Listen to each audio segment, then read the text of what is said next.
Small town in the middle of America, 1990s. Quiet street with houses in a row.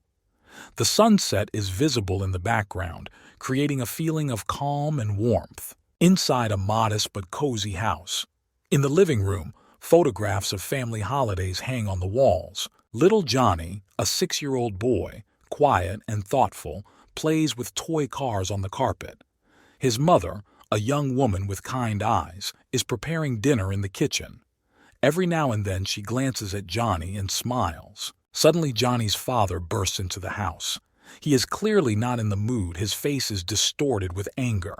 Johnny quickly puts the toys away, trying not to attract attention to himself. Johnny's dad yells at Johnny's mom, accusing her of something minor.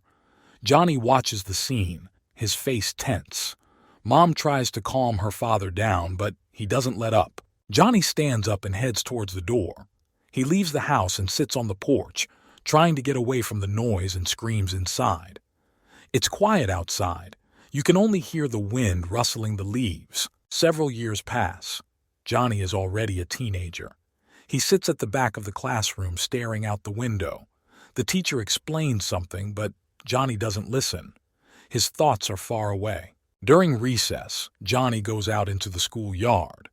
He stays away from other children, trying not to attract attention to himself. Suddenly, several older boys come up to him and start mocking him. Johnny doesn't answer, but his eyes sparkle with determination. After school, Johnny goes home. On the way, he notices how the same older boys are pestering a small child. Johnny, without hesitation, runs up and stands up for him.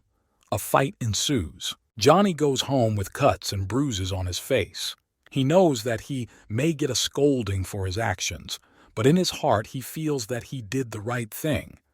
When he comes home, his mother sees his condition and asks worriedly what happened. Johnny briefly replies that he was just getting into a fight.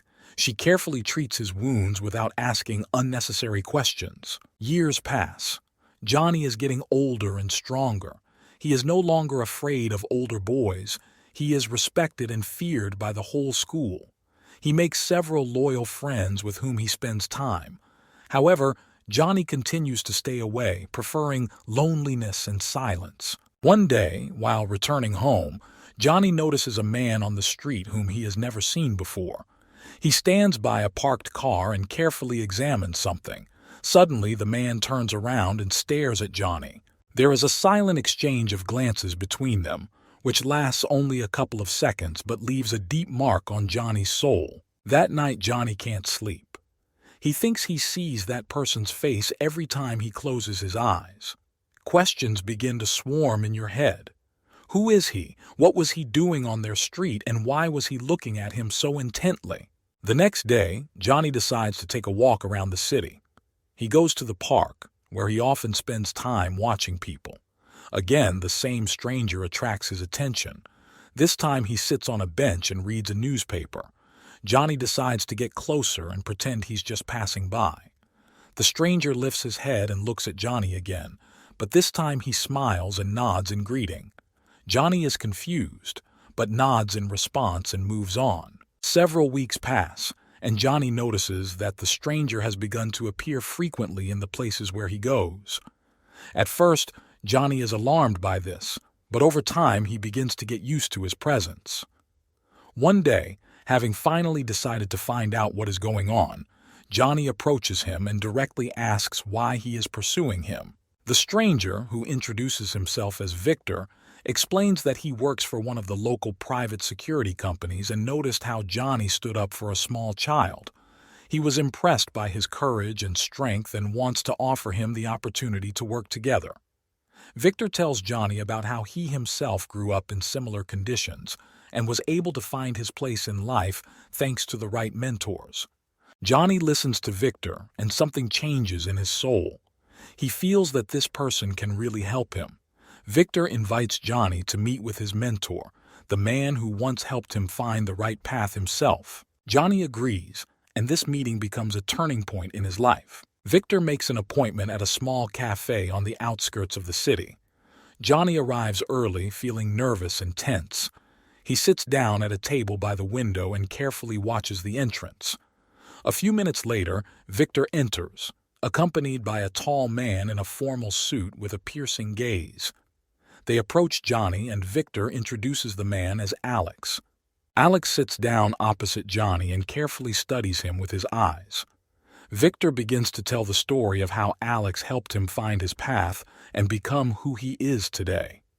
Johnny listens without interrupting and feels his interest in the man growing. Alex starts talking. His voice is calm and confident. He talks about how he sees potential in Johnny and is willing to help him develop his skills. Alex explains that he has a school where he teaches young men like Johnny discipline, strategy, and the ability to protect themselves and others. Johnny, although a little skeptical, agrees to try. Over the next few months, he begins attending classes at Alex's school. Here he meets other young people, each of whom has their own story and their own reasons for being here. Johnny immerses himself in training that includes not only physical training, but also lessons in tactics, psychology, and ethics. Alex becomes not only a mentor for Johnny, but also the father figure he so lacked. It teaches him not only to fight, but also to think ahead, assess situations, and make the right decisions. Gradually, Johnny begins to change. His skills are growing, and with them comes confidence in himself and his abilities. One day, after another training session, Alex invites Johnny to take part in the first real task. It's a simple security job, but for Johnny, it's an important step forward. He agrees and goes on a mission with Victor. Everything goes smoothly, and for the first time, Johnny feels like he has found his place in life. However, despite his successes, there remains a feeling in Johnny's soul that something more awaits him. He is drawn to the world he finds himself in, but he also understands that this path may lead him to dangerous and difficult decisions. Alex, seeing this, begins to gradually introduce Johnny into more complex and responsible tasks, each time testing his strength and moral principles. On one of these missions, Johnny encounters a situation that forces him to rethink everything he has learned. He has to make a choice that will change his life forever. Several years pass. Johnny becomes famous in criminal circles due to his skills and composure. His reputation grows, and one day he is approached by representatives of a powerful mafia organization. They invite Johnny to join their ranks, promising him protection and great opportunities. Johnny realizes that this could be his chance to take things to the next level, but he also realizes that this is an extremely dangerous path. He accepts the offer and becomes part of the mafia. His new boss, Don Salvatore, turns out to be a tough and ruthless leader, but he sees great potential in Johnny and quickly promotes him through the ranks. Johnny's first task in the mafia is to eliminate a competitor who is interfering with Salvatore's business. Johnny successfully completes the task, demonstrating his professionalism and cold calculation. With each new assignment, he becomes more and more immersed in the world of the mafia, becoming an integral part of the organization. Over time, Johnny begins to realize that his new life is full not only of money and power, but also of danger, betrayal, and moral dilemmas.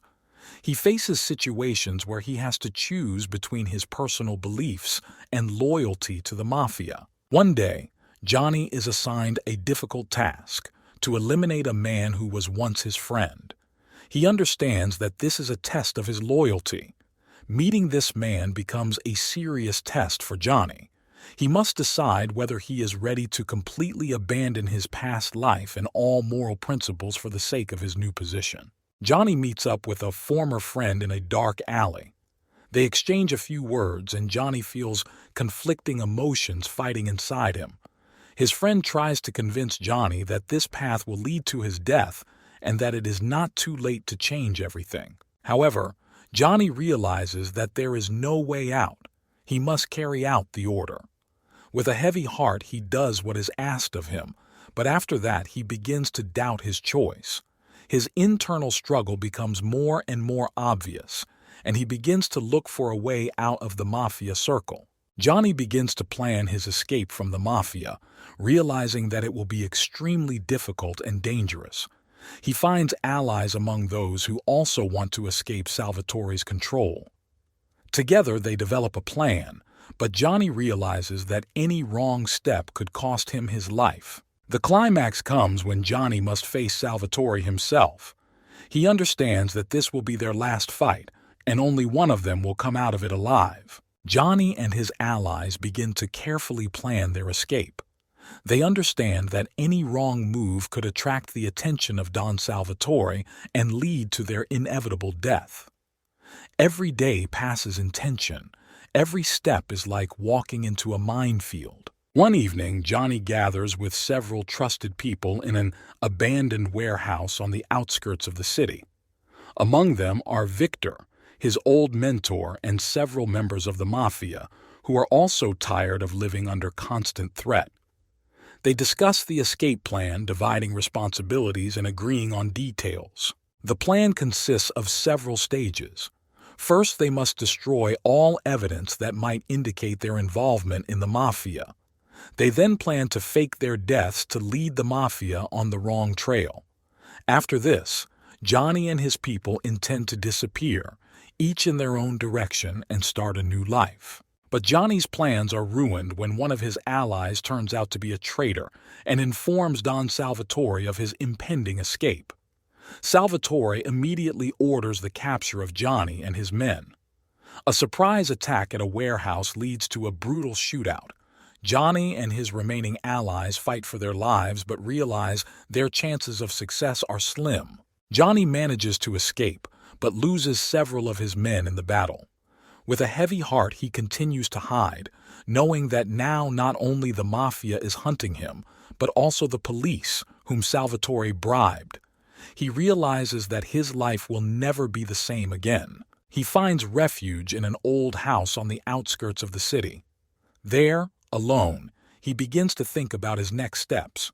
He understands that the only way to stop this hunt is to eliminate Don Salvatore himself. Johnny decides he must take matters into his own hands and strike first. He begins to collect information about Salvatore's habits and routes. Johnny uses all his connections to get accurate information about the location of Don and his guards.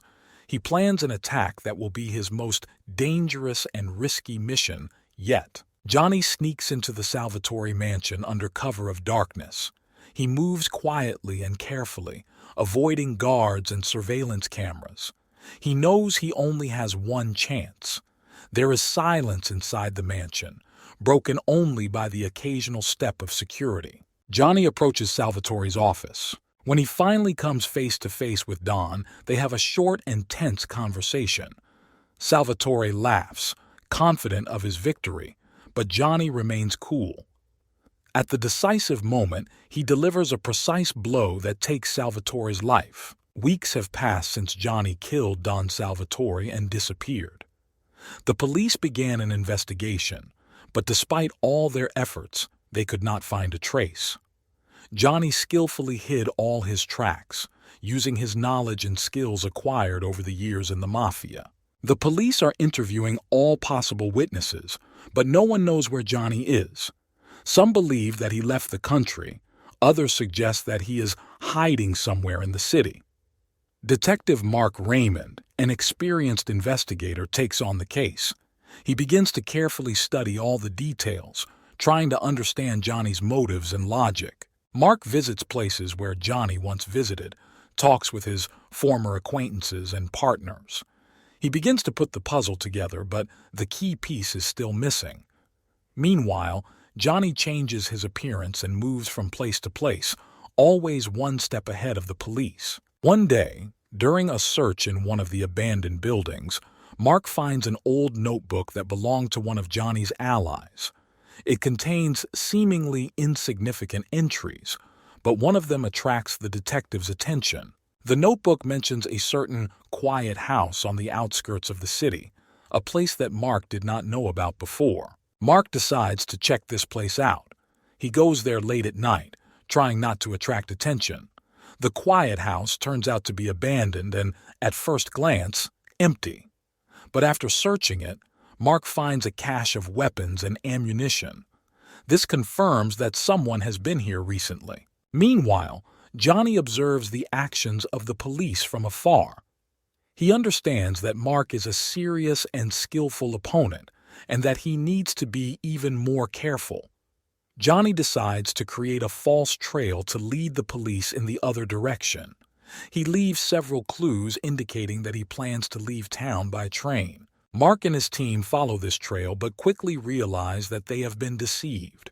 Johnny, meanwhile, continues to move around, using his connections to stay safe.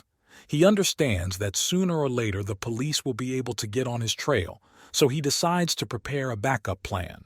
Johnny contacts Victor, who has remained in the shadows all this time. Victor offers help and refuge abroad, but Johnny doesn't want to leave the country. Instead, he decides to meet with Victor to discuss his options. The meeting takes place in an old abandoned warehouse where they once planned their escape. Victor offers Johnny the opportunity to hide in one of the remote regions of the country, where he has reliable people. Johnny agrees, realizing that this may give him time to consider his next steps. He thanks Victor for his help and sets off. Meanwhile, Mark doesn't give up.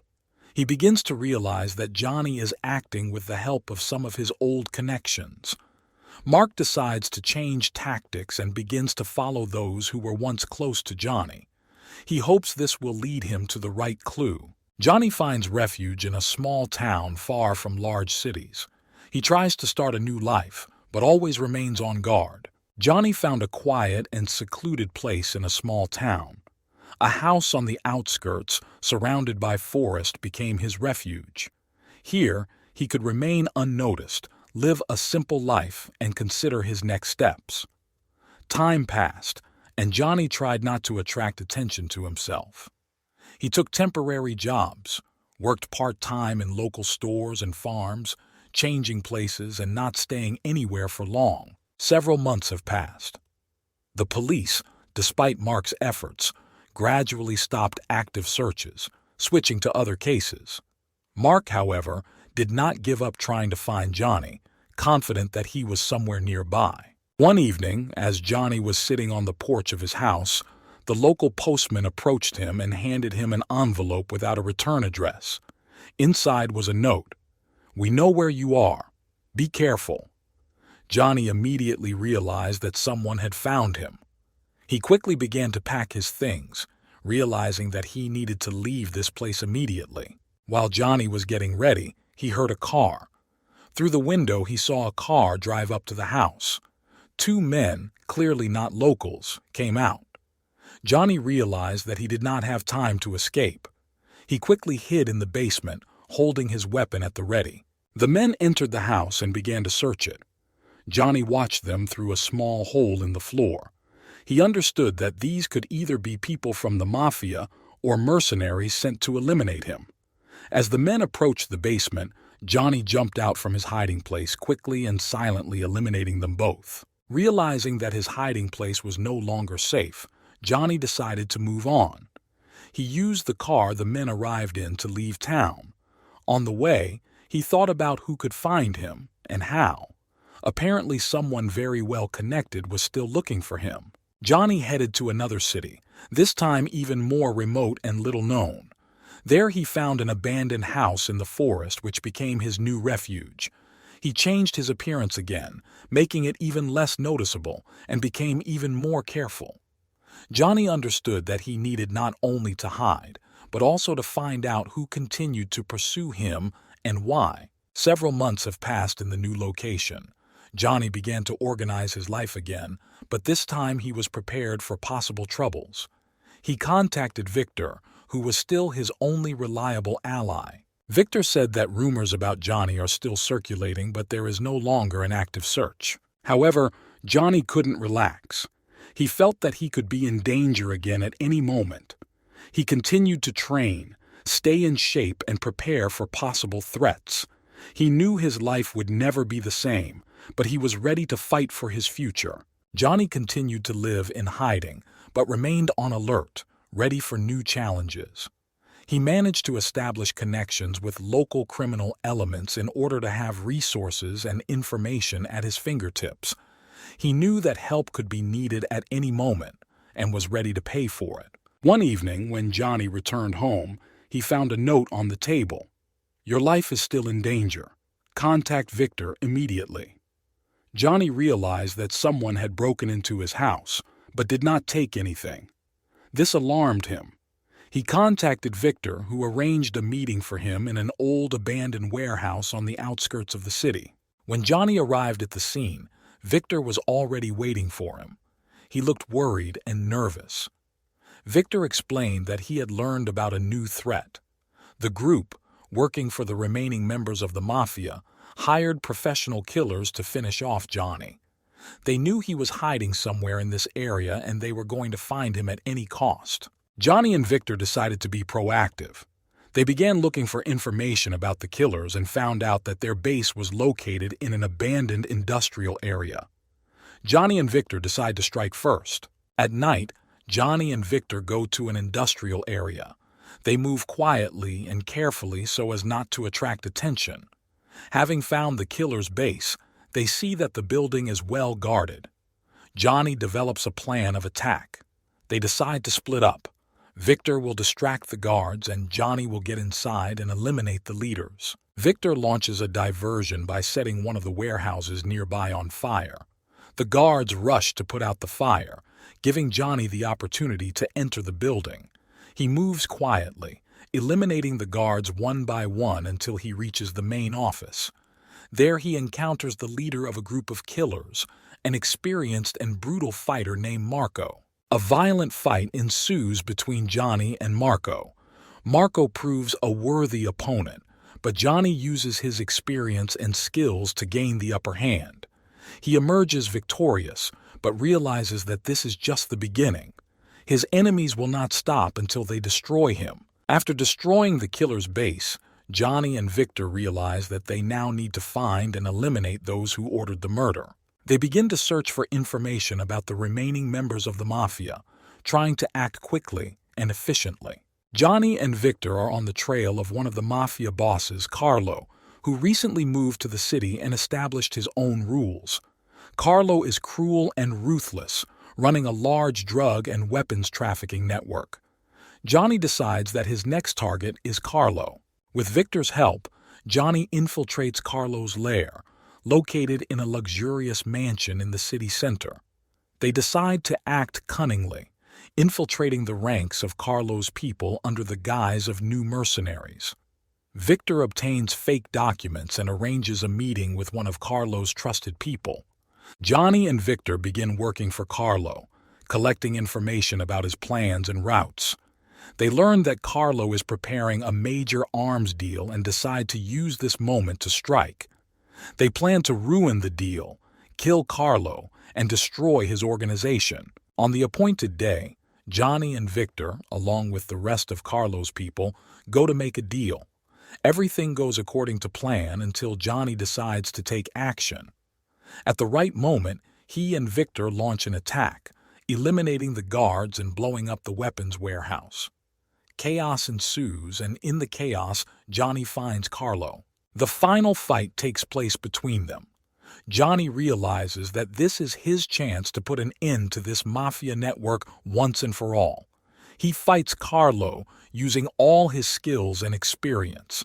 Finally, Johnny wins, eliminating Carlo and destroying his empire.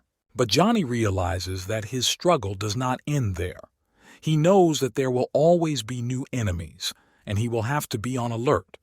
However, now, with Victor's support, he is ready for whatever the future brings. After eliminating Carlo and destroying his empire, Johnny and Victor realize that a new stage is beginning in their lives.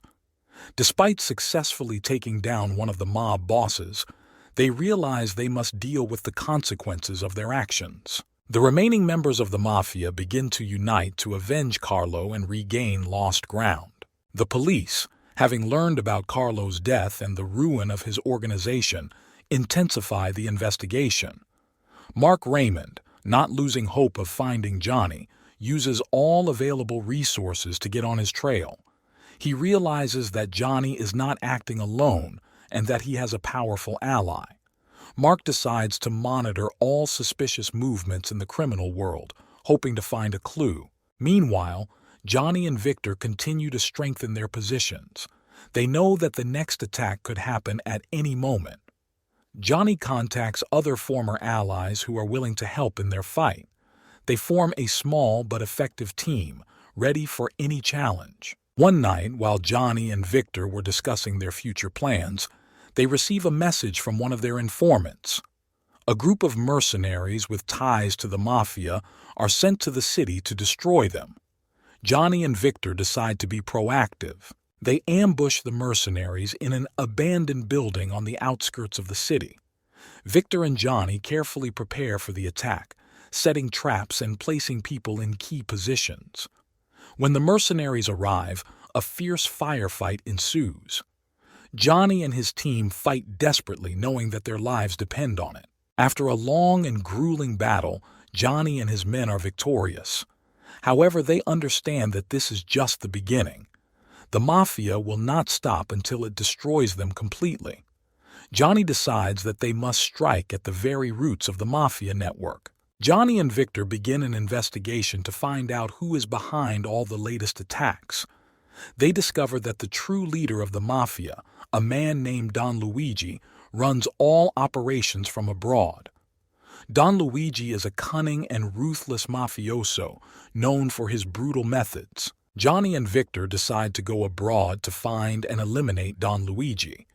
They know this will be their most dangerous mission yet, but they are willing to risk everything for the ultimate victory. Using their connections and resources, they begin to plan the operation. Arriving in Europe, Johnny and Victor begin to collect information about Don Luigi. They penetrate his surroundings, trying not to attract attention. They manage to find out that Don Luigi is hiding in a fortified villa on the coast of Italy. Johnny and Victor decide to attack the villa at night when security will be minimal. On the night of the attack, Johnny and his team sneak up to the villa, using the darkness as cover. They quietly eliminate the guards and get inside. Johnny realizes that this is their only chance. He finds Don Luigi in his office and enters into a brutal fight with him. Don Luigi turns out to be an experienced and strong opponent, but Johnny, using all his skills and experience, defeats him. He understands that with the elimination of Don Luigi, the mafia network will be completely destroyed. However, he also realizes that his life will never be the same. After returning to the United States, Johnny and Victor realize that they have changed the criminal world forever. They have become legends, but at the same time their lives are now full of constant danger. They decide to continue fighting the remaining criminal elements, knowing that this is their path and their destiny. After returning to the United States, Johnny and Victor decide to lay low for a while to consider their next steps. They understand that in the world of crime there will always be new threats and new enemies. At the same time, they cannot live in constant fear that someone will find them and destroy them. Victor finds shelter for them on the border with Mexico, a small house in the mountains surrounded by dense forest. Here, they spend several months analyzing everything that happened and planning their further actions. Johnny continues to train, keeping himself in excellent shape, ready for any eventuality. Meanwhile, big changes are beginning in the criminal world. After the death of Don Luigi and the destruction of his empire, other mafia groups try to fill the resulting power vacuum. A war for territory and influence begins in the city, which attracts the attention of the police and the media. Detective Mark Raymond, despite the temporary lull, continues to monitor events. He realizes that Johnny is still alive and that he may be playing an important role in these changes. Mark begins to collect information about the new mafia leaders, hoping to get on Johnny's trail through them. One day, Victor receives a message from one of his old contacts. He reports that a new mafia group, led by a certain Antonio Rossi, has begun to gain strength and plans to restore the old order. Rossi is known for his cruelty and ambition, and Victor realizes that this could be a serious threat. Johnny and Victor decide that they must stop Rossi before he becomes too powerful. They begin to collect information about his activities and plans. Using their connections and resources, they find several key people around Rossi who can help them undermine his influence from within. One evening, Johnny and Victor go to meet one of the informants. It should be a quiet and safe place, but things don't go according to plan. They are attacked by Rossi's men and a fierce firefight ensues. Johnny and Victor struggle with despair, realizing that their lives are once again hanging in the balance. They manage to survive and escape, but they realize that Rossi now knows about them and will pursue them. Johnny and Victor decide to change tactics and go on the offensive. They begin attacking Russia's warehouses and logistics centers, disrupting his operations and reducing his influence. Meanwhile, Mark Raymond receives new information about Johnny. He realizes that Johnny and Victor are waging their own war against Rossi and decides that this might be his chance to finally catch them. He begins to follow Rossi's actions, hoping that this will lead him to Johnny. Johnny and Victor learn that Rossi is planning a major drug operation in the city. They decide this is their chance to strike the decisive blow. They develop a plan of attack, intending to destroy the entire cargo and deal a serious blow to Russia's finances. On the night of the operation, Johnny and Victor make their way to the rendezvous point. They plant explosives around the warehouse in preparation for an attack. At this moment, Mark Raymond and his team also approach the site, hoping to catch Rossi and possibly Johnny. When the operation begins, things don't go according to plan. Unexpected guests arrive at the place, another mafia group that decided to interfere in Russia's affairs. Chaos ensues, and in the chaos, Johnny and Victor find themselves face to face with Mark. A short but intense conversation ensues between them. Mark realizes that Johnny and Victor are not ordinary criminals, and that their goals may be the same. He proposes a temporary truce to deal with Rossi and his men. Johnny, realizing that this may be his only chance, agrees. They team up and deliver a powerful blow to Rossi, destroying his cargo and seriously weakening his influence. However, Rossi manages to escape, and Johnny realizes that their battle is not over yet. Now they have a temporary ally in Mark, but they cannot trust him completely. Johnny, Victor, and Mark decide that their next goal is to find and destroy Rossi once and for all. They understand that this will be dangerous, but they are ready to take risks in order to finally get rid of the threat and try to start a new life. Johnny, Victor, and Mark decide that their only chance to destroy Rossi is to deliver a surprise and devastating blow. They begin to gather information about his whereabouts and plans. Victor uses his connections in the criminal world, and Mark uses police resources to collect data. They find out that Rossi is hiding in one of his secret villas on the coast. The operation to eliminate Rossi requires careful preparation. Johnny and Victor are studying all possible ways to enter the villa and developing a detailed plan of attack. Mark, for his part, provides police support so that the operation goes smoothly and without unnecessary complications. The night of the attack arrives.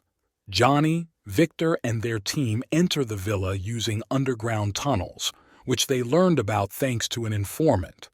They act quickly and silently, eliminating the guards and advancing towards the main building. Meanwhile, Mark and his group block all exits and approaches to the villa to prevent Rossi from escaping. They are ready to intervene if necessary, but try to keep a low profile so as not to attract attention until the decisive moment. Johnny and Victor enter the main house. They know that Rossi is well guarded, but they are counting on the effect of surprise. When they enter the office, Rossi is already waiting for them, surrounded by his bodyguards. A brutal shootout ensues.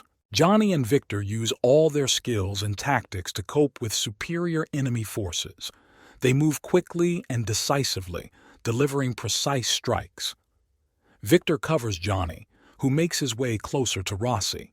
Meanwhile, Mark and his men engage the outer guards, preventing them from coming to the rescue. When Johnny finally comes face to face with Rossi, A violent fight ensues between them.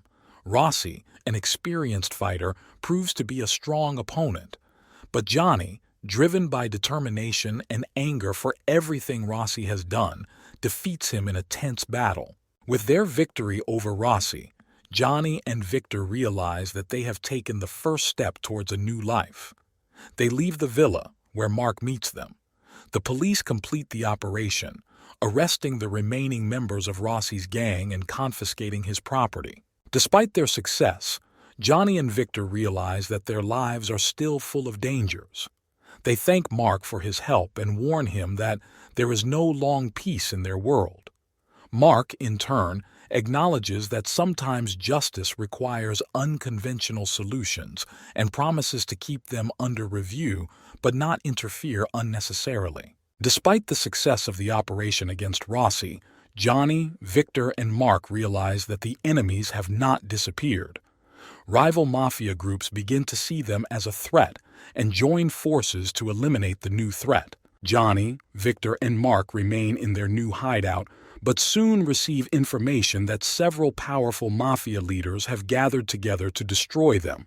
Johnny decides to strengthen security measures and develops a protection plan, but realizes that staying in one place for a long time will be dangerous. One night, as they discuss their next steps, Victor receives a call from one of his old friends. He reports that their location has been revealed and that the enemies are already close. Victor immediately reports this to Johnny and Mark. They decide to immediately leave the shelter and split up to increase their chances of survival. Mark and Victor are heading to one of the nearest cities where they have reliable contacts. Johnny goes in the opposite direction, hoping to confuse his tracks and gain time.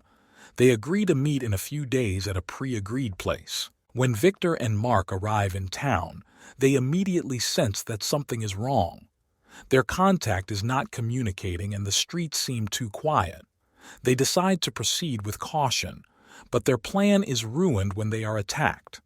A shootout ensues, during which Victor and Mark heroically fight, but realize that there are too many opponents. Mark is mortally wounded, but manages to warn Johnny via phone that they are ambushed. Victor continues to fight, but soon also dies trying to protect Mark. Johnny, having received the message, realizes that his friends have died and that he is left alone again. Johnny hides in the woods, knowing that he is now being hunted. He understands that competitors will not stop until they find and destroy him. Using his skills and instincts, he continues to move, trying not to leave a trace. Days pass, and Johnny, despite the pain of loss, plans his next steps. He decides that the only way to survive is to strike first. He begins to collect information about the leaders of the mafia groups who are hunting him. Johnny realizes that this will be a deadly game, but he has no choice. He contacts the remaining trusted people to get support and resources. Johnny prepares for his final battle, knowing his life is on the line. He decides to launch a series of attacks on mafia leaders in order to destabilize their organization and eliminate the main threats. Johnny's first target is the main leader of the mafia, known for his cruelty and cunning. Johnny develops a plan of attack using all his knowledge and experience. He sneaks into a mafia boss's hideout and causes an explosion that destroys him and his inner circle. With each successful attack, Johnny becomes more and more confident in his abilities. He understands that now he has a chance not only to survive, but also to finally finish off his enemies.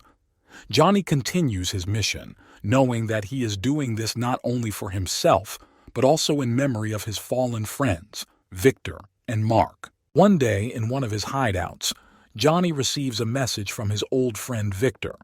He reveals that the last group of enemies are planning a major operation, and that Johnny has the opportunity to strike the decisive blow. Johnny gathers his remaining strength and prepares for the final battle. Johnny understands that a fierce battle awaits him ahead, but he is ready to meet his enemies face to face. Deep down, he knows that this battle will be his last, but he is ready for it, knowing that the fight for justice and for the memory of his friends is worth it. After the final battle, in which Johnny destroyed the last mafia leaders, he realized that his mission was not over yet. He realized that behind many of his enemies was a powerful and wealthy businessman who financed criminal operations and used the mafia to achieve his goals. This man remained in the shadows, avoiding direct confrontation, but now Johnny knew that he had to end him in order to completely clear his life of threats. Johnny began to collect information about a businessman whose name was Michael Corbett. Corbett was known for his impeccable reputation in the business world, but behind this mask there were dark deeds. Johnny learned that Corbett controlled a significant portion of the illegal business in the country, including the arms and drug trade. Johnny knew that killing such an influential man would require careful preparation and secrecy. He began to develop a plan using all his resources and connections. The first step was to assemble a team consisting of reliable people who also had reasons to hate Corbett and his empire. Johnny contacted former allies Victor and Mark, who remained loyal to him and were ready to help in this dangerous mission. They began to observe Corbett, studying his habits and routes. Johnny knew that Corbett was closely guarded and any wrong move could lead to failure. One day, Johnny received information that Corbett was planning to hold a major business meeting on his private island. It was an ideal place for an attack, away from the bustle of the city, with a minimum number of guards. Johnny and his team began planning the operation, realizing they would only have one chance. Johnny decided to go undercover. He used his connections to create a cover story, a fictitious identity of a successful businessman who could interest Corbett with his proposals. Using false documents and an elaborate story, he was able to infiltrate Corbett's inner circle. At the meeting, Johnny and his team infiltrated the island using boats and diving equipment. They installed hidden cameras and microphones to monitor the movements of Corbett and his guards. Johnny acted calmly and professionally, despite the danger of the situation. On the day of the meeting, Johnny, disguised as a businessman, entered into negotiations with Corbett. They talked about various business projects, and Corbett, fascinated by his new partner, was unaware of Johnny's real intentions. Meanwhile, Johnny's team was preparing to attack. As the negotiations reached their climax, Johnny received a signal from his team. He knew that the time had come to act. He suddenly pulled out a weapon and pointed it at Corbett, declaring that it was time to pay for all his crimes. Corbett's security attempted to intervene, but Johnny's team was already in position and beginning to neutralize the threats. A fierce fight ensued between Johnny and Corbett. Corbett, despite his age, turned out to be a strong and cunning opponent. They fought for life and death. And at that moment, Johnny realized that this battle was not only for his freedom, but also for the memory of Victor and Mark. In the end, Johnny managed to gain the upper hand. Corbett was defeated, and his criminal empire began to crumble. Johnny and his team destroyed all evidence of their presence on the island and disappeared, leaving behind a destroyed empire and intimidated accomplices. After eliminating Corbett, Johnny and his team went into hiding, but realized that they needed to clear their tracks as quickly as possible. In the world of crime, rumors spread quickly, and those associated with Corbett began to panic. Johnny understood that in the near future they might try to eliminate them in order to cover their tracks. Johnny contacted his remaining allies and suggested they continue the hunt for those who supported Corbett's business. They compiled a list of targets, influential people, politicians, and businessmen who profited from criminal activities. Each of them was involved in illegal operations and posed a threat to Johnny's new life. The first target is Senator Gregory Lewis, who used his position to cover up Corbett's criminal activities. Johnny and his team began tracking Lewis, studying his habits and routes. They found out that the senator often visits a closed club where he holds meetings with business partners. They decided to act on the night Lewis was planning a major meeting. Johnny and his men entered the club under the guise of service staff.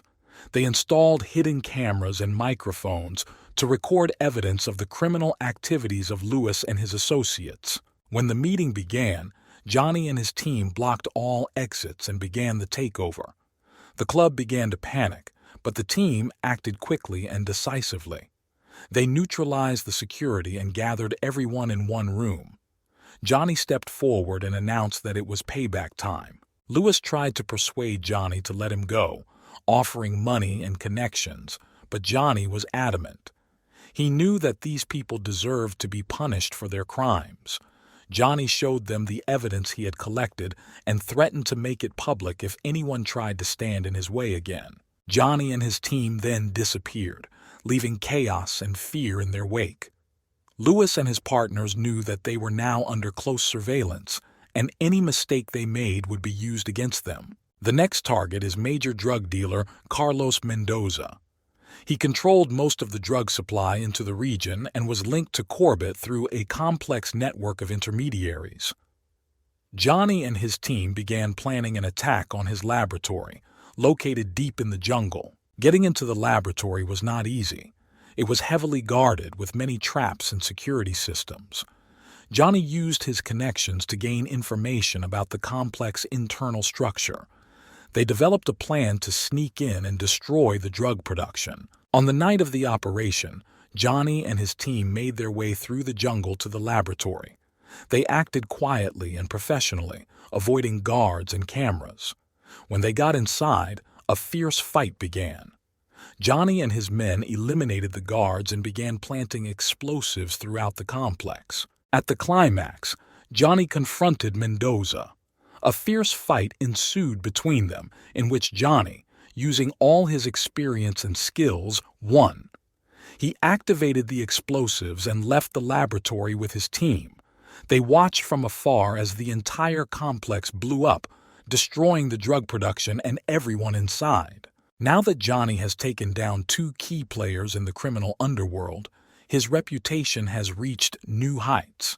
He knew that he had become a legend, but he also understood that this was attracting more and more enemies to him. Johnny decided that he must continue to fight to clear his name and create a world in which he could live without fear. Johnny's next target was international arms smuggler Alexander Dragunov. This man supplied weapons to all criminal organizations, supporting them in the struggle for power and influence. Johnny knew that the elimination of Dragunov would be a powerful blow to the entire criminal world. Johnny and his team began investigating Dragunov's smuggling routes, finding out where and when the transactions were taking place. They discovered that a large shipment of weapons was to be delivered to a secret warehouse in the port of one of the major cities. Johnny decided that this would be the perfect place to strike. The operation was carefully planned. Johnny and his men entered the port using fake documents and security uniforms. They planted explosives in the warehouse and prepared for the attack. When Dragunov and his men arrived, a furious firefight began. Johnny and his team fought with determination and skill, eliminating their enemies one by one. In the midst of the battle, Johnny encountered Dragunov. A fierce struggle ensued between them, in which Johnny, despite his injuries, was able to gain the upper hand. He set off the explosives and led his team out of the port, watching as the warehouse and its entire cargo of weapons were destroyed. With each new success, Johnny felt his mission becoming more important. He understood that his struggle was not only for personal freedom, but also for cleansing the world of criminal scum. Now that everyone in criminal circles knew his name, he became a symbol of struggle and retribution.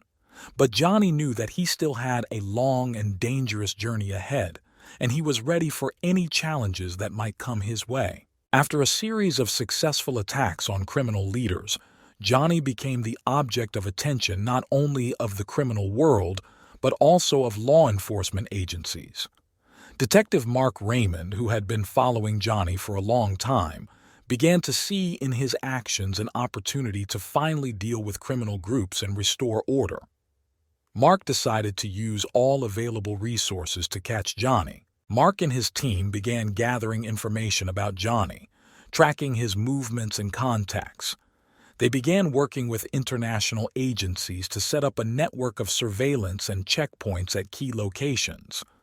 Mark knew that Johnny acted quickly and decisively, so he had to find a way to outsmart him. One day, through an informant in criminal circles, Mark received information about Johnny's next target, large businessman Thomas Wilson, who was closely associated with the remaining criminal groups. Mark decided to use this information to set a trap for Johnny. The operation was carefully planned. Mark and his team set up surveillance on Wilson in his home, knowing Johnny would show up to take him out. They prepared fake guards and booby-trapped the house to be able to control the situation. The night Johnny arrived at the scene, he immediately felt something was wrong. The security seemed too relaxed and the atmosphere suspiciously calm. However, he decided to continue following his plan. When Johnny got inside the house, he began to realize that it might be a trap. Mark and his team watched his every move. When Johnny approached Wilson's office, Mark gave the signal to begin the operation.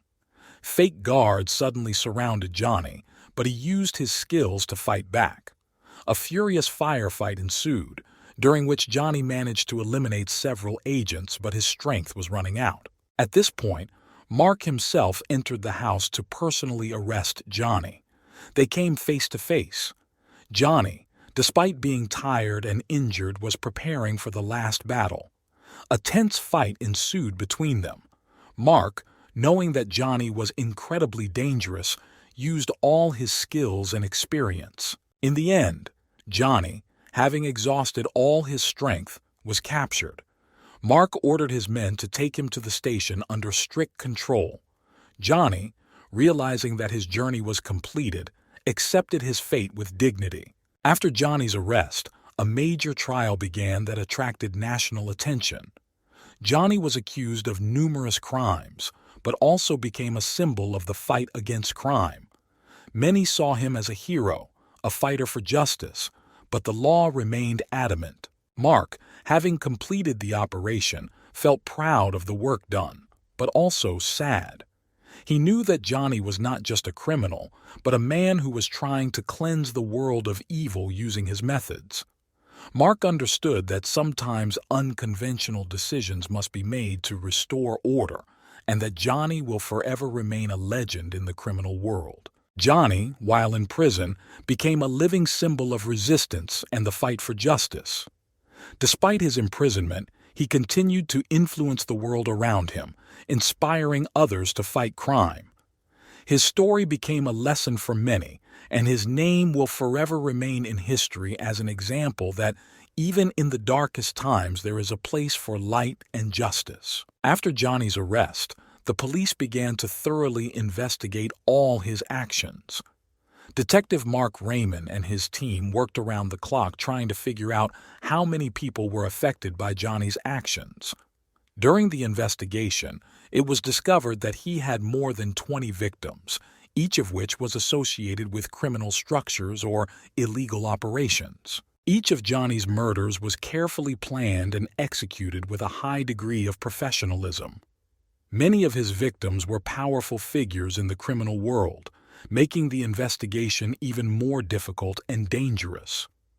Police collected a wealth of evidence, including weapons, fingerprints, and eyewitness accounts, to build a complete picture of his crimes. Mark and his team began interrogating, trying to understand Johnny's motives and methods. Johnny, despite his position, remained calm and cool. He was in no hurry to reveal all the details of his actions, but his answers gave the police an idea of how he acted and why he chose these particular people. Mark realized that Johnny didn't just kill for fun or money. His actions were aimed at destroying those who ran criminal operations and brought evil to society. Johnny saw himself as a fighter for justice, using radical methods to achieve his goals. During interrogations, Johnny told Mark about his past, how he became who he is. He spoke about the losses he experienced, the betrayal and pain that made him this way. Johnny admitted that his actions were not always justified, but he believed that he did the right thing. Mark, despite understanding Johnny's motives, realized that the law requires punishment for crimes. He continued the investigation, trying to find all the victims and collect as much evidence as possible. The investigation revealed that many of Johnny's victims were involved in serious crimes, including trafficking in people, drugs, and weapons. One day, Mark received unexpected information from one of his informants. It turned out that among Johnny's victims was an influential politician who secretly supported criminal groups. This fact caused a great resonance in society, and they began to put pressure on Mark, demanding a fair trial. A trial began that attracted the attention of the entire country. The prosecution and defense presented their evidence and arguments, trying to convince the court that they were right. Johnny, being under strict security, closely followed the process. The trial turned out to be complex and lengthy. Numerous witnesses testified, revealing new facts about the activities of Johnny and his victims. Some of them supported Johnny, considering him a hero who fought crime, while others insisted on strict punishment. In the end, the court rendered a verdict finding Johnny guilty of multiple murders. However, given the circumstances and motivation of his actions, the sentence was commuted. Johnny received a long prison sentence, but avoided the death penalty. After the verdict, Johnny went to prison where he began serving his long sentence. Despite his imprisonment, he remained a symbol of the fight against crime for many people. His story spread across the country, sparking heated debate about where the line between legality and justice lies. In prison, Johnny became a legend among the prisoners. Many saw him as a hero who was not afraid to challenge the system. He used his time behind bars to train other prisoners, helping them find their way and giving tips on self-defense and strategy. Johnny also became a consultant to law enforcement agencies, helping to dismantle criminal networks and providing valuable information about the criminal underworld. Meanwhile, Detective Mark Raymond continued to work for the police, using the experience gained from Johnny's case to fight crime. He realized that sometimes achieving justice requires going beyond conventional methods, and that the world is not always black and white. Mark and Johnny continued to keep in touch through letters. They exchanged thoughts about justice, crime, and human nature. Despite their different paths, they both understood that they were united by the desire for a better world. One day, a few years later, Mark received a letter from Johnny in which he talked about his vision of the future. Johnny wrote that despite his imprisonment, he found inner peace and the belief that his actions were not in vain. He expressed hope that his story will be a lesson for future generations and that someday the world will become a better place. Mark, after reading the letter, felt deep respect for Johnny. He realized that despite all the difficulties and sacrifices, Johnny left his mark on history, showing that even in the most difficult conditions you can fight for justice. Over time, Johnny's story has become an inspiration to many. His name went down in legends as a man who was not afraid to confront evil and crime, even at the cost of his own freedom.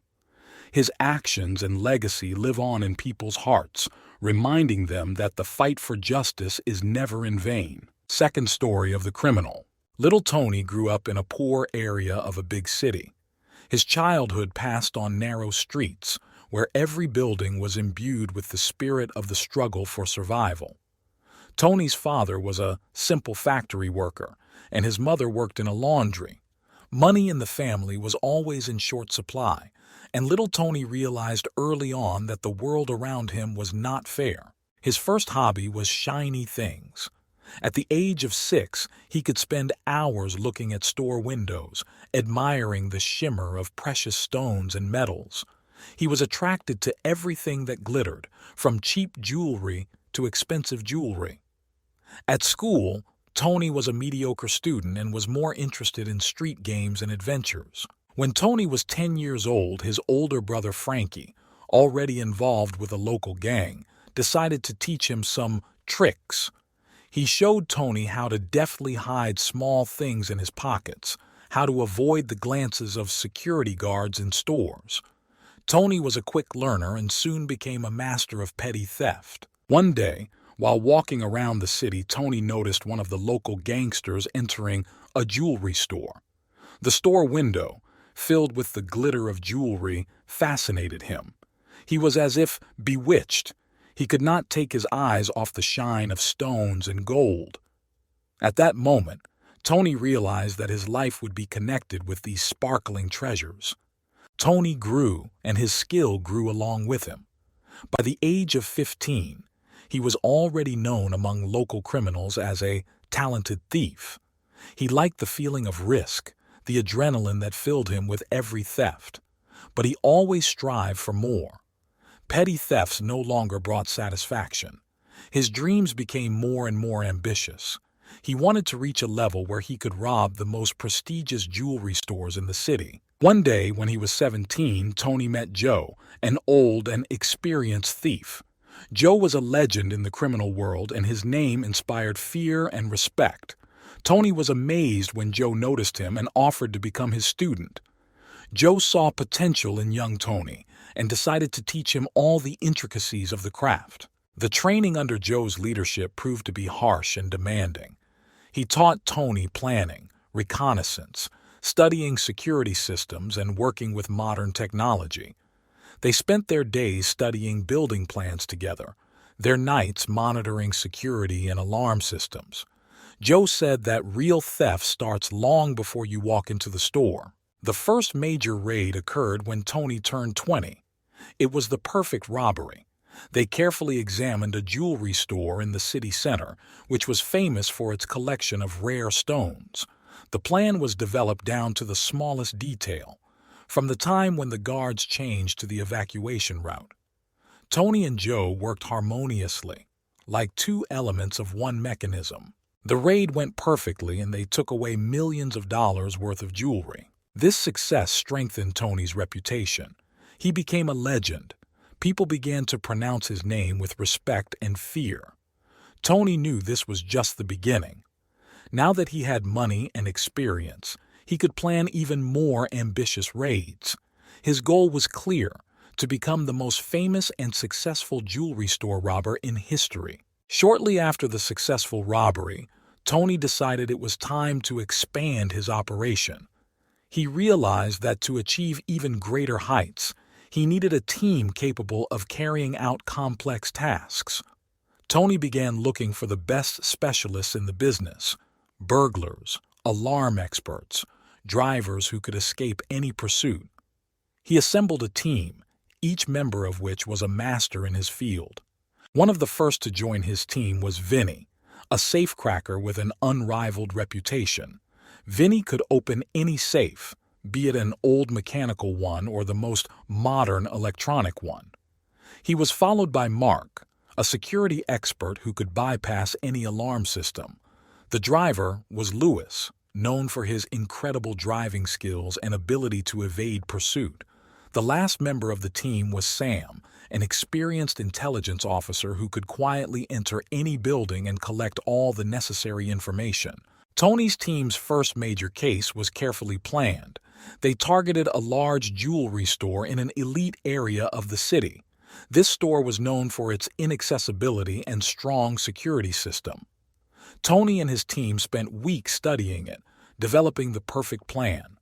They conducted reconnaissance, collected all the data on security systems, employee work schedules, and possible escape routes. The day of the robbery has arrived.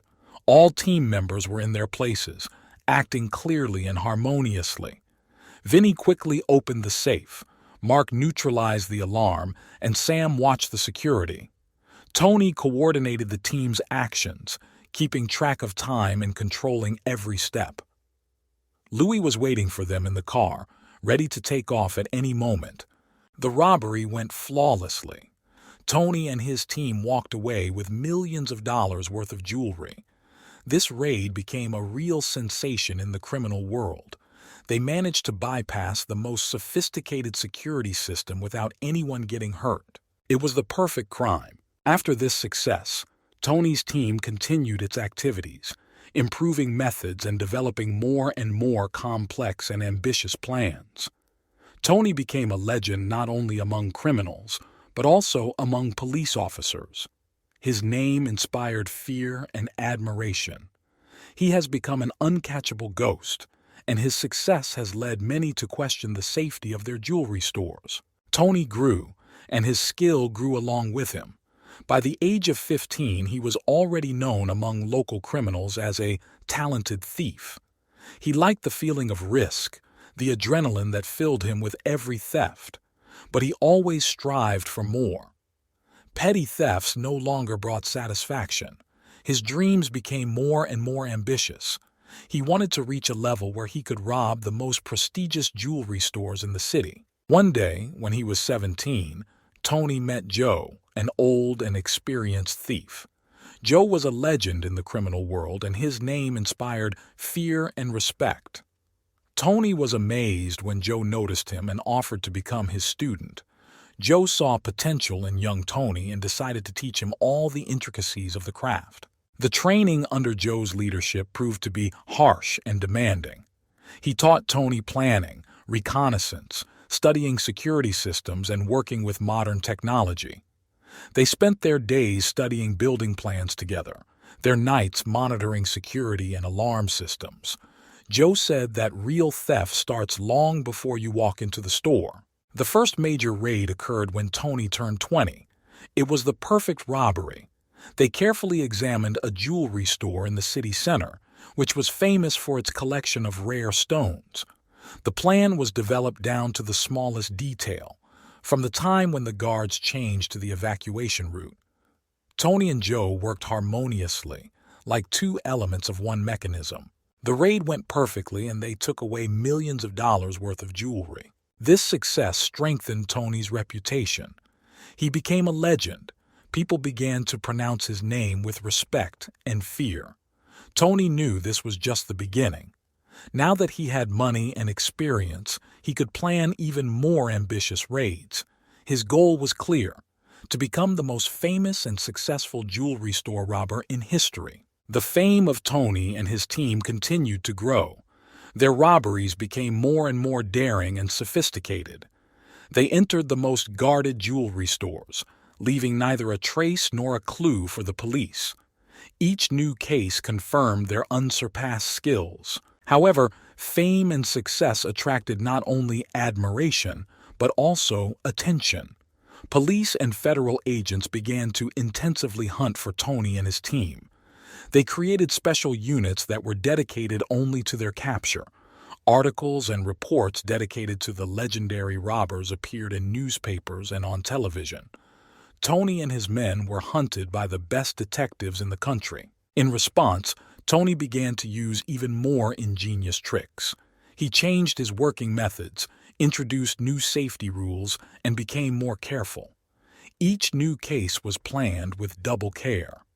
Tony understood that the slightest mistake could cost them their freedom and possibly their lives. One of the most complex robberies was a raid on the largest jewelry store in Los Angeles.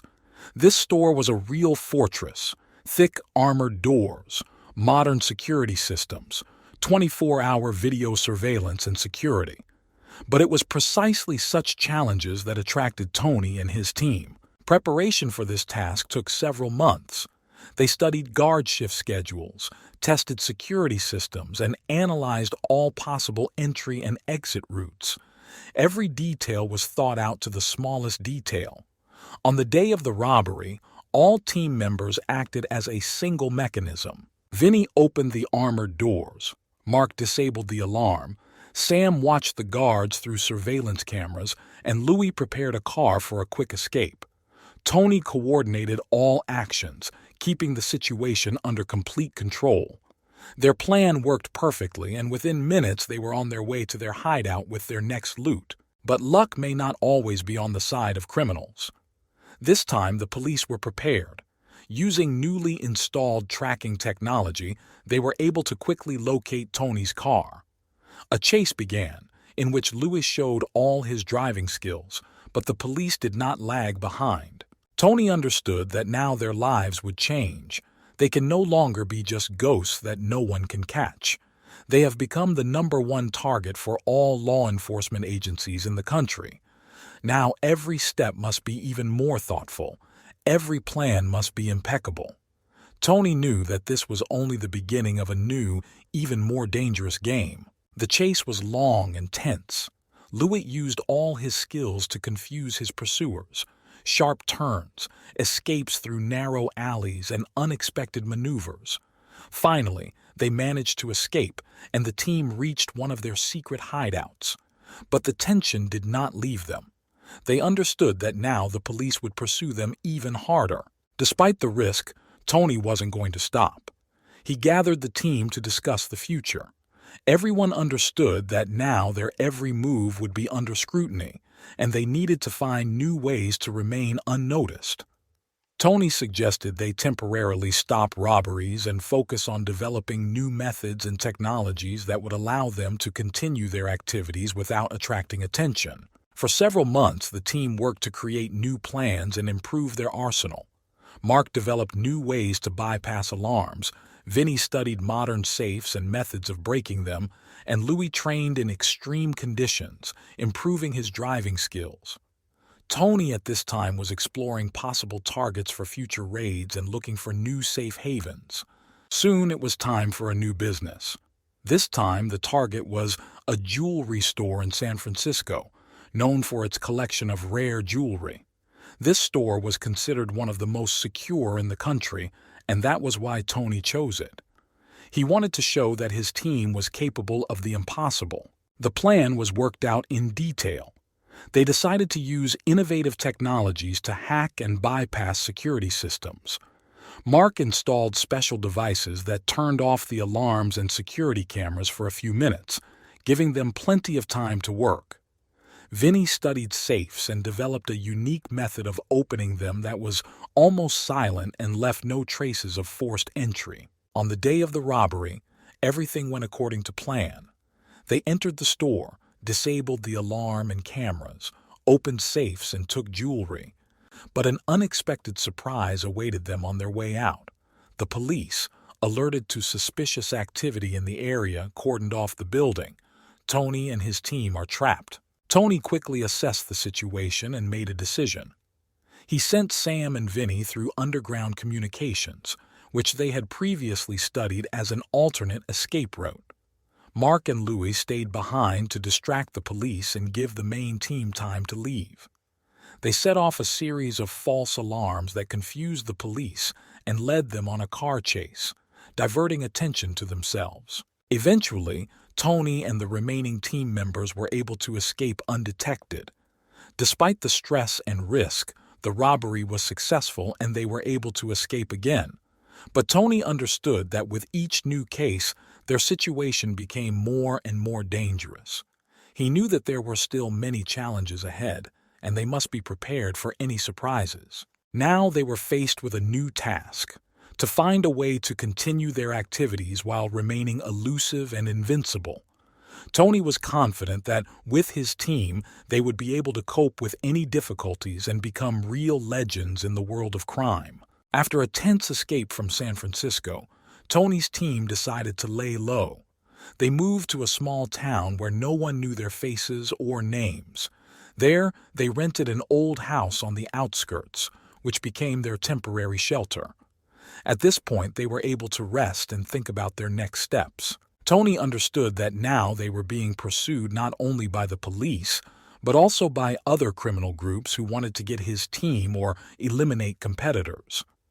Therefore, he developed a new plan of action, which included not only robberies, but also protection from possible threats. One evening, sitting at a table with maps and plans, Tony realized the need to reconsider his methods. Times were changing and they needed to keep up with technology. Mark had to start searching for and developing new hacking devices. Vinny needed to update his skills and learn about modern safes.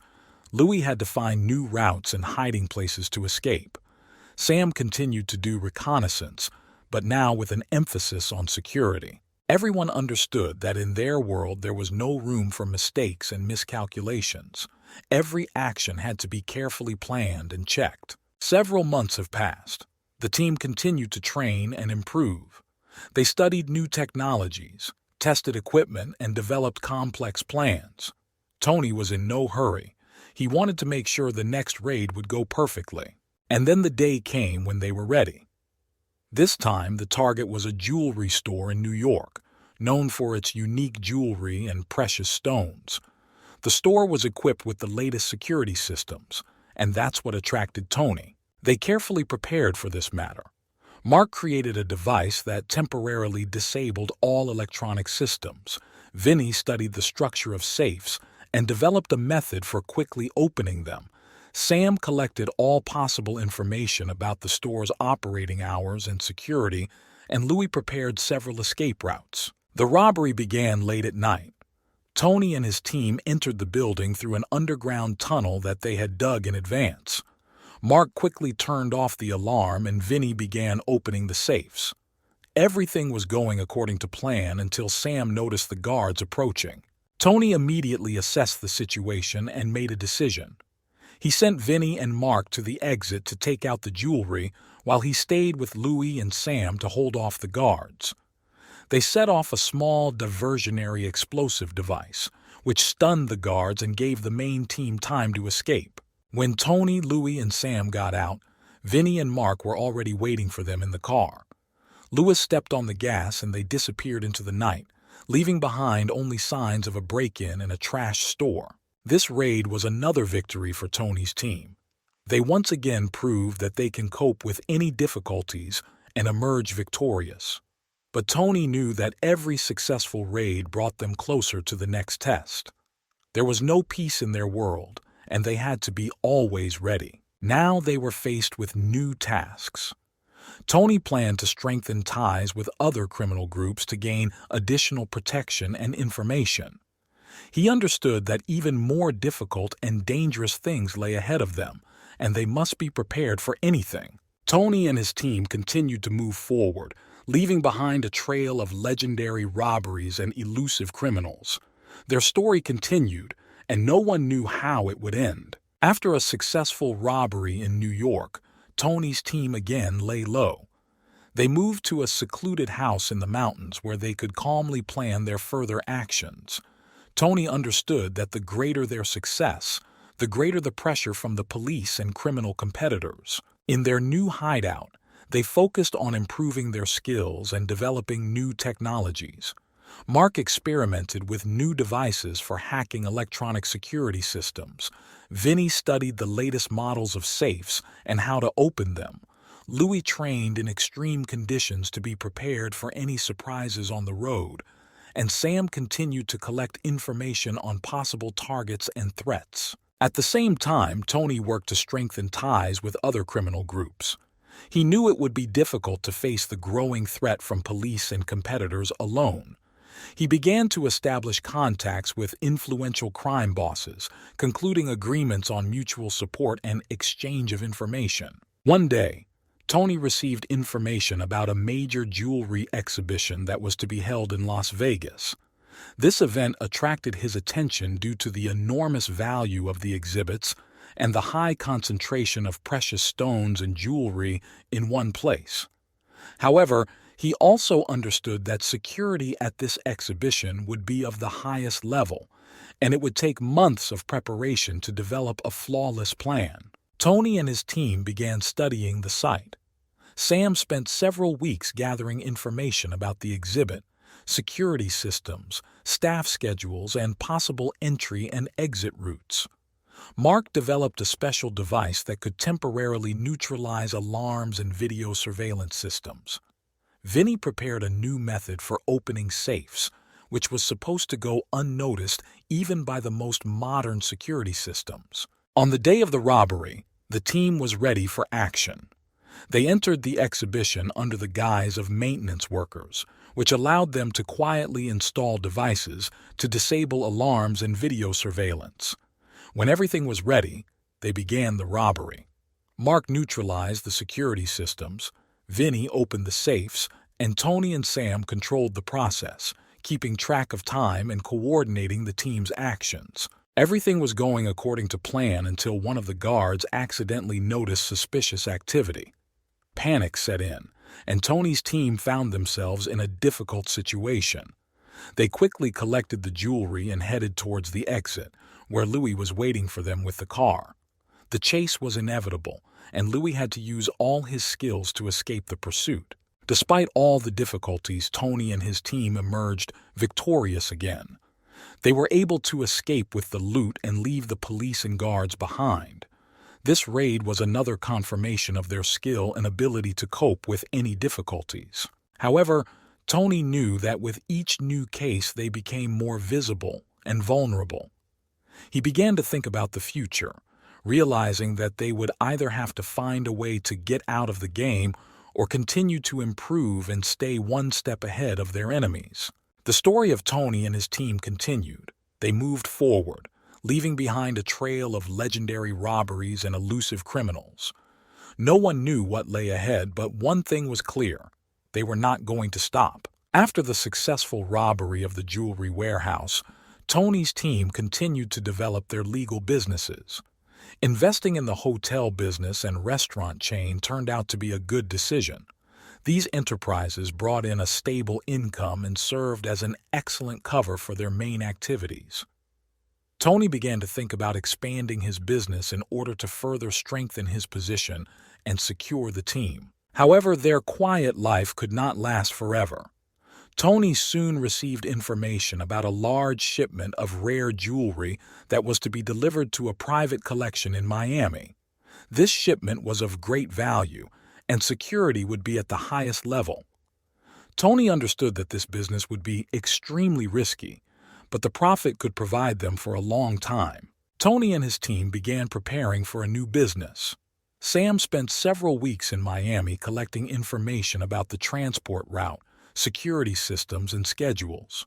Mark developed an advanced device for hacking modern security systems that could temporarily disable all electronic devices within a radius of several hundred meters. Vinny studied all possible models of safes in which jewelry could be transported and developed a plan to open them. Louis prepared several escape routes, taking into account all possible obstacles and pursuits. The day of the robbery was chosen carefully. They decided to act at the moment when the convoy with jewelry would pass through the least guarded section of the road. Sam installed hidden cameras and sensors in advance to monitor the movement of the guards and promptly warn the team about possible changes in the schedule. As the convoy approached its intended location, Mark activated a device that temporarily disabled all electronic systems within range. The security vehicle stopped and Tony's team quickly got down to business. Vinny opened the safes. Sam and Tony controlled the guards, and Louis waited in the car, ready for a quick retreat. Everything went according to plan, and the team was able to retrieve the jewelry without firing a shot. They disappeared as quickly as they had appeared, leaving the guards confused. Louis chose one of the pre-arranged routes and they quickly left the city, leaving the police far behind. Returning to their hideout, the team counted their loot. This was one of their most successful robberies. Now they not only had money, but also rare jewelry that could be sold on the black market for huge sums. Tony decided that part of the funds would be invested in further expansion of the legal business, and the rest would be used to improve their criminal activities. They continued to develop their legal businesses, opening new hotels and restaurants in different cities. This allowed them not only to hide their income, but also to provide a stable income in case they decided to move away from criminal activity. However, Tony understood that sooner or later their path would cross with serious opponents. He began to strengthen ties with other criminal groups, forming alliances and mutual support agreements. Tony knew that even more difficult and dangerous challenges lay ahead, but he was confident in his team and their ability to cope with any difficulties. After the robbery in Los Angeles, Tony and his team realized that they had reached a new level of skill and fame. Their successes attracted the attention of not only the police, but also the criminal world. Tony's influence grew, and he became a figure to be reckoned with even the most powerful crime bosses. However, with this fame came new threats. Soon Tony learned about a major jewelry exhibition that was to be held in Dubai. This exhibition brought together the rarest and most expensive jewelry from all over the world under one roof. The event's security was top-notch, but that's what attracted Tony. He saw in this business not only huge profits, but also an opportunity to prove that his team was capable of the impossible. Tony began to prepare for this task with special care. Sam went to Dubai to gather information about the exhibition location, security systems, and daily routine. He spent several weeks studying the building's plans, monitoring security, and analyzing possible entry and exit routes. Mark has developed a new device capable of hacking the most advanced security systems used at the exhibition. Vinny studied all possible models of safes and vaults, and Louis developed an escape plan, taking into account the peculiarities of the local infrastructure.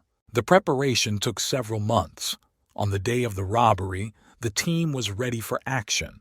They entered the exhibition building under the guise of technical personnel, which allowed them to quietly install devices to disable alarms and video surveillance. When everything was ready, they began the robbery. Mark neutralized the security systems, Vinny opened the safes, and Tony and Sam controlled the process, keeping track of time and coordinating the team's actions. Everything was going according to plan until one of the guards noticed suspicious activity. Panic set in and the team found themselves in a difficult situation. Tony quickly assessed the situation and decided to retreat. They collected everything they had time to take and headed towards the exit, where Louis was waiting for them with the car. The chase was inevitable, and Louis had to use all his skills to escape the pursuit. Despite the difficulties, the team managed to escape with the loot. Louis chose one of the pre-arranged routes and they quickly left Dubai. Returning to their shelter, they counted their loot. It was one of their riskiest but also most profitable robberies. Tony understood that with each new case they became more visible and vulnerable. He began to think about the future. Perhaps it's time to change your approach to business, go into the shadows, or end your criminal career altogether. However, he also knew that his thirst for adrenaline and the desire to stay on top would not allow him to give up his activities so easily. The team soon decided that they needed some time to rest and reevaluate their plans. They went to a remote place where they could calmly discuss their further actions. Tony understood that they had to be prepared for any eventuality and continue to improve their skills. The story of Tony and his team continued. They walked forward, leaving behind them a trail of legendary robberies and elusive criminals. No one knew how their journey would end, but one thing was clear: they were not going to stop. I understand. Let's try changing the style. After a robbery in Dubai, Tony and his team fled to the mountains. They understood that they needed to lay low and think about their next steps. Time passed slowly, but their minds were busy analyzing past operations and planning for future ones. At this time, Tony received information about an upcoming auction in London, where unique jewelry was to be exhibited. This was an opportunity that could not be missed. But this time, he decided to change tactics. Instead of brute force and quick escapes, Tony decided to use cunning and deception. They contacted a couple of experienced scammers, Maddie and Victor. These two were masters of disguise and could easily fit into any society. Maddie was a former actress, and Victor was a professional illusionist. Their skills were ideal for carrying out the plan. At the auction, Maddie and Victor portrayed wealthy collectors. They behaved confidently, without arousing suspicion. Victor entertained the guests with his magic tricks, diverting attention while Maddie carefully studied the exhibits and security systems. At the right moment, Victor staged a real performance. He staged an accident which attracted the attention of all the guards. At this time, Maddie, taking advantage of the confusion, disappeared with the jewelry. Everything went smoothly and no one noticed the decorations were missing until Maddie and Victor left the building. The next morning, the entire team gathered at their hideout. Tony, looking at the spoils, felt proud of the work done. But he knew that many more challenges awaited them ahead. With each new case, Their situation became more and more dangerous, but this did not stop them. They were ready for any difficulties and continued to move forward, leaving a trail of legendary robberies behind them. Now that they had successfully pulled off the sting operation, Tony began to think about how they could use this method in the future. The team decided that they needed to find even more talented people to expand their capabilities and remain elusive. So, their story continued. With each new task, they became more and more skillful and inventive. But one thing remained unchanged. They were not going to stop and were ready for any challenges that fate would throw at them. Tony and his team are firmly established in their hideout, enjoying the temporary lull after a series of successful robberies. They had millions of dollars worth of jewelry in their hands, but they knew that this was just the beginning. Soon, they were presented with a new challenge: rumors of treasure in Monte Carlo. The place was legendary, as were the security measures surrounding it. The evening was quiet as Tony gathered the team to discuss the new plan. On the table lay shop drawings, security system diagrams, and photographs of potential targets. There was tension in the room, but also anticipation. Tony looked at the map, his fingers running over the routes they could use to escape. Sam, sitting opposite, listened carefully and took notes. He was their intelligence officer, and his task was to understand every detail, every weakness of the security systems. Vinny studied the drawings of safes, his mind analyzing possible methods of opening. Mark was working on a device that could disable alarms and cameras for quite a long time.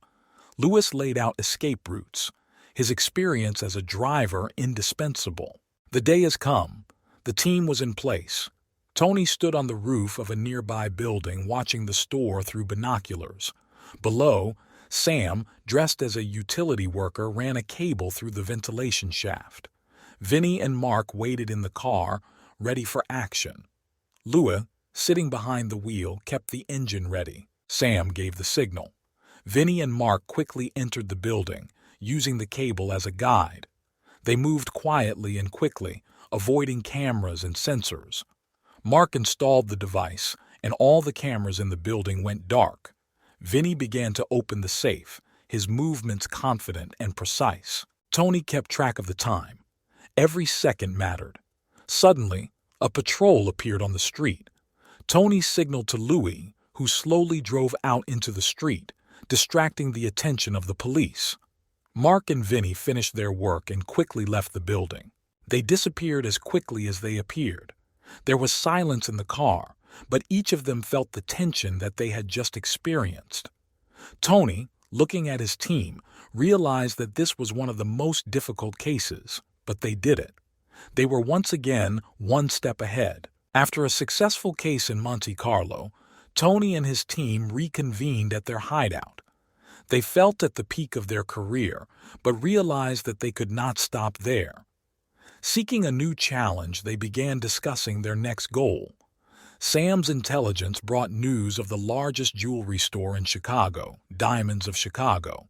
This store was famous for its collection of unique jewelry and unprecedented security measures. Tony carefully studied the reports and diagrams Sam provided.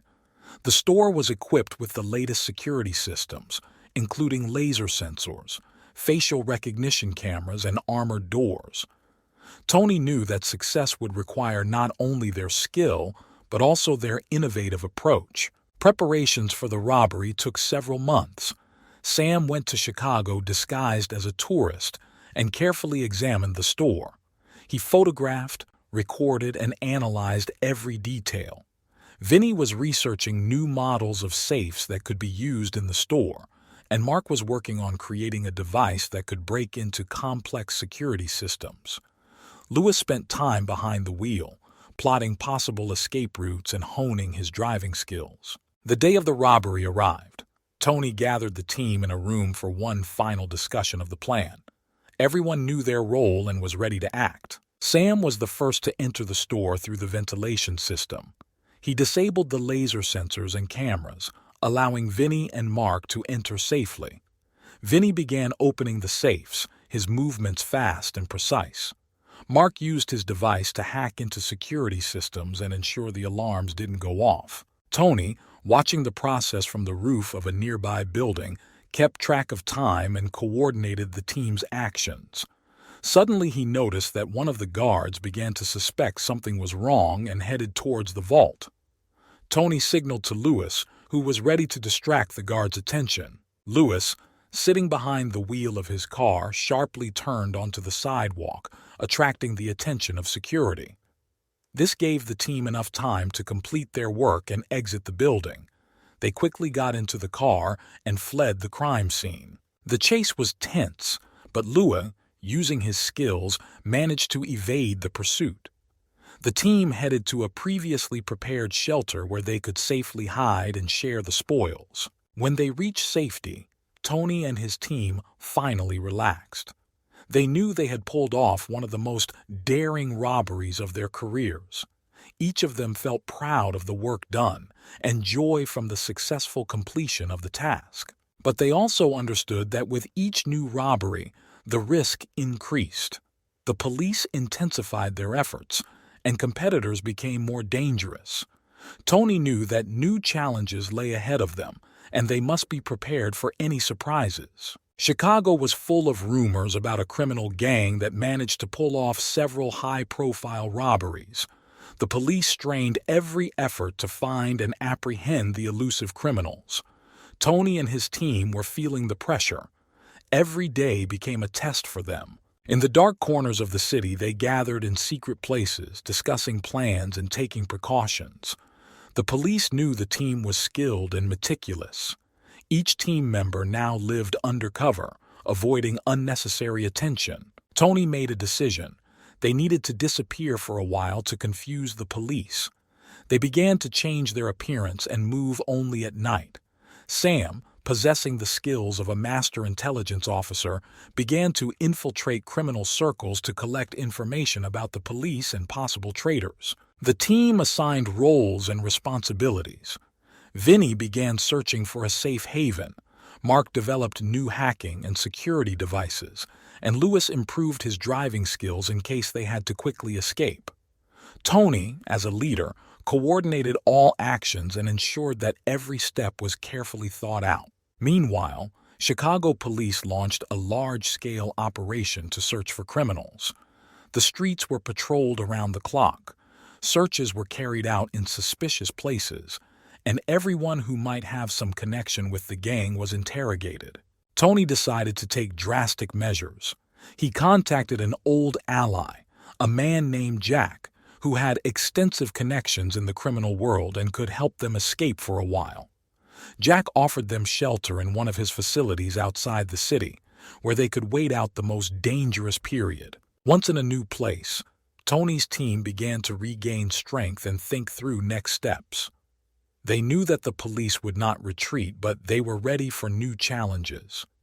Each of them was a master of his craft, and together they were an invincible force. Meanwhile, the police continued to search, but Tony's team was always one step ahead. Using their skills and connections, they found ways to avoid traps and persecution. Their goal was clear: to remain free and continue their activities despite all the obstacles. Every new day was a new battle for them, but they did not give up. Their story continued, and no one knew how it would end. Tony and his team settled into a shelter provided by Jack. The place was ideal to wait out the time and prepare for new challenges. They knew that staying in one place all the time was unsafe, and therefore decided to act with extreme caution. The team used the time spent in hiding to develop new techniques and strategies. Mark worked to create improved hacking devices that could bypass the latest security systems. Vinny studied new models of safes and practiced opening them. Louis practiced in extreme conditions to be prepared for any eventualities on the road. Tony, as always, oversaw the overall coordination of actions.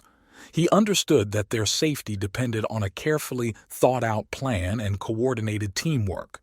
Every night they met to discuss their steps and analyze the current situation. Sam, with his intelligence skills, continued to gather information about police activities and possible threats. Meanwhile, in Chicago, the police did not give up. Task forces worked around the clock, trying to find even the slightest clue that could lead them to the trail of the gang. They checked all possible connections and sources, interrogated informants, and conducted searches. One day, Sam, who was following the news and police channels, brought important information. The police were preparing a major operation to capture a well-known crime boss who could be associated with Tony and his team. This meant that their cover could be blown. Tony decided to be proactive. He contacted Jack and agreed on a new hiding place. Jack offered them an old warehouse on the outskirts of the city, which had not been used for a long time and was out of sight of the police. The team quickly gathered and moved to a new location. At the new warehouse, they continued their preparations. Tony began planning a new business that would not only bring them significant profits, but also divert the attention of the police from their group. The target was a large bank in the city center that held significant amounts of cash and valuables. The team developed a detailed plan. Sam did some reconnaissance, studying the bank's operating hours and security systems. Mark and Vinny prepared the necessary equipment for hacking. Louis developed a quick escape route. The day of the operation was chosen carefully. The timing was chosen to minimize risks and ensure maximum safety. Vinny and Mark entered the bank through an underground tunnel prepared in advance by Sam. They quickly turned off the alarms and cameras, giving the team the necessary time to act. Everything was going according to plan until one of the guards accidentally noticed suspicious activity. Panic set in, and the team found themselves in a difficult situation. Tony quickly assessed the situation and decided to act. They gathered everything they could and headed for the exit. Louis was waiting for them in the car, ready for a quick escape. He skillfully drove the car out of the city using a pre-prepared route. The police were on their tail, but Louis used all his skills to evade pursuit. Returning to the shelter, the team realized that their plan had worked, but the risks were increasing. They knew that the police would increase their efforts and they needed to be even more careful. After a successful but risky bank robbery, Tony and his team knew they needed to rethink their actions and perhaps even change their strategy. The police stepped up their measures and each operation became more and more dangerous. It was then that Tony decided that it was time to move away from traditional robberies and look for new, less risky ways to make money. Tony suggested that the team start investing in cyberspace. In a world where digital technology plays an increasingly important role, cybercrime has been a vast area of activity. Of course, this required new skills and knowledge. Mark, the technical genius of the team, accepted the challenge to learn the necessary technologies and techniques. Over the next months, Mark delved deeper into learning programming and cybersecurity. He began developing tools that could hack complex financial systems without physically being in buildings. Vinny and Sam helped him by collecting information about potential targets, banks that could become their new victims in the digital world. Louis, who had always been the team's driver and logistician, began to feel redundant in this new scheme. Tony realized that he could not allow such a valuable team member to feel unused and assigned him the task of creating a logistics network for the movement and laundering of digital assets. Louis set up a system that allowed the team to remain anonymous and safe while operating in cyberspace. A few months later, the team was ready for its first major cyber raid. The target was an international bank with a weakly protected information system. Mark created a virus that successfully penetrated the bank system, giving the team access to millions of dollars. The operation went smoothly and the team celebrated their first success in their new field. However, Tony understood that success would attract the attention of not only the police, but also other cybercriminals.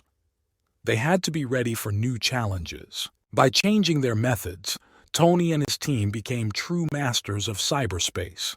They realized that in the world of technology, the possibilities are endless, and they can achieve their goals while remaining in the shadows.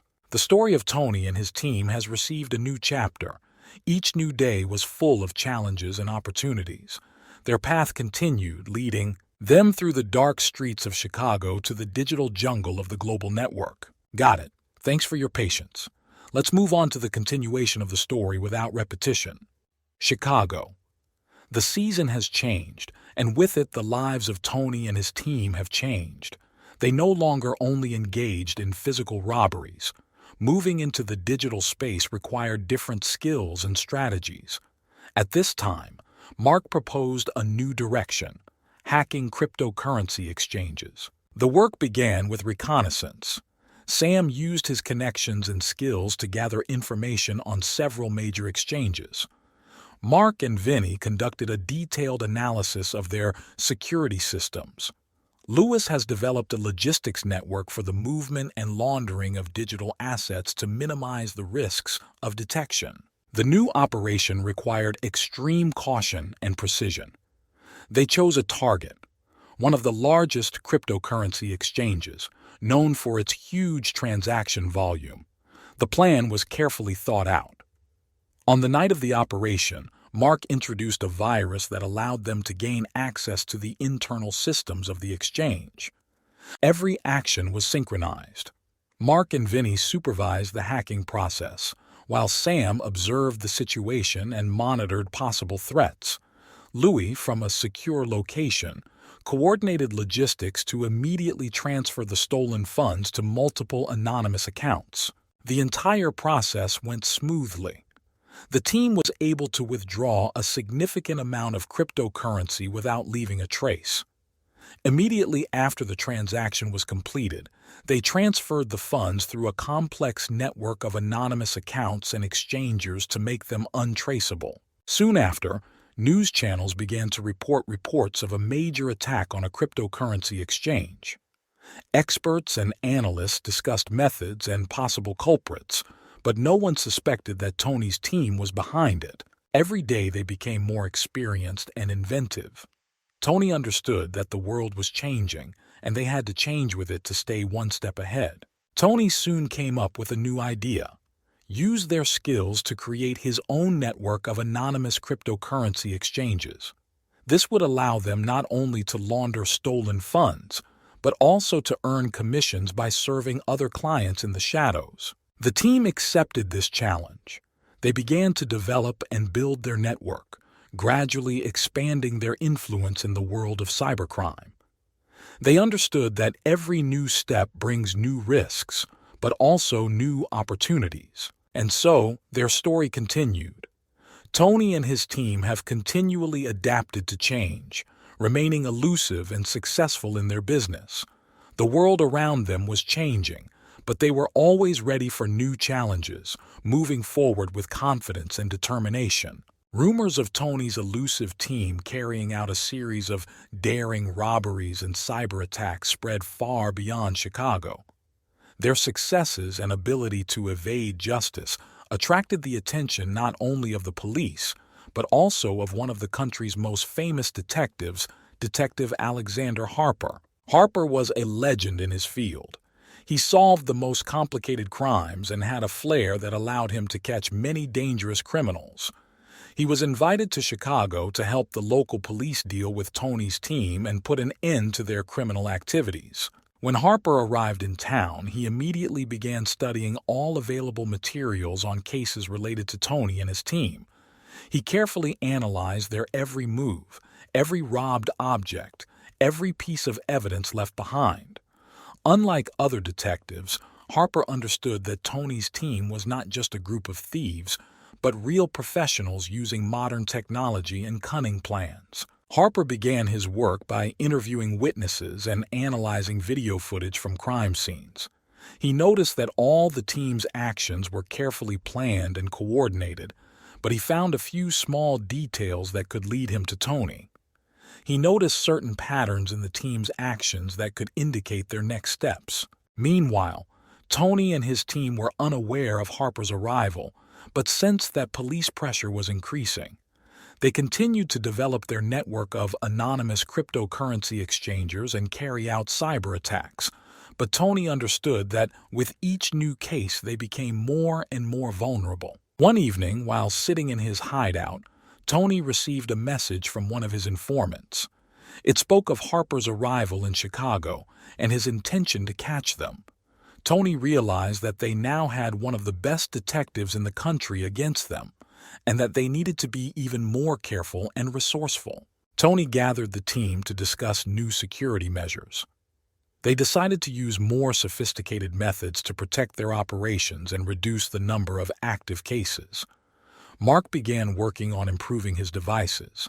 Vinny strengthened security measures for the vaults, and Sam went deeper into intelligence to learn more about Harper's plans. Harper, meanwhile, continued his hunt. He knew Tony's team was smart and cautious, but he believed he could find their weak spot. He began to use his connections and experience to infiltrate the criminal underworld of Chicago and obtain information about the location of the team. One day, Harper received a tip from an old informant who claimed to know one of the team's possible hideouts. Wasting no time, the detective organized a capture operation. When the police burst into the building, they found only an empty room and signs of a hasty departure. Tony and his team knew Harper was on their trail. They realized that their time was running out and they needed to find a way to get rid of it. Tony proposed a plan that would not only confuse Harper, but also leave him without support. The story continued, and with each passing day, the confrontation between Tony and Harper became more intense. Tony knew that in order to stay free, they would have to use all their skills and intelligence to deceive one of the best detectives in the country. Tony and his team realized that in order to confuse Detective Harper, they needed to develop something special. The detective's attention was focused on their past operations, and this could be used to their advantage. Tony gathered the team to discuss the plan. The room was quiet. Everyone listened to the leader's words, understanding the seriousness of the situation. Mark came up with the idea of creating a series of false leads that would lead Harper down the wrong path. This had to be not just a distraction, but a whole network of false evidence leading to a fake crime. The team began working on this plan.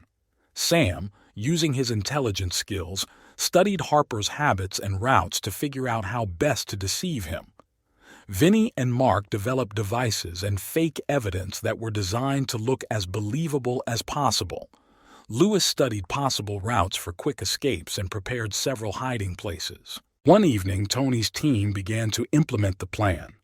They organized a fake robbery of a large jewelry warehouse on the outskirts of the city. Everything was prepared to look like their handwriting: locks picked, alarms disabled, and carefully placed footprints. However, this time they left several new clues that should have led Harper to a false hideout. When police arrived on the scene, Harper immediately noticed similarities to previous robberies. He carefully studied all the evidence, following every new lead. False tracks led him along a confusing path through several abandoned buildings and underground tunnels.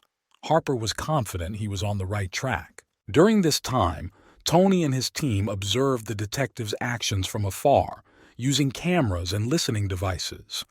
They saw Harper falling further into their trap, following false leads. The team understood that every step must be precisely verified so as not to arouse suspicion. As Harper approached the decoy, the team prepared the final act. In the abandoned building where Tony and his men were supposed to be hiding, they left a lot of fake evidence that was supposed to finally convince Harper of his success. However, instead of criminals, the detective found only empty rooms and traps that blocked his escape routes. Harper realized that he had been deceived. Anger and disappointment overwhelmed him, but he knew that this game was not over yet. He swore that he would find Tony and his team despite all their tricks. Meanwhile, Tony and his men used the time they had gained to move to a new shelter. They understood that their confrontation with Harper was becoming increasingly difficult and dangerous. They needed to be even more careful and smarter to stay one step ahead. At the new shelter, they discussed next steps. Tony suggested temporarily pausing large operations and focusing on strengthening its network and security. The team agreed, knowing they needed time to prepare for their next moves. The story of Tony and his team continued. They knew that Harper would not back down and would search for them to the last, but they were also confident in their abilities and readiness for new challenges. Their confrontation with the legendary detective became increasingly tense, and no one knew how it would end. Sure, let's figure out how Detective Harper was able to catch Tony and his team. Harper did not give up despite the setbacks. He continued to carefully analyze every detail, every trace left by Tony's team. He realized that in order to catch these criminals, he needed to use an unconventional approach and introduce an element of surprise. Harper began to develop a plan. He knew that Tony and his team were extremely careful and smart, so it was necessary to create an environment in which they would make a mistake. The detective turned to his cybersecurity contacts for help and offered them his theory. Harper decided to use a trap in cyberspace. He developed a fictitious cryptocurrency exchange with visible vulnerabilities to attract the attention of Tony's team. He knew they were always looking for new opportunities and would be interested in potential loot. The CryptoSafe cryptocurrency exchange was created from scratch. It looked real, with numerous active users and large amounts of money in their accounts. The vulnerabilities built into the system were carefully hidden, but visible enough to experienced hackers like Mark. Sam, always looking for new goals, quickly came across CryptoSafe. He shared his discovery with the team, and everyone agreed that it was a great opportunity. Mark began preparations for the break-in, unaware that it was an elaborate trap. In the evening, when Mark began the hack, Harper and his team were already ready. They watched his every move in real time. Mark was able to penetrate the system and began transferring funds, unaware that his every action was being monitored. As soon as Mark completed the operation, Harper and his team received the exact coordinates of the location of the criminals. They organized an immediate capture operation. Police and federal agents surrounded the building where Tony and his team were located. Tony quickly realized that they had fallen into a trap, but there was no time to escape. Sirens were heard around the building. Police cars blocked all possible escape routes. Tony, Mark, Vinny, Sam, and Lewis were locked inside with no way to escape. Harper personally supervised the operation. He knew that this was his only chance to catch the team that had eluded justice for so long. The police stormed the building, and after a brief resistance, Tony and his team were arrested. Each of them was handcuffed and taken out of the building. Harper looked at them with a sense of satisfaction, knowing that months of effort had finally come to fruition. Tony met the detective's gaze and nodded, acknowledging his skill. Tony's team appeared in court where they were accused of numerous robberies, cyber attacks, and other crimes. They were sentenced to long prison terms, and their legend as elusive criminals finally came to an end. Harper became the hero who caught one of the most dangerous gangs in history and returned to his regular job. But the story of Tony and his team remained in people's memory as an example of genius, ambition, and inevitable retribution for their actions. Following the arrest of Tony and his team, a large-scale process began to assess the damage caused by their criminal activities. Investigators and detectives carefully studied all cases associated with the gang to determine the exact amount of stolen funds and damage caused. They analyzed bank transactions, cryptocurrency transactions, and estimated the value of stolen jewelry and other valuables. It turned out that during their activities, Tony and his team caused damage amounting to more than $20 million. Their daring robberies and cyber attacks affected many companies, banks, and individuals, leaving a trail of destruction and financial loss in their wake. The trial was long and complex. Prosecutors presented a wealth of evidence, including eyewitness accounts, crime scene videos, and data from seized computers. Tony's lawyers tried to soften the charges, but the amount and weight of evidence was too great. The court sentenced Tony and his team to life imprisonment without parole. This sentence became an example of the fact that even the most skillful and resourceful criminals sooner or later face justice. Tony and his team were sent to one of the most secure prisons in the country. Each of them realized that their freedom was now lost forever. Within the prison walls, they often recalled their adventures, robberies, and cyber attacks, realizing that they would never be able to return to their old lives. Harper, having completed the case, continued his career as a detective, but this case forever remained in his memory as one of the most difficult and significant in his life. He often recalled the moment when he was able to catch Tony and his team, and that feeling of satisfaction for the work done never left him. The story of Tony and his team has become a legend in the criminal world and an example for future generations of criminals. They were skilled, cunning, and daring, but in the end, justice caught up with them. Their journey was full of risks and dangers, and although they achieved a lot, the end result showed that crimes always have a price. Tony, sitting in his prison cell, often thought about those days when they were at the top. He understood that their story was unique and exciting, but it ended the same way it began, unexpectedly and quickly.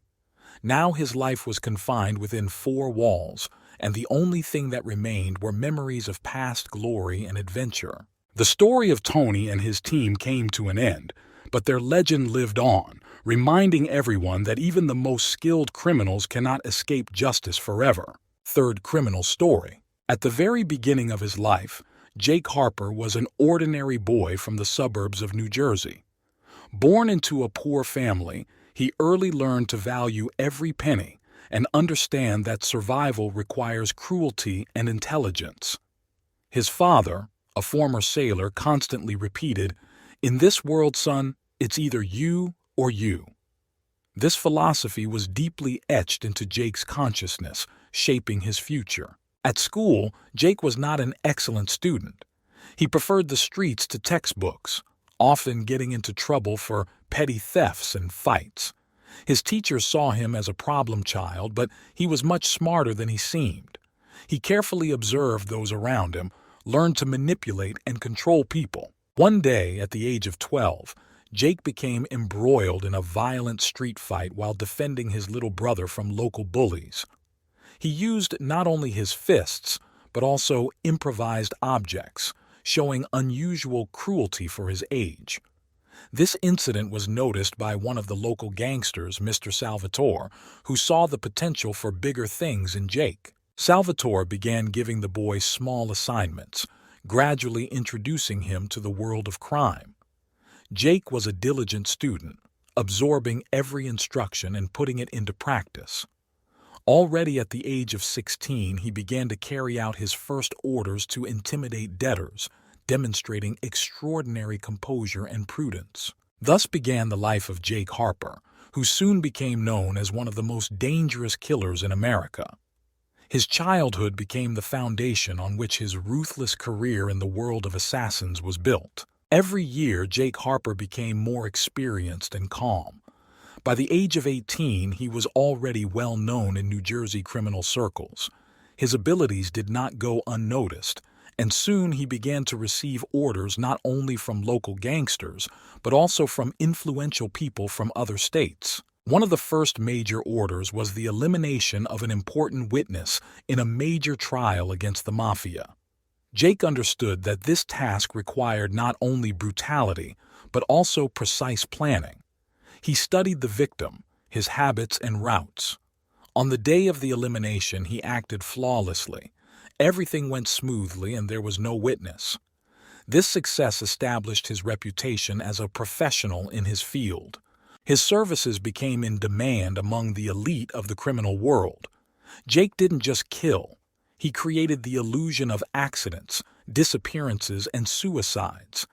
Each order was completed with the utmost care and precision, leaving no traces leading to it. But every success had its price. Jake became increasingly distant and paranoid. He didn't trust anyone, not even those who had been with him from the very beginning.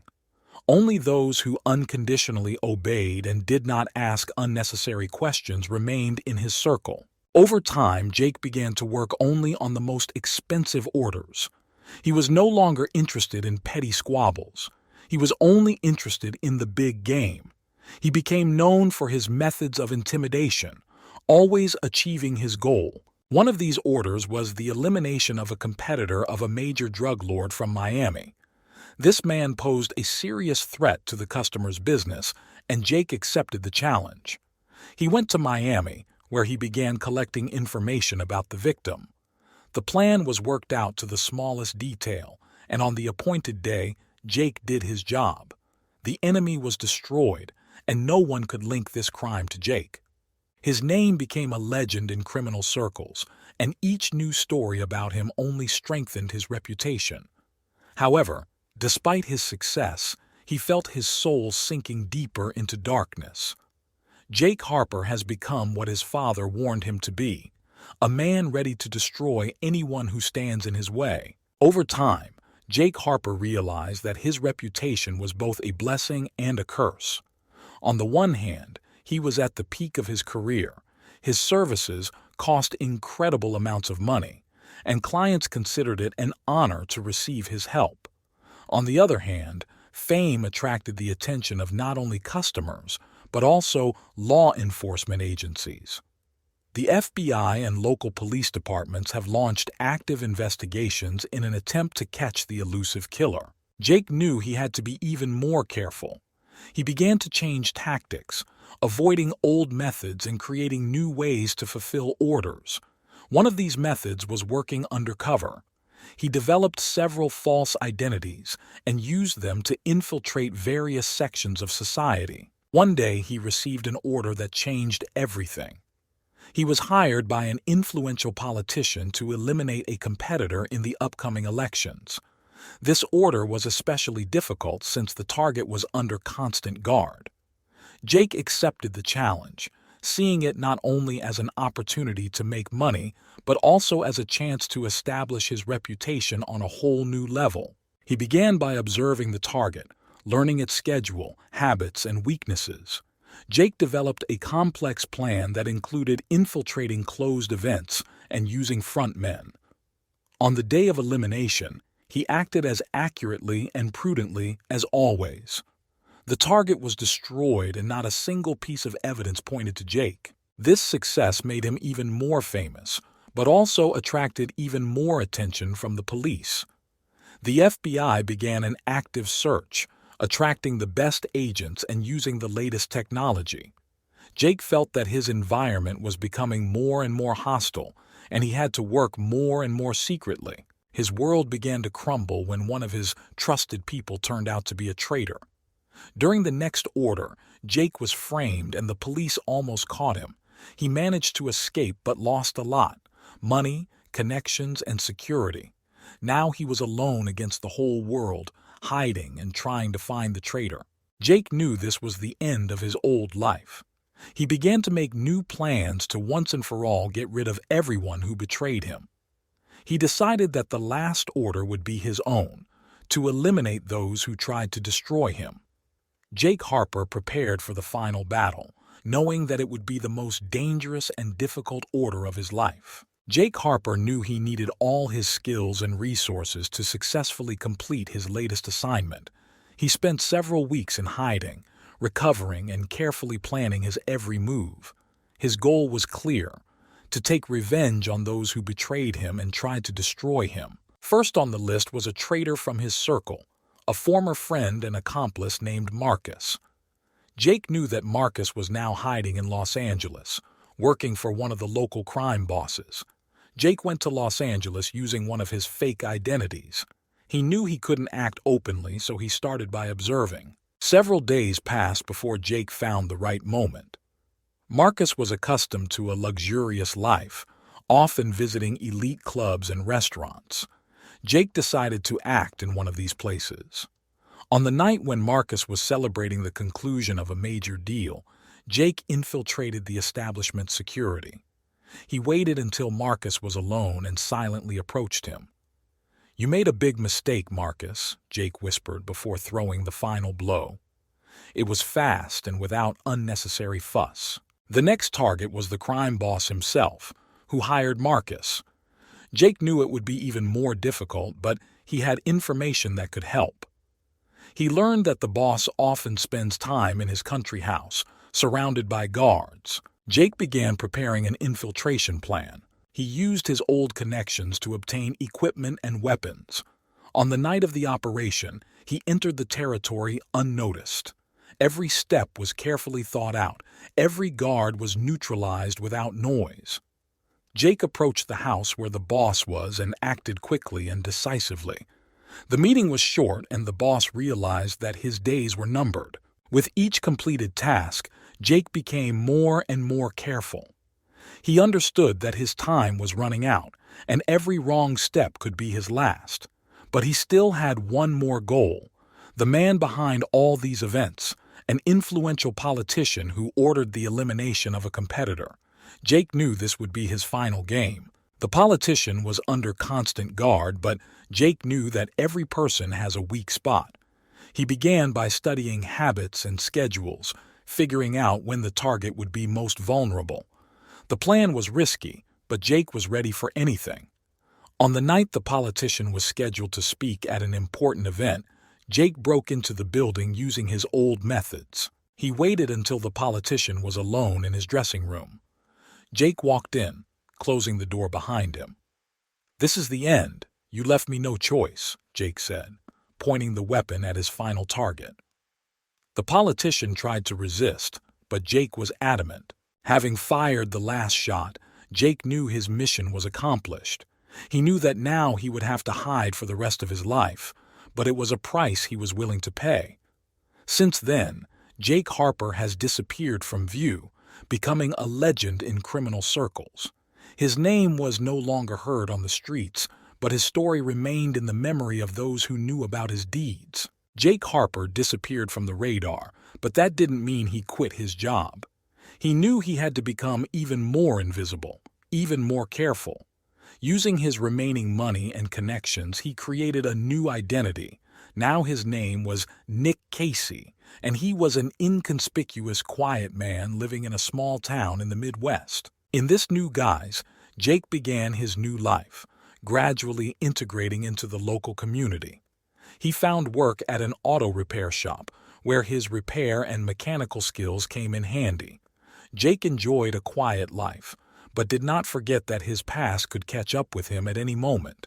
However, the underworld has not forgotten about Jake Harper. Those who had lost their men because of his actions sought revenge. They began searching, trying to find even the slightest trace. Jake knew that sooner or later someone would come for him, so he was always on guard. One day, a stranger came to his workshop. He looked like an ordinary customer, but there was something familiar in his eyes. Jake immediately felt threatened. The stranger asked to fix the car, but Jake realized that this was just an excuse. They started talking, and the stranger suddenly called him by his old name. "You're Jake Harper, right?" he asked. Jake realized that he had been found. He quickly assessed the situation and realized that it could be a trap. The stranger was not alone.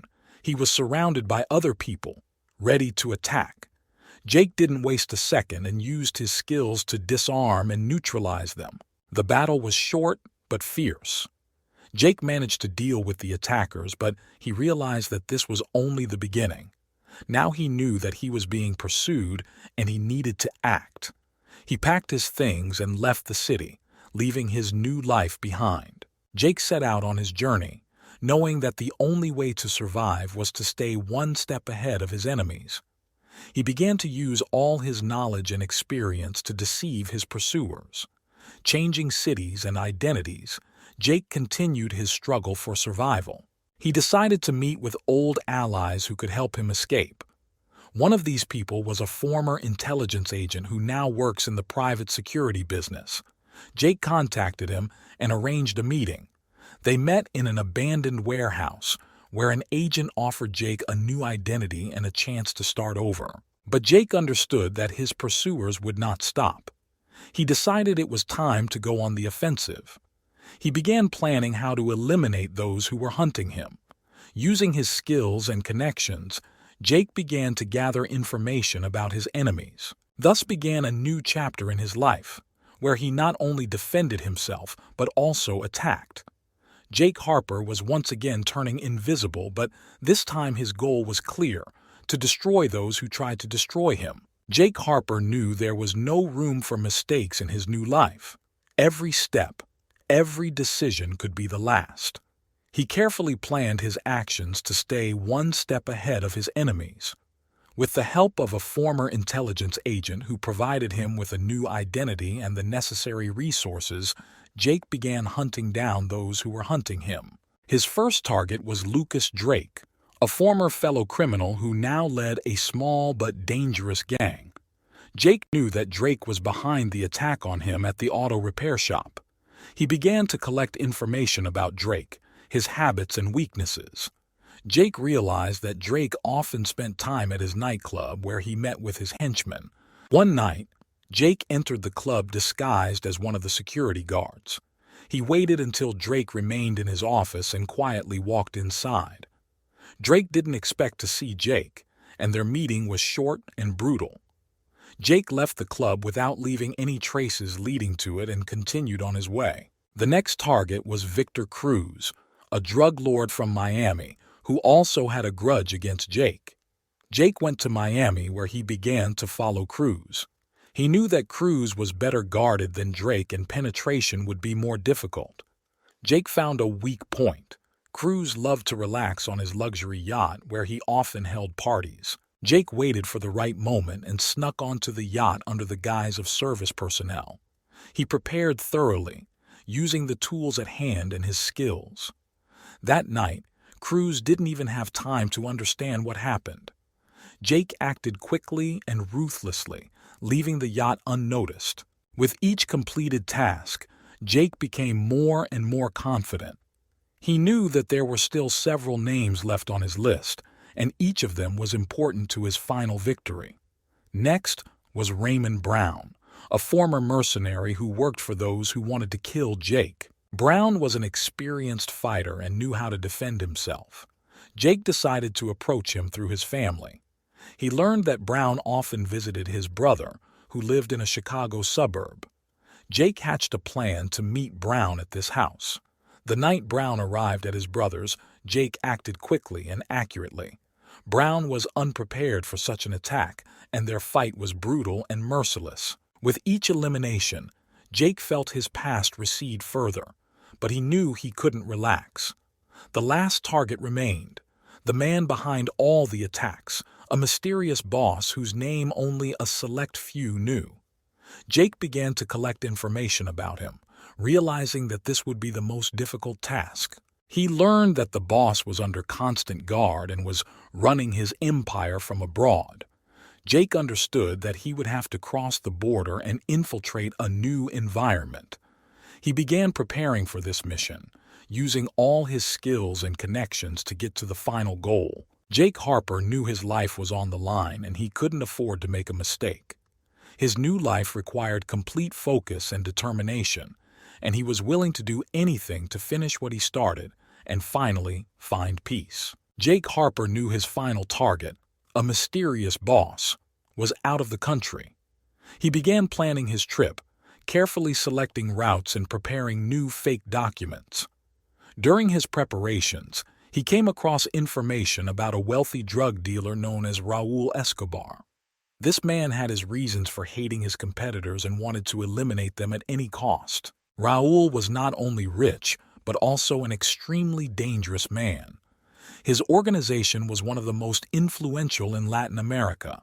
He controlled vast territories and had connections with high-ranking officials and security forces. Jake learned that Raul was looking for a hitman who could eliminate his competitors and decided to take advantage of this opportunity. Jake went to Colombia, preparing false documents and carefully planning his cover.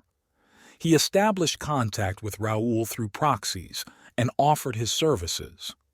Raul, impressed by his track record, agreed to meet him at one of his luxurious mansions. The meeting took place in strict secrecy. Raoul presented Jake with a list of his competitors who needed to be eliminated. Each of them posed a serious threat to his business. Jake, having carefully studied the goals, realized that this task would not only bring him a lot of money, but would also provide an opportunity to strengthen his position in the criminal world. The first target was in one of the major cities of Colombia. It was a local drug lord who had recently begun to threaten Raoul's interests. Jake began the task, carefully planning every step. He followed the target for several days, studying its habits and movement routes. At the right moment, Jake acted quickly and quietly, eliminating the drug lord and leaving the crime scene undetected. With each completed task, Jake became more and more confident. He understood that his reputation was growing, and with it, the risks were increasing. The next targets were no less dangerous. Each of Raoul's competitors was well protected and ready for possible attacks. Jake used all his skills and experience to deal with them. Raoul was pleased with the results and began to trust Jake with increasingly complex tasks. However, Jake knew he had to be on guard. In this world, trust was rare, and every step could be fatal. He continued to work, eliminating his competitors one by one, but did not forget that his real goal was to find and destroy the mysterious boss who was trying to destroy him. Eventually, Jake received information about the location of his final target. He realized that it was time to finish what he started and regain his freedom. Jake went in search of his boss, knowing that this would be the most dangerous task of his life. He was ready for any difficulties, because his life and the opportunity to start over with a clean slate were at stake. Jake Harper remained true to his criminal nature, realizing that his world was one of cruelty and violence. By carrying out orders from Raoul, he strengthened his reputation in criminal circles, while simultaneously increasing his resources and connections. Each eliminated competitor of Raoul brought Jake not only money, but also additional influence. Over time, Jake realized that Raoul himself could become a profitable target for him. Raoul Escobar, despite his power, also had weaknesses and vulnerabilities. Jake began to collect information about Raoul, his habits, weaknesses, and enemies. He knew that in the criminal world, you always need to be one step ahead. One day, Jake received the task of eliminating another of Raoul's competitors, a major drug lord named Miguel Alvarez.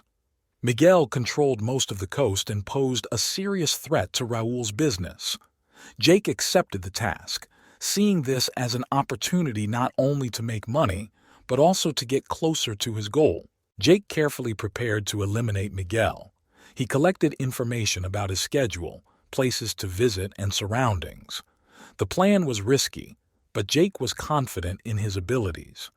He chose the moment when Miguel was to hold a meeting with important partners at his villa. On the night of the operation, Jake infiltrated the villa using his skills and equipment. He acted quickly and silently, neutralizing the guards and entering the house.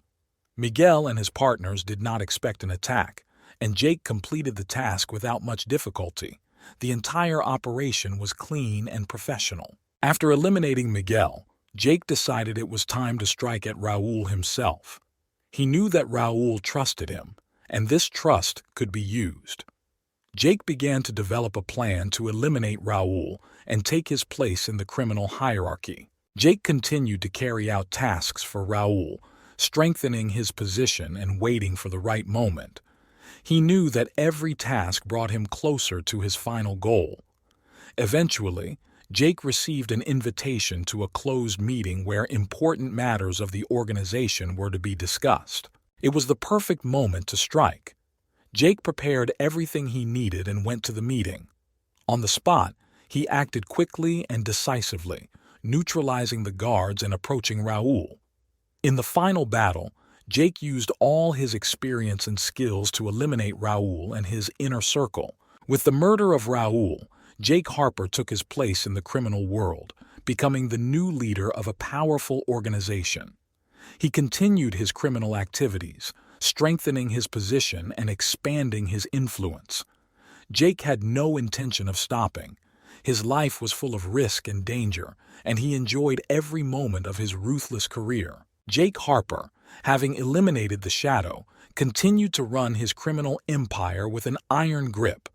Every day his power and influence only grew, and he skillfully used this to strengthen his position and eliminate any competitors. However, a new threat soon appeared on the horizon. Rumors have come from Mexico about a new drug cartel led by a brutal and ambitious leader named Carlos Mendoza.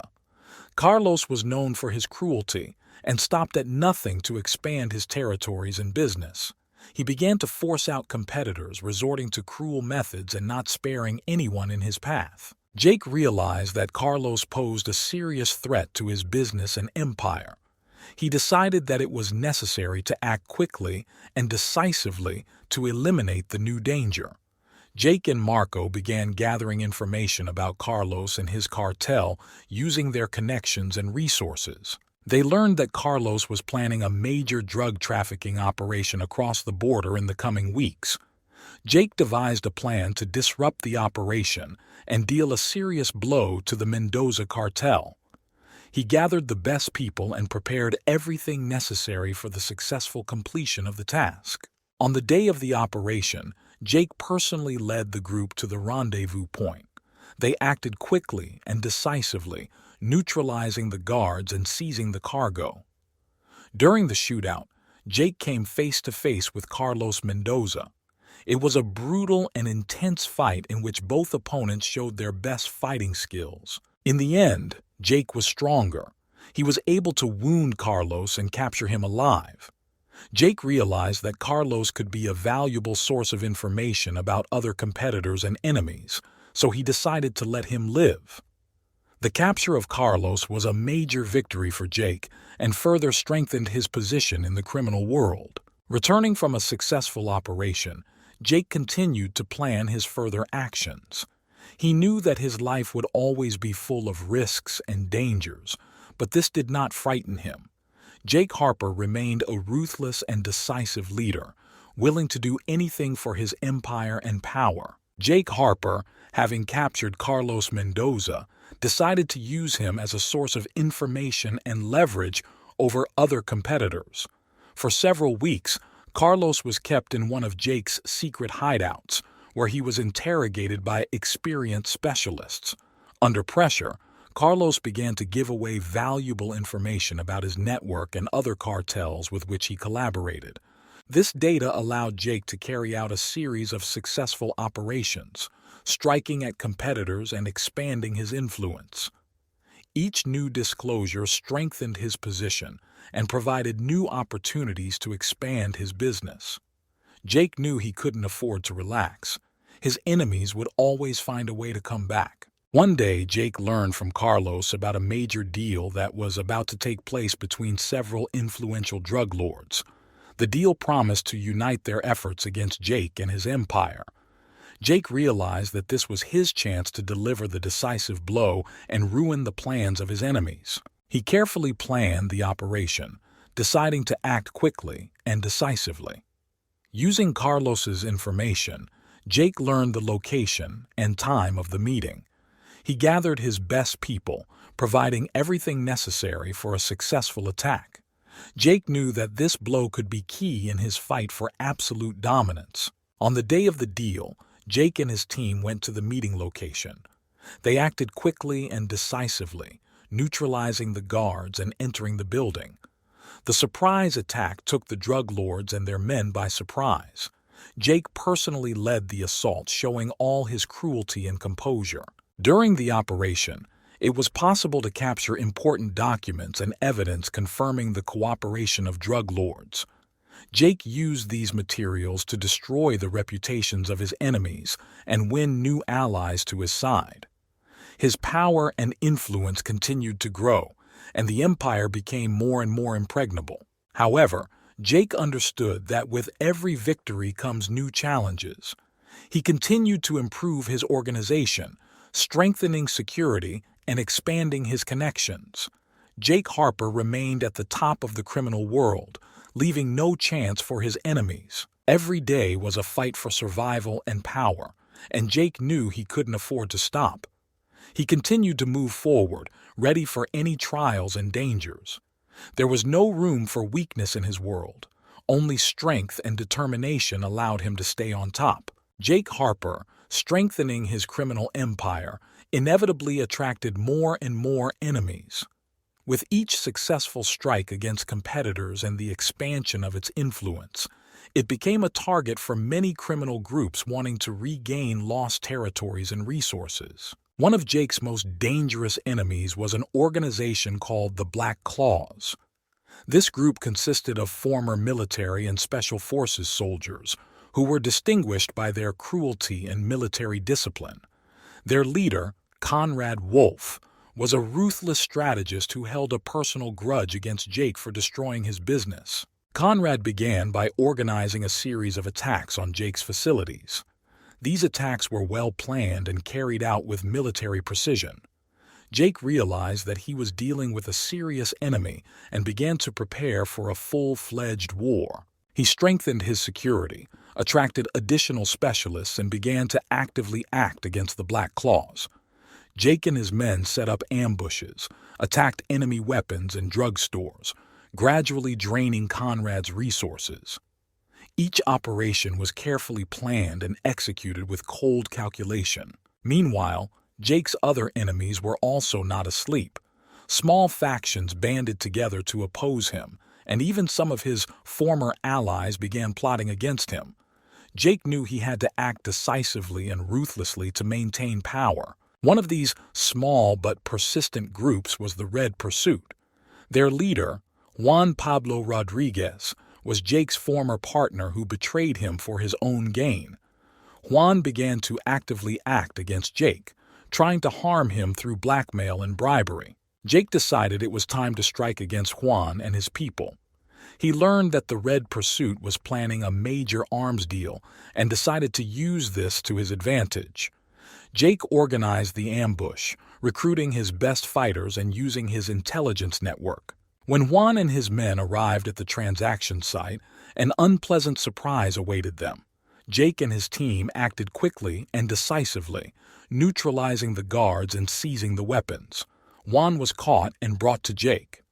Without further ado, Jake eliminated the traitor, showing everyone that betrayal would be severely punished. The war with the enemies continued, and Jake understood that his life would never be calm. He acted decisively, eliminating threats one by one. Every enemy who tried to stand in his way was faced with his cruelty and cold-bloodedness. Jake Harper remained at the top of the criminal world, but it was an achievement that required constant effort and a willingness to take on any challenge. His enemies were numerous and dangerous, but he was ready to fight to the end, defending his empire and power. The situation became increasingly tense. Jake Harper felt the pressure mounting from all sides. His enemies united, forming coalitions to overthrow him. Despite all the successes, Jake knew that he could not relax.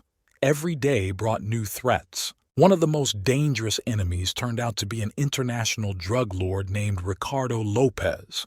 Ricardo was known for his cunning and ruthlessness, and he decided that Jake was a serious threat to his business. Ricardo began to act against Jake, organizing sabotage and attacks on his facilities. Jake understood that Ricardo was a serious opponent who needed to be dealt with strategically. He began collecting information about Lopez using his connections and spy network. He soon learned that Lopez planned to meet one of his main suppliers at a secret villa in Central America. This was the perfect opportunity for Jake to strike. He gathered his best people, prepared everything he needed, and went to Central America. The plan was simple: infiltrate the villa and eliminate Lopez, leaving his organization leaderless. The night was dark and moonless when Jake and his team arrived on site. They quietly entered the villa using night vision and silent weapons. Every step was carefully planned, and soon they were inside. The villa was luxurious, but Jake wasn't interested in that. He moved through the corridors until he found the room where Lopez was meeting with the supplier. The sudden attack took everyone by surprise. Jake acted quickly and decisively, eliminating the guards and breaking through to Lopez. The meeting with Lopez was short and brutal. Jake knew he couldn't let the enemy get away and did everything he could to complete his mission. Lopez's death was a major blow to his organization, leaving it without leadership and destabilizing the situation. However, this was only one of many battles. Jake knew that his enemies would continue to attack. He strengthened his security measures, brought in additional specialists, and began to actively act against anyone who dared to challenge him. Every day Jake faced new threats, but he remained calm and determined. His reputation as a ruthless leader continued to grow, and many began to realize that fighting him would be a recipe for destruction. Jake Harper continued to rule his criminal world, not giving his enemies the slightest chance of victory. His life was full of dangers, but this is where he found his calling. He knew that he would never be able to give up this life, and was ready to go to the end, defending his influence and power. Shortly after Ricardo Lopez was eliminated, a new threat appeared on the horizon. A criminal group known as the Blue Crows has emerged. This group consisted of former mercenaries and professional killers, known for their cruelty and ability to act secretly. Their goal was to eliminate Jake Harper and take over his territory. The leader of the Blue Ravens, Alexei Vorontsov, was an experienced strategist and had repeatedly proven his ability to handle complex operations. He knew that a direct attack on Jake wouldn't be enough, so he started with subversion. The Voronovites began by sabotaging supplies, causing sabotage and attacking Jake's key facilities. Jake quickly realized that he was dealing with a serious enemy. He strengthened the security of his facilities and began collecting information about the Blue Ravens. His intelligence network worked around the clock, trying to figure out who was behind the attacks and what the next target was. Jake soon learned that Alexei Vorontsov was planning a major operation, the purpose of which was to destroy his main base. Jake decided to launch a preemptive strike. He gathered his best people and developed a plan to lure Vorontsov out of hiding. Jake staged a false leak about a major arms shipment, knowing that Vorontsov would not be able to resist the opportunity. The operation was carefully planned, and at the right moment, Jake and his team set up an ambush. On the night of the attack, Jake and his men took up positions around the meeting place. As soon as the Blue Crows arrived on the scene, a fierce firefight began.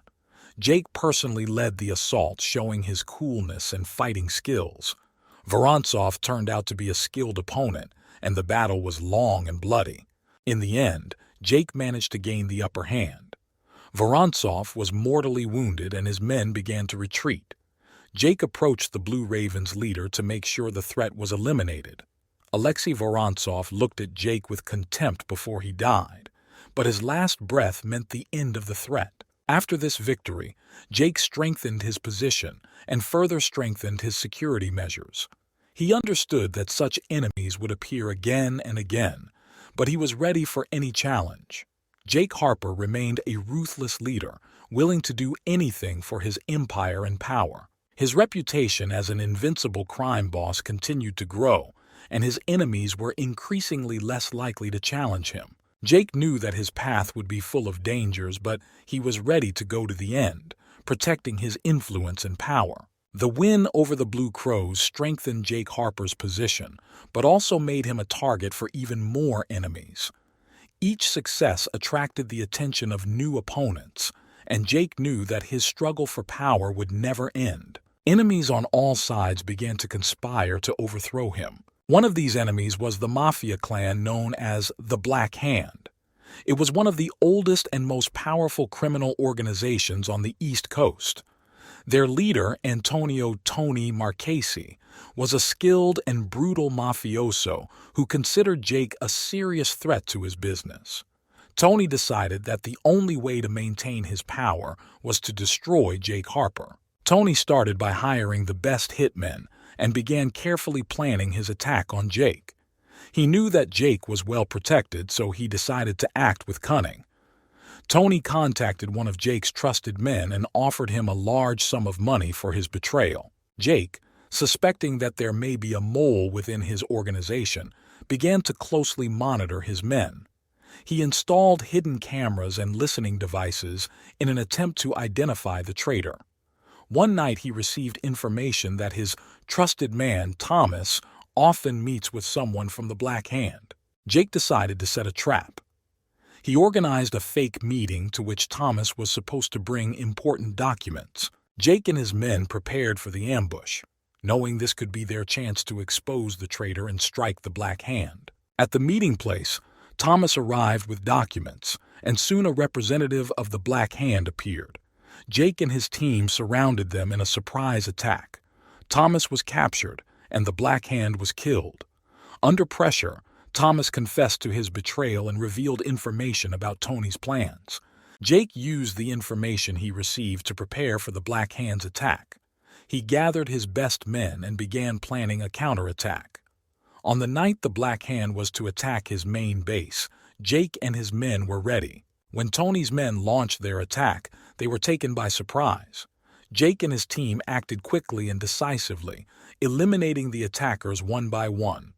Jake personally approached Tony Marchese, knowing that this would be a decisive fight. The battle was brutal, but Jake again showed his superior training and composure. Tony Marchese was defeated and his clan was beheaded. Jake Harper has proven once again that no one can topple him that easily. He understood that the struggle for power would continue, but he was ready for any challenge. His empire remained strong and he continued to rule his world with an iron grip. Every day Jake strengthened his power, eliminating enemies and expanding his influence. He knew that his life would be full of dangers, but this only fueled his determination. Jake Harper remained an invincible and ruthless leader, ready to do anything for the sake of his empire and power. Jake Harper knew there was no peace in his world. Every day brought new threats and new challenges. He strengthened his empire but understood that his enemies would not give up trying to overthrow him. Now, he had to become even more cunning and tougher. A new threat has emerged on the horizon, a crime syndicate called Scorpion. This organization consisted of former military, special forces, and professional killers who decided to join forces for one goal: to eliminate Jake Harper and take his place. Their leader, Maximilian Duval, was not only an experienced strategist but also a master of conspiracy. He knew that a direct attack on Jake would not be enough, so he began to act from within. Duval began by introducing his people into Jake's circle. They worked quietly and unnoticed, gathering information and undermining trust within the organization. Jake began to notice that his operations were becoming less successful, and information about his plans began to leak out. One day, Jake received an anonymous message warning him of an impending conspiracy. He knew he couldn't trust anyone, so he decided to act on his own. Jake set a trap for the traitors by staging a false operation. When the information leaked, he found out which of his people worked for Scorpio. Having cleared his circle of traitors, Jake began to prepare for the final battle. He gathered the best fighters and prepared his headquarters for defense. Duval decided that the time had come to strike the decisive blow. He sent his best men to attack Jake's base. The night was dark and tense. Jake and his team were waiting for the attack, ready to fight. When the Scorpions launched their attack, they were met with fierce resistance. Jake fought alongside his men, demonstrating his determination and composure. The battle was long and bloody. Maximilian Duval personally led the attack, seeking to destroy Jake. Ultimately, they came face to face. Duval turned out to be a worthy opponent, but Jake was ready for any outcome. In a furious battle, Jake gained the upper hand, delivering the decisive blow and killing Duval. The victory over Scorpio was an important moment in Jake's life. He has proven that he is able to withstand any threat and preserve his empire. But he knew that his struggle would not end there. In the world of crime, there will always be new enemies and new challenges. Jake Harper remained at the top of the criminal world, ready for any challenge. His life was full of dangers, but this is where he found his calling. Each victory made him stronger, and he continued to move forward, protecting his influence and power. After defeating Scorpio, Jake Harper decided not to stop there. His empire flourished, but he understood that maintaining power would be more difficult than conquering it. Jake became even more careful, improving his methods and strengthening his connections. A new challenge was the Tiger Claw organization, known for its cruelty and cunning. Their leader, Li Jian, was a master of covert operations and did not tolerate defeat. He decided that Jake was a threat to his business and must be eliminated. Li began by hiring top hackers to attack Jake's financial systems. Over the course of several weeks, Jake's bank accounts were attacked, resulting in serious losses. Jake realized that he was dealing with a serious opponent. He began searching for information about Li Jiang and his organization. He soon learned that Li was planning a major drug smuggling operation through his territory. Jake decided to take advantage of this information and strike first. He devised a plan to disrupt Li's operation. Jake gathered his best men and prepared an ambush along the smuggling route. On the night of the operation, they acted quickly and decisively, seizing the cargo and neutralizing the guards. Li Jian was angry at the failure and decided to personally take down Jake. Li prepared a large-scale attack on one of Jake's bases, hoping to take him by surprise. However, Jake was ready for this. He installed additional security measures and prepared his men for the attack. When Li and his men launched their assault, they were met with fierce resistance. The battle was brutal and bloody. Jake personally led the defense, demonstrating his determination and fearlessness. Li Jian proved to be a worthy opponent, but Jake knew that he could not afford to lose. Ultimately, Jake and his men were victorious, destroying most of Li's fighters and capturing the leader himself. Li Jian was brought to Jake, who eliminated him without hesitation, sending a clear message to all enemies. The victory over Tiger Claw strengthened Jake's position and showed everyone that he could not be overthrown. Jake continued to rule his empire, knowing that his enemies would always try to destroy him. He strengthened his security measures, developed his intelligence network, and began actively searching for potential threats. Jake knew that his life would be full of dangers, but he was ready for any challenge. Every new day brought new challenges, but Jake Harper remained an invincible leader, ready to do anything for the sake of his empire. He continued to move forward, protecting his influence and power, without giving his enemies the slightest chance of victory. Jake Harper, confidently sitting at the top of his criminal empire, never gave himself time to rest. Every day was filled with a continuous struggle for survival, and he did not allow himself to loosen his grip. His victories over Scorpion and Tiger Claw became a legend, but new enemies were not long in coming. This time, a group called the Shadow League opposed Jake. This organization was known for its secrecy and ability to carry out sabotage. Their leader, the mysterious Elias Knight, was a master of manipulation and strategy. He has staged coups more than once and overthrown strong leaders in the criminal world. Knight decided that Jake Harper would be his next victim. Elias began by penetrating the deepest layers of Jake's network. His people infiltrated key positions, gathering information and undermining trust within the organization. Jake felt that something was wrong but could not determine the source of the problem. Every step forward was accompanied by 2 steps back. Jake soon received information that the Shadow League was planning a series of attacks on his main targets. He knew he had to act quickly and decisively to maintain control. Jake gathered his best men and prepared a defense plan. He knew that Knight would act cunningly and secretly, so he decided to use the same tactics. Jake set up decoys to confuse the enemy and prepared ambushes at key points. When the attack started, Jake and his men acted with lightning speed. They successfully repulsed the first wave of attacks, but knew that this was only the beginning. Elias Knight was not going to give up. He resorted to tactics of sabotage and disinformation in an attempt to weaken the morale of Jake's men. But Jake was ready for this.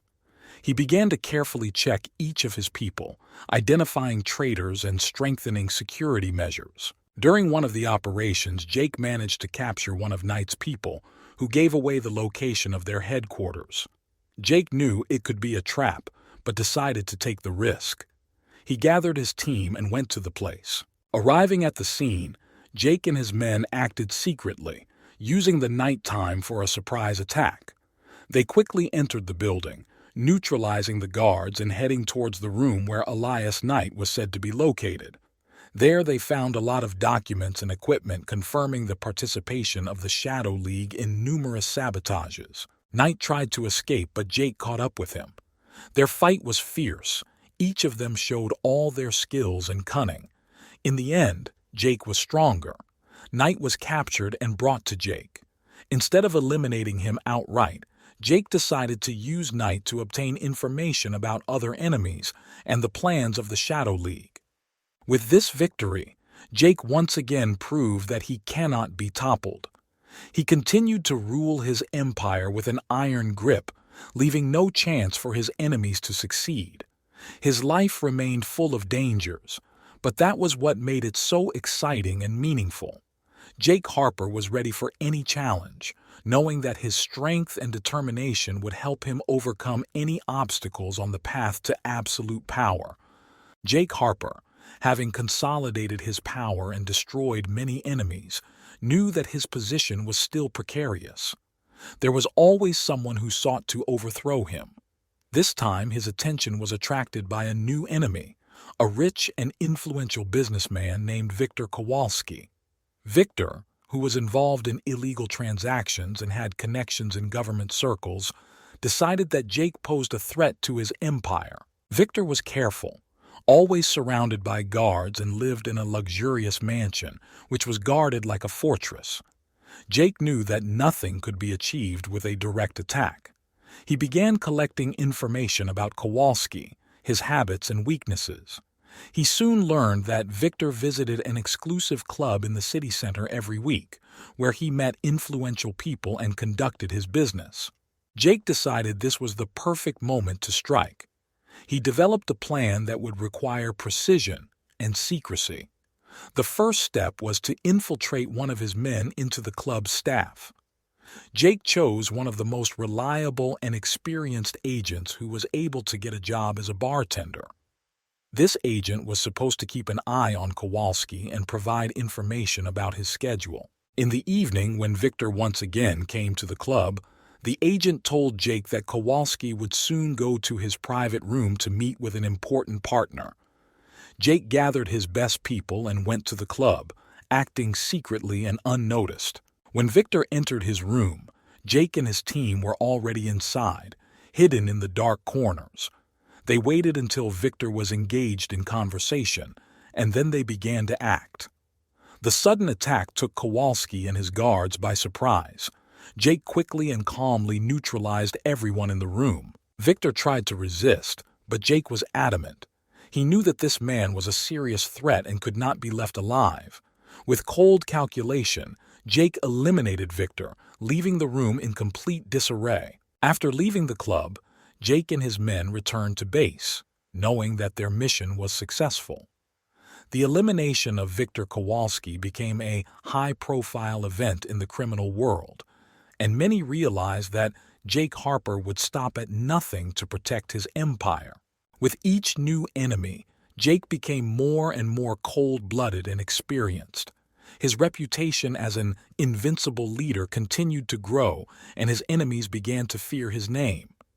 Jake knew that his struggle would never end, but he was ready for any challenge to maintain his power and influence. After eliminating Victor Kowalski, Jake Harper cemented his reputation as a ruthless and decisive leader. However, this victory attracted the attention of even more powerful enemies. A new threat has emerged on the horizon: the Consortium, a secret organization running large shadow operations around the world. Their leader, Lucius Kane, was known for his coolness and strategic intelligence. The consortium decided that Jake was a threat to their global plans and decided to eliminate him. Jake learned of the impending threat and began to prepare for a new battle. He understood that the consortium was not just a group of criminal elements, but a powerful structure with extensive resources. Jake began collecting information about Kane and his organization. He used all his connections and resources to find out more about the consortium. He soon learned that Lucius Kane was planning to meet several of his key partners at one of his luxury hotels in Switzerland. Jake decided this was the perfect moment to strike. The plan required precision and secrecy. Jake developed an operation that involved infiltrating his best agents into the hotel staff. These agents were required to provide access to key areas and gather the necessary information. For weeks they had been preparing the ground for the final blow. Finally, the day of the operation arrived. Jake and his team arrived in Switzerland under the guise of tourists and businessmen. They used fake documents and carefully planned routes to sneak into the hotel undetected. Every step was thought out to the smallest detail. As Lucius Kane and his partners gathered for a meeting, Jake and his men sprang into action. They quickly and silently neutralized the security and entered the conference room where the meeting was taking place. The sudden attack took everyone by surprise. Lucius Kane tried to resist, but Jake was adamant. With cold calculation, Jake and his team eliminated everyone present, leaving no witnesses. Lucius Kane, trying to escape, found himself trapped. Jake caught up with him and won the final battle, eliminating the leader of the consortium. This was a powerful statement to all of Jake's enemies. No one could stop him. After leaving the hotel, Jake and his team disappeared without a trace, leaving only chaos and fear in their wake. The victory over the consortium strengthened Jake's position in the criminal world. His reputation as an invincible leader continued to grow, and his enemies dared to challenge him less and less. Jake knew his struggle would never end, but he was ready for any challenge. He continued to rule his empire with an iron grip, protecting his influence and power. There was no room for weakness in the world of crime, and Jake Harper proved he was willing to do anything to stay on top. After defeating Lucius Kane and the consortium, Jake Harper found himself at the top of the criminal world, but he knew that his position was still precarious. Enemies were everywhere, and he could not afford to relax.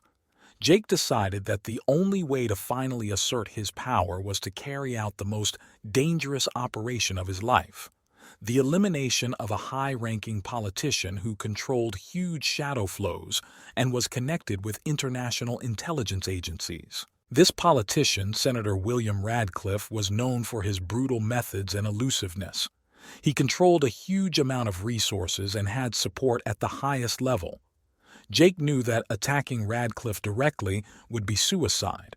He began collecting information, studying every little detail about the senator's life, his schedule, and habits. Jake soon learned that Radcliffe regularly attends a secret conference of elite politicians and businessmen on a closed island in the Caribbean. This event was better guarded than any fortress, but Jake decided to take a chance. He developed a plan that required perfect coordination and precision. The first step was to introduce an agent into the island's maintenance team. Jake chose the best of his people, Lawrence, a master of disguise and covert operations. Lawrence received false documents and successfully got a job on the island. His task was to collect information and prepare everything necessary for the arrival of Jake and his team. Jake gathered the best fighters and began to prepare for the operation. They spent weeks training and planning, studying every detail and possible scenario. Finally, the day came when Jake and his men went to the island under the guise of high-ranking guests. Using forged documents and carefully crafted legends, they successfully passed the check and entered the territory. An atmosphere of luxury and safety reigned on the island. There were guards and surveillance systems everywhere. Jake and his team acted secretly, avoiding unnecessary attention. Lawrence provided them with information about the senator's location and schedule. They knew they would only have one chance. When the moment was right, Jake and his men took action. They made their way into the building where the meeting was taking place, neutralizing the guards and hiding in the shadows. Jake knew he had to act quickly and decisively. They entered the room where Senator Radcliffe was located and launched a surprise attack. Radcliffe was surrounded by guards, but Jake and his men acted with lightning speed. They eliminated the guards and reached the senator. In the final battle, Jake personally faced Radcliffe. The senator was well prepared and was not going to give up without a fight. But Jake was adamant. With composure and determination, he achieved victory by eliminating Radcliffe. After leaving the hall, Jake and his team used a pre-prepared evacuation plan. They left the island, leaving chaos and fear in their wake. The operation was a success, and Jake knew that his power was now even more unshakable. This operation became the most dangerous and decisive in his life. He proved that he was ready to do anything to preserve his empire. Jake Harper continued to rule his world with an iron grip, not giving his enemies the slightest chance of victory. His reputation as an invincible leader was cemented forever, and his enemies realized that it was better not to mess with him. After his most risky operation, Jake Harper consolidated his power and became an unshakable leader in the criminal underworld. However, his success attracted the attention of new enemies, who decided that it was time to eliminate Jake once and for all. Among them was a young and ambitious crime boss known as Vincent Romano. Vincent saw Jake not only as a threat, but also as an opportunity to take his place. Vincent carefully planned the assassination attempt on Jake. He knew that a direct attack would not achieve anything, so he decided to act covertly. Vincent used his best people and infiltrated them into Jake's circle to gather information about his schedule and weaknesses. One evening, as Jake was returning to his mansion after an important meeting, the plan began. Vincent knew that Jake was always surrounded by security, so he organized a diversion. Several mercenaries set off an explosion on the other side of the city to divert the attention of the police and security. At this moment, when Jake drove up to his house, he and his guards were attacked. The sudden attack took everyone by surprise. Vincent personally led the attack to ensure Jake was eliminated. Jake's guards desperately resisted, but the attackers were well prepared and armed. Jake fought with coolness and determination, but in the chaos of the firefight he suffered several severe wounds. The bullets pierced his bulletproof vest, and he fell to the ground, bleeding.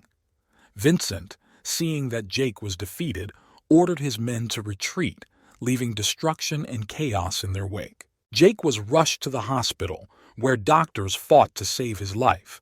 He underwent several complex operations, but the injuries were too serious. Jake survived, but his condition remained critical. Doctors warned that recovery would be long and difficult. A year passed in the struggle for survival.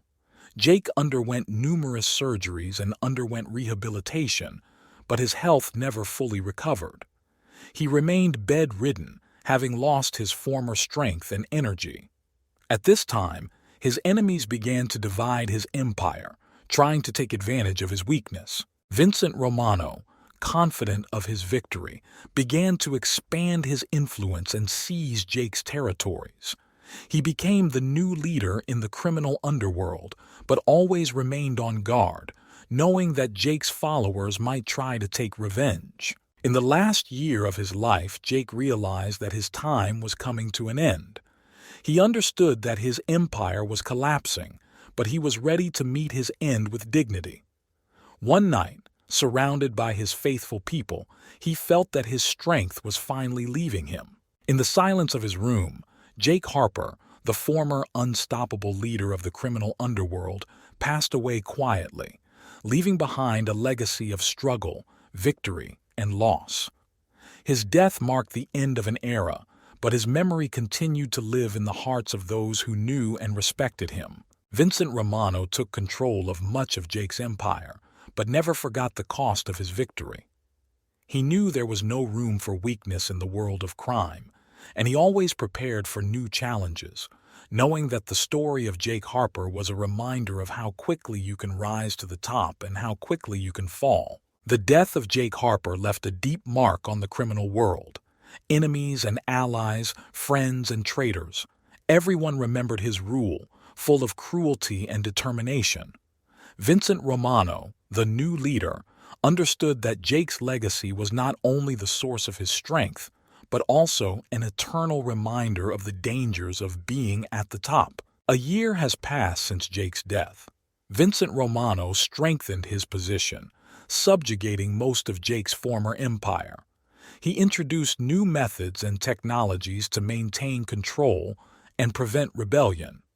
However, among Jake's people, there were those who had not forgotten their former leader and wanted to avenge his death. One evening, while Vincent was enjoying his victory in his new luxurious office, he received an anonymous message. It contained information about a conspiracy among his closest associates. Vincent decided to act decisively and began an investigation to identify the traitors. This investigation led him to a shocking discovery. Some of his most trusted men were secretly planning to overthrow him and return power to Jake's followers. Vincent gathered his loyal people and organized a trap for the conspirators. In one of the night operations, he eliminated the traitors, showing that he was ready to defend his position at any cost. It was a warning to anyone who tried to challenge him. However, this operation also showed how dangerous it is to be a leader. Vincent realized that every day at the top was accompanied by risk and betrayal. He began increasing his security measures, surrounding himself with only the most reliable people and improving his defensive strategies. Meanwhile, in the shadows, a new generation of criminal leaders, inspired by the story of Jake Harper, began to gain strength. They studied his methods, his mistakes, and his successes, seeking to create their own empire. Vincent knew that the fight would never end, and there would always be someone who wanted to overthrow him and take his place. The story of Jake Harper has become a legend, a reminder of the cruelty and ruthlessness of the criminal world. His name evoked fear and respect, and even in death he remained a symbol of strength and determination. Vincent Romano, despite his successes, understood that he was only a temporary ruler in a world where power belongs to those who are ready to fight to the end. Thus, the criminal world continued to revolve in an endless cycle of power and betrayal, where each leader knew that his time at the top was limited. Jake Harper's story was over, but his spirit lived on in the heart of darkness, where strength and survival were the only laws. The story of the fourth criminal. In a small town lost among the hills, a boy named Thomas Hale grew up. Thomas was born into a poor family where every day was a struggle for survival. His father worked at a local factory, and his mother tried to make ends meet by doing various part-time jobs. Thomas's childhood was marred by poverty and injustice. From a very early age, Thomas noticed how the rich people in their town lived luxurious lives without caring about the needs of others. Every time he saw children from rich families riding their expensive bicycles or playing with new toys, his heart was filled with anger and envy. Thomas understood that in this world, wealth and poverty determine the destinies of people, and he hated this injustice. At school, Thomas often got into trouble. He could not accept the fact that his classmates, children from rich families, mocked him for his old clothes and worn books. One day, when one of these children taunted him particularly cruelly, Thomas could not stand it and got into a fight. This incident became a turning point in his life. Thomas realized that he hated not only these children, but also the entire system that allowed them to live better lives at the expense of others. Thomas began skipping school and wandering the streets of the city, observing the lives of rich people. He saw how they spend money on expensive things and entertainment without thinking about those who need help. These observations only intensified his hatred and desire to change his fate. As a teenager, Thomas became more determined. He understood that the world was unfair, and if he wanted to change something, he would have to take everything into his own hands. Soon Thomas began to commit his first crimes. He entered the houses of rich people, stole money and valuables. Every time he carried away the spoils, he felt satisfaction. This was his way of taking revenge for all the grievances and injustices he had faced. Thus began Thomas Hale's journey to becoming the most dangerous criminal their city had ever known. Thomas quickly realized that being alone in his business would not allow him to achieve great success. He began looking for people who shared his hatred of the rich and were willing to join his criminal activities. Soon he managed to assemble a small but loyal team. Each of them had his own reason for hating the rich, and they were all willing to take risks for their goals. Thomas's team acted carefully and methodically. They studied their targets, learned their habits and schedule, and planned their heists to the smallest detail. First of all, they chose those who were the most arrogant and cruel towards the poor, considering this their form of justice. One of their first victims was a local businessman named Richard Harper. Harper was known for his brutal treatment of his workers and outright disregard for the poor. Thomas and his team carefully prepared to rob his home. They hacked the security system, got inside, and took away everything valuable they found. It wasn't just a robbery, it was a message. Rumors of daring robberies quickly spread throughout the city. The rich began to panic, hire guards, and increase security measures. However, Thomas and his team were one step ahead. They learned new security systems, improved their skills, and continued their raids, spreading fear among the wealthy citizens. Thomas felt his hatred turn into strength with each robbery. He was no longer that weak boy who was humiliated at school. Now he was someone who could change the course of things, albeit in such a radical way. He knew that his actions would not bring justice to the world, but they would make the rich feel at least some of the pain and fear that the poor felt. Over the years, Thomas and his team became more experienced and daring. They began planning large operations targeting the richest and most powerful people in the city and beyond. Their robberies became increasingly complex and carefully planned. Thomas grew into a leader who was respected and feared even in the underworld. However, as their successes grew, so did the risks. The police have stepped up their efforts to catch the gang, using top detectives and advanced technology. Thomas knew that one mistake could cost them their freedom and possibly their lives. But his hatred of the rich and his desire to continue the fight for justice were stronger than his fear. He and his team continued their dangerous game, realizing that every new day could be their last. But Thomas believed that their fight was worth all the risks. And although he knew that he was unlikely to be able to change the world, he was willing to go to the end to show the rich that they were not untouchable. With each new robbery, Thomas and his team became more and more famous in criminal circles. They were called shadows of justice, and many poor people admired their courage. Thomas realized that their success attracted the attention not only of the police, but also of other criminal groups who were either jealous of their success or wanted to eliminate their competitors. One day, Thomas was approached by a man named Victor, representing a large mafia organization. Victor offered Thomas cooperation, promising protection and support in exchange for a share of the loot. Thomas knew that collaborating with the mafia could bring additional resources and opportunities, but he also understood that it could leave his team vulnerable. Thomas decided to reject Victor's offer, not wanting to become a puppet in the hands of the mafia. This decision made him an enemy of powerful people, and he soon felt the brunt of this choice. Harassment and threats began, but Thomas and his team were ready to fight. They increased their precautions and began to act even more secretly. One of the most daring operations of Thomas and his team was directed against the head of a large financial concern, a man named Henry Cross. Cross was known for his dishonest business practices and connections to corrupt officials. The robbery of his mansion was not only a financial blow, but also a symbolic act against the entire system. On the night of the operation, Thomas and his team infiltrated Cross's luxurious mansion. They bypassed security, broke into the safe, and took out millions of dollars worth of jewelry and money. However, as they were about to leave, they were attacked by a group of armed men. It was an ambush set up by Victor and his mafia organization. A fierce firefight began. Thomas and his team fought desperately, knowing that their lives depended on it.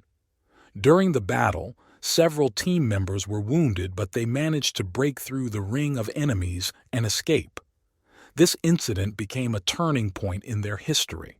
Thomas realized that they were now not only up against the rich, but also at war with powerful enemies from the criminal world. He knew that even more dangerous trials lay ahead, but he was not going to back down. His hatred of the rich and the desire to take revenge for all insults were stronger than fear. Soon after this operation, Thomas and his team began preparing for a new major case. This time, their target was a politician known for his corruption schemes and connections with the mafia. Thomas knew this would be their most difficult and dangerous plan yet, but he was willing to take the risk for his idea of justice. Every night, when Thomas looked at the city from the roof of his hideout, he felt that their fight was not over yet.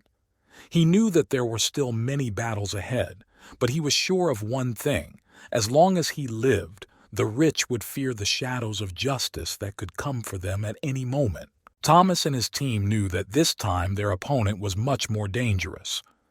The politician they targeted was not only rich and corrupt, but also had powerful security and connections to the mafia.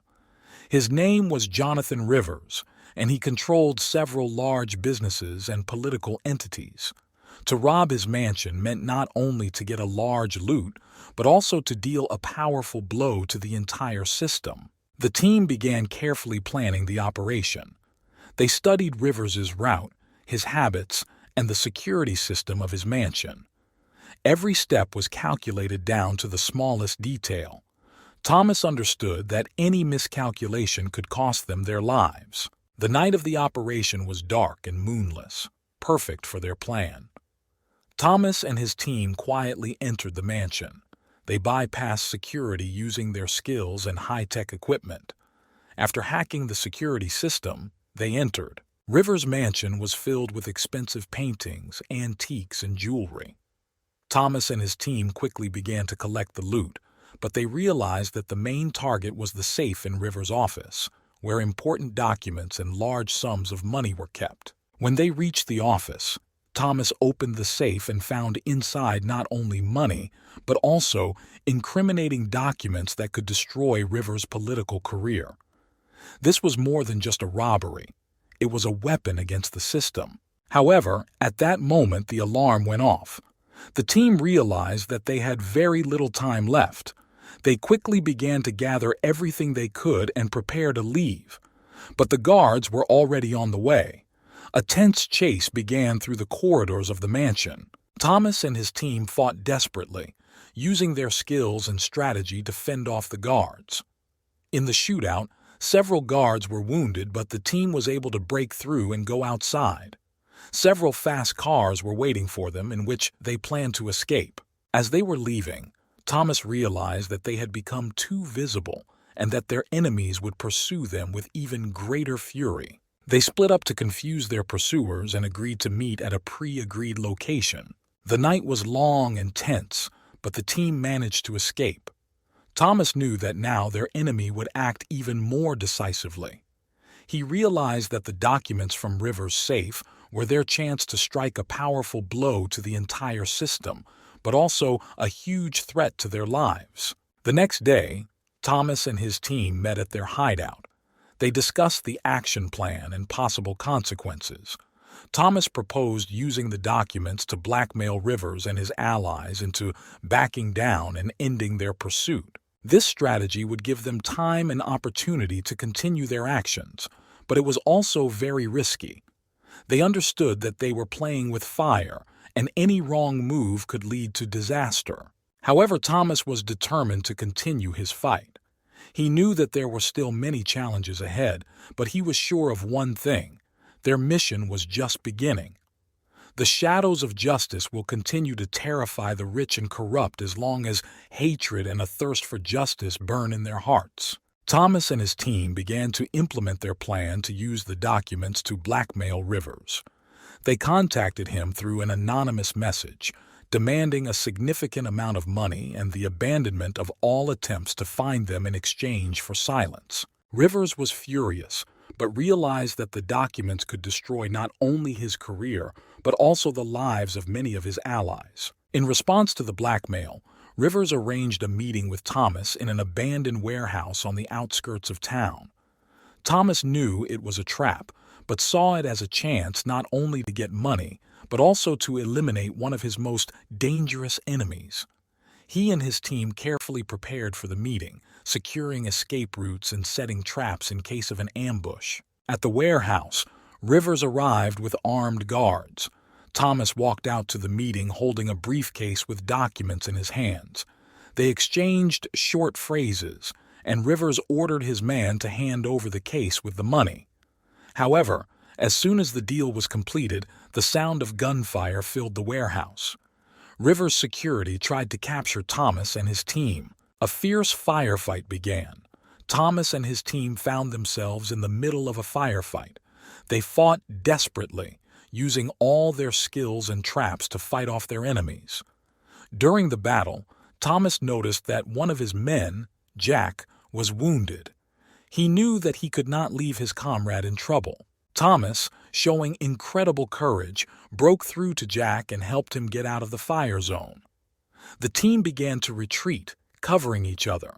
They managed to escape from the warehouse but suffered losses.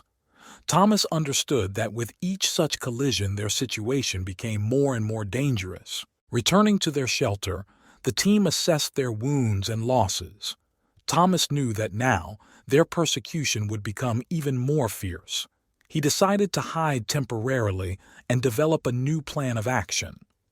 They divided the money they received from Rivers and began to consider their next steps. Several weeks have passed. Thomas and his team used this time to recuperate and develop new strategies. They decided that their next target would be a large financial corporation known for its cruel policies towards the poor and manipulation of the stock market.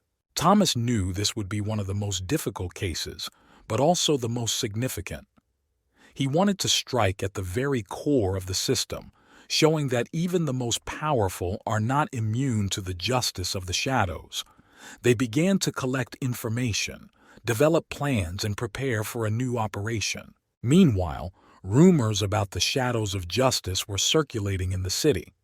People from poor areas saw them as their heroes, those who fight for justice, albeit through illegal methods. The rich lived in fear, knowing that at any moment they could become the next target. Thomas knew that their mission was becoming increasingly dangerous, but he was ready to go to the end. He understood that their struggle against wealth and injustice was not yet over. The shadows of justice will continue their work as long as the fire of hatred and the desire for justice burns in their hearts. Thomas and his team began preparing the most daring operation in their history. Their target was the Phoenix Investments Financial Corporation, known for its fraud and ruthless exploitation of the poor. Thomas understood that this blow would not only be financial but also symbolic, undermining confidence in the system. To begin with, they conducted thorough research. Jenny, one of the team members, hacked into the corporation's internal network and gained access to important documents and security diagrams of the building. Their goal was to enter the main office, find incriminating documents, and take out a large amount of money located in the corporate safe. The plan was complex, requiring coordination and precise execution. Thomas decided that the operation would take place at night, when security would be minimal. They developed several stages: disabling the alarm, breaking into the safe, collecting incriminating documents, and escaping safely. On the appointed night, the team was ready. They arrived at the Phoenix Investments office in a van equipped as a mobile headquarters. Thomas and Jenny began hacking into security systems while the rest of the team took up positions. When the alarm was turned off, they entered the building, avoiding security cameras. It was quiet inside the office, with only the occasional guard patrolling the corridors. Thomas and his team moved quickly and silently. They entered the executive director's office, where the main safe was located.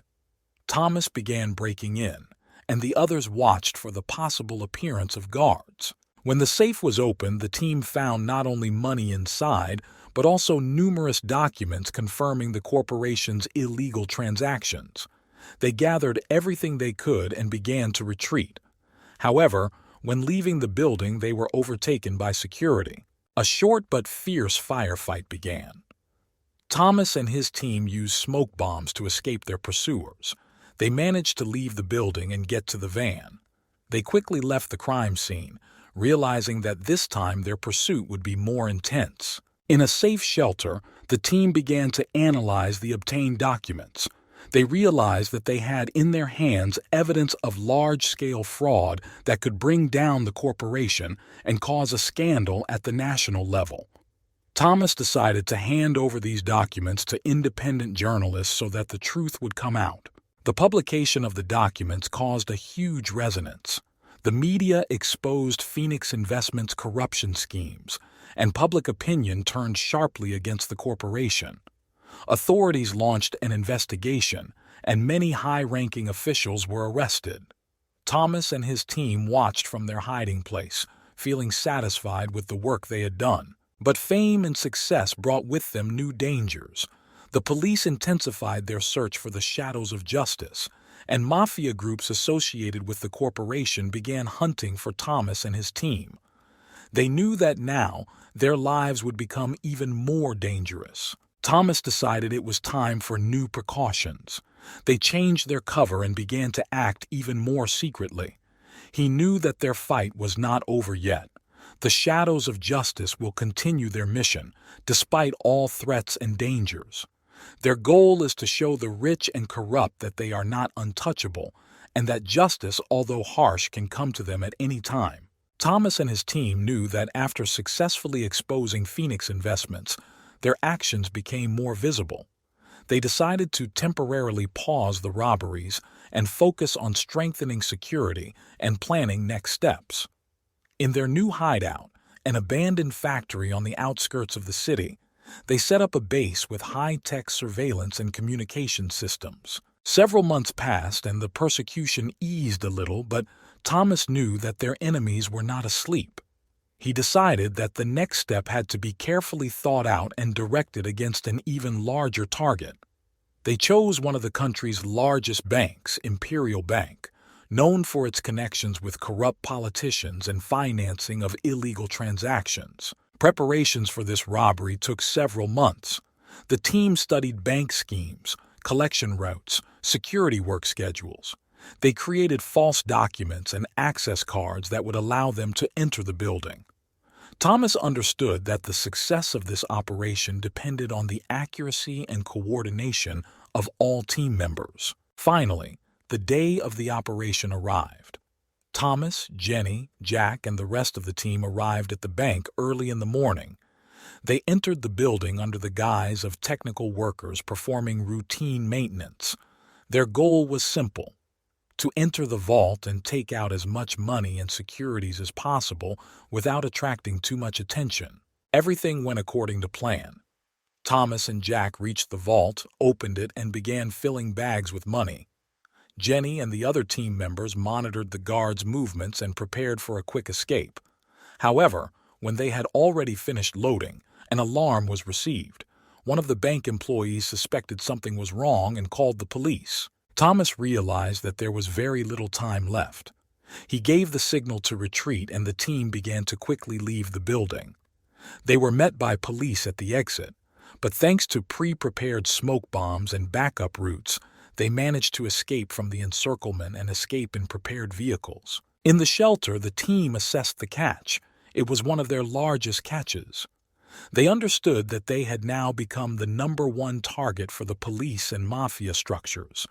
Thomas knew they would need to lay low for a while and carefully plan their next moves. The next day, News of the daring robbery of the Imperial Bank spread across all television channels. Thomas and his team closely monitored the reaction of society and authorities. They saw that their actions caused not only fear, but also support among the poor, who considered them fighters for justice. Thomas decided to use this moment for another blow to the system. He contacted independent journalists and gave them part of the stolen documents that revealed the illegal schemes and corrupt connections of Imperial Bank. The publication of these data caused a new scandal, and public opinion turned even more against the financial elites. However, Thomas knew that each such action brought the moment closer to when they could be caught. He and his team continued to strengthen their position, preparing for new challenges. Another major goal lay ahead of them, an international consortium managing shadow finance. Thomas knew this would be their most dangerous and ambitious operation yet, but he was willing to go all the way for his mission. The shadows of justice continued their struggle, despite all the dangers and persecution. Thomas believed that their actions, although radical, could change the world and show the rich and corrupt that justice could come to them at any time. Thomas and his team began preparing for the most difficult and dangerous operation of their careers. Their target was the international consortium Global Finance, known for its shady schemes and financing of criminal groups around the world. This blow could shake the global financial system and cause a domino effect, wiping out many illicit transactions. Realizing that conventional methods would not work here, the team decided to involve hackers in the case. They hired several highly qualified specialists who helped them hack the consortium's security system and gain access to internal databases. This data contained information about hidden accounts, illegal transactions, and connections with corrupt politicians. The preparation took several months. Thomas and his team developed a complex plan that included hacking systems, infiltrating the consortium's headquarters, and simultaneously launching a series of attacks on branches in different countries. This was meant to create chaos and prevent the authorities from reacting quickly. Finally, the day of the operation arrived. Thomas and his team were ready for the final blow. They divided into several groups, each of which had its own tasks. Thomas personally led the attack on the headquarters in New York. Hackers took it upon themselves to coordinate actions and disable security systems. The operation began at night. Thomas's group entered the building through underground communications, avoiding encounters with security. They quickly reached the server room, where the hackers began copying and destroying data. At this time, another group, located in London, attacked the consortium branch, creating a diversion. Everything was going according to plan until a message was received from hackers. Signs of intervention by unknown persons were found in the system. This meant that the consortium was ready for an attack and could activate defense mechanisms. Thomas realized that they had little time left. He gave the signal to speed up action. The team began collecting valuable documents and money, while the hackers tried to complete the copying of the data. At that moment, security burst into the building. A fierce firefight began. Thomas and his men fought desperately, covering each other and trying to complete the mission. When they finally reached the exit, Thomas noticed that one of the team members, Michael, was seriously injured. Without leaving his comrade, he helped him get out, despite the intensifying shelling. They managed to escape in prepared vehicles and quickly leave the operation site. The operation in London was also successful. The team dealt a significant blow to the branch, creating chaos and destroying important documents.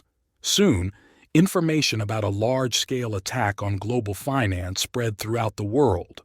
The scandal reached an international level and authorities began an investigation. Thomas and his team returned to their hideout, realizing that this time their actions had caused a huge stir.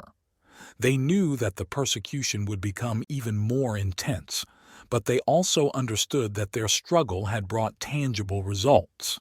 Many illegal transactions were exposed, and corrupt politicians and businessmen were in danger of being exposed. Thomas realized that their mission was not over yet. He and his team continued to plan new operations, realizing that each of them could be their last. But they were willing to go all the way, believing that their actions could change the world and show the rich and corrupt that justice could come to them at any moment. The shadows of justice continued their work, despite all the dangers and persecution. Their fight against the system was dangerous, but they believed that their sacrifices were not in vain. And while the fire of hatred for injustice burned in their hearts, they were ready to continue their mission. After a successful operation against global finance, Thomas and his team became true legends in the shadow world. However, fame brought with it new dangers. The authorities intensified their efforts to capture the shadows of justice, and mafia groups whose interests were affected began hunting Thomas and his team. Realizing that their pursuit was becoming increasingly dangerous, Thomas decided to temporarily lie low and focus on strengthening his team and planning his next steps. They moved to a new hideout, an abandoned mansion in a wooded area where they installed advanced security and surveillance systems. Despite the temporary lull, Thomas had no intention of stopping. He knew that their fight must continue, and he began to develop a plan for a new operation that could deal an even greater blow to the system. Their next target was influential politician Mark Wilson, who was known for his brutal policies against the poor and close ties to criminal gangs. Thomas knew that this blow would not only be financial, but also symbolic. Wilson was the embodiment of corruption and injustice, and his fall would send a powerful message to all who supported such a system. The team began collecting information about Wilson's habits and routes, his connections, and the places where he spent time. They learned that every Friday he held closed meetings with representatives of mafia structures in one of the expensive clubs in the city center. This was the perfect place to attack. Thomas and his team developed a plan for the operation. They planned to infiltrate the club using fake IDs and capture Wilson during his meeting with the mob. The plan was risky, but Thomas knew that time was against them and they could not afford to delay. The day of the operation arrived. Thomas, Jenny, Jack, and other members of the team dressed in expensive suits and arrived at the club, mingling with the guests. Inside the club, they took up positions to watch Wilson and his security. When the meeting began, Thomas gave the signal for action. The operation began quickly. Thomas's team burst into the hall where the meeting was taking place and neutralized the security. They captured Wilson and his entourage, forcing them to confess to their crimes under threat of exposure.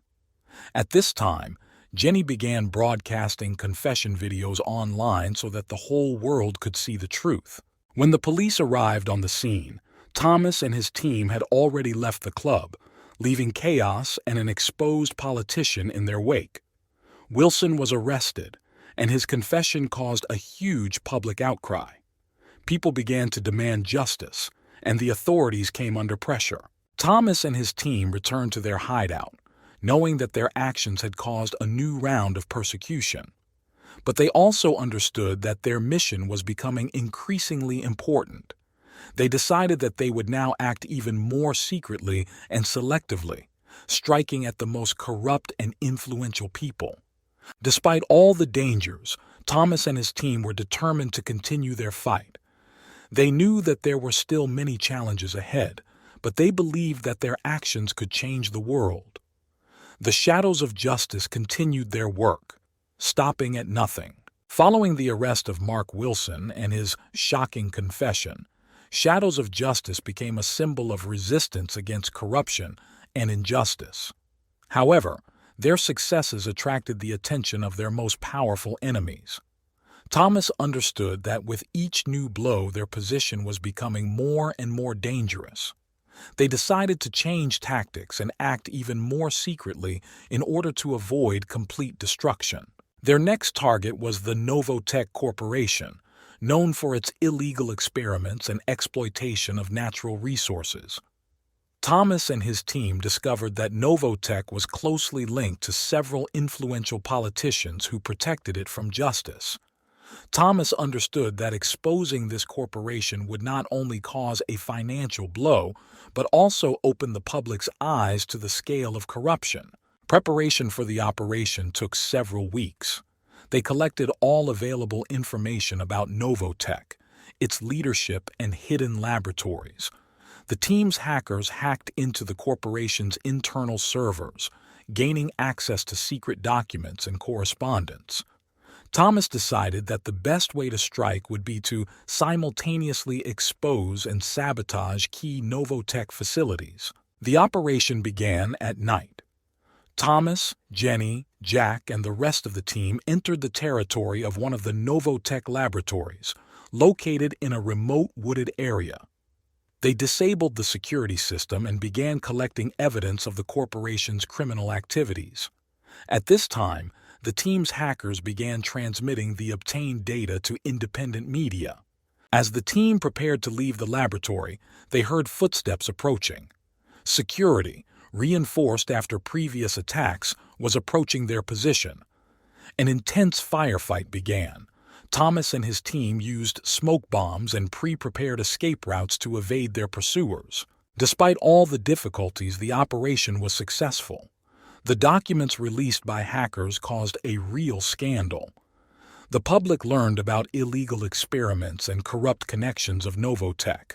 Authorities launched an investigation, and many of the corporation's executives were arrested. However, along with success came new problems. Thomas's enemies became even more determined in their intentions to destroy him and his team. They were hunted not only by mafia structures, but also by mercenaries hired by corporations whose interests were affected. Thomas decided it was time to look for new allies. He contacted other activist and justice groups to join forces. They began to exchange information and coordinate their actions in order to deliver even more powerful attacks on the system. One of these allies was a group of environmental activists who fought against illegal deforestation and environmental pollution. Together, Thomas and his team planned a new operation against a large logging company that was breaking laws and destroying natural resources. This operation was no less difficult than the previous ones. Thomas understood that this time they had to act even more carefully and coordinated. They prepared all the necessary equipment and developed a plan that included simultaneous attacks on several company facilities. On the day of the operation, Thomas and his team split into groups and took action. They entered the territory of a logging company, disabled equipment, and began collecting evidence of illegal activities. At this time, the team's hackers hacked the company's servers and began transmitting data to the media. When the guards discovered their presence, another shootout began. Thomas and his team fought desperately, covering each other and trying to avoid serious injury. They managed to successfully complete the operation and escape, leaving behind destroyed infrastructure and exposed crimes. This blow again caused a huge public outcry.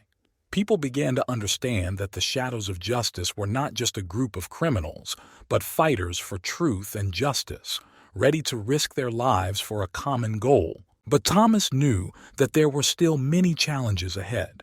He and his team continued to fight despite all the dangers and threats. Their mission became more and more important, and they were ready to go to the end to show the world that justice can overtake even the most powerful and corrupt. After a successful operation against a logging company, Thomas and his team felt their efforts were making a real difference. Public opinion began to lean in their direction, and even some government officials began to think about the need for reforms. However, they also understood that each new success made their goals more and more dangerous. Thomas's next target was one of the country's most powerful oligarchs, Viktor Koval, who controlled vast assets in the energy sector and was closely linked to corrupt politicians. Koval was known for his ruthlessness and use of any means to achieve his goals. Thomas knew that exposing Koval would not only be a difficult task, but also deadly. The team began collecting information about Koval and his activities. They found out that Koval holds regular meetings with high-ranking officials at his private mansion located in the suburbs. These meetings were perfectly guarded, but Thomas decided it was worth the risk. Preparation for the operation took several months. They developed a plan that involved infiltrating the mansion, collecting incriminating evidence, and releasing the data in real time. The team's hackers began hacking into the mansion's security systems, while the rest of the team trained in high-stress tasks. The night of the operation arrived. Thomas, Jenny, Jack, and the other team members approached the mansion, hiding in the shadows. Hackers began disabling alarms and surveillance cameras.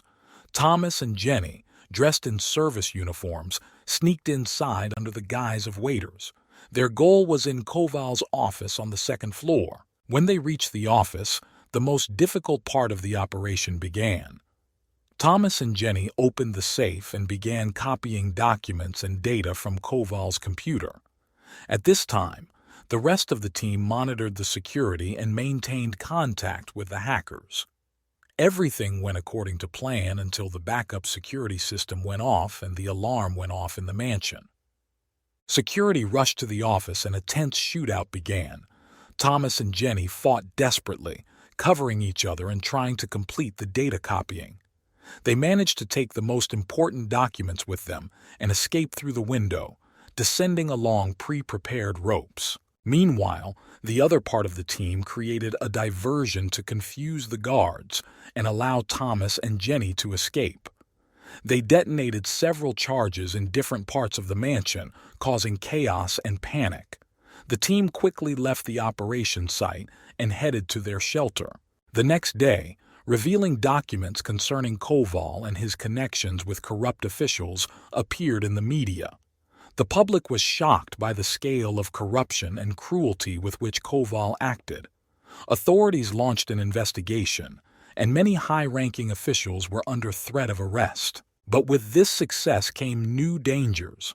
Viktor Koval was furious and ready to do anything to destroy the shadows of justice. He hired the best mercenaries and security specialists to track down and destroy Thomas and his team. Now they were hunted not only by mafia structures and the police, but also by private armies financed by Koval. Thomas knew their time was limited. He gathered the team and explained to them that they needed to prepare for even more serious tests. They began to strengthen their shelter and develop new plans of action. Thomas understood that each next step would be more and more dangerous, but he was not going to stop. He decided that the next strike should be aimed at the very heart of the corrupt system, the large banks that laundered money for criminal groups and corrupt politicians. It was a difficult goal, but Thomas believed that they could deal a serious blow to the system if they acted with intelligence and determination. The team began collecting information about the largest banks and their illegal operations. They planned to attack several banks simultaneously to cause maximum effect.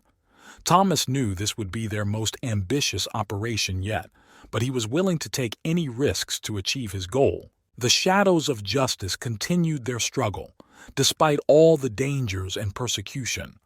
Their mission became more and more important, and they were ready to go to the end to show the world that justice can overtake even the most powerful and corrupt. Thomas's plan to hit the largest banks simultaneously was ambitious and required perfect coordination. The team was divided into groups, each of which was responsible for its part of the operation. They carefully studied bank security schemes, developed fake identities, and prepared hacking equipment. The targets were the three largest banks: National Union, Financial Hub, and Global Trade Bank. These institutions played a key role in laundering money for criminal gangs and corrupt politicians. Thomas knew that exposing these banks would be a powerful blow to the system. The operation began on Monday night when activity in banks was minimal. Each group entered their building using previously obtained false IDs and access cards. Thomas personally took charge of the National Union operation. Inside the building, the groups acted quickly and smoothly. Hackers began hacking security systems and copying data from servers. Thomas and his team entered the vault where not only money was kept, but also incriminating documents. They began collecting all possible evidence of the bank's criminal activities. At this time, another group working at the financial hub encountered an unexpected obstacle, an updated security system that could not be hacked in advance. They were forced to improvise and use Plan B, which involved manually shutting down the system. It ended up taking longer than planned, but they were able to get to the data they needed. The third group at Global Trade Bank also faced difficulties. One of the guards noticed them and raised the alarm. An intense firefight ensued, during which several team members were wounded. Despite this, they managed to complete the copying of the data and escaped before reinforcements arrived. Once all groups had successfully completed their tasks, the networking phase began. Hackers began transmitting data to journalists and independent research organizations. Documents revealing the extent of corruption and illegal transactions soon appeared in the news, causing shock and outrage among the public. But with this success came new threats. Victor Koval, enraged by the latest actions of the Shadows of Justice, ordered his mercenaries to find and destroy Thomas and his team. The mercenaries began the raid, using all available resources and connections. Thomas and his team knew that they urgently needed to change their cover and go underground. They quickly collected everything they needed and headed to a new, pre-prepared place. It was an abandoned industrial building outside the city, equipped with everything necessary to continue their activities. In their new hideout, the team began to consider their next steps. Thomas understood that each new blow made them more and more vulnerable, but also brought more and more support from ordinary people. He decided that the next stage of their struggle should be even larger and aimed at destroying the entire system of corruption. They began planning a series of actions aimed at key figures in the government and large corporations. These actions were supposed to not only expose corruption, but also show people that they can fight for their freedom and justice. Soon the team began implementing a new plan. They acted quickly and decisively, striking at the most corrupt and powerful people. Thomas knew that even greater challenges lay ahead, but he was ready to go to the end for the sake of his mission. Thomas and his team understood that each of their next operations became more and more risky. They decided to increase their precautions and developed a system of backup plans in case the main strategy failed. In their new hideout, they began planning the next stage of their struggle, a series of actions aimed at exposing and undermining large corporations and politicians associated with corruption. The first target was the Energo Global Corporation, which was responsible for numerous environmental crimes and worked closely with corrupt politicians.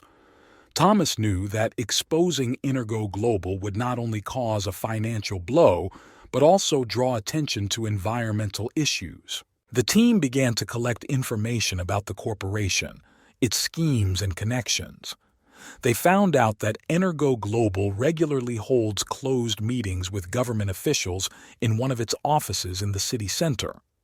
It was an ideal place to attack and collect incriminating data. The operation plan was complex and multi-stage.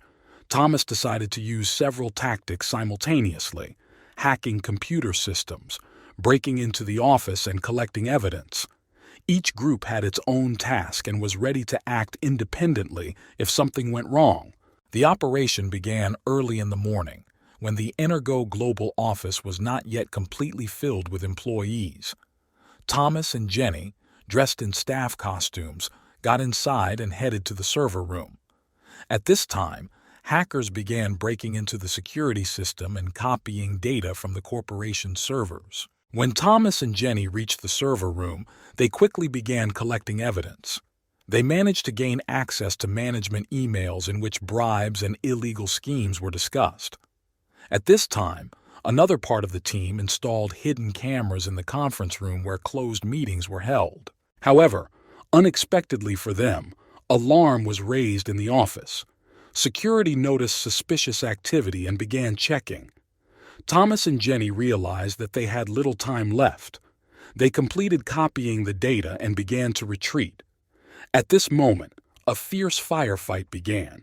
Security was on standby, and Thomas and Jenny had to use all their skills to get out of the building. Meanwhile, another group working outside created a diversion by blowing up several cars in the parking lot.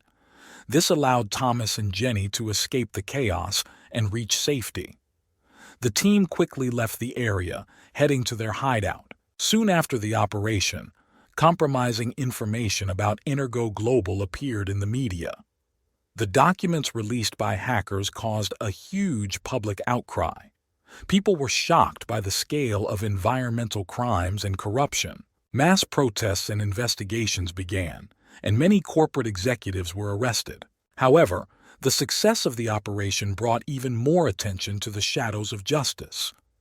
Koval's mercenaries and the police redoubled their efforts to capture Thomas and his team.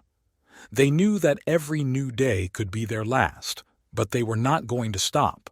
Thomas decided that the next blow should be even more powerful and directed against the most influential politicians. He began to develop a plan to attack one of the most corrupt senators, who was associated with numerous criminal schemes. In preparation for the operation, Thomas learned that the senator held regular meetings with crime bosses at his private villa. This was the perfect place to attack. The team carefully studied the villa's layout, developed false IDs, and prepared the necessary equipment. The day of the operation arrived. Thomas and his team entered the villa under the guise of service personnel. They quickly took up positions and began collecting evidence. At this time, hackers broke into the security system and began transmitting data in real time. When the senator's meeting with the crime bosses began, Thomas gave the signal for action. The team burst into the hall, neutralizing the guards and capturing the senator. They forced him to confess to his crimes under threat of exposure. The entire process was recorded and immediately sent to journalists. The police arrived at the scene too late. Thomas and his team managed to escape, leaving behind destroyed infrastructure and an exposed senator.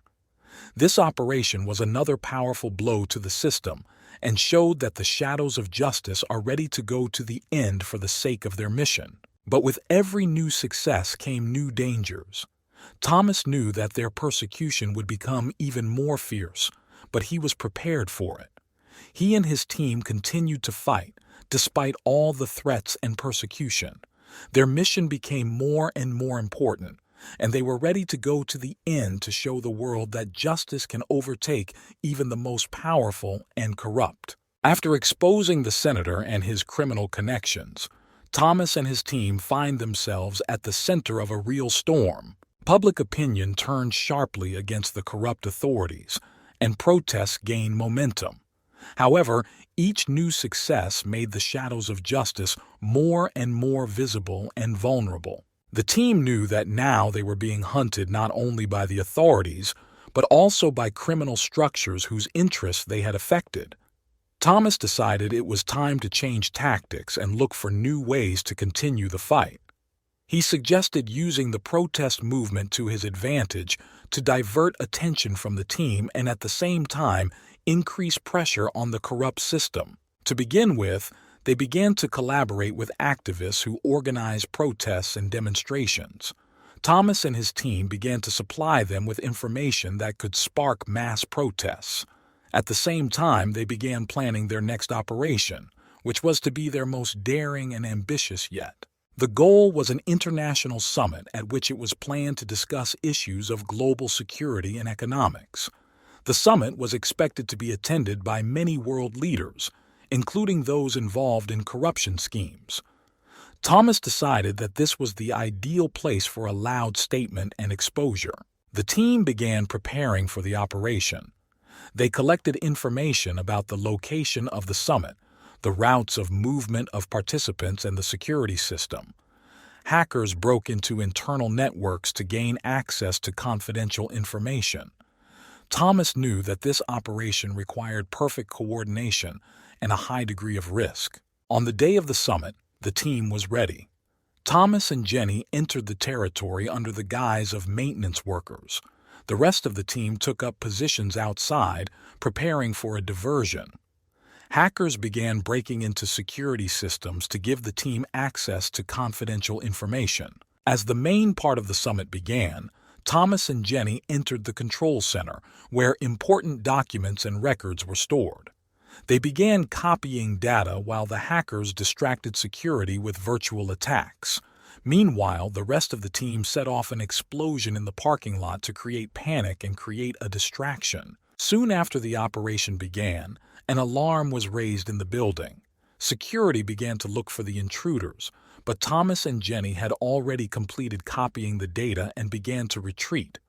An intense firefight began, but thanks to the support of hackers and a diversionary maneuver, the team managed to escape from the building and escape. Returning to the shelter, the team quickly began to analyze the obtained data. They found a lot of incriminating evidence regarding corruption and illegal transactions between world leaders and large corporations. Thomas decided that this data should be made public as soon as possible. The documents were handed over to independent journalists, and a worldwide scandal soon broke out. The public learned about corruption and fraud that was taking place at the highest level. Protests and mass demonstrations have spread across many countries, demanding justice and transparency. However, along with success came new threats. Authorities and criminal organizations have teamed up to find and destroy the shadows of justice. Thomas knew that now their lives had become even more dangerous, but he was ready to go to the end for the sake of his mission. He decided that the time had come for the final and decisive blow. The team began preparing an operation that was supposed to expose a global network of corruption and criminal connections spanning many countries. It was their most ambitious and risky operation yet, but Thomas believed they could achieve their goal. Realizing that each day could be their last, Thomas and his team continued to fight. They knew that their actions made a huge difference to the world and that their sacrifices were not in vain. The shadows of justice continued their mission, despite all the dangers and persecution. Their fight for truth and justice has become a symbol of resistance and hope for millions of people around the world. Preparing for the final and decisive blow required maximum concentration and coordination from the team. Thomas and his team knew that their goal of exposing a global network of corruption and criminal connections required perfect preparation and careful attention to every detail. They knew that even the slightest mistake could cost them their lives. The team began collecting information about key figures involved in international criminal schemes. They found out that a meeting was planned in the near future in one of the most protected and isolated places, on a private island in the Caribbean. This meeting was supposed to be a place where world leaders and crime lords discussed their plans and shared resources. Thomas decided that this was the perfect place to strike. They began to develop a plan that included infiltrating the island, collecting incriminating data, and immediately releasing it to the public. The plan was ambitious and complex, but the team was determined to see it through to completion. The operation began with a carefully thought-out diversionary maneuver. Thomas and his team hired a small group of mercenaries to create the appearance of an attack on one of the cities closest to the island. This was supposed to distract the attention of the guards and allow the team to enter the island. When the diversion worked, the team approached the island in speedboats. They used submersibles to sneak into the area and bypass security systems.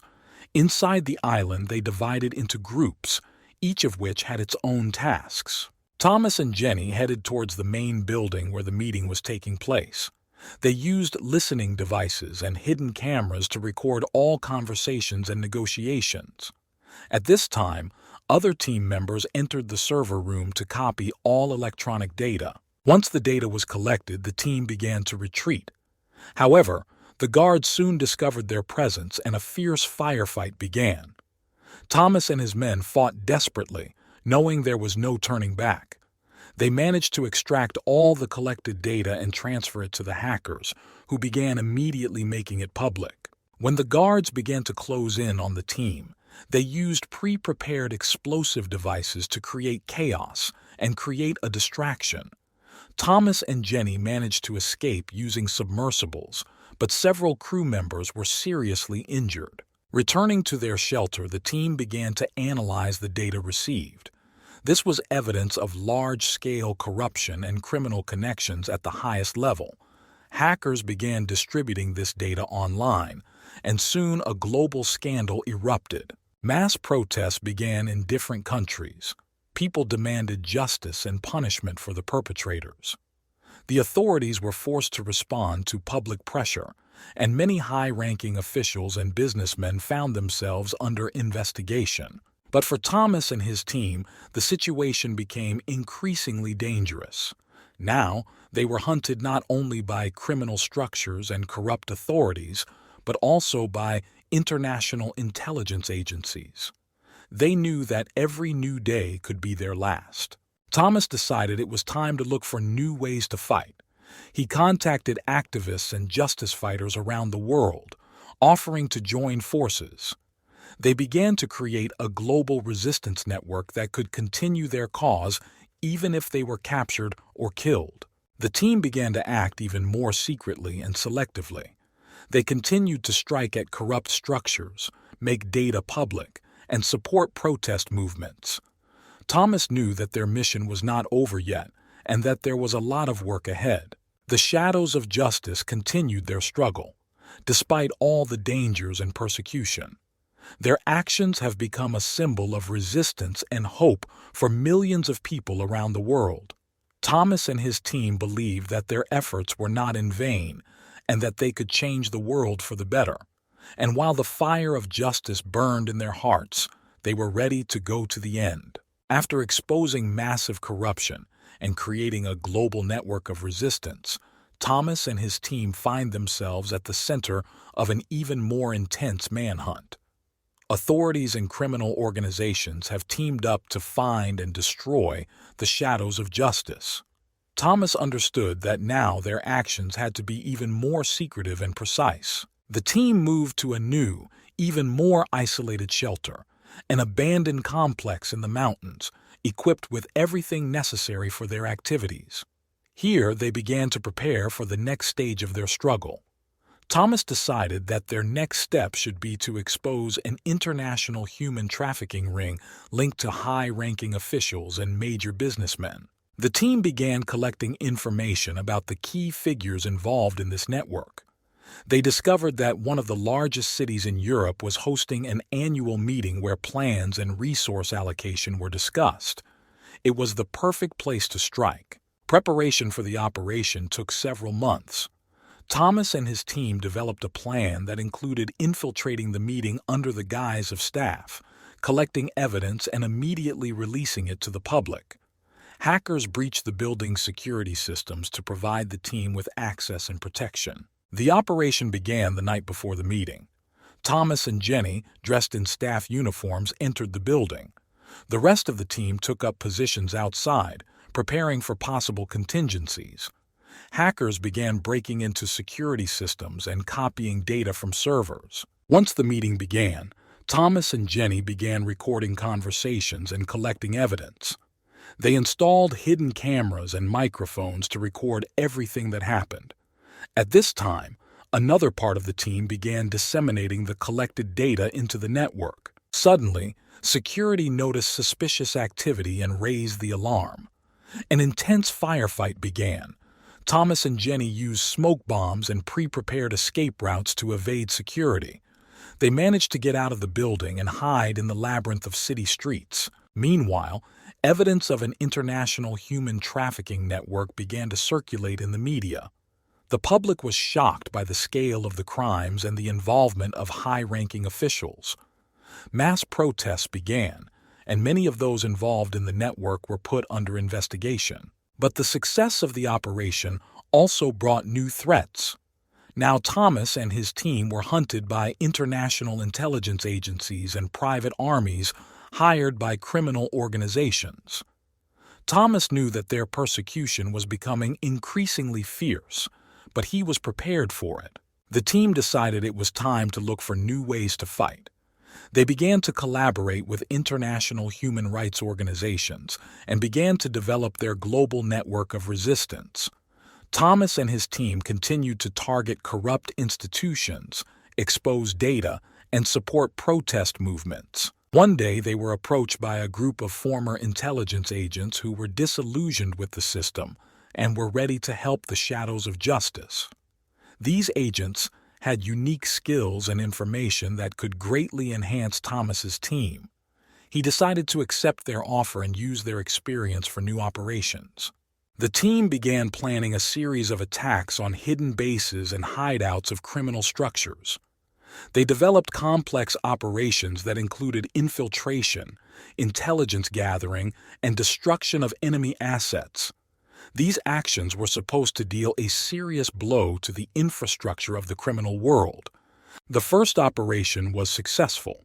Thomas and his team infiltrated the base of a major drug cartel, destroyed drug stockpiles, and collected evidence, which was immediately turned over to the authorities. The second operation was directed against a group of arms dealers, and it also ended in success. With each new blow, the team became more experienced and confident in their abilities. Thomas knew that even greater challenges lay ahead, but he was ready to go to the end for the sake of his mission. He understood that their struggle for truth and justice was just beginning, and that they must continue to fight despite all the dangers. Shadows of Justice continued its mission, becoming a symbol of resistance and hope for millions of people around the world.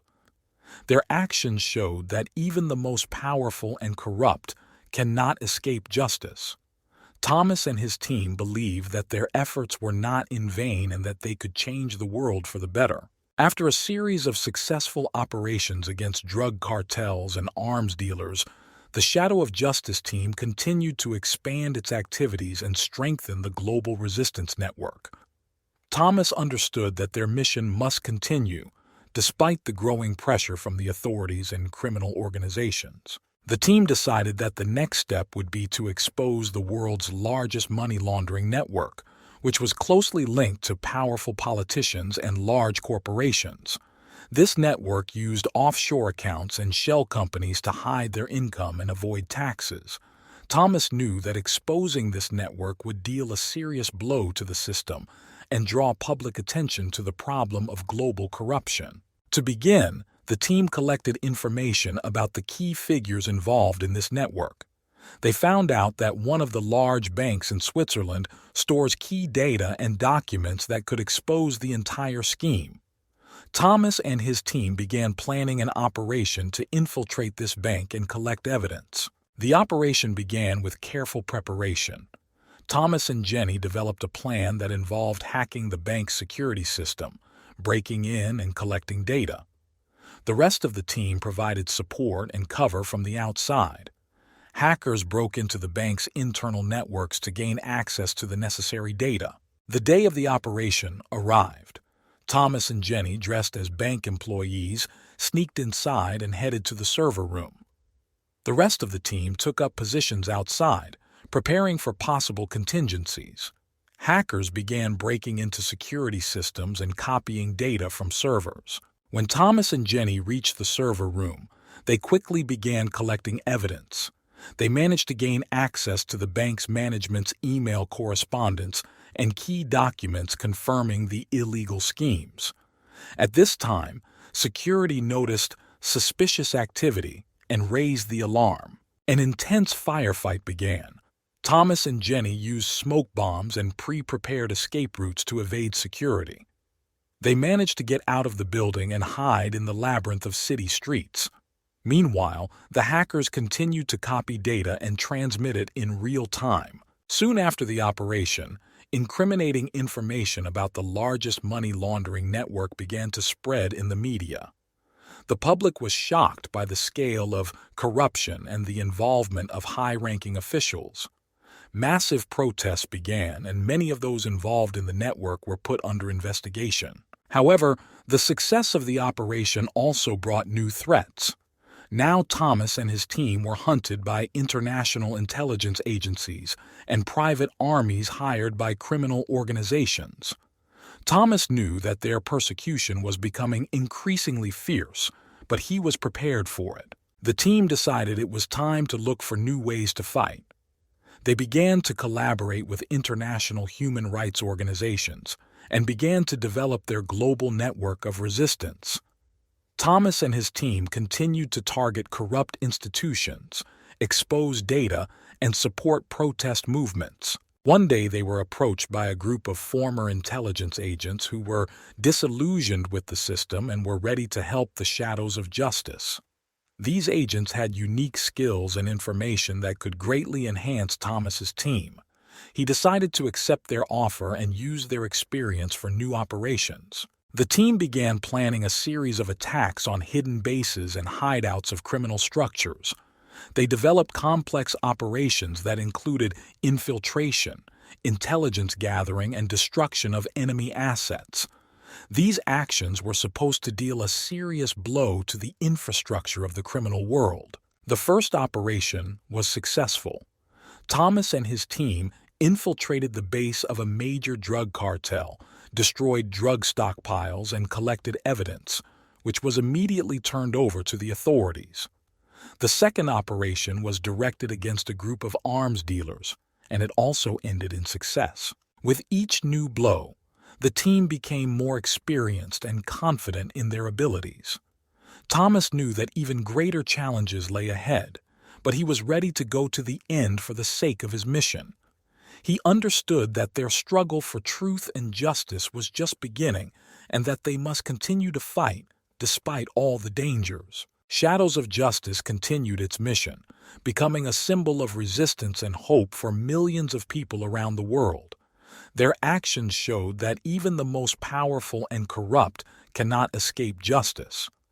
Thomas and his team believed that their efforts were not in vain and that they could change the world for the better. After numerous successful operations and exposures, Thomas began to realize that each new case increased the risk for him and his team. He understood that their struggle had already brought significant results, but he also saw that more and more dangers were befalling them. Thomas began to think about the future and came to the conclusion that it was time to end his criminal career in order to save the lives of his people and try to find peace. Thomas called the team into an emergency meeting at their hideout. He explained that what they were doing next was becoming increasingly dangerous and that they needed to find a way to leave before it was too late. They discussed their options together and decided that the best way to avoid persecution was to leave America and hide abroad. Thomas decided that he first needed to find a safe place to hide. He chose South America since they already had contacts in the region through previous operations. In addition, it was easier to get lost among local communities and find a new life. The team began planning their escape. They developed several stages: obtaining false documents, preparing a route, and ensuring safe departure. Thomas decided that they would need to split up to reduce the risk of detection. Each team member received his instructions and was ready to leave. At night, when activity in the city was minimal, the team began their journey to freedom. They used fake IDs to cross several borders within the country and avoid direct confrontations with the authorities. Thomas and Jenny chose a route through Mexico, where they planned to cross the border and meet the rest of the team at a pre-arranged location. Crossing the border was the most difficult part of their journey. Thomas and Jenny used their skills and connections to sneak through security checkpoints. They were helped by local smugglers, with whom they agreed in advance. When they finally crossed the border, Thomas felt some of the burden lifted from his shoulders. In Mexico, the team came together again. They chose a small coastal town where they could hide for a while and decide what to do next. Thomas understood that life on the run required new skills and adaptations, but he was willing to do it for the safety of his people. Over the course of several months, Thomas and his team adapted to their new life. They found jobs in the local community and began rebuilding their lives. Thomas knew that their past would always be with them, but he also believed that they had a chance for a new beginning. Thomas continued to stay in touch with former allies and activists, helping them from a distance and sharing his experiences. He saw that their struggle was not in vain and that the world was beginning to change. Now he could watch this from afar, knowing that he had done everything possible for justice. Life in South America became a new stage for Thomas and his team. They have learned to live in a world where there is no constant fear and persecution. Thomas knew their story might end here, but his heart would always be determined to fight for justice, even if it would be done differently now. After Thomas and his team successfully escaped to South America, they realized that living together was becoming too dangerous. It was easier for authorities and criminal organizations to track them while they were in one place. Thomas suggested that each member of the team find their own hiding place in different parts of the world, where they would be more difficult to find. The team agreed to this plan. Each of them chose their own direction to start a new life. Jenny went to Europe, where she had old contacts who could help her get settled. Jack decided to move to Australia, hoping to start over with a clean slate in a country with a low population density. The rest of the team dispersed to different countries, choosing places where they would be more difficult to find. Thomas chose China. He knew that in such a huge and densely populated country, it would be easier to get lost and start a new life. In addition, he hoped that his skills and knowledge would help him find a job and integrate into the local community. Rumors about Thomas's whereabouts began to spread shortly after the team disbanded. Some said he was seen in Shanghai. Others said he was based in a small town in the south of the country. Thomas did his best to remain inconspicuous and not draw attention to himself. He settled in a small town in Yunnan province, far from large cities. Here he found a job as an English teacher at a local school and started a new life. The locals received him warmly, and Thomas began to feel part of the new community. However, despite all his efforts, his past continued to haunt him. He remained in touch with former team members, supporting them morally and financially. Thomas also continued to follow news about the fight against corruption and crime, rejoicing at each new success of activists and human rights defenders. Time passed, and Thomas learned to enjoy a quiet life. He discovered a new culture, made new friends, and began doing charity work helping local residents.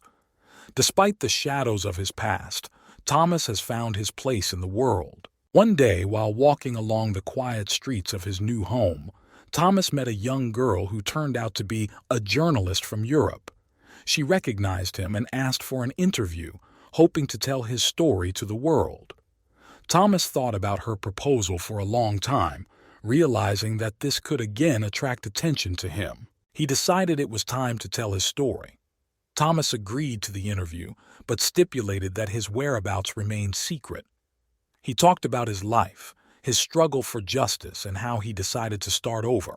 The interview was published in the international media and caused a huge resonance. People all over the world admired his courage and determination. Thomas received many letters of support and gratitude from those who were inspired by his story. Thomas's life in China continued, but he now knew that his story became a symbol of hope and the fight for justice for many people. Despite all the trials, he believed that every person can change the world if he stands on the side of truth and justice. Criminal History 5. The childhood of a gang leader. In the heart of Chicago's poor neighborhood, a boy named Daryl James grew up. Life in these places was far from safe. Crime, drugs, and violence surrounded him from a very early age. Daryl's father was in prison, and his mother worked several jobs, trying to provide her children with at least the minimum conditions for survival. Daryl learned early on that in order to survive and protect his family, he would have to become strong and fearless. Already at the age of 8, he began to get into fights, defending himself and his younger sister from street hooligans. His natural strength and indomitable spirit quickly distinguished him among his peers. At school, Daryl was known for his intelligence and leadership skills. Teachers saw potential in him, but the streets of Chicago dictated their own rules. By the age of 12, he was already involved with a local street gang, running small errands and learning the ins and outs of street life. It was then that he met his future colleagues, Michael, Jason, Tarek, Kevin, and Jerome. Formation of a gang. Over time, Daryl and his friends became known in the area for their daring and cruel methods. They were not afraid of anyone or anything, acting with cold prudence and incredible cruelty. They were united by a common goal: to become the most powerful and dangerous criminals in the city. Daryl, with his natural intelligence and strategic thinking, quickly realized that there is strength in unity. He brought his team together by teaching them to act as one. Together, they began with petty crimes, but soon their appetites and ambitions grew. They took on increasingly dangerous and large-scale operations, leaving no witnesses and avoiding the police. Thus began the story of the most brutal and dangerous gang in America, led by the indomitable Daryl James.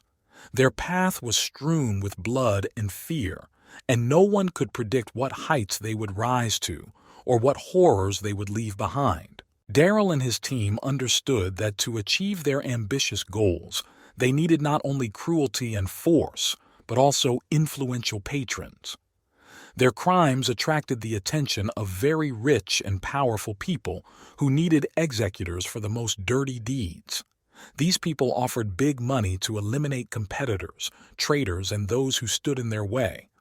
Working for these powerful people, Daryl's gang began to receive assignments to eliminate key figures in various fields, from drug dealers to corrupt politicians.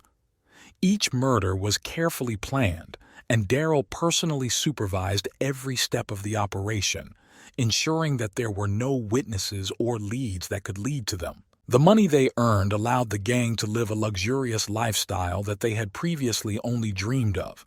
Expensive cars, luxurious houses, and the best weapons and equipment became part of their daily lives. But with wealth and power comes a constant threat: rival gangs and enemies seeking revenge. One day, they were hired by one of the most influential businessmen in America to eliminate a competitor who was interfering with his plans to expand his business. This was one of the most difficult tasks, which required not only strength, but also intellectual abilities. The gang developed a plan for several weeks, calculating every step and possible risks. During the operation, they encountered serious resistance. The security of their target was prepared and armed to the teeth. A brutal firefight ensued, in which Daryl and his team showed all their skills and composure. Despite all the odds, they completed the task and returned with a huge amount of money, further strengthening their reputation as the most dangerous mercenaries in the criminal world. With each new task, their reputation grew, and with it, the number of enemies. Daryl understood that there was no place for weakness in this world and that every mistake could be his last. But while he was at the head of his gang, no one could stop them on the path to even greater power and wealth. Michael "Mikey" Johnson was Daryl's right-hand man and his closest friend since childhood. Michael was distinguished by incredible physical strength and resilience. He was the one who always protected his friends and brought fear to their enemies. His hallmark was his absolute devotion to Daryl and his willingness to take any risks for the success of their affairs. Mikey was also an excellent marksman and skilled with weapons, which made him indispensable in any firefight. Jason J. Williams, known for his cunning and resourcefulness, was the brains of the gang. He developed complex plans and strategies to ensure the success of their operations. Jason could hack any security system and enter any building without leaving a trace. His skills in electronics and computers allowed the gang to complete the most difficult tasks that others seemed impossible. Tarek Tebow Brown was a close combat and explosives expert. His physical fitness and martial arts knowledge made him a formidable force in any fight.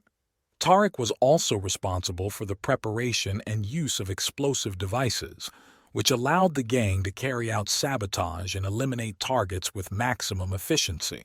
Kevin K.D. Douglas was the driver and escape artist. His driving skills were legendary. He could steer a car out of the most dangerous situations, leaving the police far behind. Kevin was also an excellent mechanic, always keeping their vehicles in top condition and ready for any eventuality. Jerome J. Rock Robinson was the youngest and most aggressive member of the gang. He grew up in the most difficult conditions and showed violent tendencies from a young age.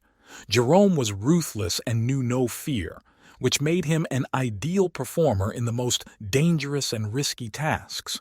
His ferocity and determination inspired fear not only among his enemies, but also among his fellow gang members.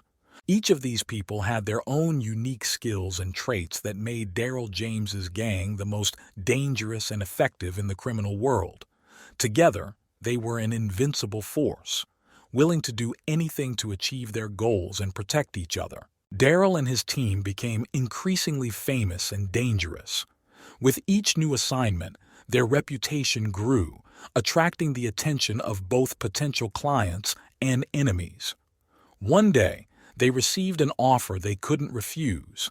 They were hired by one of the most powerful and influential people in the country. This man, known as Mr. White, was a shady businessman who ran many illegal operations and had connections at the very top of government. The task was extremely difficult. They had to eliminate the head of a rival cartel that was threatening Mr. White's business. The target was guarded in his mansion, equipped with the latest security systems and guards ready for any attack. Daryl knew that the success of this mission could provide them with incredible wealth and protection from Mr. White, but could also spell disaster if it failed. They began to prepare, carefully studying the security route, the layout of the building, and all possible routes of approach and escape. Jason hacked the mansion's security system, gaining access to cameras and security circuits. Mikey and Tarek practiced their moves down to the last detail so they could be prepared for any scenario. Kevin prepared the vehicles and planned escape routes, and Jerome was prepared for the most brutal actions if things did not go as planned. Finally, the day of the operation arrived. On a dark night, under the cover of rain, they entered the mansion. Jason disabled the cameras and security systems, allowing them to enter. Mikey and Tarek quickly and silently eliminated the first guards, clearing the way for Daryl and Jerome. Daryl led his team with confidence and composure, not making a single mistake. They entered the main hall of the mansion where they met fierce resistance. A firefight ensued, in which their skills and teamwork proved decisive. Jerome fought with such fury that no one could stop him, and Tarek cleverly used his explosives, destroying barriers and creating chaos among the guards. When they got to the head of the cartel, he already understood that his time had come. Daryl completed the task without hesitation, leaving behind only corpses and destruction. They quickly left the crime scene following Kevin's plan and disappeared into the night without leaving a single trace. The return to Mr. White went smoothly. He was impressed by their professionalism and brutality, rewarding them handsomely for the task they completed. But along with the money came a new understanding. They became part of an even more dangerous game, where lives and destinies are at stake. Daryl's gang continued to grow in power and influence, becoming an integral part of the shadow world of crime. Their path was full of blood and fear, but they knew that stopping would mean death. New challenges and dangers awaited them ahead, but Daryl and his team were ready for anything that could stand in their way. The return to Chicago was triumphant. Mr. White not only paid generously, but also provided the gang with new resources, weapons, technology, and connections. Daryl understood that they were now not just performers, but also important players in the world of crime. Several months after successfully completing an assignment for Mr. White, Daryl received a new offer, this time from a powerful politician whose career was in jeopardy due to incriminating information. The politician offered a huge sum for the destruction of all evidence and the elimination of the person who possessed this information. Daryl's team got to work again. Jason opened all the databases and found out where the documents were stored.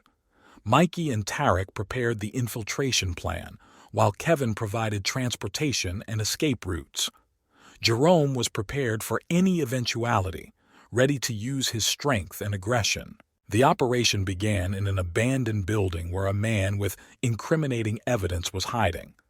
There were many traps and guards around, but Daryl's team, acting coordinatedly and accurately, overcame all obstacles. Jason found and destroyed all the documents, and Mikey and Tarek ensured the team's safety by neutralizing the guards. Daryl personally eliminated the target, leaving behind another bloody mark. The success of this operation further strengthened their position. The politician was pleased, and rumors of the power of Daryl's gang spread throughout the criminal world. Soon they were approached by other influential individuals who wanted to solve their problems with the help of the most brutal and effective performers. One day, they received an offer that changed everything. One of Mexico's largest drug cartels offered them a deal to eliminate competitors and protect drug supplies to the United States. It was an incredibly risky and difficult task, but the reward was enormous. Daryl knew that this move could take them to the next level or destroy everything they had built. He gathered the team to discuss. Mikey, Jason, Tarek, Kevin, and Jerome were willing to take risks for the opportunity to expand their influence and make a huge fortune. The decision was taken. They began to plan and prepare for the operation, studying all the details and possibilities. This new challenge could be the most dangerous of their careers, but Daryl and his team were determined to succeed, no matter the cost. The trip to Mexico began with careful preparation. Jason hacked into Mexican police databases and collected all the information on rival cartels, their leaders, and supply routes. Mikey and Tarek trained in shooting and hand-to-hand combat, honing their skills to perfection. Kevin studied the roads and planned escape routes, while Jerome prepared for the violent confrontations that were sure to lie ahead. When everything was ready, they went to Mexico. The path was full of dangers. Enemies could be waiting for them at every step, and the police were always on the alert. However, Daryl and his team were ready for anything. Their first assignment in Mexico was to eliminate one of the leaders of a rival cartel who controlled an important drug supply route. The operation began with reconnaissance. Jason began tracking the target, studying his habits and routes. Mikey and Tarek spent several nights watching the guards and identifying weaknesses in the defense. Finally, Day X arrived. Under cover of darkness, they entered enemy territory. Jason hacked the security systems and disabled the cameras, opening the way for the team. Mikey and Tarek quickly and silently eliminated the guards on the way to the main goal. Daryl and Jerome, armed to the teeth, entered the mansion and found their target. The firefight was short, but brutal. Before the cartel leader even knew what was happening, Daryl's bullet pierced his heart. The operation went flawlessly, and they quickly left the crime scene, following the route Kevin had planned. This successful operation brought them not only a lot of money, but also recognition from the Mexican drug cartel. They became known as elusive assassins, capable of carrying out any mission. However, with success came new dangers. Competitors began to hunt them down, realizing that their influence was growing too quickly. The next task was the destruction of a large drug laboratory belonging to another cartel. It was a heavily guarded area surrounded by jungle and minefields. Daryl knew that this would be their most difficult task yet, but he also knew that success would open up new opportunities for them. They began preparations, developing an operation plan. Jason studied the minefield patterns and found safe entry routes. Mikey and Tarek conducted reconnaissance, figuring out the location of the guards and security systems. Kevin planned his escape route, and Jerome prepared for the fiercest fight of his life. When everything was ready, they went into the jungle. Making their way through minefields and avoiding traps, they reached the laboratory. Acting coordinatedly and quickly, they neutralized the guards and destroyed the laboratory. The explosion was heard several kilometers away, and they managed to leave the area before reinforcements arrived. The success of this operation further strengthened their reputation. Now they were at the top of the criminal world, but they knew that staying there would be even more difficult. New challenges and dangers awaited them ahead, but Daryl and his team were ready to take on any challenge to continue their path to the top. The return to Chicago after successful operations in Mexico was triumphant. They strengthened their positions not only in America, but also beyond its borders. Money flowed like a river, and their influence grew every day. However, with this came new problems and challenges. One day, Daryl was approached by an even more influential client known as Mr. Gray. He proposed a task that was both very profitable and extremely dangerous. They needed to eliminate the head of a powerful financial corporation that was involved in money laundering and financing criminal gangs around the world. This task took a whole new level of difficulty, requiring careful planning and execution. The team began preparations. Jason hacked the corporation's security systems, collecting all the information about its head and his travel routes. Mikey and Tariq studied the security measures and made a plan of attack. Kevin worked out several escape routes, and Jerome prepared for possible violent confrontations. The task was complicated by the fact that the head of the corporation, Mr. Lawrence, was constantly guarded by elite bodyguards and traveled in armored vehicles. They decided to act cunningly, to set up an accident on one of the routes in order to lure Mr. Lawrence out of the car. The day of the operation has arrived. They caused an accident that involved Mr. Lawrence's car. When the guards were distracted by a security check, Daryl and Jerome sprang into action, neutralizing the bodyguards and capturing their target. Everything was planned to the smallest detail, and they quickly left the scene, leaving only chaos and destruction in their wake. Mr. Lawrence was taken to a pre-arranged location where Daryl personally had a talk with him. The information they gained was invaluable and allowed them to take down several major criminal schemes while eliminating a powerful enemy. Mr. Gray was impressed by their professionalism and rewarded them generously. But with new success came new enemies. The police and FBI began to hunt them in earnest, and rival gangs prepared for war. Daryl realized that they were now targets not only for law enforcement, but also for anyone who wanted to take their place. They increased their security measures, moved to new bases, and began to cooperate with other criminal groups to strengthen their position. Mikey and Tarek developed complex defense plans.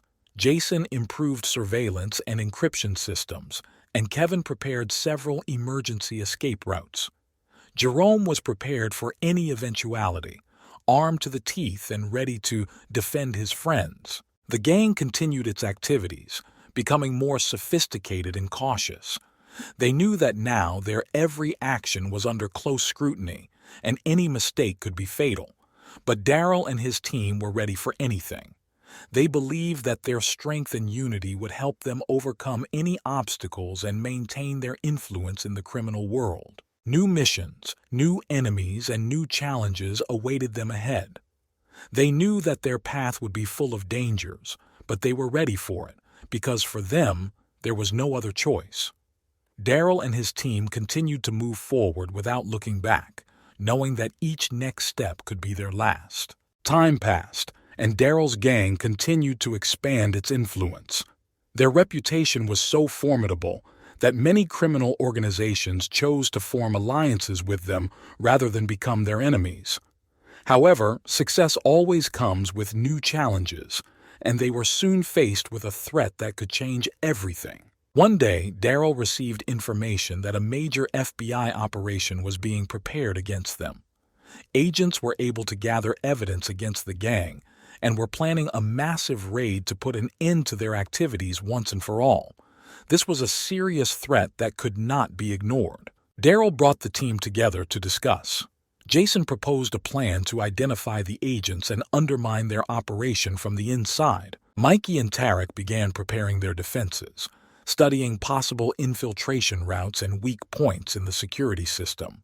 Kevin prepared several alternate routes for a quick escape, and Jerome provided supplies of weapons and ammunition. Their plan was simple: intercept the information, prepare for an attack, and set up an ambush. Jason, using his skills, penetrated the FBI systems and learned all the details of the upcoming operation. They knew when and where the attack would strike, and they prepared for it. The day of the raid arrived. FBI agents, thinking they had caught the gang by surprise, began storming the building where Daryl and his team were supposedly located. But instead, an unpleasant surprise awaited them. The building was mined, and the real base of the gang was located in another place. As soon as the agents entered, a powerful explosion occurred, destroying all evidence and significantly weakening the FBI forces. Taking advantage of the chaos, Daryl and his team struck the agents remaining outside the building. The firefight was short but fierce. The FBI suffered a major defeat, and many agents were killed or injured. Daryl's gang once again showed their elusiveness and cruelty. However, Daryl understood that the victory was temporary. They knew that the FBI would not stop and would continue the hunt. Therefore, it was decided to temporarily leave Chicago and move to another city in order to confuse his pursuers and lie low. They chose Los Angeles, a city of opportunity and hidden threats. Here they could start over, use their connections and resources to create a new base and continue their activities. Jason hacked local databases, providing them with new documents and legends. Mikey and Tarek explored the new city, finding safe places and possible hiding places. Kevin prepared cars and routes for quick travel, and Jerome was prepared for any eventuality. Moving to Los Angeles opened up new horizons for them. They began working with local criminal groups, forming new alliances and strengthening their influence. But they knew that the FBI was still on their trail, and they could not relax. Daryl and his team continued to act carefully and calculatedly, always one step ahead of their enemies. Their path was full of dangers, but they were ready for anything. Every day brought new challenges and trials, but they knew that only together they could overcome all obstacles. Daryl and his gang continued their rise to the top of the criminal world, knowing that even greater challenges and incredible opportunities awaited them. Living in Los Angeles brought new challenges and opportunities. In this city, where criminal networks were as vast as the Hollywood studios, Daryl and his team quickly found their niche. They began working with local cartels, offering their services to eliminate competitors and protect cargo. Their professionalism and brutality made them sought after by crime bosses. One of these tasks was the elimination of a famous drug lord who began to expand his territories too actively. The order was very risky, since the target was surrounded by strong security and had many influential allies. But Daryl understood that success in this matter would strengthen their position in Los Angeles and bring in a lot of money. Jason began his preparations by hacking security systems and collecting all the information about the drug lord and his habits. Mikey and Tarek spent several nights observing the facility and identifying weaknesses in its security. Kevin prepared cars and escape routes, and Jerome was equipped to the teeth, ready for any eventuality. The operation began at night when the target returned to his luxurious mansion after a party. Jason disabled the security systems, allowing the team to enter the compound. Mikey and Tarek quickly and silently eliminated the outer guards, clearing the way for Daryl and Jerome. They entered the house and began methodically clearing it, moving towards their goal. The firefight inside the house was short but intense. Daryl and Jerome acted as a unit, eliminating their enemies with cold calculation. The drug lord tried to escape, but Daryl caught up with him in the last room. One accurate shot and the task was completed. They quickly left the crime scene, following the route Kevin had planned. The entire operation took less than half an hour, but its consequences were enormous. The Los Angeles criminal underworld respected and feared Darryl and his team even more. The customer was pleased and generously rewarded them, and their reputation as the most dangerous and effective mercenaries only strengthened. However, with each new success, the risks also grew. The police and FBI intensified their efforts to catch them, and competitors began to unite to eliminate the new threat. Darryl understood that this could not continue for long, and they must be prepared for any surprises. One day, having received information about a major FBI operation aimed at capturing them, Darryl decided to be proactive. Jason figured out where and when the operation would take place, and they devised a plan to intercept the agents and destroy all evidence. On the appointed day, they ambushed the warehouse where the agents were to meet. The firefight was brutal, but Darryl's team once again proved its invincibility. They destroyed all agents and all evidence, once again leaving without a trace. These events made Darryl think about the future.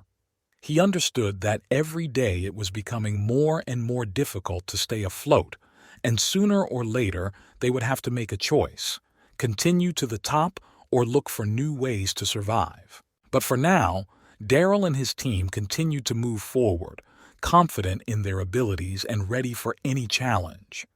Each new day brought new challenges, but they knew that only together they could overcome all obstacles and maintain their place at the top of the criminal world. Several months have passed since Darryl's team disrupted a major FBI operation. They continued to act cautiously, constantly changing their bases and avoiding unnecessary attention. However, living in the shadows began to take its toll on their nerves. The constant anticipation of threat and the need to be one step ahead of enemies required incredible endurance and discipline. One day, they received an offer from a mysterious man known under the pseudonym Mr. Black. He was a powerful crime lord whose power extended far beyond Los Angeles. Mr. Black invited them to participate in a complex operation to rob the largest bank in San Francisco. The reward promised to be fabulous, but the risks were also colossal. Darryl pondered for a long time whether to take on this matter. But the understanding that the success of this operation could give them the opportunity to retire and start a new life outweighed them. The team began preparations. Jason hacked into banking systems and studied all possible security schemes. He also gained access to the building's layout and collection routes. Mikey and Tarek analyzed all possible entry and exit points, developing a plan that would allow them to enter the bank undetected. Kevin prepared vehicles and routes for a quick escape, and Jerome studied the location of the guards and security cameras. The operation was scheduled for the night when the bank was supposed to be almost empty. They arrived in San Francisco early, setting up a temporary base and beginning surveillance of the facility. Jason hacked the security system, disabling the cameras and alarms, allowing Mikey and Tarek to get inside unhindered. They moved quickly and precisely, eliminating the guards and advancing towards the main vault. Jason ran the operation remotely, tracking their movements through the bank's internal systems. When they reached the vault, Tariq used his bombing skills to break into the safe. However, everything did not go as smoothly as planned. One of the security guards managed to sound an alarm, and police patrols began to arrive at the scene. Darryl realized they were running out of time and ordered them to speed up. They quickly loaded the money into their bags and began to leave. Kevin was waiting for them at the back entrance with the transport ready. They managed to leave the bank shortly before the police arrived, but the chase began immediately. Kevin showed his skill by steering the car away from his pursuers through the narrow streets and expressways of San Francisco.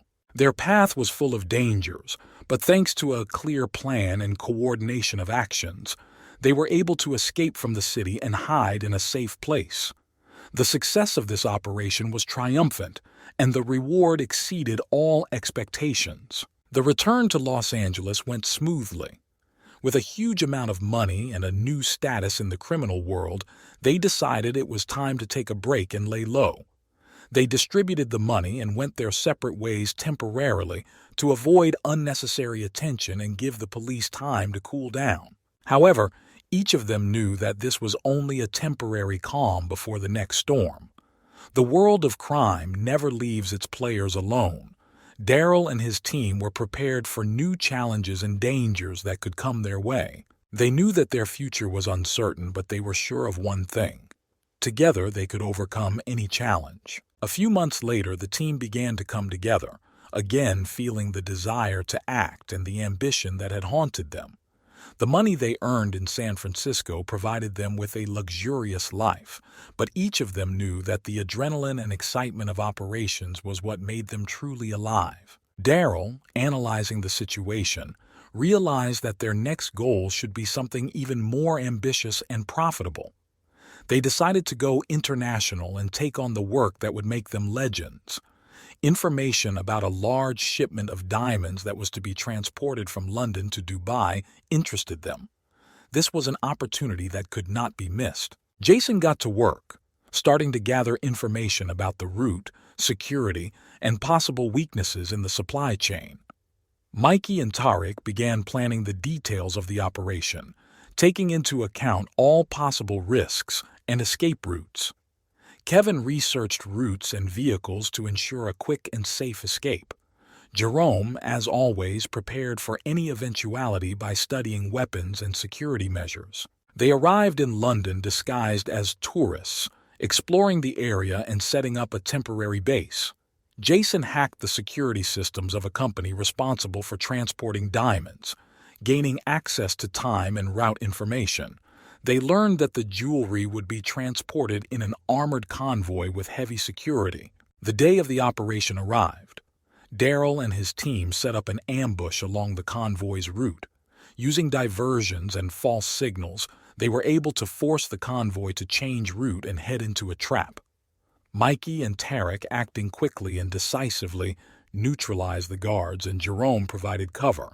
When they reached the armored vehicle containing the diamonds, Tarek used his explosive skills to open it. Inside, they found an incredible amount of jewelry, which they quickly packed and loaded into prepared vehicles. Kevin, who was waiting nearby, began a quick and risky escape from the city, maneuvering through the streets and avoiding police patrols. However, this time, everything was not so simple. British police and intelligence agencies were alerted to the possible theft, and a large-scale manhunt began for the team. The chase through the streets of London was intense and dangerous, but thanks to Kevin's skill, they managed to escape from the encirclement and escape to safety. They knew it was dangerous to stay in London, so they decided to split up and go to different countries. Daryl went to Dubai, Mikey and Tarek to Southeast Asia, Jason to Europe, and Jerome and Kevin to South America. This temporary separation was supposed to confuse the pursuers and give them the opportunity to lie low safely. Each of them understood that their paths would cross again. They continued to keep in touch and share news, planning for the future. Life on the edge, full of dangers and risks, has become the norm for them. They knew that each new day could bring both success and failure, but they were ready for any challenge. Their story continued, and new adventures and challenges awaited them. Several months had passed since their last operation in London. Daryl and his team, separated and hiding in different parts of the world, continued to communicate and exchange information. Despite the temporary lull, their professional skills and reputation as hired killers remained in demand. One day, Daryl received a message from Jason, who was in Europe. Jason learned of a large criminal network associated with the international arms and drug trade. The head of this network, known as Victor Crone, became the target of several powerful people who were willing to pay huge sums of money to eliminate him. This was not just a murder, but a complex operation that required not only the elimination of the target, but also the destruction of its infrastructure. Daryl brought the team together to discuss. They decided to act quickly and decisively. Each of them took on the preparation of his part of the operation. Jason continued to gather information about Victor Crone and his operations. Mikey and Tarek were developing an infiltration and assassination plan. Kevin studied possible escape routes, and Jerome prepared for the most brutal fights. The operation began with the infiltration of Victor Crone's mansion, located on the outskirts of Vienna. Jason hacked the security systems, allowing the team to enter unhindered. Mikey and Tarek quickly and silently neutralized the guards, paving the way for Daryl and Jerome. They moved smoothly and methodically, eliminating all obstacles in their path. When they reached Victor's office, he realized that his days were numbered. Daryl and Jerome burst inside, leaving him no chance of escape. Victor tried to fight back, but was quickly and calmly eliminated. However, their mission did not end there. Daryl knew that for the operation to be completely successful, they needed to destroy Crone's infrastructure and eliminate his closest associates. They split up to strike multiple targets at once. Jason coordinated the team's actions, directing them to weapons depots and drug laboratories. Mikey and Tarek took over the weapons warehouse. Using explosives, Tarek placed charges around the entire perimeter, preparing it for destruction. Mikey, covering him, monitored security and ensured the safety of the operation. When everything was ready, they retreated to a safe distance and blew up the warehouse, destroying a huge amount of weapons and ammunition. Meanwhile, Jerome and Kevin headed towards the drug laboratory. They got inside and quickly neutralized the guards.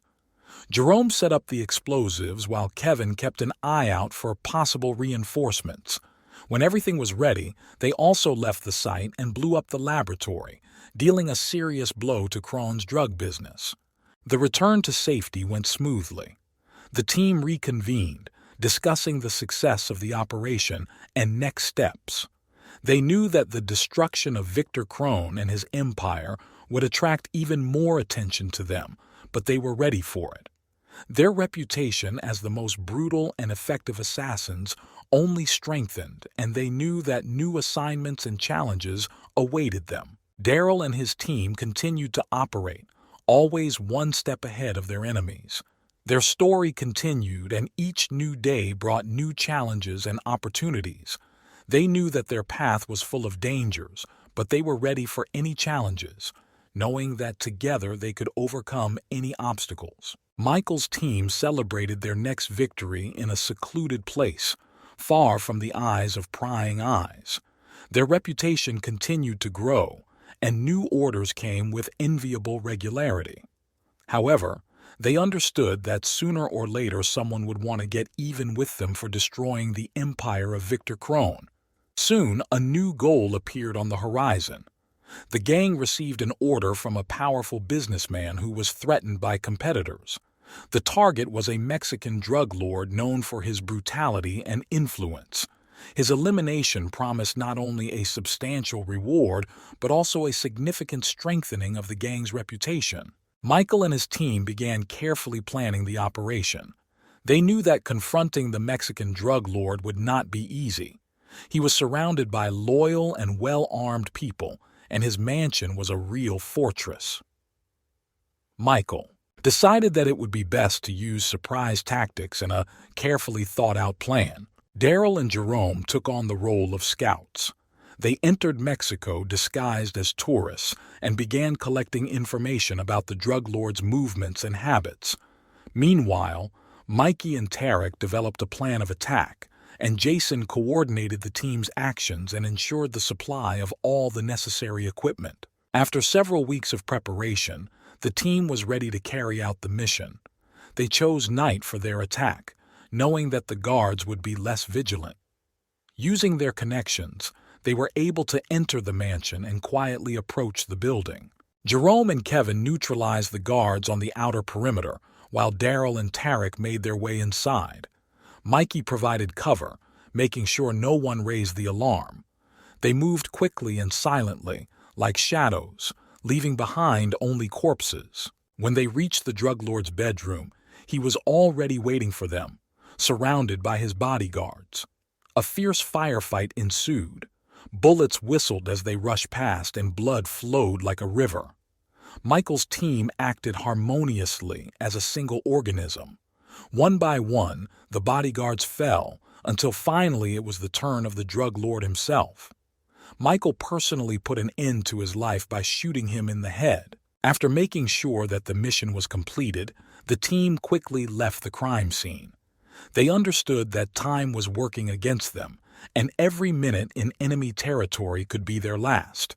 But despite all the risks, they returned to their shelter safe and sound. This operation was one of the most difficult and risky of their careers, but it also brought them great satisfaction and a sense of accomplishment. They knew that new challenges awaited them, but they were ready for them because their story was just beginning. After successfully eliminating the Mexican drug lord, Michael's team returned to the United States. Their reputation grew to unprecedented heights, and now they could choose the most complex and highest-paying orders. However, as fame grew, so did the risks. Competitors and enemies were not asleep, and their every move was under fire.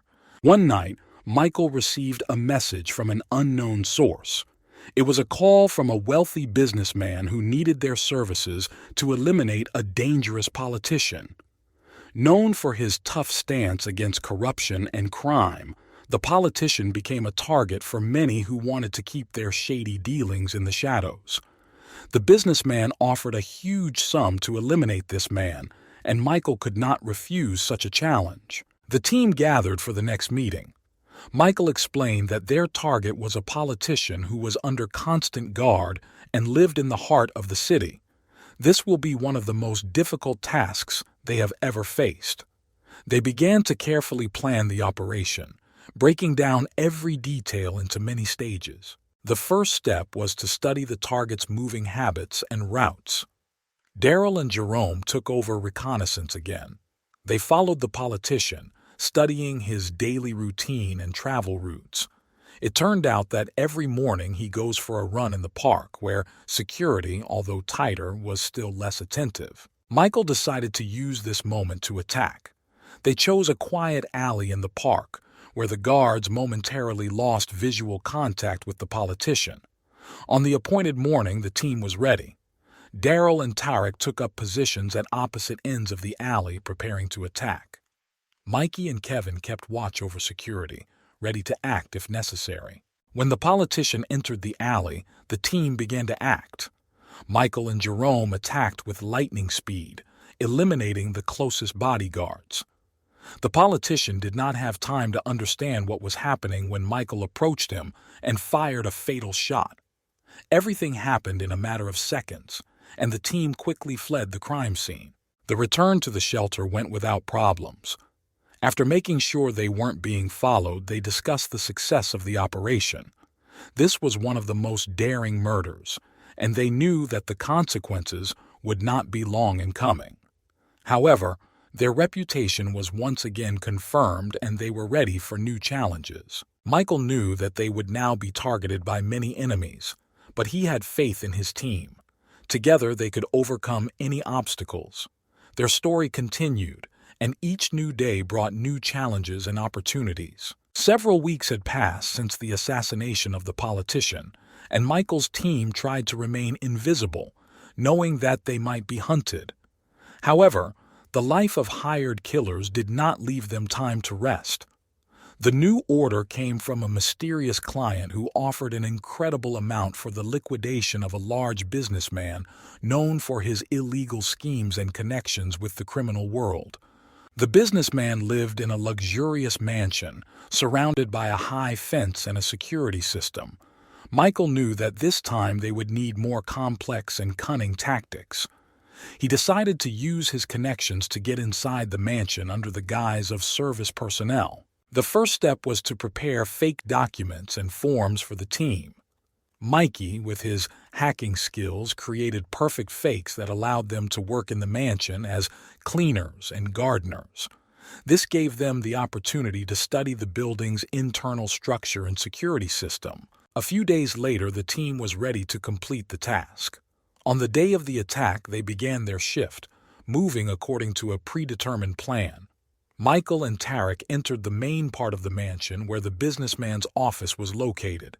Daryl and Jerome took up positions in case emergency cover was needed, and Mikey monitored the security system to turn off the cameras at the right moment. When everything was ready, Michael gave the signal. They burst into the office of a businessman who, realizing what was happening, tried to call security. But it was already too late. Tarek neutralized the guards, and Michael calmly dealt with the target. Everything happened so quickly that no one had time to understand what was happening. The team quickly left the mansion, returning to their normal roles as maintenance staff. They left unnoticed, leaving behind only a slight trace of chaos. After making sure that no one was following them, they returned to their hideout, discussing the success of the operation and their next steps. However, the next day there were news reports about the mysterious murder of a famous businessman. Enemies began to look for those who might be involved in this case, and Michael's team found themselves at gunpoint. They understood that, in their world, every successful operation brings closer the moment when someone will try to get even with them. Despite all the dangers, Michael knew that his team was ready for anything. They were the best at what they did and could overcome any obstacle. Their story continued, and each new day brought new challenges and opportunities. A week had passed since the last operation, and Michael's team tried to remain in the shadows, observing the news and rumors that were spreading in criminal circles. They understood that sooner or later someone would try to get on their trail, and prepared for any development of events. However, despite all the precautions, they had to face a new threat. One night, while they were discussing another order, their hideout was attacked. Unknown armed people broke through the perimeter and began to storm the building. Michael's team was prepared for such a development of events and immediately entered the battle. Daryl and Jerome took up defensive positions at the entrance, repelling the onslaught of attackers. Tariq, possessing excellent sniper skills, took a position at the window on the second floor, neutralizing the enemies one by one. Mikey tried to hack into their communications to figure out who was behind the attack and was able to temporarily disable their communications. Michael and Jason coordinated the team's actions, moving around the building and eliminating opponents. They acted harmoniously as a single unit, which allowed them to maintain their positions. It soon became clear that the attackers were professionals, but they did not expect to meet such fierce resistance. In the midst of the battle, Mikey managed to hack the enemy's communication system and found out that one of Michael's old enemies was behind the attack, a once influential crime boss who wanted revenge for the loss of his people and business. This was a man that Michael had encountered in the past and who was now determined to end him once and for all. The situation became increasingly tense, but the team continued to hold the line. Tarek, seeing that the enemy's forces were beginning to deplete, suggested that Michael counterattack. They decided to use smoke bombs to disorient the enemy, and taking advantage of the opportunity, went on the offensive. Under the cover of smoke, Daryl and Jerome broke through to the center of the enemy group, beginning close combat. Michael and Tarek supported them with fire, destroying the remnants of the enemy forces. Soon the attackers realized that they were losing and began to retreat. Michael's team pursued them, leaving no chance of salvation. When the last of the attackers was neutralized, Michael and his team gathered in the shelter, discussing what had happened. They understood that this was only the first wave and that their old enemy would not stop there. They had to find him and eliminate the threat once and for all. Michael decided to be proactive. They began to gather information on the enemy's location in preparation for the final confrontation.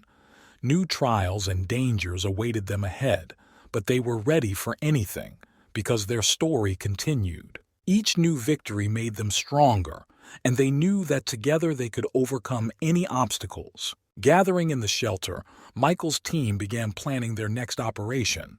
They knew that their old enemy would not stop, and the only way to ensure their safety was to destroy him before he struck again. Mikey, using his hacking skills, infiltrated the enemy's network and began collecting information about his location and plans. A few days later, they managed to find out that their enemy was hiding in an abandoned factory on the outskirts of the city, where he was gathering forces for a new attack.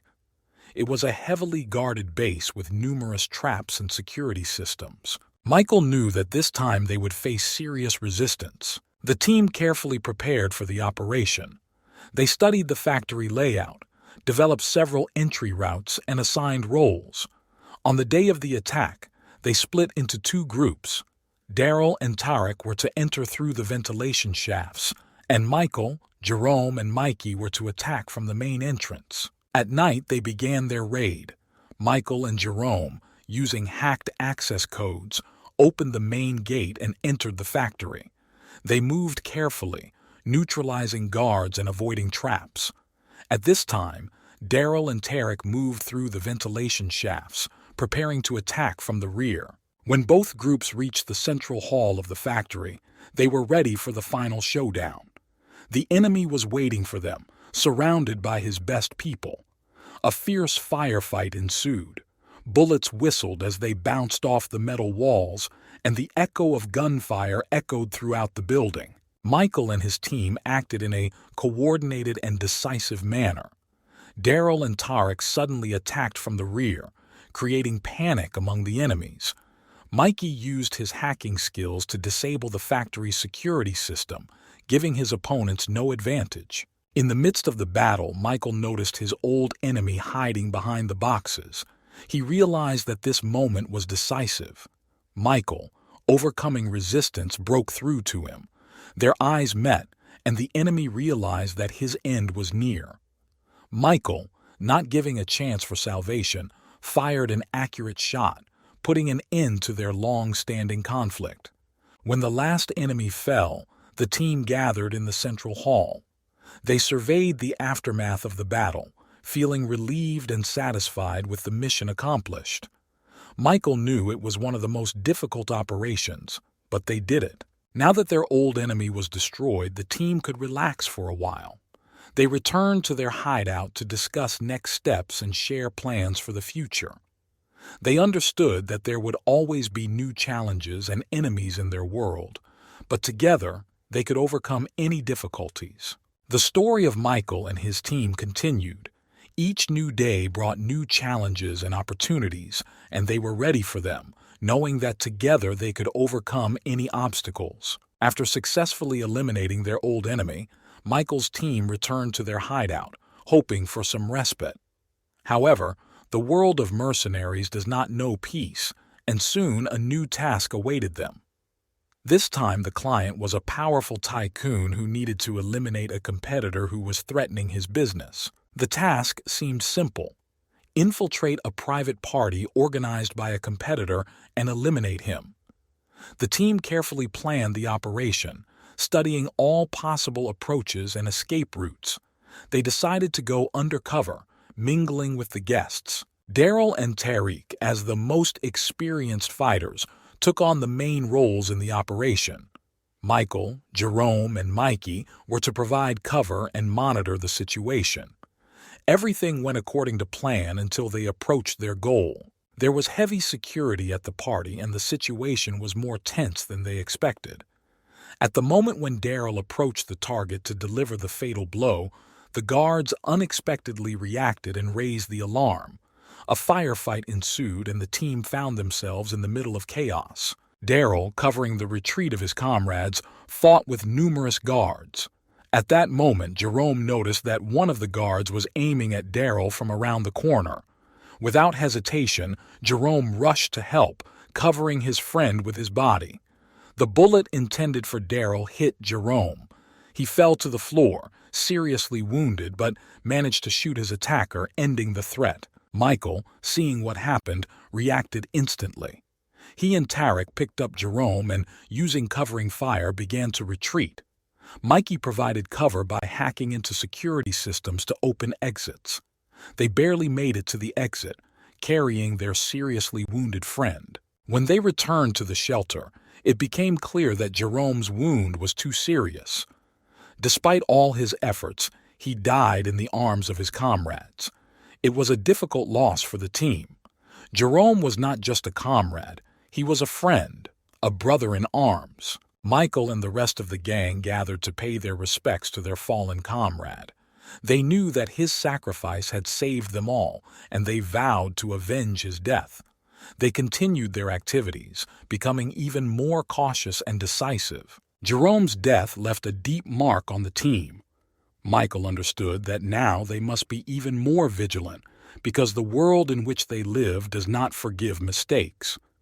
Each new day brought new challenges, and they were ready for them, knowing that the memory of Jerome would always be with them, giving them the strength to overcome any obstacles. After Jerome's death, Michael's team became even more united and cautious. The memory of their fallen friend gave them strength and determination to continue the fight. They knew that every new day brings new dangers, but they were ready for anything.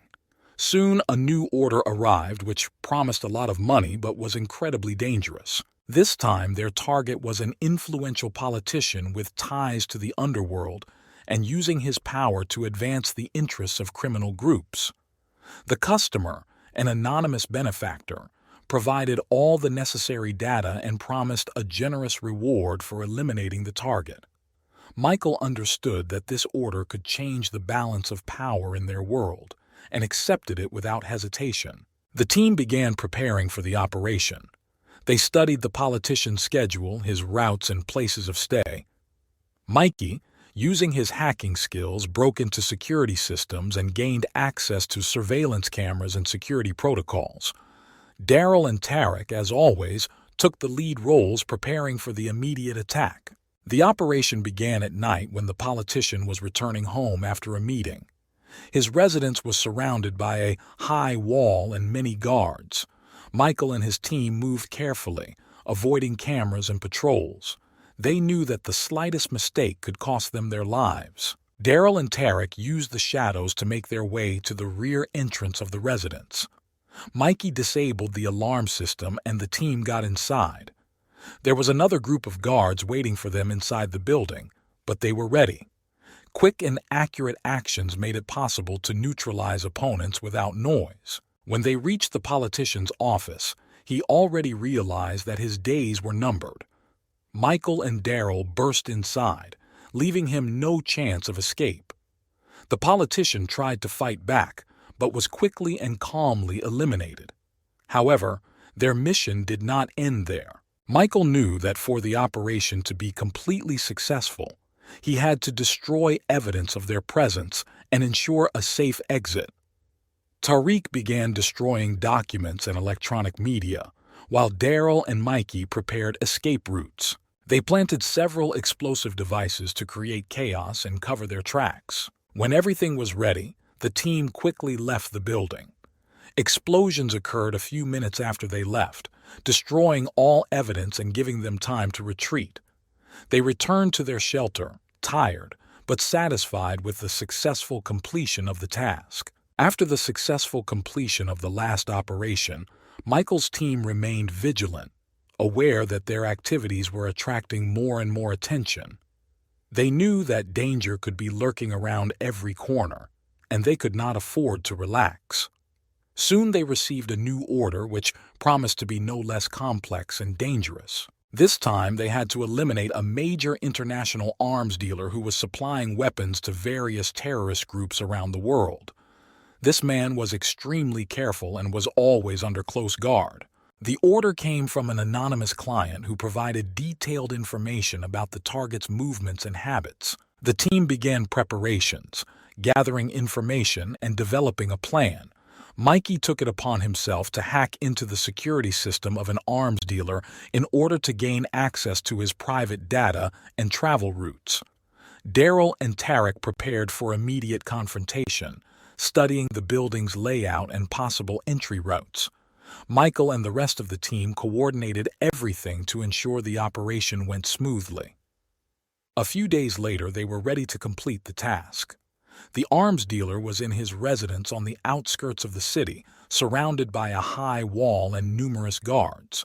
Michael's team decided to operate at night to take advantage of the element of surprise. They made their way to the residence under cover of darkness, avoiding cameras and patrols.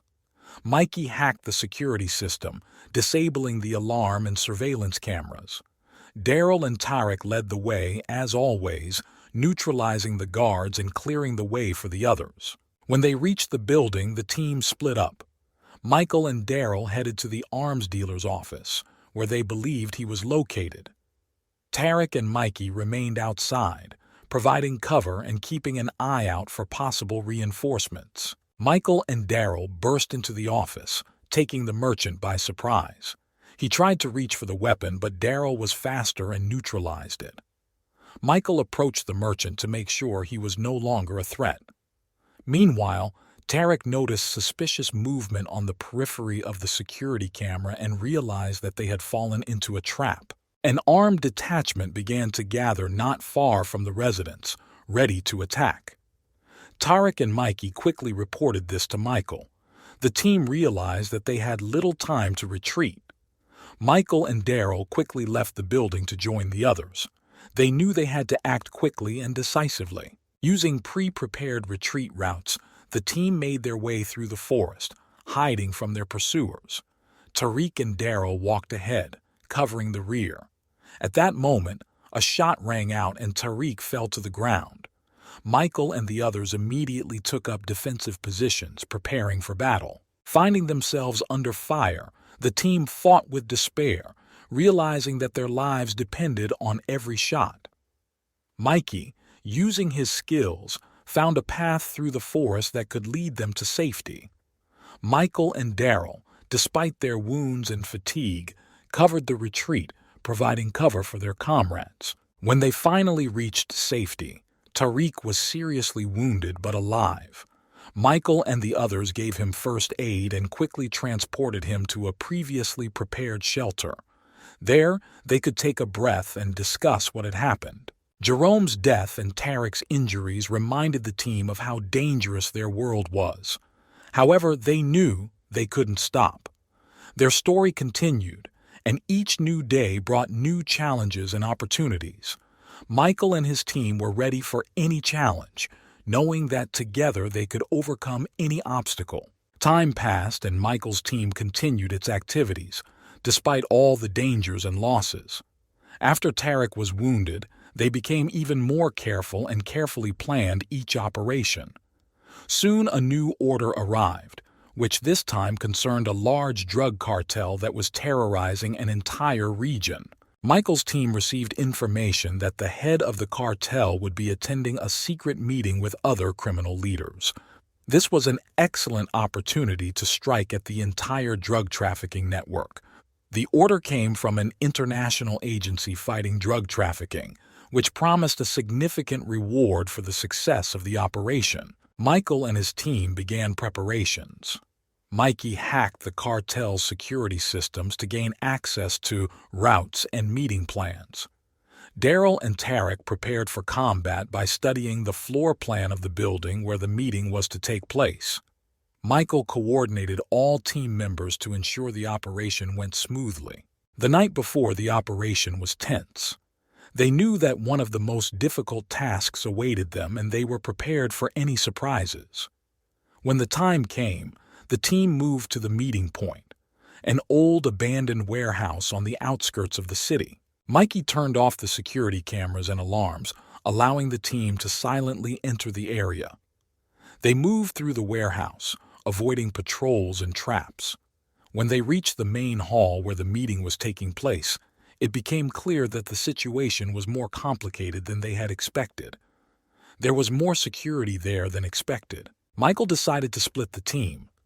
Tarek and Daryl took over the main security forces, and Michael and Mikey were supposed to eliminate the head of the cartel and his closest associates. They acted quickly and decisively as always. A fierce firefight ensued, and the building was filled with the roar of gunfire. Tarek, despite his injury, fought with despair and courage. He understood that the lives of his comrades and the success of the entire operation were at stake. Daryl covered him, destroying the enemies one by one. Michael and Mikey made their way to the location where the head of the cartel was located and eliminated him, depriving the organization of its leader.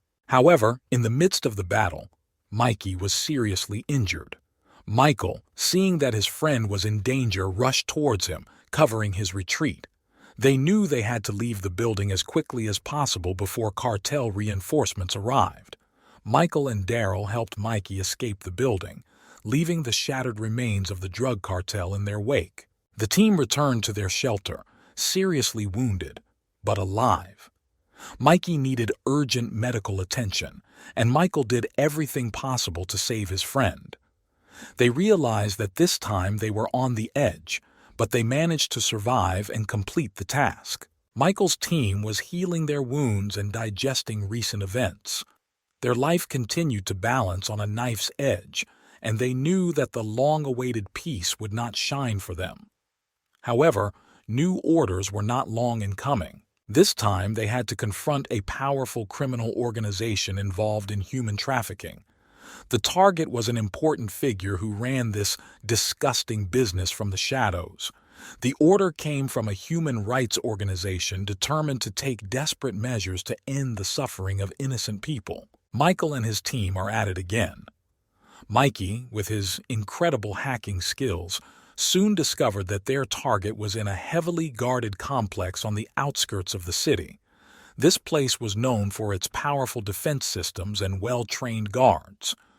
The team understood that they were facing one of the most difficult operations. After several days of preparation and studying all possible scenarios, they were ready. At night, they entered the complex, moving silently and smoothly. Daryl and Tariq, as always, walked ahead, neutralizing the guards. Michael and Mikey followed them, preparing to engage their main target. Having reached the building where their enemy was hiding, the team split up. Daryl and Tariq began eliminating the remaining guards while Michael and Mikey got inside. They managed to get to the defendant's office without unnecessary noise. Inside, they found him talking to someone via video conference. Michael quickly assessed the situation and realized that this was their chance. He burst into the room, aiming his weapon at his target. The man tried to resist, but was instantly neutralized. Michael knew that this man was responsible for many human tragedies, and without hesitation, he carried out the sentence. However, their mission is not over yet. Suddenly, sirens filled the complex and the team realized they had been discovered. Michael and Mikey hurried out, joining Daryl and Tariq, who were already fighting with the guards. The situation was heating up, and they had to act decisively. Tariq suggested using explosives to create a distraction and open an escape route. Michael approved the plan, and soon a series of explosions destroyed part of the building, plunging everything into chaos. The team took advantage of the moment and began to retreat. They moved quickly, dodging bullets and overcoming obstacles. Michael covered the retreat of his comrades until he was sure that everything was safe. When they finally reached the shelter, the team was exhausted but pleased with the successful completion of the mission. They knew that their actions saved many lives and put an end to a cruel business. Over the next days, Michael and his team discussed what had happened, realizing that every time they risked their lives for the sake of justice. They knew that their path would not be easy, but they were ready to continue the fight. New challenges awaited them, and each new day brought new challenges and opportunities.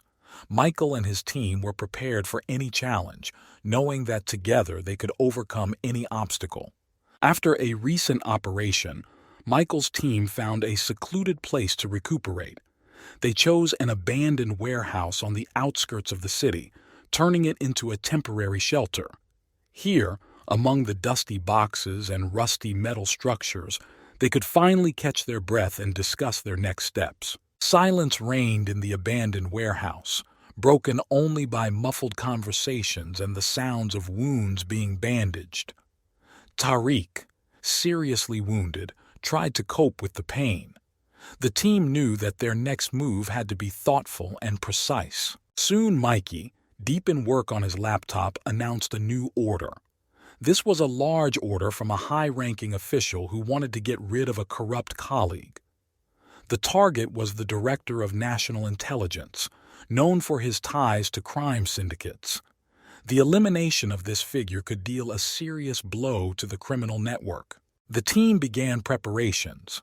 They carefully studied the layout of the building where the target was located and developed an infiltration strategy. The night of the operation was moonless, and they moved in complete darkness. Mikey, as always, hacked the security system, opening access to the building. Daryl and Tarek silently neutralized the guards, clearing the way for the others. Having penetrated the building, the team carefully moved along the corridors, avoiding cameras and patrols. When they reached the principal's office, Michael and Daryl burst in, taking him by surprise. The man tried to resist, but was quickly subdued. Wasting no time, the team began to inspect the office, destroying all evidence of their presence.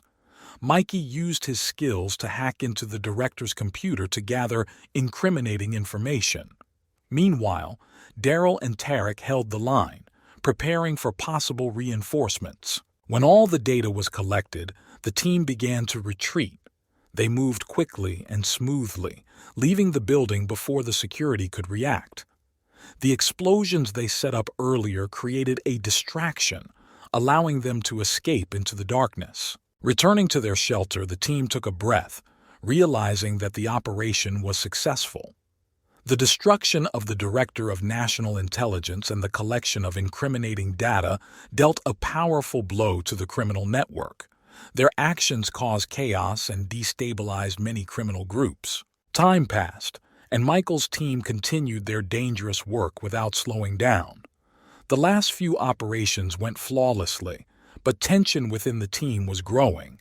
Each knew that the next mission could be their last, and that the world in which they existed was full of unpredictable threats. One day, when the team was resting in their temporary shelter, Mikey, who was monitoring the network, came across important information.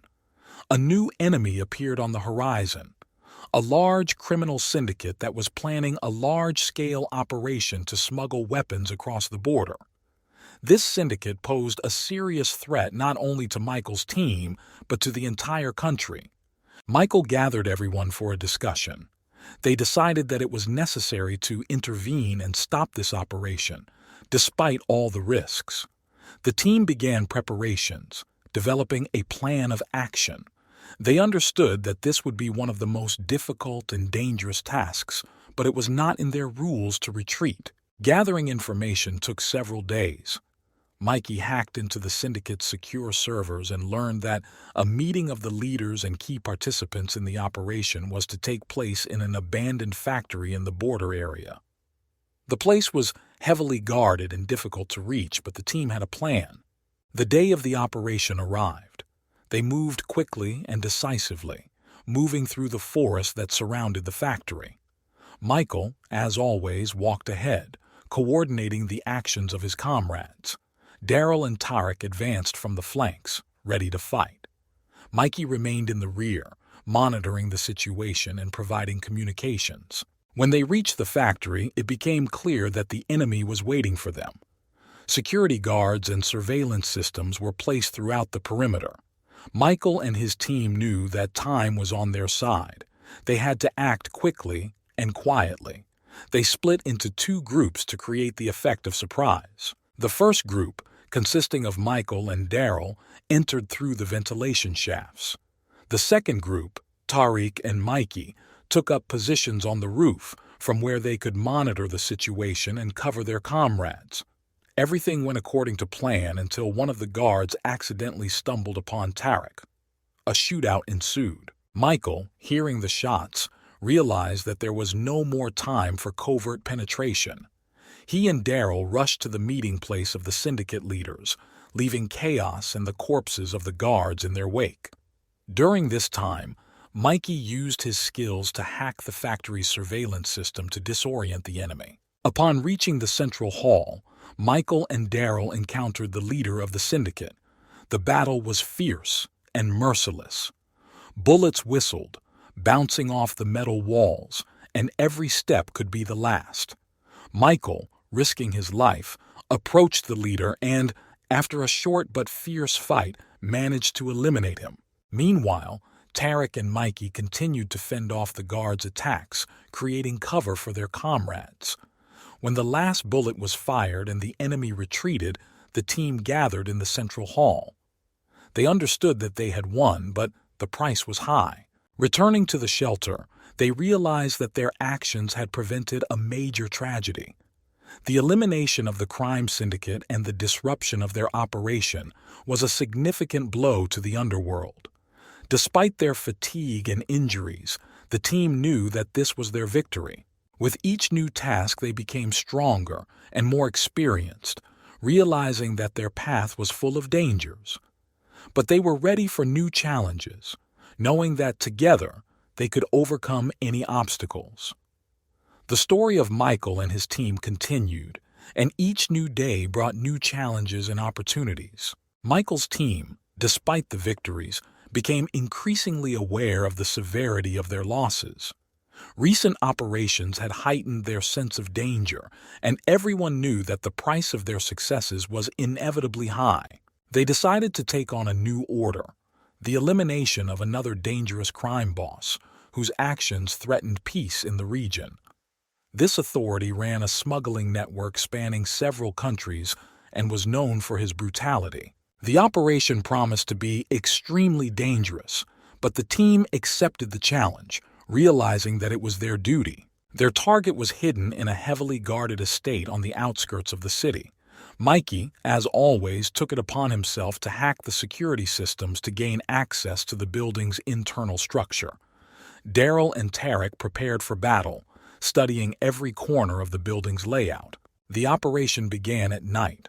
The team entered the estate, moving silently and smoothly. Michael, Daryl, and Tarek entered through the main entrance, while Mikey and another team member, Alex, provided cover and prepared an escape route. When they reached the central hall where their target was located, a fierce firefight began. The enemy was expecting them and was ready for battle. The bullets whistled, and the team acted harmoniously, but an unexpected event disrupted their plan. One of the guards, hiding behind a column, threw a grenade right into the center of the hall. Daryl, noticing the grenade, rushed at it, trying to save his comrades. The explosion tore his body apart, and the noise of the explosion deafened everyone around him. Michael, seeing the death of his friend, flew into a rage and began to shoot back with a vengeance. But this was not the end of their problems. Just when they thought the situation was under control, another guard, hidden in the darkness, fired from cover, hitting Tariq. The bullet pierced the bulletproof vest, and Tariq, clutching his wound, fell to his knees. Michael, realizing that he was losing another friend, rushed to him, covering him from enemy fire. They knew they had to leave immediately. Mikey, having received a signal about the problem, began to create a diversion by hacking the security system and setting off an explosion in another part of the estate. This gave Michael and the others the opportunity to carry the wounded Tariq out and leave the building. When they returned to their hideout, the loss was painful. Daryl died sacrificing himself for the sake of the team, and Tarek, despite all his efforts, did not survive his wounds. Their death left a deep mark in the hearts of their comrades. Michael and the remaining team members gathered to pay their respects to their fallen friends. They understood that their mission was ongoing and that they needed to be even stronger and more careful. The memory of Daryl and Tarek will always be with them, giving them strength in the fight for justice. The story of Michael's team continued despite losses and difficulties. Each new day brought new challenges, and they were ready for them.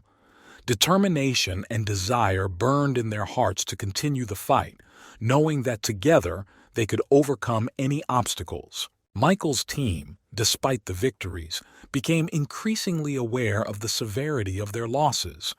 Recent operations had heightened their sense of danger, and everyone knew that the price of their successes was inevitably high. They decided to take on a new order, the elimination of another dangerous crime boss, whose actions threatened peace in the region. This authority ran a smuggling network spanning several countries and was known for his brutality. The operation promised to be extremely dangerous, but the team accepted the challenge, realizing that it was their duty. Their target was hidden in a heavily guarded estate on the outskirts of the city. Mikey, as always, took it upon himself to hack the security systems to gain access to the building's internal structure. Daryl and Tarek prepared for battle, studying every corner of the building's layout. The operation began at night. The team entered the estate, moving silently and smoothly. Michael, Daryl, and Tarek entered through the main entrance, while Mikey and another team member, Alex, provided cover and prepared an escape route. When they reached the central hall where their target was located, a fierce firefight began. The enemy was expecting them and was ready for battle. The bullets whistled, and the team acted harmoniously, but an unexpected event disrupted their plan.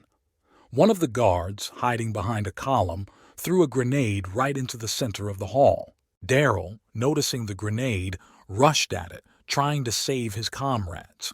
The explosion tore his body apart, and the noise of the explosion deafened everyone around him. Michael, seeing the death of his friend, flew into a rage and began to shoot back with a vengeance. But this was not the end of their problems. Just when they thought the situation was under control, another guard, hidden in the darkness, fired from cover, hitting Tariq. The bullet pierced the bulletproof vest, and Tariq, clutching his wound, fell to his knees. Michael, realizing that he was losing another friend, rushed to him, covering him from enemy fire. They knew they had to leave immediately. Mikey, having received a signal about the problem, began to create a diversion by hacking the security system and setting off an explosion in another part of the estate. This gave Michael and the others the opportunity to carry the wounded Tariq out and leave the building. When they returned to their hideout, the loss was painful. Daryl died sacrificing himself for the sake of the team, and Tariq, despite all his efforts, did not survive his wounds. Their death left a deep mark in the hearts of their comrades. Michael and the remaining team members gathered to pay their respects to their fallen friends. They understood that their mission was ongoing and that they needed to be even stronger and more careful. The memory of Daryl and Tarek will always be with them, giving them strength in the fight for justice. After the tragic loss of Daryl and Tarek, the remaining members of Michael's team, Michael, Mikey, and Alex, were determined to avenge their friends. The pain of loss strengthened their spirit, and they were ready to do everything possible to destroy those who were behind the death of their comrades. They collected all possible information about the person responsible for the attack on their hideout. This was a high-ranking crime boss named Carlos Mendoza, known for his ruthlessness and extensive connections in the underworld. He was hiding in a fortified mansion in the mountains, surrounded by loyal guards. Michael knew that attacking Mendoza in his lair would be suicide, but there was no other choice. They developed a plan that included infiltrating the mansion under the guise of technical workers. Mikey used his hacking skills to create fake documents and passes. On the day of the operation, they arrived at the mansion, pretending to be a team of technicians who were supposed to conduct a security check.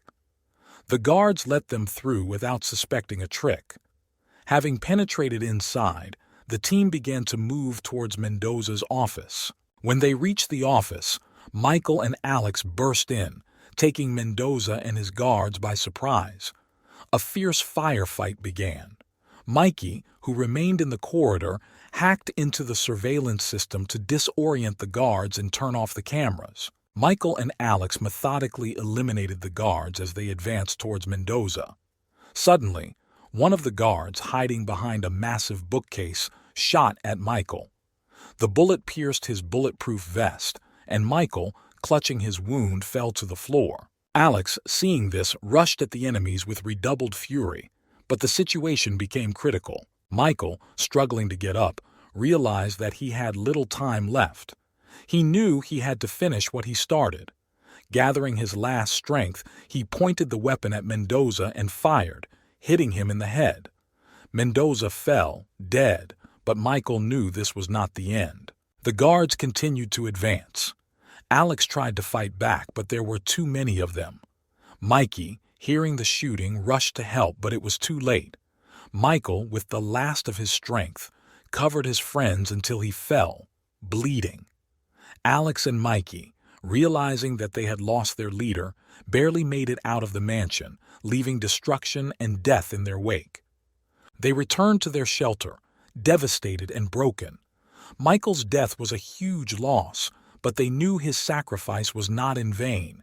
Mendoza was dead and his empire began to crumble. The team has lost its leader, but the memory of Michael, Daryl, and Tarek will always be with them, inspiring them to continue to fight. After Michael's death, the team was devastated. Mikey and Alex, the survivors, tried to carry on, but without their leader, they felt lost. The loss of Michael, Daryl, and Tarek was too much to bear, and it began to affect their work. Mikey, who had always been the brains of the team, now felt a burden of responsibility that he was not prepared to bear alone. Alex, whose skill in battle knew no equal, was paralyzed with grief and rage. They tried to continue their activities, but without Michael, they could not find a common goal and direction. It soon became clear that their paths had diverged. Mikey, feeling tired from the endless struggle, decided to leave the criminal world. He found himself a job related to information security, hoping to use his skills for good.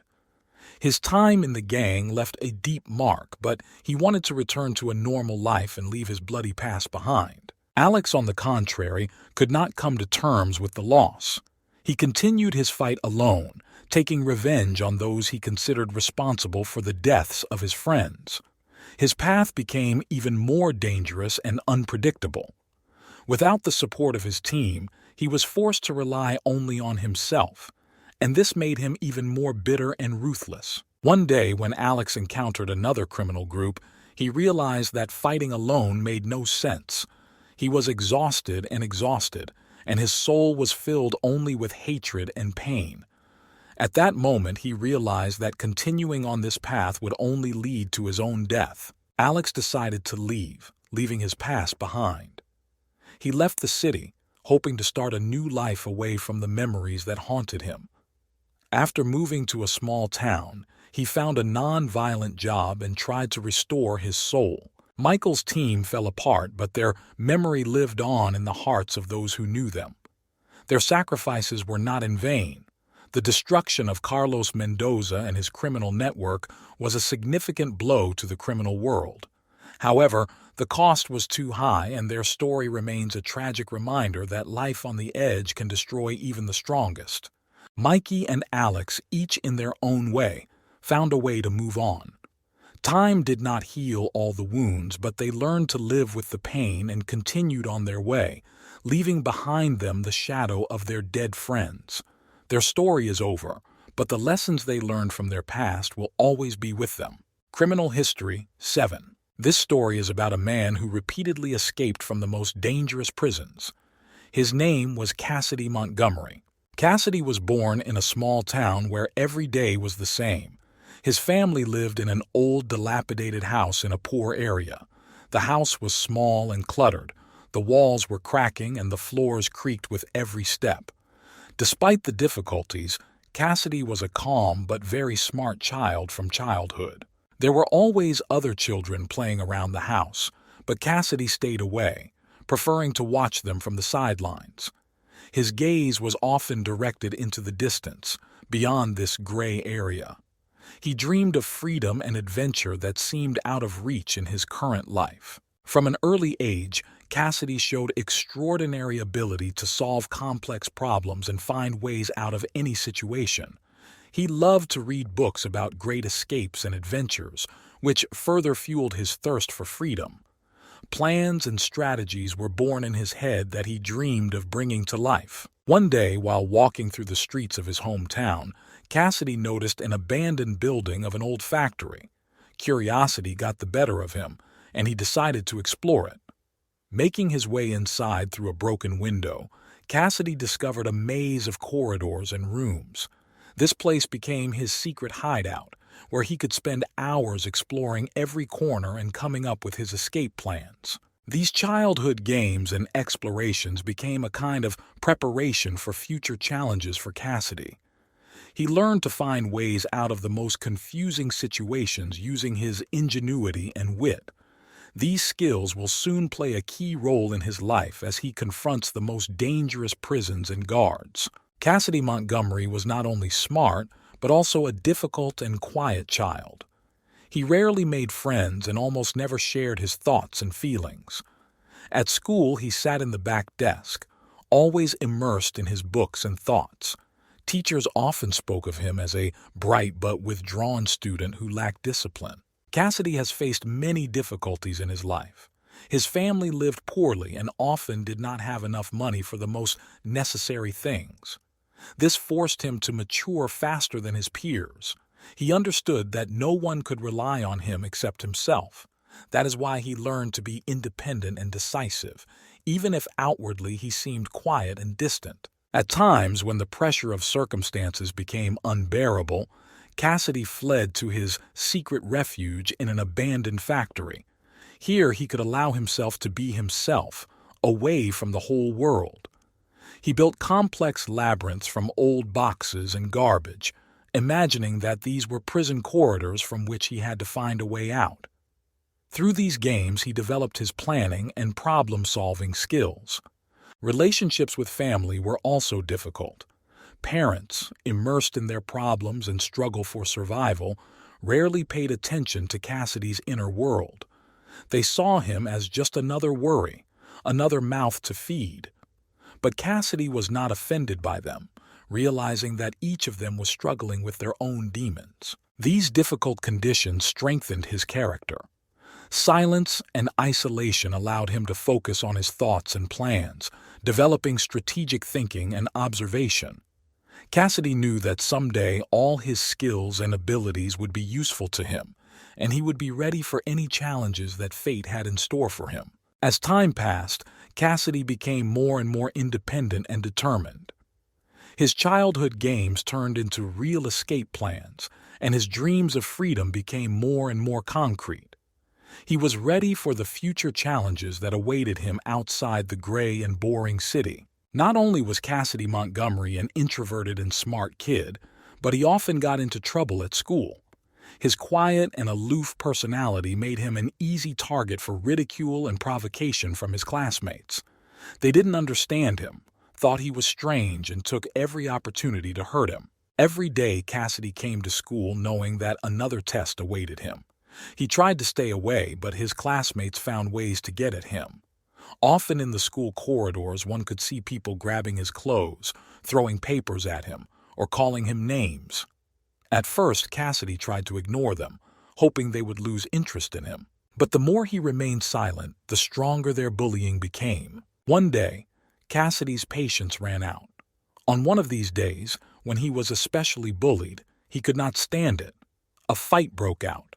Cassidy, despite his quiet nature, turned out to be an unexpectedly strong and determined fighter.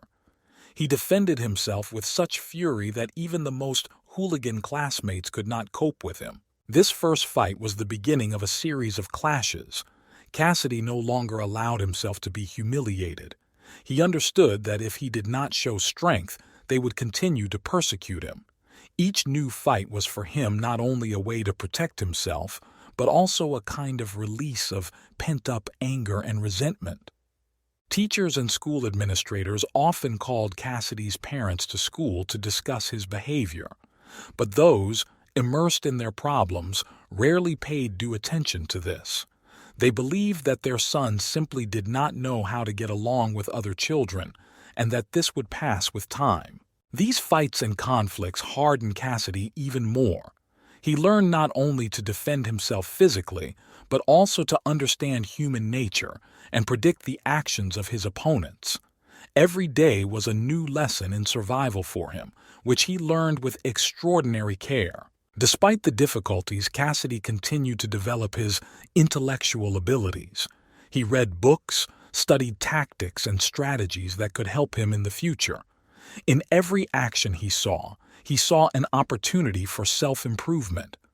All these skills and knowledge will soon come in handy when he faces even greater challenges in life. When Cassidy turned 18, his life changed dramatically.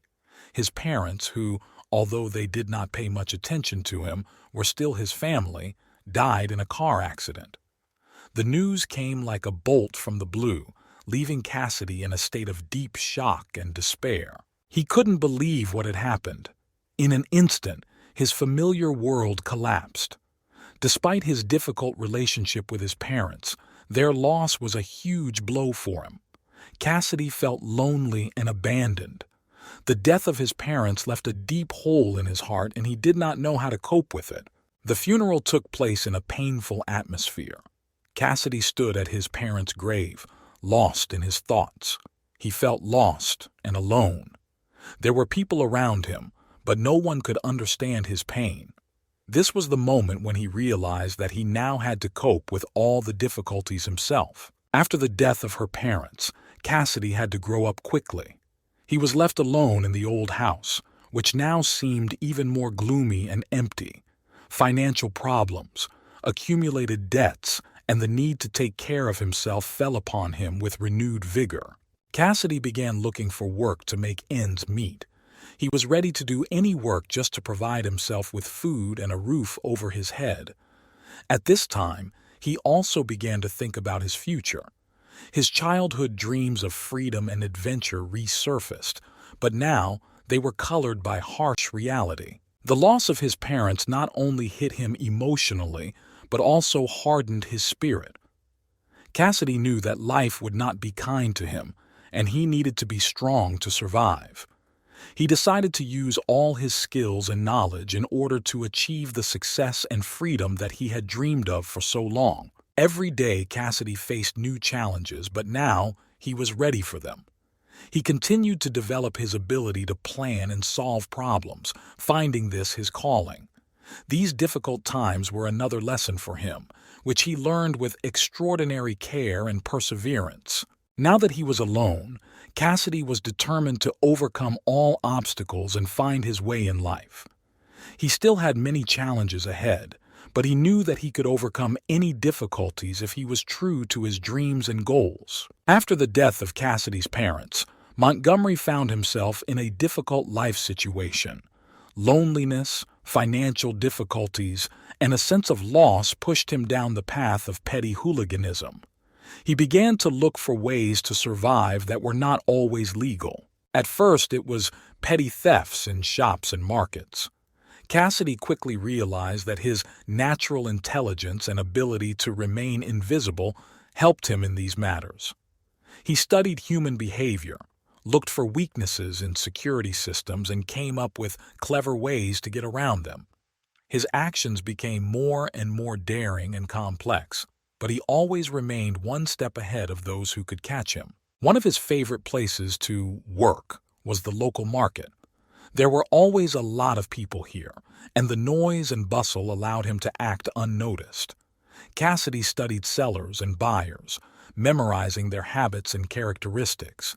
He could steal a wallet or something valuable with one movement of his hand without attracting attention to himself. But despite all his skills, Cassidy did not feel satisfaction from these petty crimes. He knew that this was not the path to the true freedom and independence that he dreamed of. However, at that moment, it seemed the only way to survive. Over time, Cassidy began to think about more serious matters. His dreams of escape and adventure resurfaced. He understood that in order to achieve his goals, he needed to use all his skills and abilities to the next level. Petty thefts and hooliganism were just the beginning, a kind of training before more serious tests. During this time, Cassidy also began meeting other young people who, like him, found themselves on the streets and engaged in petty hooliganism. They formed a small group in which everyone was ready to help each other in difficult times.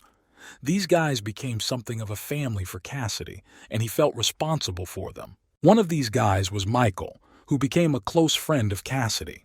Michael was several years older and had already seen a lot along the way.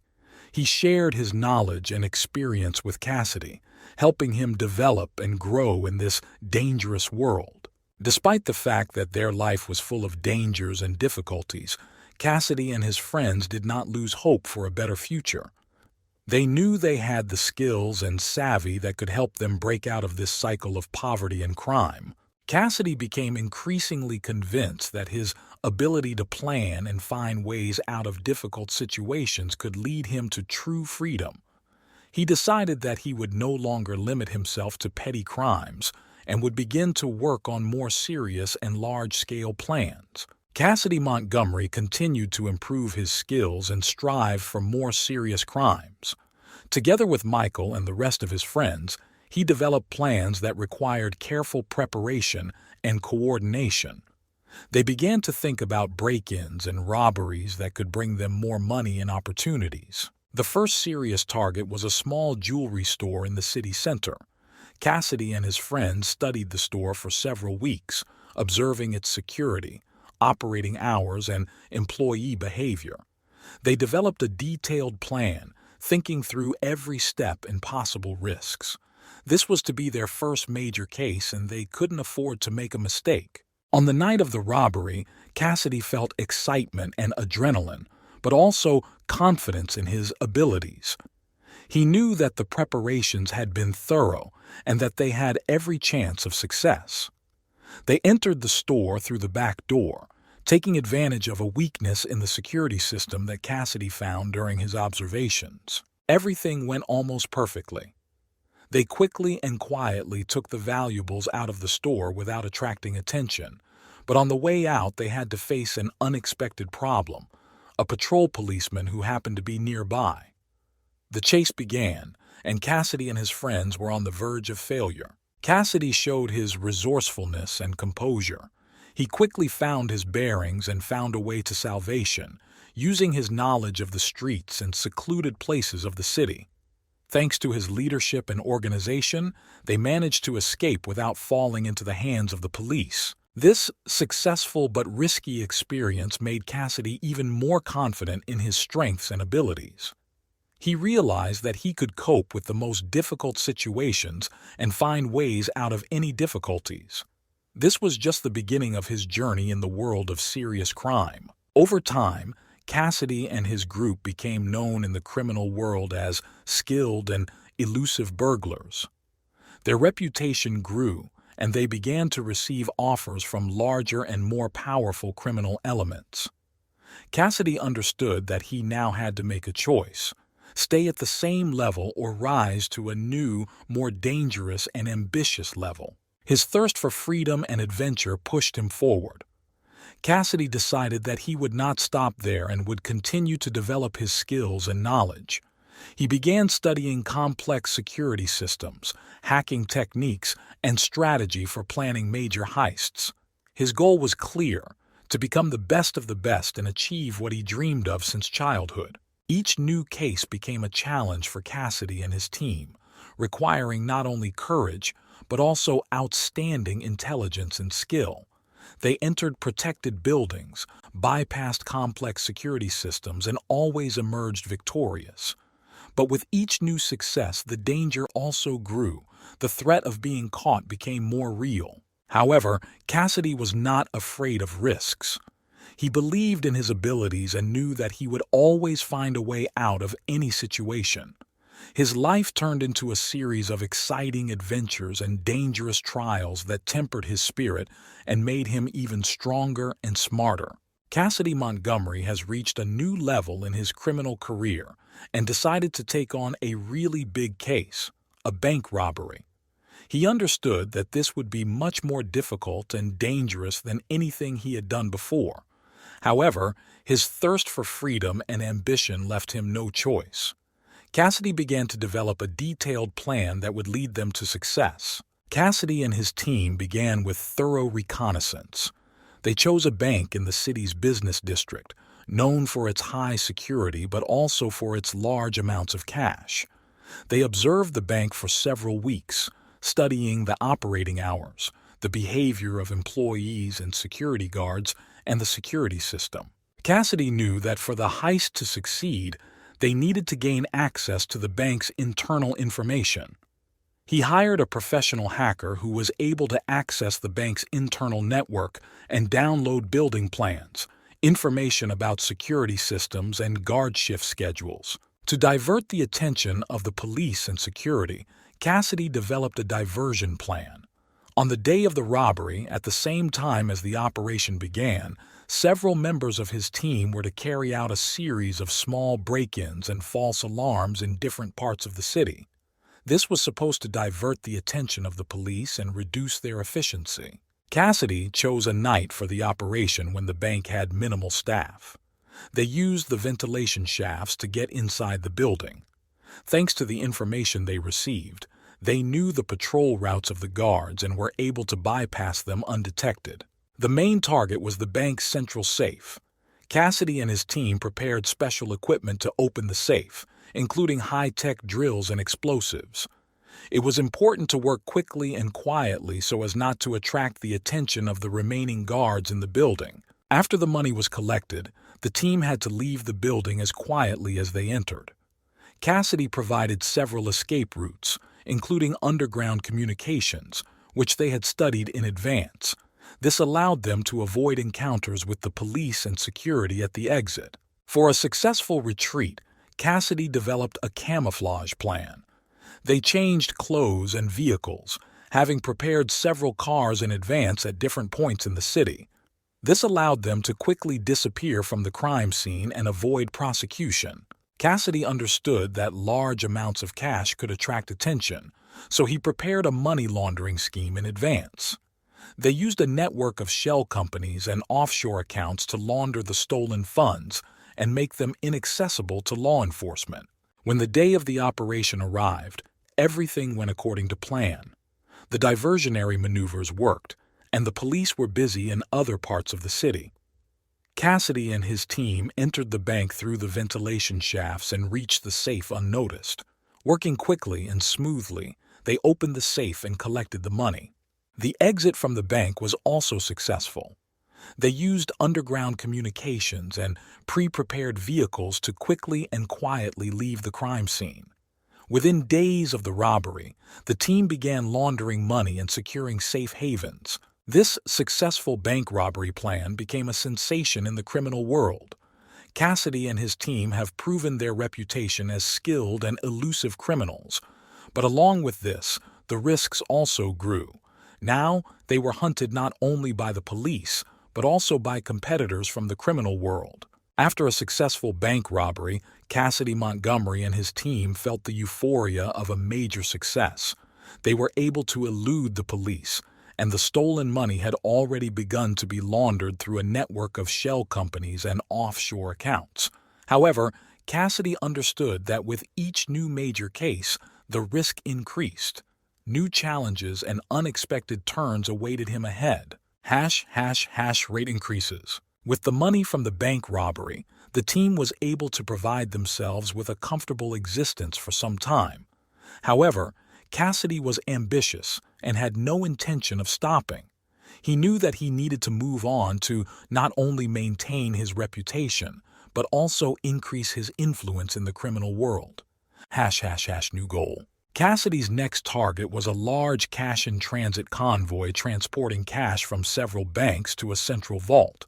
This case was even more complex and risky, requiring careful preparation and coordination. Step 1. Reconnaissance. Cassidy and his team started with reconnaissance. They studied the routes of collection vehicles, their movement schedules, and security schemes. The team also investigated possible ambush points and studied the vehicle's security systems to understand how they could be neutralized. Step 2. Preparation. To carry out the plan, Cassidy prepared special equipment, including devices for blocking communication signals, powerful drills for opening armored vehicles, and smoke bombs to distract attention. They also prepared several cars for escape and change of transport to confuse their tracks. Step 3. Ambush asterisk asterisk.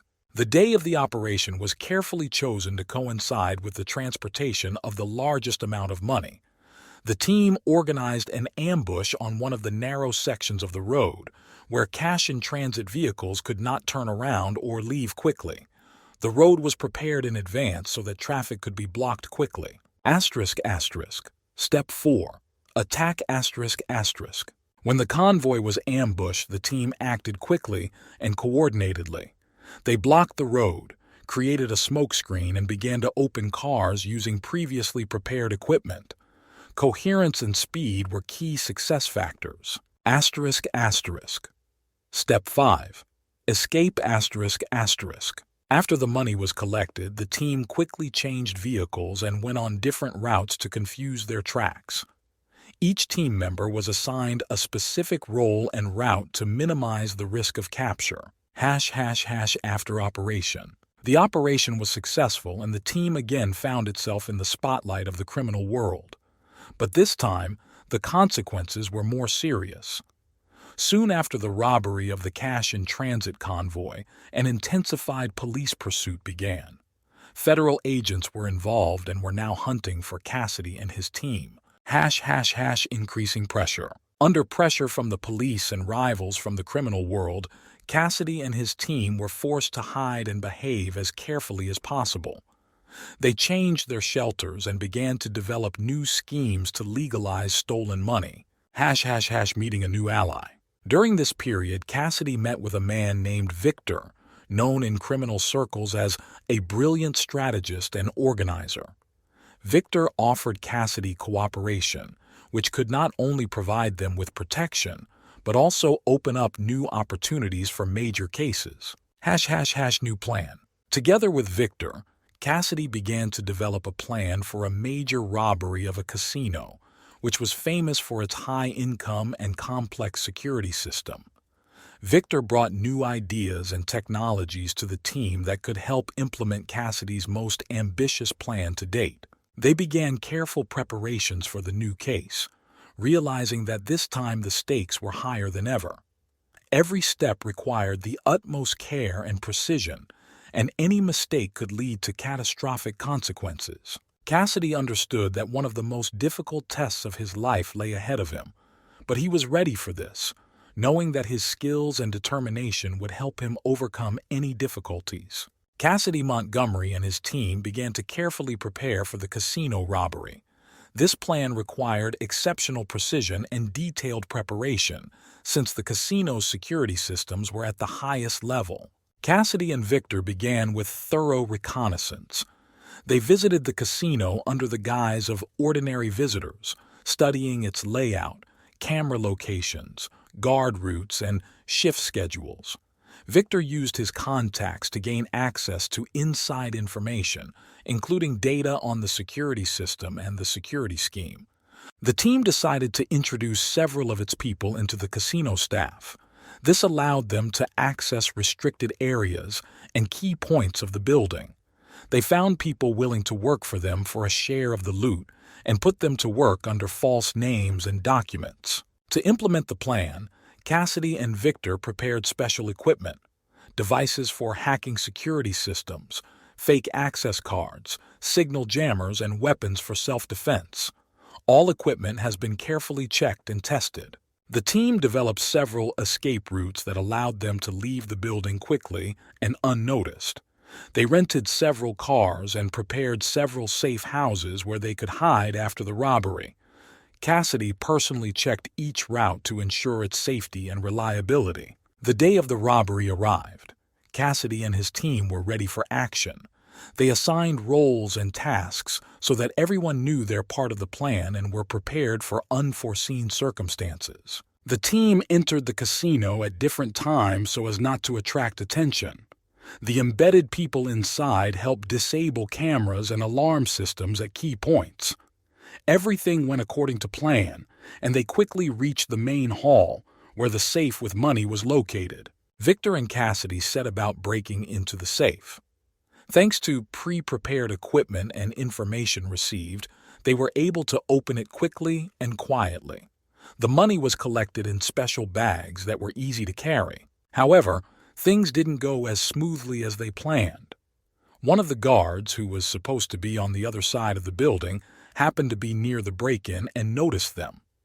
A firefight began and the team was forced to act quickly. Cassidy took command. He gave orders and directions, and the team began to quickly move towards the exit, using pre-prepared routes. Signal jammers helped temporarily disable the security systems, but they knew the police would be on the scene within minutes. Rented cars were waiting for them on the street. The team quickly got into them and began moving along pre-designed routes. They changed several cars to confuse their tracks and headed to one of the safe houses. Cassidy and his team made it safely to safety. They knew that now they would have to lie low for a while and avoid any activity that might attract the attention of the police. Victor helped organize money laundering, and the team began distributing shares. The casino robbery attracted the attention of not only the police, but also the city's crime bosses. Many began to take an interest in Cassidy and his team, and this created additional threats. Cassidy knew that now they would have to act even more carefully and find new ways to stay one step ahead of everyone. At this time, Cassidy began to think about a new, even more ambitious plan. He knew that with every new success, the risk also increased, but his thirst for adventure and desire for freedom did not allow him to stop. The new challenge promised to be the most difficult and dangerous, but Cassidy was ready for it. He assembled a team and began discussing possible options. New challenges awaited them ahead, and every step could be decisive. Cassidy understood that everything was now at stake: their lives, freedom, and future. But he was confident in his abilities and knew that he could cope with any difficulties. After the casino robbery, Cassidy Montgomery and his team became even more careful, but this did not save them from the attention of the police. Investigators not only intensified the search for criminals, but also involved the best specialists in the field of criminology and data analysis. The police began an investigation using all available means. Surveillance cameras in the casino provided the first clues. Despite Cassidy's efforts to turn them off, several cameras managed to capture snippets of what was happening. After studying the records, detectives found clues that could lead to the criminals. The police brought in data analytics experts who used modern technology to study the behavior of the suspects. They began tracking phones registered under false names and analyzing cell tower data. This made it possible to determine approximate routes for the team's movement. One of the weak points of Cassidy's plan was car rental. Although they used fake documents and rented cars from different locations, the police were able to link several rental cars through analysis of road surveillance cameras. Inconsistencies in documents and late returns of vehicles attracted the attention of investigators. The key factor was the inner traitor. One of the team members, Arthur, whom they introduced into the casino staff, came under pressure from the police. He was forced to cooperate, threatened with serious prison time and protection for his family. Arthur began to give the police information about the team's whereabouts and their future plans. With information from Arthur, the police set up an ambush. They used it to set up a false meeting with the team, supposedly to discuss a new operation. Cassidy and his team did not suspect anything and came to the meeting. As soon as they arrived, special forces rushed into the place, surrounding them from all sides. A short but fierce firefight began. Cassidy understood that there was little chance of escape, but he was not going to give up without a fight. As a result of the shootout, several members of the team were wounded, but thanks to the numerical superiority of the police in a carefully planned operation, Cassidy and his team were arrested. After the arrest, Cassidy and his team ended up in the police station. Investigators began intensive interrogations, trying to find out all the details of their crimes and obtain information about other participants and plans. Cassidy, knowing that it was all over, remained silent, not betraying his comrades and friends who remained free. This arrest was a major success for the police and a blow to the city's criminal underworld. Cassidy Montgomery, one of the most elusive criminals, is behind bars. Now he faced a long and complex legal battle that would determine his future fate. But Cassidy didn't give up. He knew that even while in prison, he could use his skills and knowledge to find a way to get out and start over. His spirit remained unshakable, and new plans were already born in his head. Cassidy Montgomery received a harsh sentence, 30 years in prison. It was a tough blow for him and his team, but Cassidy was not one to give up easily. He understood that life in prison would not be easy, but he decided that this was not the end. The prison in which Cassidy was placed was one of the strictest and most heavily guarded in the country. Every day here was a struggle for survival. Cassidy used his time to learn the inner workings of the prison, meet other prisoners, and make useful contacts. Cassidy quickly learned that to survive in prison, he needed to have allies. He began to interact with influential prisoners, doing small favors and showing his intelligence and problem-solving skills. This helped him gain support and respect among other prisoners. Although outwardly Cassidy seemed resigned to his fate, inside he was constantly developing an escape plan. He carefully studied the security systems, the working hours of the guards, and the patrol routes. He knew that the success of the escape depended on a thorough knowledge of all the details and possibilities. Cassidy began to prepare to escape, using all available means. He established connections with the outside world through his allies in order to obtain the necessary equipment and assistance. Every day he collected information, carried out small tests and checks to make sure he was ready. The day arrived that Cassidy chose to escape. It was a carefully planned and prepared moment. He used his connections and skills to disable security cameras for a short time and bypass security systems. With the help of his allies inside the prison, he made his way through underground communications that were abandoned and largely unused. It was a dangerous and risky path, but Cassidy knew that this was his only chance. After several hours of intense and dangerous travel, Cassidy and several of his associates found themselves outside the prison. Pre-prepared vehicles and shelters awaited them. Cassidy understood that now they would have to hide and be even more careful. Once free, Cassidy began a new life. He knew that now his every move would be under the scrutiny of the police, and he would have to use all his skills and knowledge to stay one step ahead. Cassidy had no intention of stopping and was already beginning to develop new plans and strategies to continue his fight for freedom and independence. This new life was full of dangers and difficulties, but Cassidy was ready for any challenge. His spirit remained unshakable, and he knew that he could overcome any difficulties that came his way. Cassidy Montgomery understood that to successfully escape from one of the most secure prisons, he would need not only ingenuity, but also an accurate, carefully thought-out plan. He knew that every detail had to be perfectly adjusted, and so he began to prepare in advance, months before the planned escape. Step 1. Networking. Cassidy began by making contacts inside the prison. He gained the trust of several influential prisoners and guards by performing small favors and demonstrating his intelligence.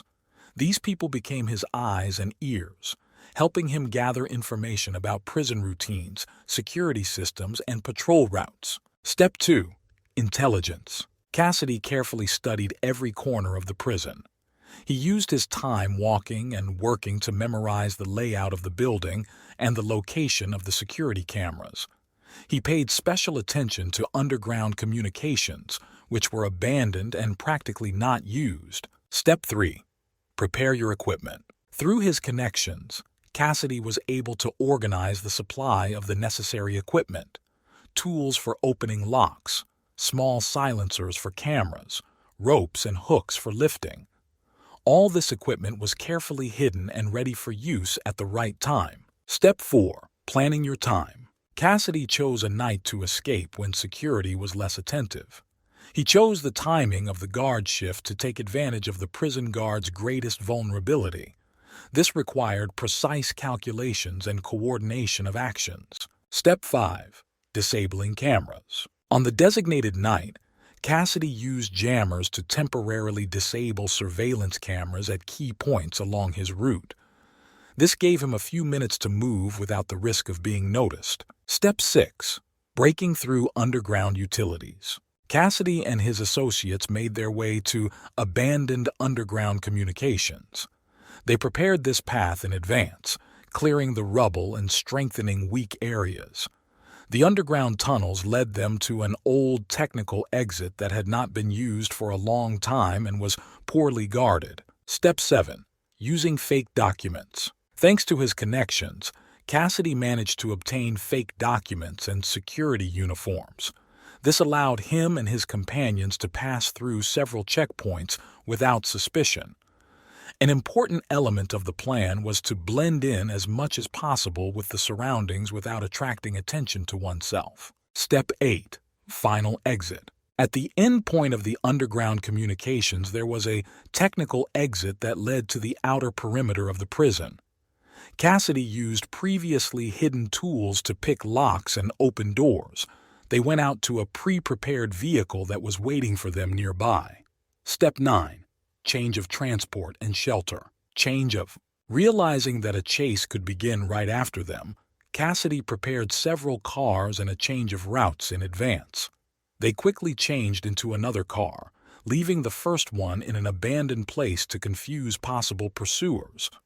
They dispersed to pre-prepared safe houses to hide and not attract attention. Step 10. Living free. After their escape, Cassidy and his associates were under close police surveillance.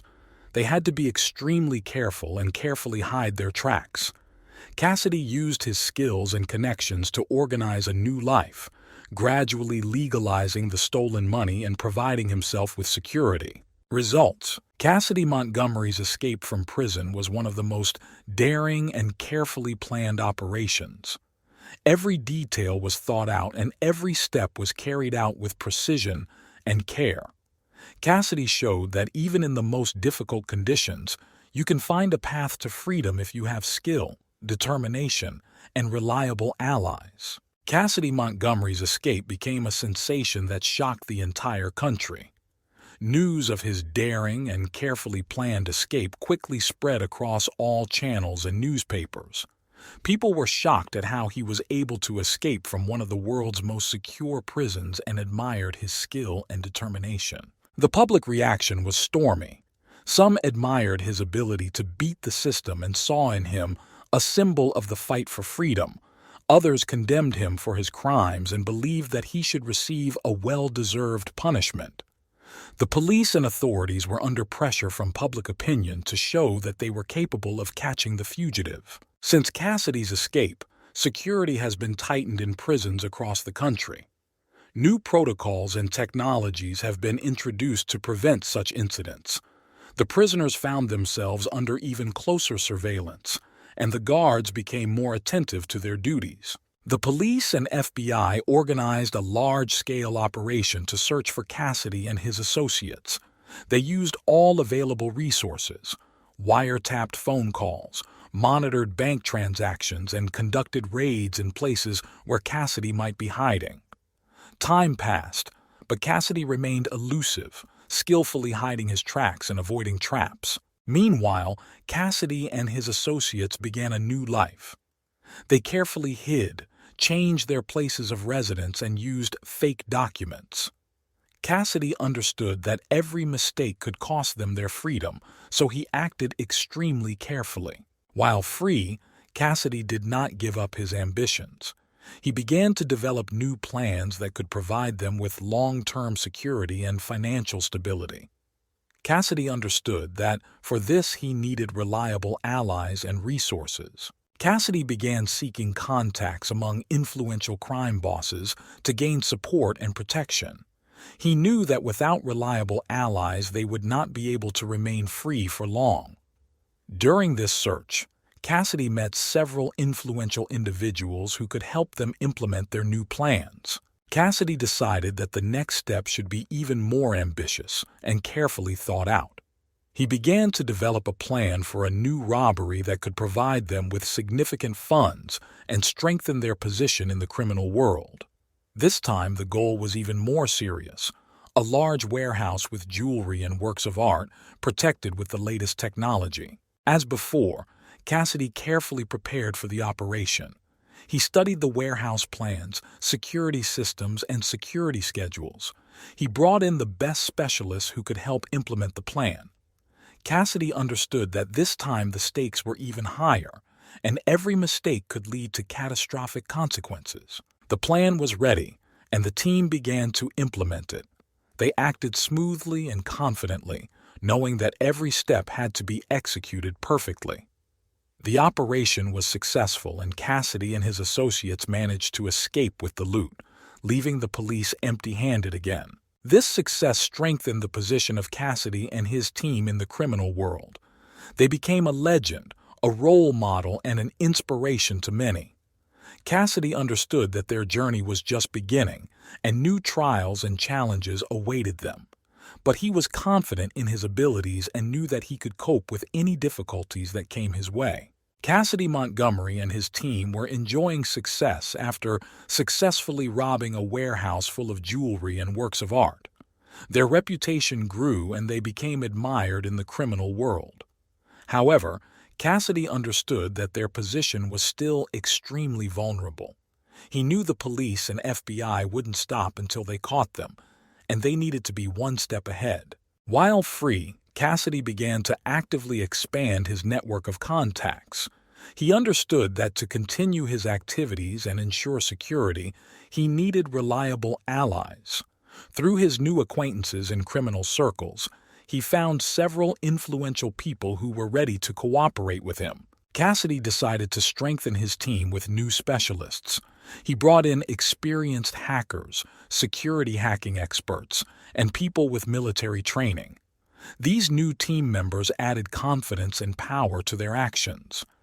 Cassidy knew that for more complex and risky operations, he would need a better team. Cassidy began to think about his next big operation. The idea of robbing one of the largest banks in the country caught his attention. It was an ambitious and extremely risky endeavor, but Cassidy knew the potential for reward was enormous. He began to carefully plan the operation, taking into account all the details and possible risks.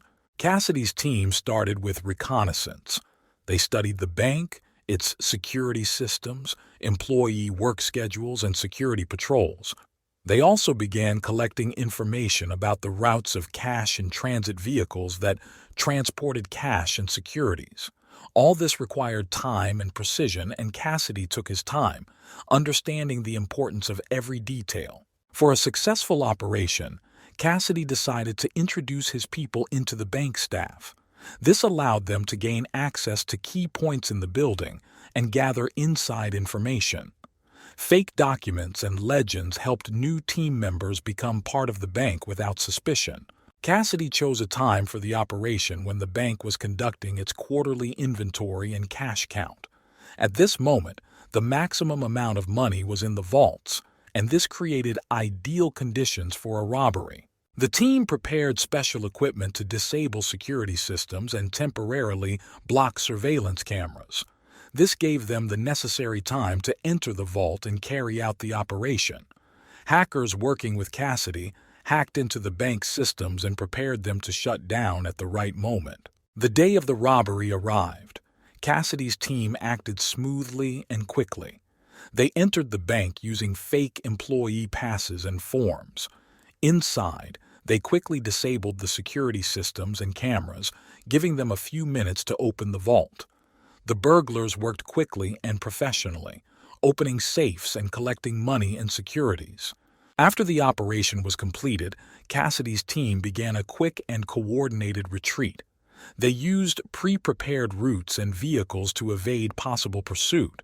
Thanks to careful preparation and the use of several layers of disguise, they managed to avoid clashes with the police. The bank robbery was a new success for Cassidy's team. They once again managed to leave the police empty-handed, increasing their reputation and influence. However, Cassidy understood that each new success attracted more and more attention, and they needed to be even more careful. Cassidy and his team continued to develop their skills and plan new operations, staying one step ahead of everyone else. They knew that their path was full of dangers, but faith in their strength and the ability to overcome any difficulties gave them confidence in the future. Cassidy Montgomery and his team continued to develop their skills and improve their mastery in the criminal world. Their reputation grew, and with it, attention from law enforcement agencies. Despite his successes, Cassidy understood that each new step required more and more caution. The next step was the smuggling of rare and expensive goods. Cassidy knew that trading in illegal goods could bring huge profits. He began looking for connections among international smugglers who could help organize shipments of rare works of art, antiques, and gems. The team began planning routes and hiding places to move goods across borders undetected. One of the most ambitious operations was a plan to rob several bank vaults and private collections containing rare jewelry and works of art. Cassidy and his team began by studying building layouts and security systems. They embedded their people among the maintenance staff to gain access to information and key storage points. When the day of the operation arrived, the team acted smoothly and quickly. They used their equipment to pick locks and disable alarms. Thanks to their experience and training, they were able to bypass security systems and take away valuable items without leaving a trace. Cassidy's team also began stealing expensive cars. They found the newest and most expensive models that attracted the attention of collectors and wealthy clients. These cars were stolen to order and then transported to other cities or countries where new owners were waiting for them. To successfully steal cars, Cassidy developed complex schemes, including the use of fake documents and changing license plates. They acted quickly and quietly, avoiding surveillance cameras and police patrols. Cassidy's team decided to up the ante by taking on corporate security systems. They entered the offices of large companies, hacked their servers, and gained access to classified information and financial data. This data was sold to competitors or used for blackmail. One of the most high-profile hacks occurred at a large technology company. Cassidy's team managed to gain access to secret developments and financial reports, which caused a huge scandal in the business world. This attracted the attention of both the police and crime bosses, who began to see Cassidy as a serious player. As the scale of operations has increased, so have the risks. Cassidy understood the need to constantly be one step ahead of his enemies. The police and FBI redoubled their efforts to catch him, using all available resources. Crime bosses also began to see Cassidy as a threat and a competitor. Cassidy faced rivals from the criminal underworld who were trying to oust him and his team. Conflicts began over territories and spheres of influence. Cassidy's team was forced to defend their interests, which led to a series of armed clashes and shootouts. One of the most dangerous opponents was a group led by a man named Mark "Tiger" Randolph. He was known for his cruelty and ability to eliminate competitors. A real war has begun for control of the city's criminal world. Cassidy and his team found themselves in the middle of this confrontation, trying to maintain their position and protect their lives. Despite all the difficulties, Cassidy was not going to stop. He continued to develop new plans and look for ways to expand his influence. He knew that the path he chose was full of dangers, but he believed in his strength and abilities. Cassidy and his team were ready for the new trials and challenges that lay ahead. Cassidy Montgomery and his team continued to develop their skills and improve their mastery in the criminal world. Despite the growing danger, they were not going to stop. The war with Mark "Tiger" Randolph's group made them even more careful and resourceful. Cassidy understood that to survive, they needed to attack as well as defend. New strategies. Cassidy and his team began to develop new strategies to combat competitors and strengthen their position. They began using more complex camouflage schemes and carefully planning their operations to avoid unwanted attention. Cassidy's team became known for their ability to operate in a stealthy and unpredictable manner. Information war. One of the key elements of Cassidy's new strategy was information warfare. They began to actively collect dirt on their competitors and use it for blackmail and disinformation. The team's hackers penetrated the computer networks of other groups, stealing important data and creating false trails. This destabilized opponents and gave Cassidy an advantage. Protecting your interests. To protect their interests, Cassidy and his team began to create a network of secret shelters and bases. These places were equipped with everything necessary for a long stay and protection in case of attack. Underground communications and hidden routes played an important role, which made it possible to quickly move and hide from persecution. Strike at Tiger. Cassidy decided that the best way to defend himself was to strike first. They began planning an operation against Mark Randolph and his group. The goal was to weaken the Tiger's position and eliminate its key associates. Intelligence service. Cassidy's team did a thorough reconnaissance. They found out the meeting places, hiding places, and travel routes of Randolph and his people. An important role in this was played by infiltrated agents who transmitted information from within the Tiger Group. Operation. The day of the operation arrived. Cassidy and his team acted quickly and decisively. They attacked several key targets simultaneously, eliminating Randolph's main associates and destroying his main bases. During the operation, explosive devices and weapons were used, which made it possible to create chaos and disorganize the enemy. Victory. Operation was successfully completed. Mark Randolph was seriously weakened. His influence in the criminal world was significantly reduced. Cassidy and his team have secured their position, showing that they are not only capable of protecting their interests, but also ready to attack if necessary. New opportunities. The victory over the Tigers opened up new opportunities for Cassidy and his team. They became even more influential and respected in the criminal world. New connections and resources allowed them to expand their operations and go international. Planning international operations. Cassidy began planning international operations. They began to explore the smuggling and illegal trade markets in other countries, finding new ways to increase their income.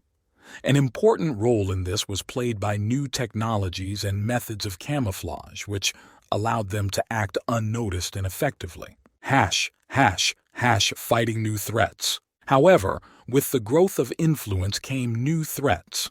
Cassidy understood that their success was attracting the attention of not only competitors, but also international law enforcement agencies.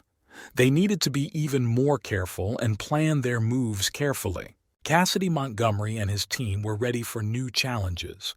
They knew that their path was full of dangers, but faith in their strength and the ability to overcome any difficulties gave them confidence in the future. New operations, new enemies, and new victories lay ahead of them, and Cassidy was confident that they could cope with any challenges. After defeating Mark Randolph and strengthening his position in the criminal world, Cassidy Montgomery and his team began preparing for new ambitious operations. Their successes attracted the attention not only of competitors, but also of international law enforcement agencies, which forced them to act even more carefully and carefully plan their steps. International operations. Cassidy and his team decided to go international, expanding their operations into new markets. They began to explore the possibilities of smuggling and illegal trade in Europe and Asia. This required new contacts and partners who could provide logistics, support, and security. Creation of an international network. Cassidy and his team began to create an international network, including reliable partners and allies in various countries. They entered into agreements with local criminal groups, ensuring mutually beneficial cooperation. Intermediaries played an important role in this, helping to establish connections and coordinate actions. Smuggling of rare goods. One of the first major cases at the international level was the smuggling of rare works of art and antiques.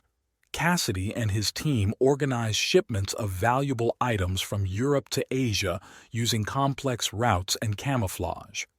They collaborated with influential collectors and ensured the safety of transportation. International bank robbery. The next ambitious step was the robbery of one of the largest international banks. Cassidy and his team began with thorough reconnaissance and preparation. They studied building plans, security systems, and employee work schedules. An important element of the plan was to introduce its people into the bank staff. When the day of the operation arrived, the team acted smoothly and quickly. They entered the bank using fake documents and passes. Inside, they disabled the security systems and cameras, giving them a few minutes to open the vault. Thanks to their experience and training, they were able to bypass security systems and take valuable items and cash. After the operation was completed, Cassidy's team quickly left the bank using previously prepared routes and vehicles. They changed several cars to confuse their tracks and avoid prosecution. Thanks to careful preparation and the use of several layers of disguise, they managed to avoid clashes with the police. Increasing pressure from law enforcement agencies. With the success of international operations, pressure from law enforcement agencies has also increased. The police and Interpol began to work closely together to catch Cassidy and his team. They used all available resources to find and arrest the criminals, including wiretapping, monitoring financial transactions, and conducting raids. Fighting new threats. Cassidy knew they needed to constantly adapt and improve their methods to stay ahead of the curve. They began using new technologies and camouflage methods to hide their tracks and avoid detection. Hackers played an important role in this, helping to break into security systems and delete incriminating data. New ambitions. Despite the mounting pressure, Cassidy and his team showed no signs of stopping. They began to develop new ambitious plans, including robbing large international corporations and creating their own legal businesses for money laundering.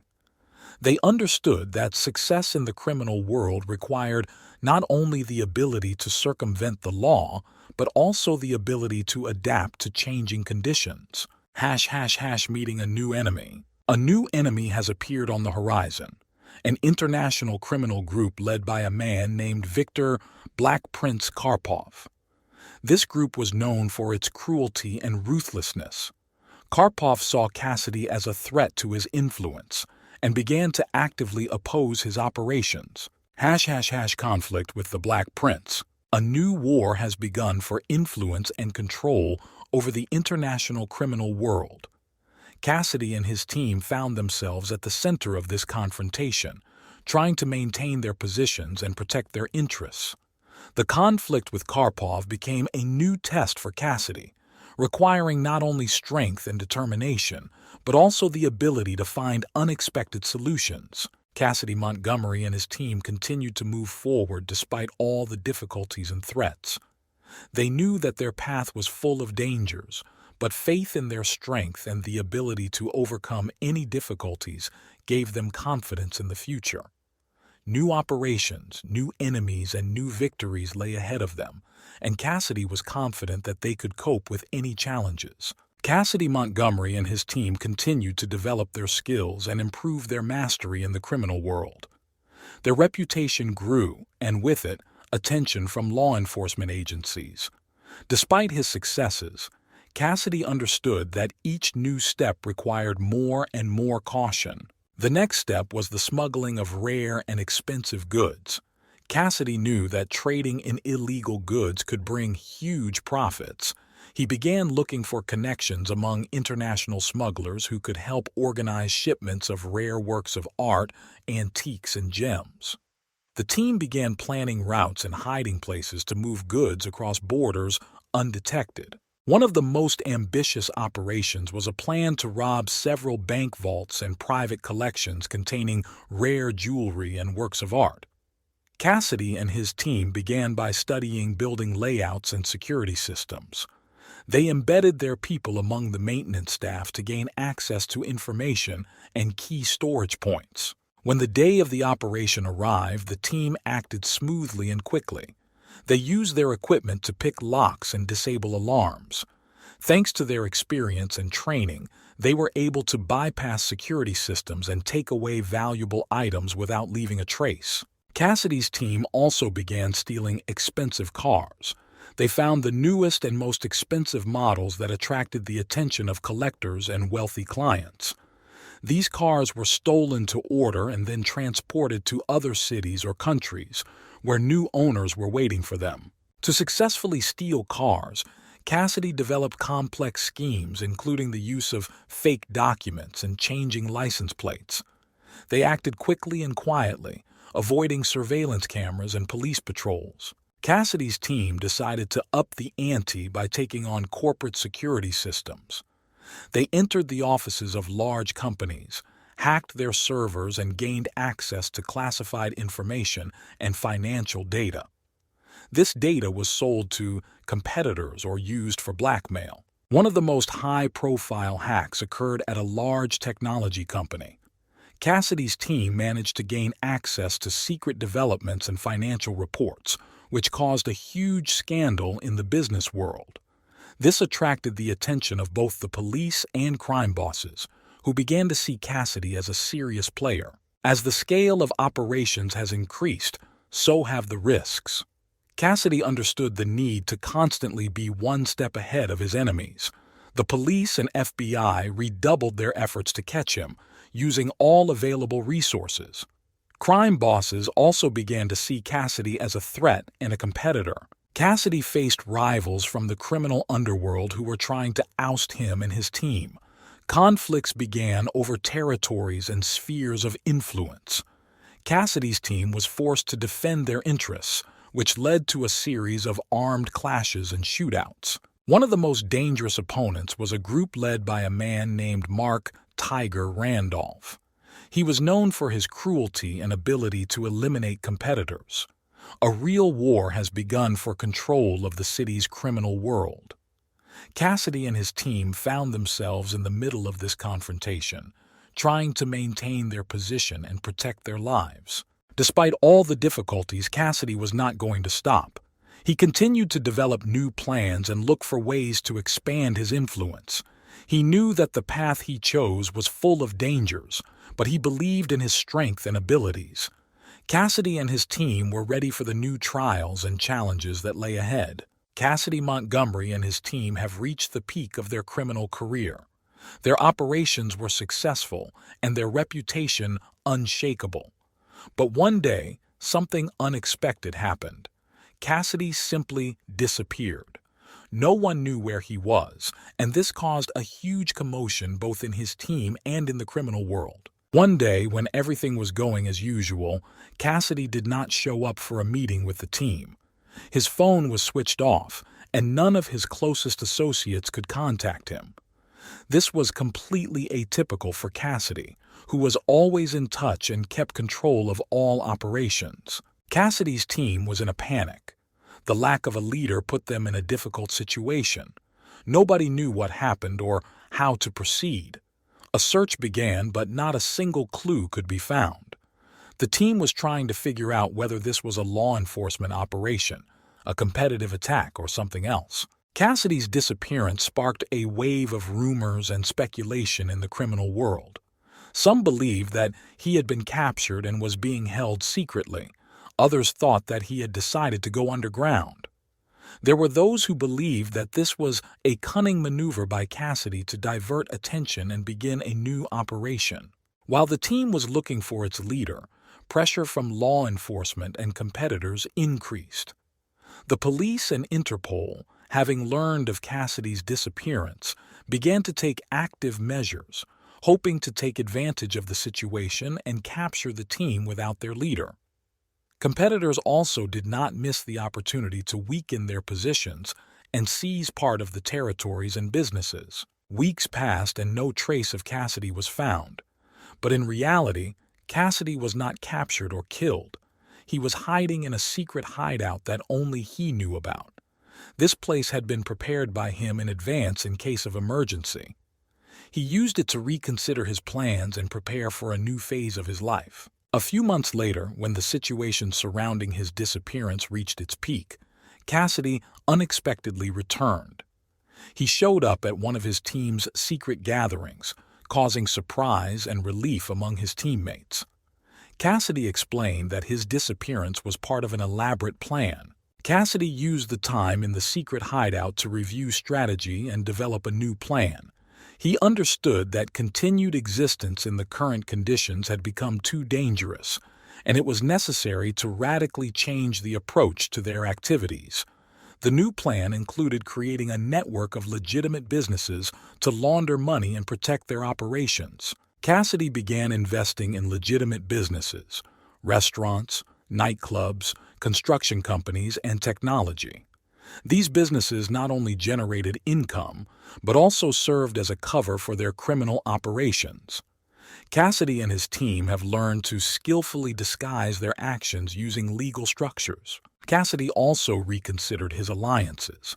He began to collaborate with influential politicians and businessmen who could provide him with protection and support. These connections helped Cassidy create an impregnable network that protected him and his team from attacks from competitors and law enforcement. Over time, Cassidy and his team became less visible in the criminal world, but their influence and income only grew. They have learned to use new technologies and strategies to manage their operations and protect against threats. Cassidy seemed to have found the perfect balance between legal and illegal activities. Despite all the successes, Cassidy understood that their path would always be full of dangers. But he also knew that his team had become stronger and smarter because of all the trials they had gone through. Cassidy and his comrades continued to move forward, ready for any challenge and confident in their abilities. New operations, new enemies, and new victories lay ahead of them, and Cassidy was confident that they could cope with any challenges. After Cassidy Montgomery and his team returned to active duty, their success continued to grow, and with them the number of enemies. Despite enhanced precautions and the expansion of his network of legal businesses, Cassidy understood that danger could lurk at every turn. A new, even more dangerous enemy has appeared on the horizon: Carlos "Cobra" Martinez, the head of one of the largest international criminal groups. Martinez was known for his ruthlessness and desire to eliminate all competitors. He saw Cassidy as a serious threat to his interests and began preparing a plan to eliminate him. Cassidy and his team began to notice signs that they were being watched. Suspicious people began to appear at their enterprises, and some of their allies began to receive threats.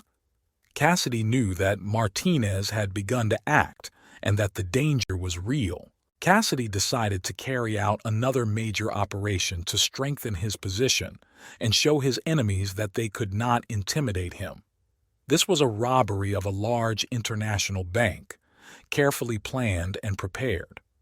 However, Martinez knew about this plan and decided to use it to deliver the killing blow. On the day of the operation, everything went according to plan. Cassidy and his team successfully entered the bank, hacked the security systems, and began removing money and securities. However, as they were leaving the building, they were met by an ambush. Martinez's men learned in advance about the time and place of the robbery and prepared for the attack. A fierce firefight began. Cassidy and his team are trapped. They tried to fight back and escape from the encirclement, but the numerical superiority of the enemies was too great. One by one, members of Cassidy's team fell to the bullets, and soon Cassidy himself was wounded. Seriously wounded, Cassidy realized that there was almost no chance of salvation left. He continued to fight to the last, protecting his comrades and trying to find a way out of a hopeless situation. But his strength failed him, and he was eventually surrounded and captured by Martinez's men. Carlos Martinez personally came to the scene to see his sworn enemy in the last minutes of his life. He coldly and mercilessly dealt with Cassidy to permanently eliminate the threat to his business and show everyone that no one could challenge him and get away with it. Cassidy Montgomery's death was a huge blow to his team and everyone who knew him. His name will forever remain in the history of the criminal world as one of the most daring and skillful criminals of his time. People respected him for his skill and courage, but they understood that the world of crime does not forgive mistakes and weaknesses. With the death of Cassidy, his team was forced to go into hiding and rebuild their activities. Some of his comrades continued his work, trying to preserve the memory of their leader and his legacy. Others decided to leave the criminal world and start a new life. But despite all the difficulties and losses, the spirit of Cassidy Montgomery continued to live in the hearts of those who knew and respected him. His story became a legend that inspired new criminals and reminded everyone that every path, be it legal or criminal, is full of dangers and challenges. Eighth criminal story. The hero's childhood began in a small town where life flowed slowly and measuredly. From an early age, he was surrounded by poverty, but he was always distinguished by his intelligence and inquisitiveness. Despite his humble circumstances, Jason Morton often spent his time reading books he found in the old bookstore on the street corner. At the age of 8, he came across a book about famous criminals, which made a huge impression on him. Stories of people who went beyond the law and became legends captured his imagination. He began to become interested in psychology and strategy, studying how these individuals were able to achieve such heights, despite all the obstacles. At school, he was always lonely, often becoming the object of ridicule and bullying from his classmates. But this did not break his spirit. Instead, he began to develop his own plans and strategies to protect himself and gain respect. He understood that strength lies not only in physical strength but also in intelligence and cunning. As a teenager, he began to gather around himself children like him, misunderstood and rejected by society. Together, they formed a small group that engaged in petty crimes to attract attention and make money. Their actions became more and more daring and thoughtful, which attracted the attention of local authorities. Thus, his childhood was the beginning of a path that led him to create the most dangerous gang in America. From an early age, he understood that in order to achieve his goals, he would have to walk on thin ice, balancing between law and crime. But this only fueled his interest and ambitions. As a teenager, Jason Morton began looking for ways to make money and gain authority. He realized that his future depended on his ability to act quickly and decisively. Together with several friends, he began to engage in petty thefts and robberies. At first, local stores and warehouses became their victims, but over time their goals became more and more ambitious. Each new operation was carefully planned. Jason studied every material available to him on criminal strategy and tactics, developing his skills and knowledge. He understood that success depended on detailed preparation and the ability to predict the enemy's actions. At school, Jason also used his skills, avoiding punishment and cleverly manipulating teachers and classmates. He became known for his composure and ability to get away with the most difficult situations. This quality helped him gain respect among his peers, who saw him as a leader. Gradually, his group grew. New members joined them, each bringing their own unique abilities and skills. Jason managed his team skillfully, distributing responsibilities and maintaining discipline. He understood that success depended on coordinated work and mutual trust. By the age of 18, Jason Morton and his gang had become known far beyond their hometown. Their daring raids and cunning schemes attracted the attention of the police, but Jason was always one step ahead. He knew that it was necessary to constantly change tactics and be prepared for any surprises. Inspired by the success, Jason decided to expand his activities. He began to establish contacts with other criminal groups and influential figures in the criminal world. His ambitions grew, and he realized that to achieve his goals he would have to play big. Thus began Jason Morton's path to creating the most dangerous gang in America. His childhood and youth hardened him, turning him into a cold-blooded and calculating leader, ready to do anything for power and money. Over time, Jason Morton became not only the leader of his gang, but also a respected figure in the criminal world. His ability to evade the police and find new ways to enrich himself attracted the attention of larger criminal groups. Jason knew that to continue to grow, he needed allies and resources. At the age of 20, he moved to New York, a city where life was in full swing and the possibilities seemed endless. Here he began to build his empire, making deals with local gangs and establishing control over various areas of the city. Jason had a natural gift of persuasion, and he was able to negotiate even with the most brutal criminal leaders. Jason planned each new case with special care. He knew that success depended on a detailed analysis of the situation and the ability to anticipate possible risks. He developed a complex network of informants who helped him obtain information about the activities of the police and competitors. One of Jason's first major successes in New York was a raid on a weapons warehouse that belonged to one of the most powerful gangs in the city. This operation showed everyone that Jason Morton was not just an ambitious young criminal, but also a serious gambler, willing to take risks for big wins. Over time, his gang grew, becoming more organized and professional. Jason implemented strict rules and discipline that allowed his team to operate cohesively and efficiently. He understood that this was the only way to achieve real success and retain power. Jason also began investing money in legitimate businesses, using them as a front for his criminal operations. This helped him hide his income and launder money, which made the task of the police even more difficult. His influence extended not only to the criminal world, but also to the legal economy of the city. However, as power and wealth grew, so did the dangers.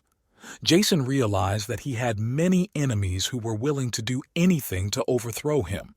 He was constantly on the alert, ready for new challenges and intrigues. His life became a constant struggle to survive and strengthen his empire. All this time, Jason did not forget about his roots and those who helped him in the early days. He continued to keep in touch with his childhood friends, many of whom became his loyal companions. This helped him maintain inner harmony and reminded him of what he started his journey for. So Jason Morton, step by step, created the most dangerous gang in America, turning from a poor boy into one of the most influential and dangerous people in the country. Over the years, Jason Morton continued to expand his gang, seeking even greater power and influence. Each new year brought new challenges, but also new opportunities for growth. At 30, Jason already controlled most of New York's criminal underworld.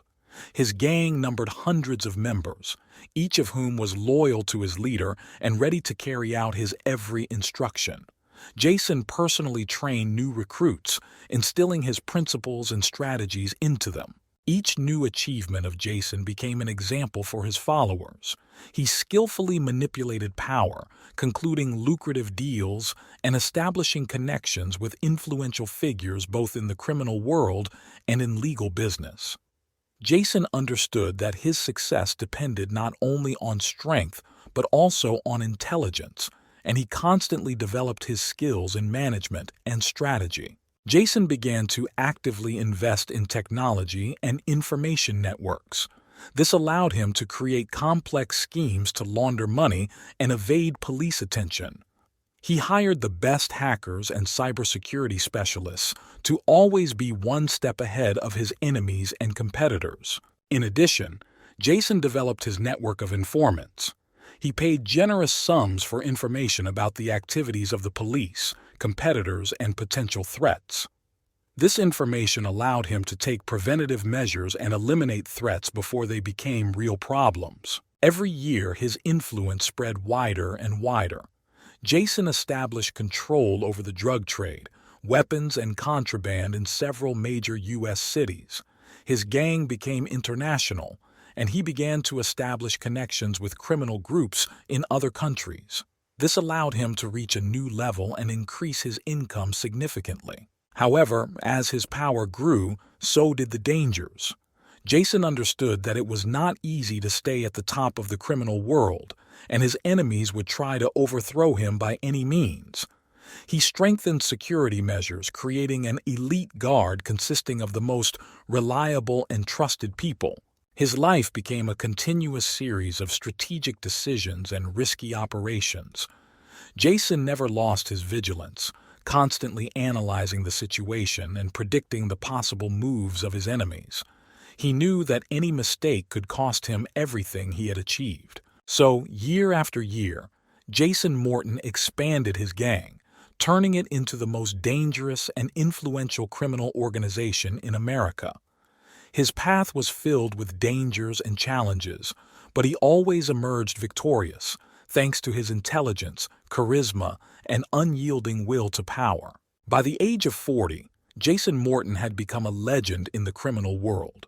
His name inspired fear and respect, and his gang controlled significant territories not only in the United States but also abroad.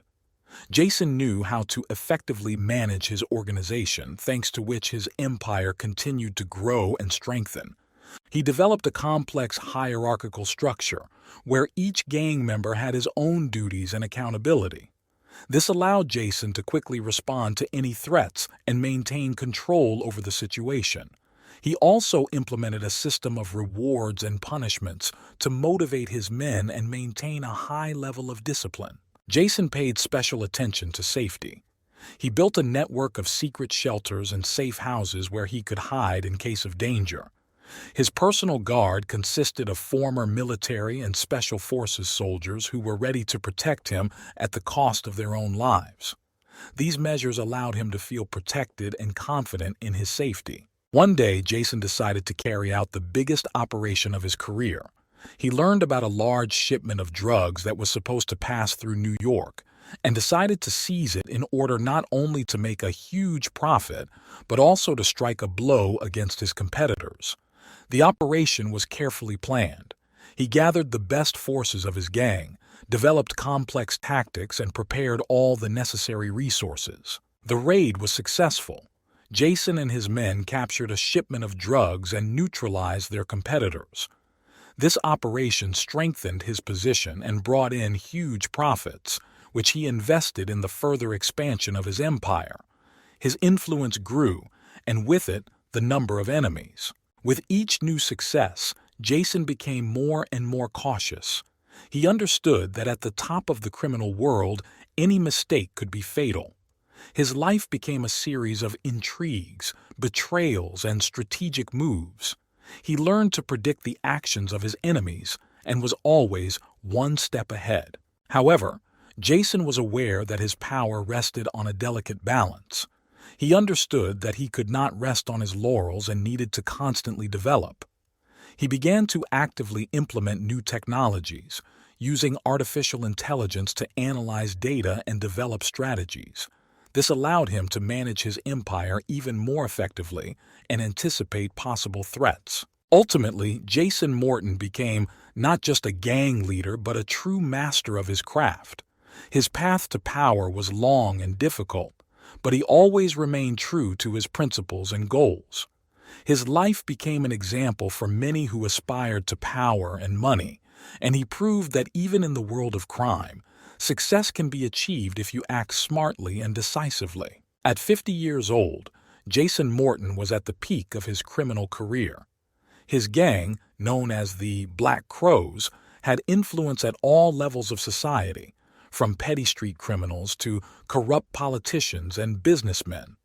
Jason has become a real puppeteer, skillfully pulling the strings of power. He surrounded himself with the most reliable and loyal people, many of whom were with him from the very beginning. Each of his closest associates was responsible for a certain sector of criminal activity: drugs, weapons, smuggling, money laundering. This allowed Jason to delegate authority and focus on strategic management and expansion of his empire. Jason also actively used his legitimate businesses to cover up criminal operations. He owned a chain of restaurants, nightclubs, and car washes that served as a front for money laundering and hiding illegal proceeds. This made his operations virtually invulnerable to law enforcement, who could not prove his involvement in the crimes. However, despite all the precautions, Jason's enemies did not sleep. Rival gangs made attempts on his life several times, but each time he emerged victorious. He was always one step ahead, anticipating their moves and developing countermeasures. Jason understood that in the world of crime one could not relax for a second and was always prepared for any surprises. One day, Jason learned that one of his closest associates, whom he trusted as himself, turned out to be a traitor.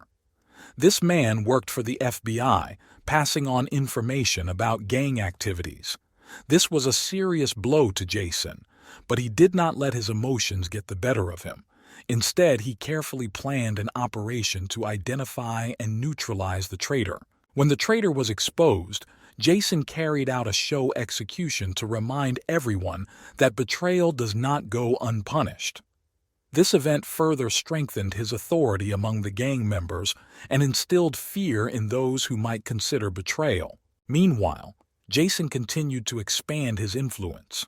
He established connections with international criminal organizations, which allowed him to reach a new level. Now, his operations covered not only America, but also Europe, Asia, and Latin America. This brought him huge profits and made him one of the most powerful people in the world of crime. However, as power grew, so did the dangers. Jason understood that his every move was carefully monitored not only by his competitors, but also by law enforcement agencies around the world. He stepped up his security measures, creating a network of false leads and false identities to confuse his enemies and avoid arrest. Jason Morton's life has become a continuous struggle to survive and strengthen his empire. He never forgot his roots and those who helped him on his way to the top. His gang, the Black Crows, continued to grow and strengthen, and Jason himself remained a cool and prudent leader, ready to do anything to maintain his power. When Jason turned 60, his influence and power reached unprecedented heights.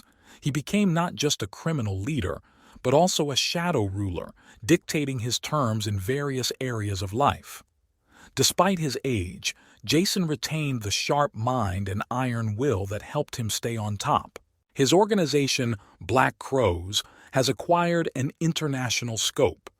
Jason skillfully built relationships with criminal syndicates in different countries, creating a powerful network through which drugs, weapons, and other illegal goods passed. He used high technology to coordinate his operations, implementing encryption and tracking systems that made his activities virtually invisible to authorities. Jason also understood the importance of legalizing part of his income. He continued to invest in various businesses, from hospitality to real estate. This not only brought him a stable income, but also allowed him to launder huge amounts of money. His business empire became increasingly legal, although the criminal component remained the main one. In one of the major cities of Europe, Jason founded a new center of his activities. This city became his second base from where he managed his international operations. He acquired a residence equipped with the latest security technology and created an impenetrable security ring around himself. Despite all the precautions, Jason's enemies continued to look for ways to overthrow him. Rival gangs and law enforcement agencies around the world united in efforts to stop him. There were attempts on his life several times, but each time Jason emerged victorious thanks to his skills and preparedness. One of the most serious tests for Jason was the betrayal of one of the high-ranking members of his organization. This man passed on information to competitors, which led to a number of failures in the Black Raven's operations. Jason decided to act immediately and eliminated the traitor, carrying out another show execution. This again strengthened his authority and showed everyone that betrayal would not go unpunished. Jason also began to engage in charity work, donating large sums to various social programs and foundations. This helped him create a positive image in the eyes of society and divert attention from his criminal activities. Many saw him as a benefactor, unaware of his true nature. Over the years, Jason began to think about his heritage. He realized that he would not last forever and began to prepare a replacement. He trained the most promising members of his gang, passing on his knowledge and experience to them. Jason wanted to make sure that the Black Crows would continue to exist after his departure. There was no room for weakness or hesitation in his life. Jason Morton continued to be a cool and calculating leader who was willing to do anything to preserve his empire. His story is not over yet, and new challenges and victories await him. One day, Jason Morton decided that it was time to take another bold step to strengthen his influence and increase his wealth. He planned a robbery that would become iconic and memorable for a long time. The target was the home of a millionaire, known for his connections with the highest strata of society and the enormous wealth stored in his mansion. This millionaire, Robert Whitmore, lived in a luxurious estate on the outskirts of the city. His house was equipped with the most advanced security systems, making it virtually impenetrable. However, for Jason, such challenges only fueled his passion and desire to prove to everyone that nothing is impossible for the Black Ravens. Jason began to carefully plan the operation. He assembled his team of the best specialists, burglars, hackers, surveillance experts, and militants. Each team member was selected for their unique skills and tested in action. Jason developed a plan, studying every detail of the mansion, every security camera, every shift of security. The first step was reconnaissance. For several weeks, Jason's team collected information about the daily routine of Robert Whitmore and his guards. They hacked the video surveillance systems installed around the mansion and studied all possible entry points. Jason's hackers found vulnerabilities in the home security system and developed a plan to neutralize them. The day of the robbery arrived. Jason and his team were ready. They chose a moment when Whitmore had to leave for an important meeting and security was on shift. This gave them several hours to carry out the operation. On the night of the robbery, Jason's team entered the estate, disarming surveillance cameras and alarm systems. They moved quickly and silently, following a pre-developed plan.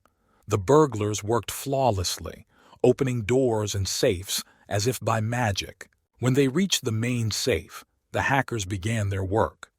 They hacked the complex security system, opening access to the untold riches stored inside. Gold, jewelry, cash, all this became their prey. Meanwhile, Jason remained alert, coordinating his team's efforts and keeping an eye on the clock. He knew they had a limited amount of time before security noticed the break-in and raised the alarm. The team completed the robbery and left the house as quickly and silently as they entered it. By the time security discovered the break-in, it was already too late. Jason and his men were far away and the loot was safely hidden. This robbery was another triumph for the Black Ravens and Jason Morton personally. It strengthened his authority and showed everyone that even the most protected facilities could not resist his genius and the skill of his team. Jason used part of the loot for further investment and expansion of his empire, and distributed the rest among his people, rewarding them for a successful operation.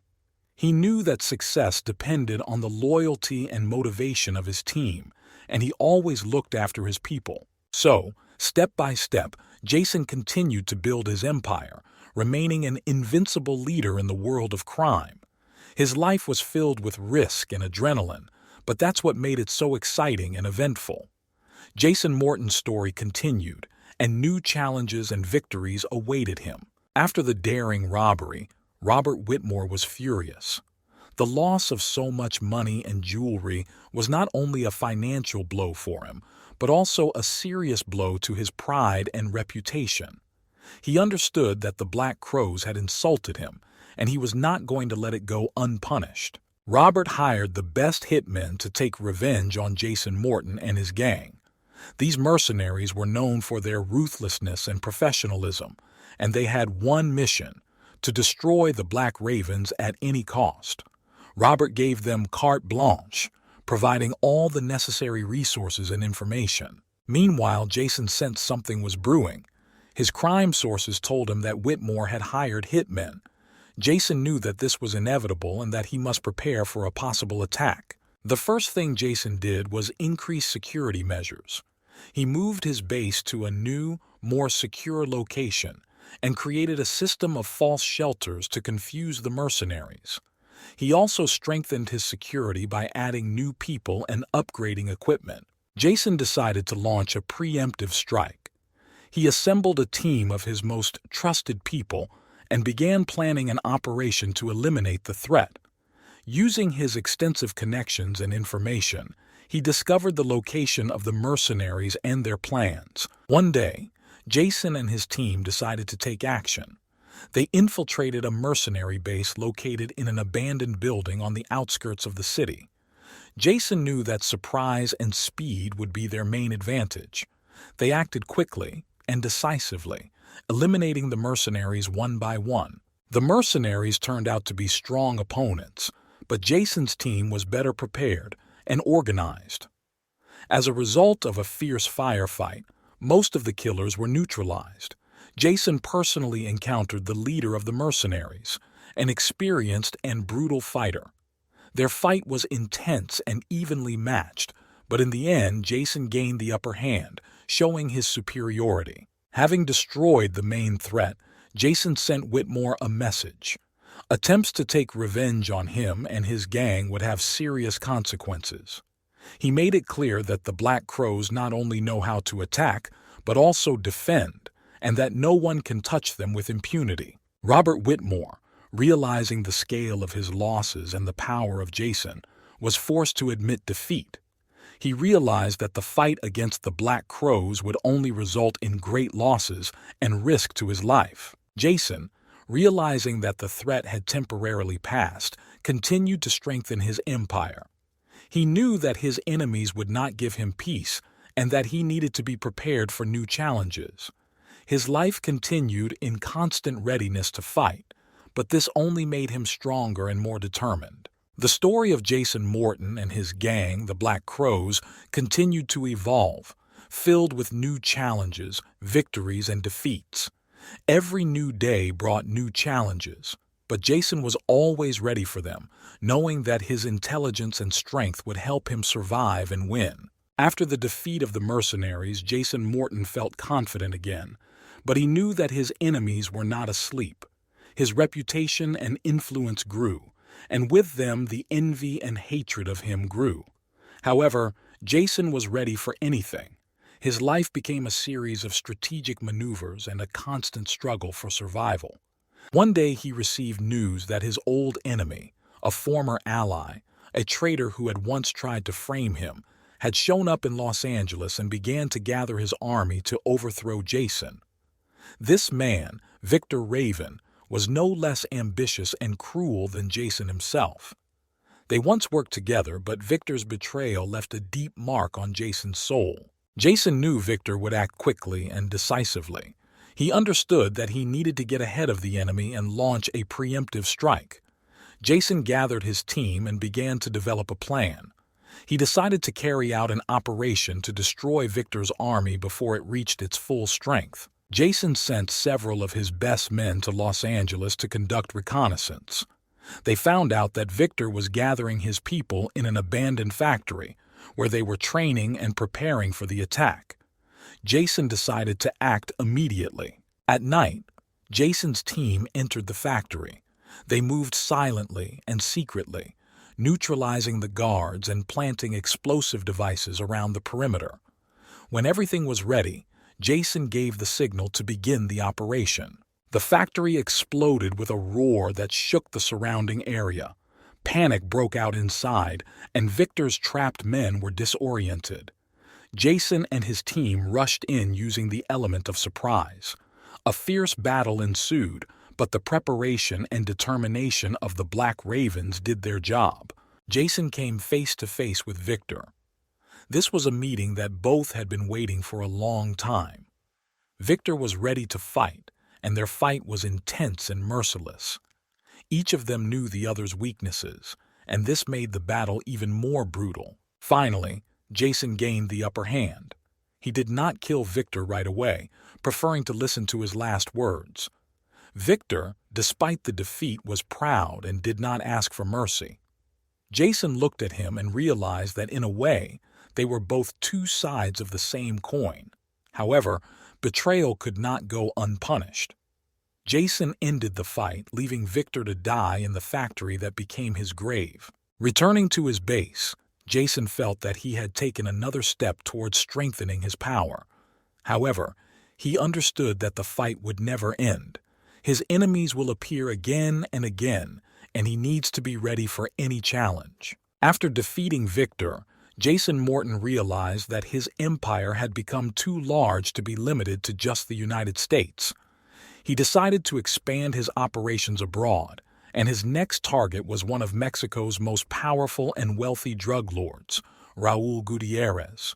Gutierrez controlled vast territories and had an entire army of mercenaries under his command, which made him a serious threat and at the same time a desirable target for Jason. Jason carefully prepared for this operation.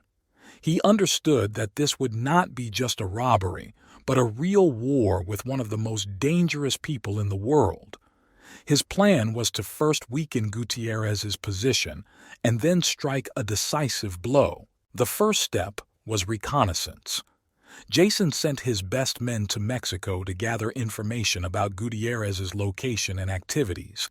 They discovered that the drug lord was conducting his operations from a luxurious estate surrounded by high walls and armed guards. Jason understood that the attack on this estate would have to be lightning fast and carefully planned. He started by undermining Gutierrez's infrastructure. Jason's hackers broke into his bank accounts, transferring significant amounts to fictitious accounts, causing panic among his people. Jason then organized several raids on drug and weapons warehouses, which seriously undermined the drug lord's resources. With Gutierrez's position weakened, Jason decided to strike the decisive blow. He assembled his team, which included the best fighters, hackers, and strategists. They headed to Mexico, ready for the biggest operation of their careers. At night, Jason's team entered the Gutierrez estate. They moved quickly and silently, neutralizing the guards and planting explosive devices around the perimeter. Jason knew that surprise and coordination would be their greatest allies. When everything was ready, Jason gave the signal to begin the attack. Explosions went off throughout the estate, causing chaos and panic. Jason's team rushed inside, eliminating resistance and moving towards the central building where Gutierrez was located. A fierce firefight ensued. Gutierrez's security offered strong resistance, but the skill and determination of Jason's team did their job. They moved forward, destroying everything in their path. Jason eventually confronted Gutierrez in person in his office. Raul Gutierrez turned out to be a strong and experienced fighter, but Jason, thanks to his experience and composure, managed to gain the upper hand. He left Gutierrez to die in his own home, which was reduced to rubble. A successful operation against one of the most powerful drug lords in the world strengthened the reputation of Jason and his gang. They became known not only in the United States but also abroad as elusive and ruthless criminals, ready to do anything to achieve their goals. Jason used the captured resources and connections to further expand his empire. His influence grew, and so did the risks. But Jason was ready for any challenge. He knew that new challenges lay ahead, and every day was a new battle for survival and power. After the defeat of Raul Gutierrez, Jason Morton and his Black Crows became a legend in the criminal world. However, despite his success, Jason realized that he was now in the crosshairs of many enemies, including the remaining associates of Gutierrez and other criminal cartels who saw him as a threat. One of the first to take revenge on Jason was Alvaro Santos, Gutierrez's former deputy. Santos quickly regained his position, uniting Gutierrez's remaining men and resources under his command. He vowed to destroy Jason and regain his lost influence. Jason, having learned about Santos's plans, began to act proactively. He decided to use a strategy he had successfully used before: weaken the enemy from within before delivering the decisive blow. He sent his best agents to infiltrate Santos's men and sow distrust and discord there. At the same time, Jason began to develop a plan to eliminate key figures around Santos. He organized several targeted strikes aimed at eliminating Santos's closest associates. These strikes were carried out with surgical precision, and each dealt a serious blow to Santos's command structure. Alvaro, realizing that his people were dying one after another, began to suspect betrayal among his own. This led to internal conflicts and undermined his authority. Jason knew time was on his side and continued to increase the pressure. Finally, the moment came for the decisive attack. Jason and his team gathered all their forces for a large-scale strike on the main base of Santos. They knew that it would be a difficult and dangerous operation, but they were prepared for anything. On the night of the attack, the Black Ravens infiltrated Santos territory using elaborate tactics. Explosions and gunfire once again filled the night with noise. Jason personally led the operation, coordinating the actions of his team and taking part in the fighting. The battle was fierce. Santos's men, realizing this was their last chance, fought fiercely. But the Black Crows were better prepared and organized. They gradually moved forward, eliminating resistance. Eventually, Jason and several of his closest associates reached the central building where Santos was located. The final fight began inside. Santos, realizing the inevitability of his defeat, decided to fight to the end. His last attempt to stop Jason was daring but futile. Jason, showing his usual coolness and determination, defeated Santos. He understood that the destruction of Santos would be another step towards strengthening his power and influence. After the elimination of Alvaro Santos, Jason again strengthened his position. His gang became even more powerful, and his reputation even more fearsome. But he understood that his path would never be easy. New challenges and trials lay ahead of him, and he was ready for them. After the elimination of Alvaro Santos, Jason Morton and his Black Crows became the undisputed leaders in the criminal world. Jason now focuses on strengthening his empire and preventing new threats. However, his successes and growing influence attracted the attention of not only competitors, but also international law enforcement agencies. Jason knew he needed to diversify his sources of income and strengthen his position internationally. He began to establish connections with influential figures in Europe and Asia, creating a global network of criminal operations.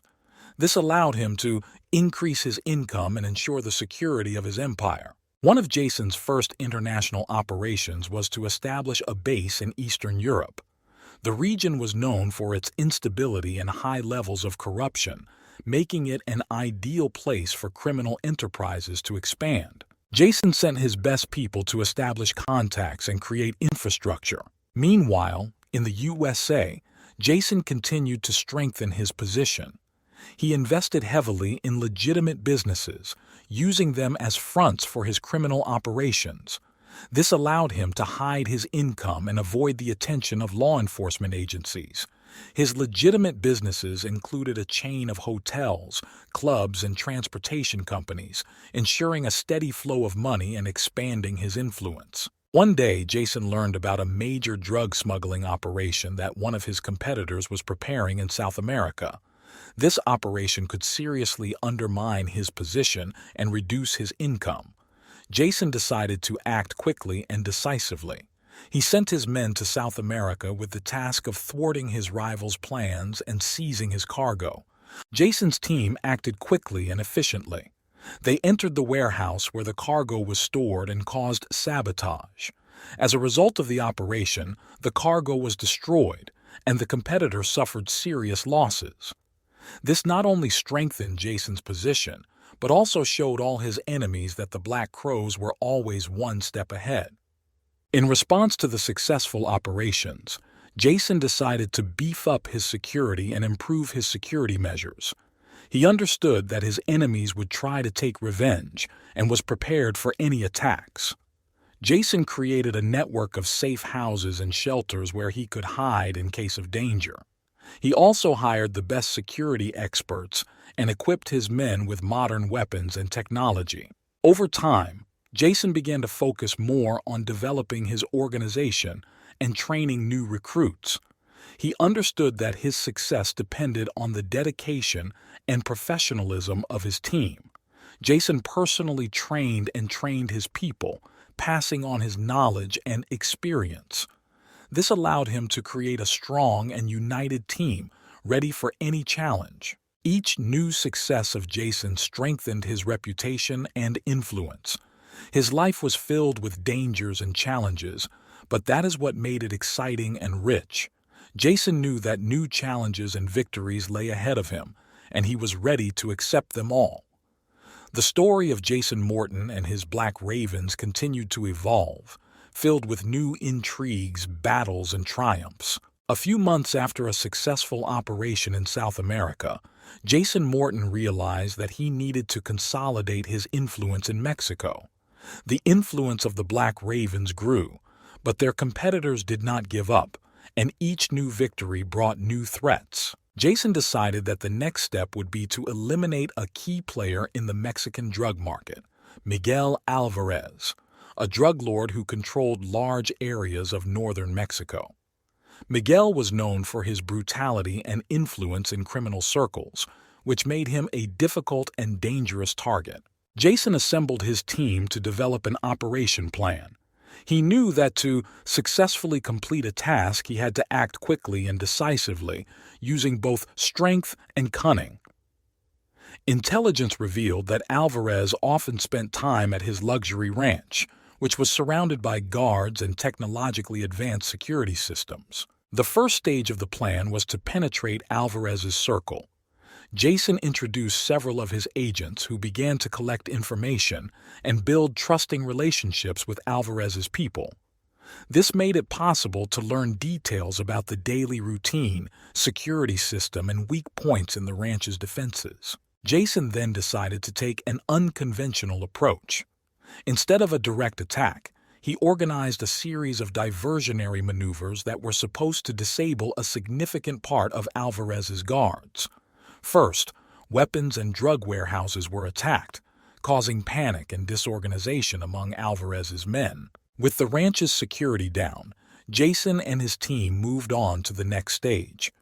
They entered the ranch under cover of darkness, using the latest technology to bypass security systems.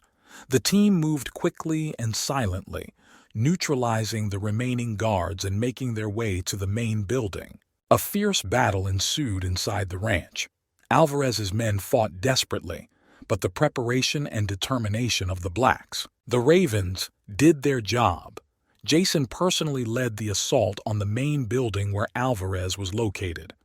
In the final battle, Jason came face to face with Miguel. Alvarez was a strong and dangerous opponent, but Jason, thanks to his experience and skill, prevailed. After eliminating Alvarez, Jason ordered his men to collect all valuable data and materials that could be used for further operations. Having destroyed one of the most influential drug lords, the Black Crows strengthened their position in Mexico and expanded their influence. However, Jason knew his work didn't end there. Each new success attracted new enemies, and he needed to be constantly on guard. He strengthened security measures, created new shelters, and improved the internal intelligence system. Jason continued to grow his empire by training new recruits and introducing advanced technology. His organization became more powerful and elusive, and each new day brought new opportunities and challenges. The story of Jason Morton and his Black Ravens continued, full of new intrigues, battles, and victories. Sometime after the liquidation of Miguel Alvarez, The influence of Jason Morton and his Black Crows gang in Mexico strengthened significantly. Jason understood that he needed to maintain control over the captured territories and expand his presence in new markets. One of the key steps was establishing contacts with local politicians and law enforcement agencies. Jason used his financial resources and influence to bribe key officials and secure high-level protection for himself. This allowed him to secure his activities and make them less vulnerable to government intervention. However, despite all his efforts, Jason continued to make new enemies. One of them was José Ramirez, an ambitious and brutal drug lord who sought to regain control of his lost territory. Ramirez was well organized and willing to do anything to bring down Jason. Jason, aware of the threat, began to prepare for a possible war. He strengthened the security of his facilities and began to actively monitor Ramirez's actions.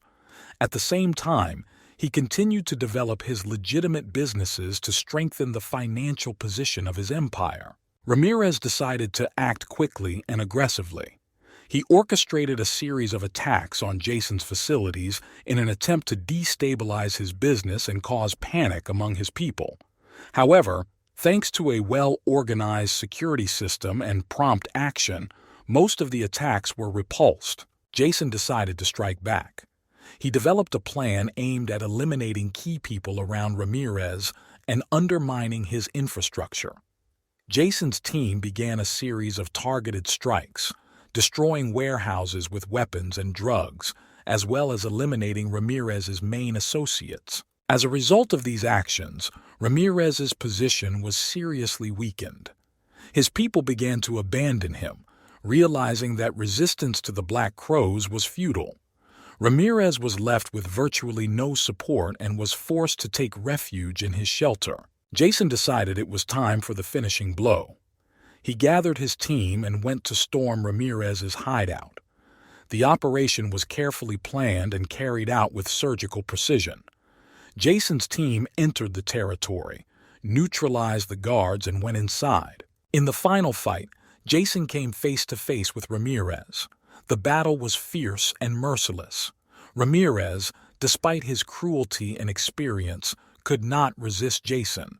In the end, Jason was victorious and eliminated the last threat to his influence in the region. After the destruction of Ramirez, Jason finally strengthened his position in Mexico. He continued to develop his businesses and strengthen control over the occupied territories. The influence of the Black Ravens spread far beyond Mexico, and their name became synonymous with fear and respect in the criminal world. However, Jason knew that every new success attracts new enemies. He continued to be alert, preparing for new challenges and trials. The story of Jason Morton and his gang continued, filled with new intrigues, battles, and triumphs, and his empire grew and became stronger every day. After successfully eliminating José Ramirez and strengthening his position in Mexico, Jason Morton decided that his next target should be the elimination of a high-ranking politician who publicly denounced his gang and called for greater measures against organized crime. This politician, Senator Edward Collins, was known for his hard-line anti-crime views and had significant influence in government. Senator Collins became a major problem for the Black Ravens, as his speeches and actions brought their activities to the attention of law enforcement. Jason knew that to maintain and expand his influence, he needed to eliminate this threat. The plan to eliminate Collins was complex and risky. Jason gathered his best people to develop a strategy. They began by observing the senator, studying his daily routine, travel routes, and security systems. The team found that Collins frequently held meetings at his country home, which was equipped with state-of-the-art security systems and was guarded by government security. The first step was to introduce the agent into Collins' circle. Jason chose one of his men who, under the guise of a security officer, gained access to information about the senator's plans and movements. This allowed Jason's team to develop a more detailed plan of attack. The day of the operation arrived. Jason decided to act quickly and decisively to minimize the risks. The team entered Collins's country home under cover of darkness, using fake passes and equipment to hack security systems. When they reached the house, the operation began. Jason's team quickly and quietly neutralized the guards, using non-lethal weapons to avoid noise and attracting attention. Jason personally led the team that was to enter the house and eliminate the senator. They entered Collins's bedroom, where he was sleeping unsuspectingly. Jason, realizing the importance of this moment, acted quickly and ruthlessly. Before Collins realized what had happened, Jason completed the operation. The team quickly and silently left the house, destroying all traces of their presence. They used pre-prepared escape routes to avoid pursuit and attention from law enforcement. The liquidation of Senator Collins was a high-profile event that caused a storm in political circles and society. But for the Black Crows, it was an important victory, which allowed them to continue their activities without interference from anti-crime laws and government actions. Jason understood that such a move would attract attention and new threats, but he was prepared for any consequences. His organization continued to develop, becoming more powerful and elusive. Jason knew that new trials and challenges lay ahead of him, and he was ready to take on them all. The history of the Black Ravens continued to evolve, full of new intrigues, battles, and triumphs. The assassination of Senator Edward Collins was the defining moment for Jason Morton and his gang. The problems that this politician created are a thing of the past, but along with this, the emphasis on security has also increased. Jason knew that his organization was now under close surveillance and every wrong move could cost them everything. Shortly after Collins was eliminated, Jason decided to strengthen his position in the political sphere. He understood that without control over certain aspects of power, his empire would be vulnerable. Influencing politicians and government agencies was the next stage of his strategy. One day, during one of the secret meetings with informants, Jason learned about Deputy Thomas Wilkins, who actively spoke out against corruption and had significant influence in Parliament. Wilkins became a new target, as his actions could seriously interfere with Jason's plans. Jason decided to take a more sophisticated approach. Instead of a direct attack, he devised a plan to discredit Wilkins. A team of hackers hacked into his personal and work computers, finding incriminating material that could ruin his career and reputation. Jason knew that destroying Wilkins's reputation would be much more effective than simply removing him physically. Black Raven's hackers created false documents and correspondence that indicated Wilkins' participation in corruption schemes and illegal transactions. These materials were carefully prepared and handed over to journalists, who quickly picked up the sensation. Public opinion soon changed. Wilkins found himself under a barrage of accusations and investigations. His political career was ruined and he was forced to resign. Jason achieved his goal without shedding a drop of blood. However, this success did not lead to calm. Jason understood that every new step forward leads to new challenges. Internal divisions within his organization began to surface, and he had to spend more and more time maintaining order and discipline. One day, at one of the meetings, Jason decided to purge the ranks of the Black Ravens. He gathered all the key members of the organization and gave an ultimatum. Either they remain loyal and follow his instructions unconditionally, or they will face severe punishment. This was necessary to strengthen his power and prevent betrayal. Several people tried to oppose him, but Jason quickly and decisively suppressed the rebellion. He showed that he was ready to go to any lengths to maintain control. Soon after, the internal conflict subsided, and the organization began to function as a single entity again. Jason continued to build his empire using every means available. He knew that only those who are ready to do anything to achieve their goal remain at the top. His story continued to develop, and each new day brought new challenges and victories. Jason was ready for them, knowing that new challenges and battles awaited him. It's been several months since Jason Morton consolidated his power within the Black Ravens. Despite constant threats and challenges, he skillfully maneuvered through the world of crime using strength, cunning, and strategic thinking. But a new challenge awaited him: the intervention of international security forces. Intelligence informed Jason that a team of international investigators led by Interpol had arrived in the city. Their goal was to expose and destroy his empire.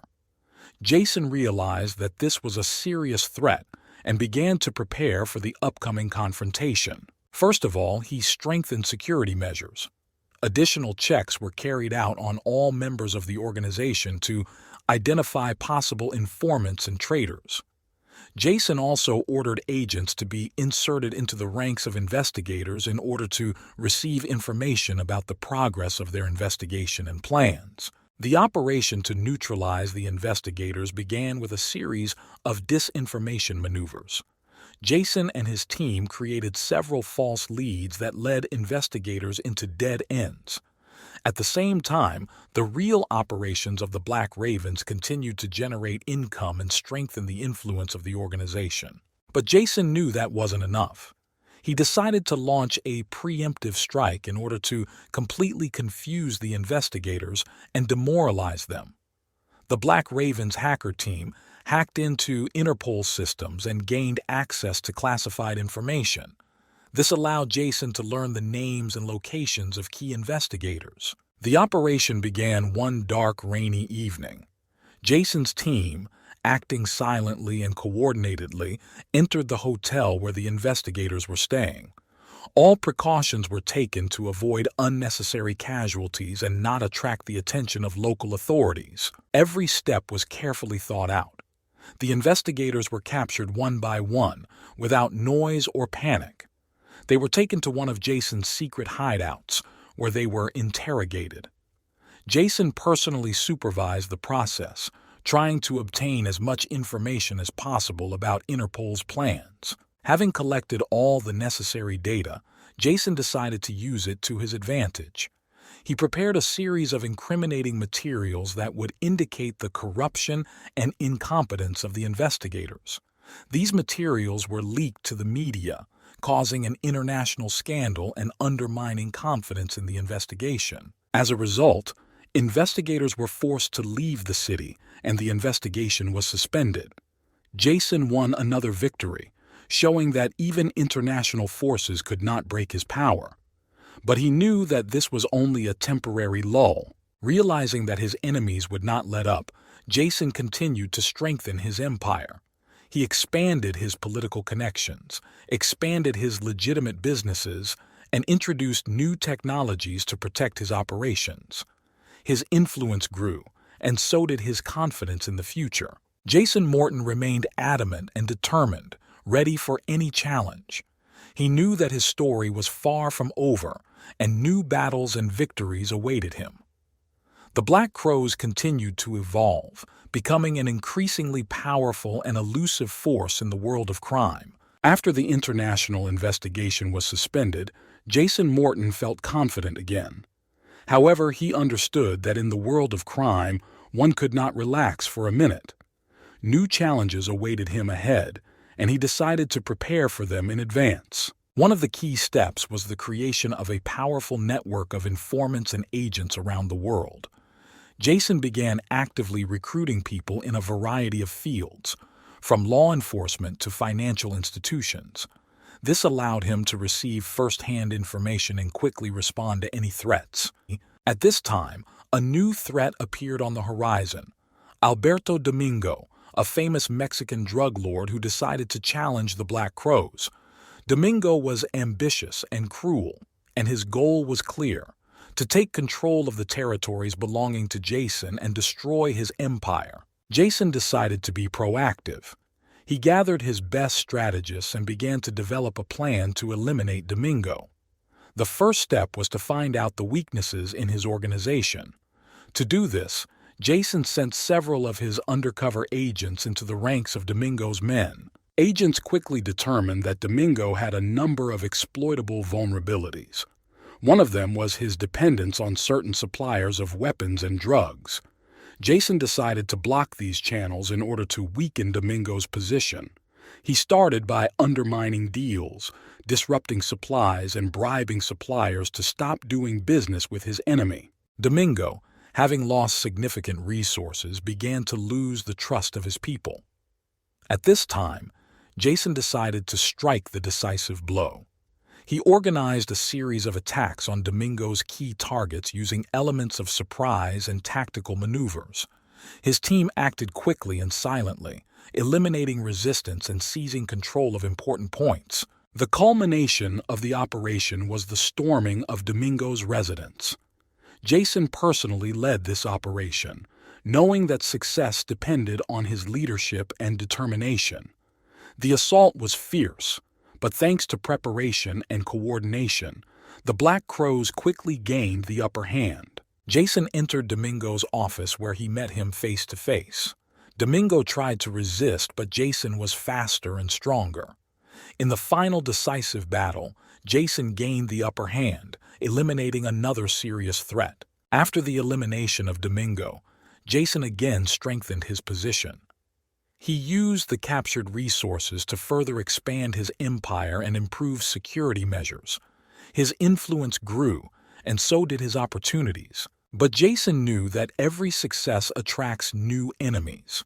He continued to be vigilant, developing new strategies and improving his operations. The Black Crows became an increasingly powerful and elusive force, capable of resisting any threat. There were new challenges ahead, but Jason was ready for them. His story continued, filled with new intrigues, battles, and victories. Jason Morton remained an unyielding leader, willing to do anything to preserve his empire. After successfully taking down Alberto Domingo, Jason Morton was at the pinnacle of his criminal career. His gang, the Black Crows, became a real threat to all competitors and authorities, and its influence extended far beyond North America. However, with new achievements came new problems. Another enemy has appeared on the horizon: Senator Jonathan Griffin, a fierce opponent of organized crime who has dedicated his career to fighting the mafia.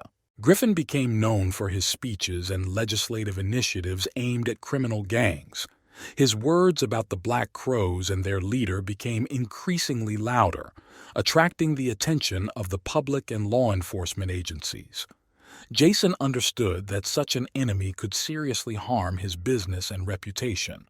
He decided to act before Griffin became too dangerous. Jason began by introducing his people into the senator's circle. They collected information about his habits, schedule, and weaknesses. It turned out that Griffin often visited the same place, a country club, where he spent weekends with family and friends. This was key information for Jason. He developed a plan that included several stages. First, it was necessary to destabilize the senator's security. To do this, Jason's team organized a series of sabotages aimed at diverting the attention of the guards and creating a false sense of security. They hired several groups that staged attacks on various targets, distracting the main security forces. The next stage was preparing a false route. Jason knew that Griffin's guards were always checking the main roads and decided to use this to his advantage. He created several false tracks to confuse the guards and lead them to another path. Once everything was ready, Jason and his team began executing the plan. One evening, while the senator was relaxing at his country club, the Black Crows struck. They acted quickly and silently, neutralizing the guards and entering the club territory. Jason personally led the operation, knowing that success depended on his leadership and determination. The operation went perfectly. Senator Griffin ended up in Jason's hands. Jason decided not to kill him right away. Instead, he staged a demonstrative interrogation, recording the senator's every word. Griffin admitted to having connections with corrupt officials and criminal organizations, which came as a surprise to everyone. This recording became a trump card in Jason's hands. The recording was leaked to the media, causing a huge scandal.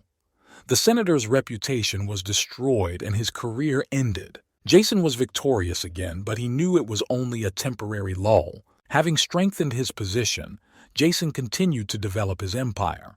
He understood that the struggle for power and influence never ends. He still has many battles and trials ahead, and every day brings new challenges. But Jason was ready for them. His story continued, filled with new intrigues, strategic maneuvers, and an indomitable thirst for victory. With the increasing influence of Jason Morton and his gang, the Black Crows, the number of enemies grew steadily.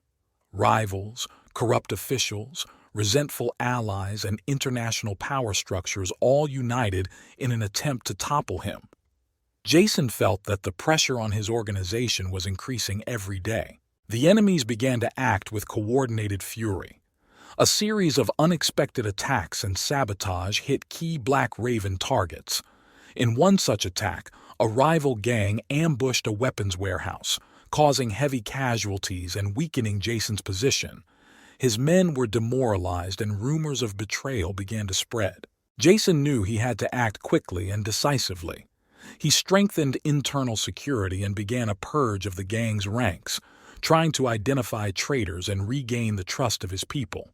However, the enemies were persistent.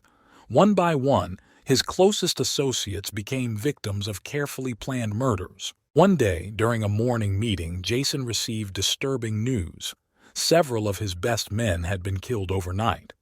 These blows were delivered with frightening precision, and Jason realized that his enemies had united in a powerful alliance whose goal was his complete elimination.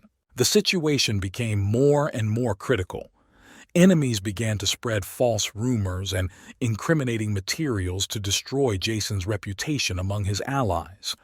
Many began to turn away from him, fearing they would become the next victims. Jason decided he needed to retreat temporarily to regroup and come up with a new plan. He ordered his remaining people to leave the city and take refuge in shelters prepared in advance. He himself went to one of his secret places to think about his next steps. At this time, the enemies wasted no time. They used his retreat as a sign of weakness and continued their attacks on the remaining Black Raven's targets.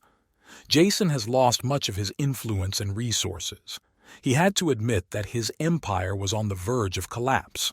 Despite all this, Jason did not lose his spirit. He began to look for new allies among those who were also dissatisfied with their enemies. Joining forces with several influential figures from the criminal world, he developed a plan to regain his power. One of the key targets was Carlos Mendoza, the head of a powerful gang who was one of the main initiators of the attack on the Black Ravens. Jason decided that the elimination of Mendoza and his closest associates would be the beginning of restoring his influence. At night, under the cover of darkness, Jason and his new allies infiltrated Mendoza's lair. The operation was fast and brutal. Mendoza and his men were taken by surprise, and in a fierce battle, Jason personally dealt with Carlos, avenging his fallen comrades. This success gave Jason new impetus. He began to methodically eliminate his enemies one by one, regaining control of the lost territories. Each new victory strengthened his position and struck fear into the hearts of those who tried to overthrow him. Despite loss and betrayal, Jason Morton has proven that his spirit cannot be broken. He returned to the top of the criminal world, ready for new trials and challenges. His story continued, full of struggles, strategic maneuvers, and ruthless victories. The Black Crows rose again from the ashes, and no one could predict what would happen next. Having strengthened his position after the elimination of Carlos Mendoza, Jason Morton began to rebuild his empire with renewed vigor. However, his enemies continued to weave intrigues, joining forces for the final destruction of the Black Ravens. Jason knew that the most difficult tests lay ahead of him. The new enemies included a powerful international coalition of rival gangs united under the leadership of Javier Ortiz, a powerful Colombian drug lord. Ortiz had enormous resources and connections, making him one of Jason's most dangerous opponents. Jason began to prepare for a new confrontation. He strengthened his network of informants, placing agents in Ortiz's circle to obtain information about his plans and movements. Jason also began to actively develop his legal businesses, using them to launder money and create a reliable cover for his operations. The first major attack by Ortiz's coalition came unexpectedly. Several Black Ravens targets were attacked simultaneously, resulting in significant casualties. Jason realized that his enemies were operating with incredible coordination and precision. He began to suspect that there was a traitor among his people. To identify the traitor, Jason organized an internal investigation. He used his skills as a psychologist and strategic maneuvers to lure the traitor into the light. It soon became clear that one of his closest associates, Marcus, was passing information to Ortiz. Jason quickly and ruthlessly dealt with the traitor, restoring trust in his team. Now, knowing that his enemies were preparing for a new strike, Jason decided to launch a preemptive strike. He gathered his best people and developed a plan that would destroy Ortiz's coalition. The main target was Ortiz's residence in Colombia, where he stored much of his resources and coordinated operations. The operation began at night. Jason's team entered the residence using all available means to bypass security systems. A fierce battle ensued inside. Ortiz and his men put up strong resistance, but the preparation and determination of the Black Ravens did their job. Jason confronted Javier Ortiz in person in his office. Ortiz was strong and experienced, but Jason, driven by a thirst for revenge for his dead comrades, gained the upper hand. In the final battle, he destroyed Ortiz, completing the operation in triumph. Jason's return to power did not go unnoticed. His enemies realized that the Black Crows were not broken and began to retreat. Jason's influence grew again, and his name once again struck fear into the hearts of those who dared to oppose him. Jason knew that new challenges lay ahead, but he was ready for them. His story continued, and each new day brought new opportunities and challenges. He remained an adamant leader, ready to do anything to preserve and strengthen his empire.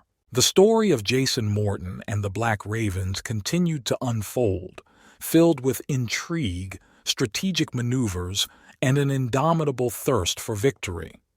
No one knew what the future would bring, but one thing was clear: Jason Morton was not going to stop there.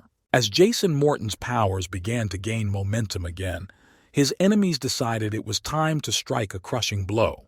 Fearing the rise of the Black Ravens to their former strength, they joined forces in a large-scale coalition. This coalition was led by several major criminal leaders and international intelligence agencies determined to put an end to Jason's empire. The coalition plan was carefully developed. They used all available resources and technology to organize simultaneous strikes on Jason's key facilities and people. They received information for the operation through numerous spies and defectors, whom they managed to introduce into the ranks of the Black Ravens. The day of the attack arrived. The enemies struck quickly and smoothly.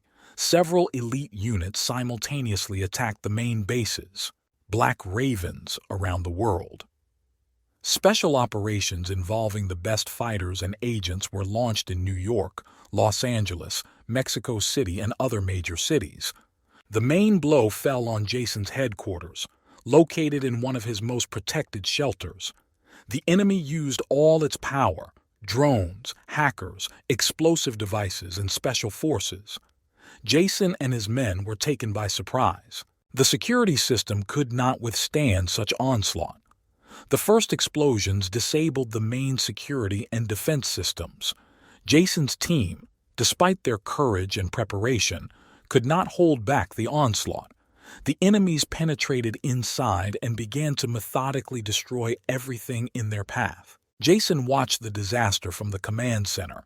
He understood that their chances of winning were dwindling every minute. His men fell one after another, unable to withstand the superior forces of the enemy. Soon contact with several key objects was lost. Realizing that the battle was lost, Jason decided to immediately evacuate those few who remained alive. He activated secret protocols and ordered his closest associates to leave the base through hidden tunnels and safe routes. He himself remained behind to ensure their withdrawal and destroy the remaining data and resources so that they did not fall into enemy hands. Eventually, Jason found himself surrounded. Enemies broke into the command center but were unable to capture him alive. He launched a final ambush, inflicting significant damage on the enemy before he himself was forced to retreat. The remaining 10% of the Black Ravens were scattered and disorganized, but Jason, hiding in one of his secret hideouts, was not ready to give up. He began planning his return, using all available resources and connections to assemble a new team and avenge his fallen comrades. The disaster was a harsh lesson for Jason, but also a source of renewed determination. He knew that his path would be difficult, but he was not going to stop. The enemies were to find out that even after such a crushing blow, Jason Morton and his Black Crows were ready to revive and strike back. After a crushing defeat and the loss of 90% of his gang, Jason Morton decided to hide in Italy. He chose a small town in the south of the country, where he hoped to hide and start a new life. He had long-standing connections in Italy, and he counted on the help of old friends. Jason settled down in a cozy house on the coast, far from prying eyes and the bustle of large cities. However, his enemies did not forget about him. The coalition united against the Black Ravens continued to pursue Jason, realizing that, even wounded, he remained dangerous. Among the leaders of the coalition was a powerful mafia boss, Luca Ricci, who had an extensive network of informants throughout Europe. He ordered his men to find Jason at any cost. The first weeks in Italy passed quietly. Jason, being careful, did not use his old connections and preferred to remain in the shadows. However, one day he decided to visit the local market to buy fresh food. There, he was accidentally noticed by one of Ricci's informants, who immediately informed his boss about Jason's whereabouts. Luca Ricci did not hesitate. He sent a group of his best men to track down and eliminate Jason. The informants continued to monitor him, carefully recording his every movement and habits. They soon learned that Jason often walked along the coast at certain times of the day when there were few people around. The day came when Ricci decided to strike. A team of 4 experienced killers entered the town under cover of darkness and took up positions along the route along which Jason usually walked. They were well prepared and armed, knowing that the enemy would be dangerous and unpredictable. When Jason went out for his evening walk, he was unaware of the deadly ambush. The killers acted clearly and harmoniously. One of them, pretending to be a tourist, distracted Jason's attention by asking him a question in broken English. At this moment, the other 3 killers surrounded him from different sides. Jason noticed the danger too late. Despite his skills and experience, he was no match for a well-prepared team. A short but fierce battle ensued. Jason managed to wound one of the attackers, but the forces were unequal.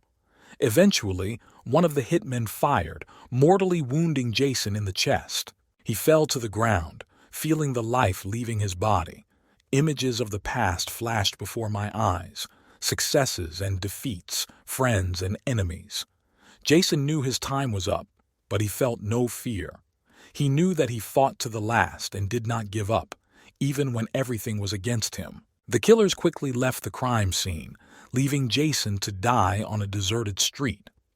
The next day, his body was found by local residents, and the news of Jason Morton's death quickly spread throughout the criminal world. His enemies celebrated their victory, but those who knew Jason respected him for his courage and tenacity. Thus ended the story of one of the most powerful criminal leaders.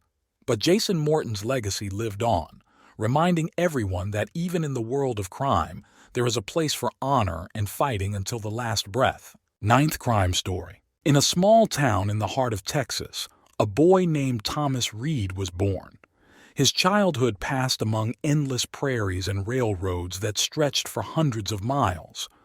From an early age, Thomas showed a keen interest in trains, often running off to the station to watch them come and go. His father worked as a railway worker, and his mother was a teacher at a local school. An atmosphere of discipline and respect for work reigned in the Reed family. One day, when Thomas was 10 years old, he and his friends snuck into an old carriage on an abandoned railway line. They played there all day long, imagining themselves as drivers and conductors. But one day, Thomas found an old chest in the carriage, full of newspaper clippings about famous train robberies. These stories captured his imagination so much that he decided that one day he would become just like the heroes of these articles. As a teenager, Thomas became interested in the mechanics of trains and diligently studied the workings of locomotives. He knew all the ins and outs of the railway system. His father noticed this interest and began taking his son with him to work, showing him how various mechanisms worked. Thomas turned out to be a talented student and soon knew more about trains than many adults. However, his craving for adventure and adrenaline grew. He increasingly thought about going beyond ordinary life. He wanted something more, something dangerous and exciting. Every year, his dream of becoming a great train robber became more and more real. Thomas began to develop plans, study train schedules, and look for weak points in security. His first real robbery occurred when he was only 20 years old. Thomas assembled a small team of desperate young people like himself. They prepared carefully and chose a night express, transporting gold and jewelry for their first operation. The plan was daring, but brilliantly planned.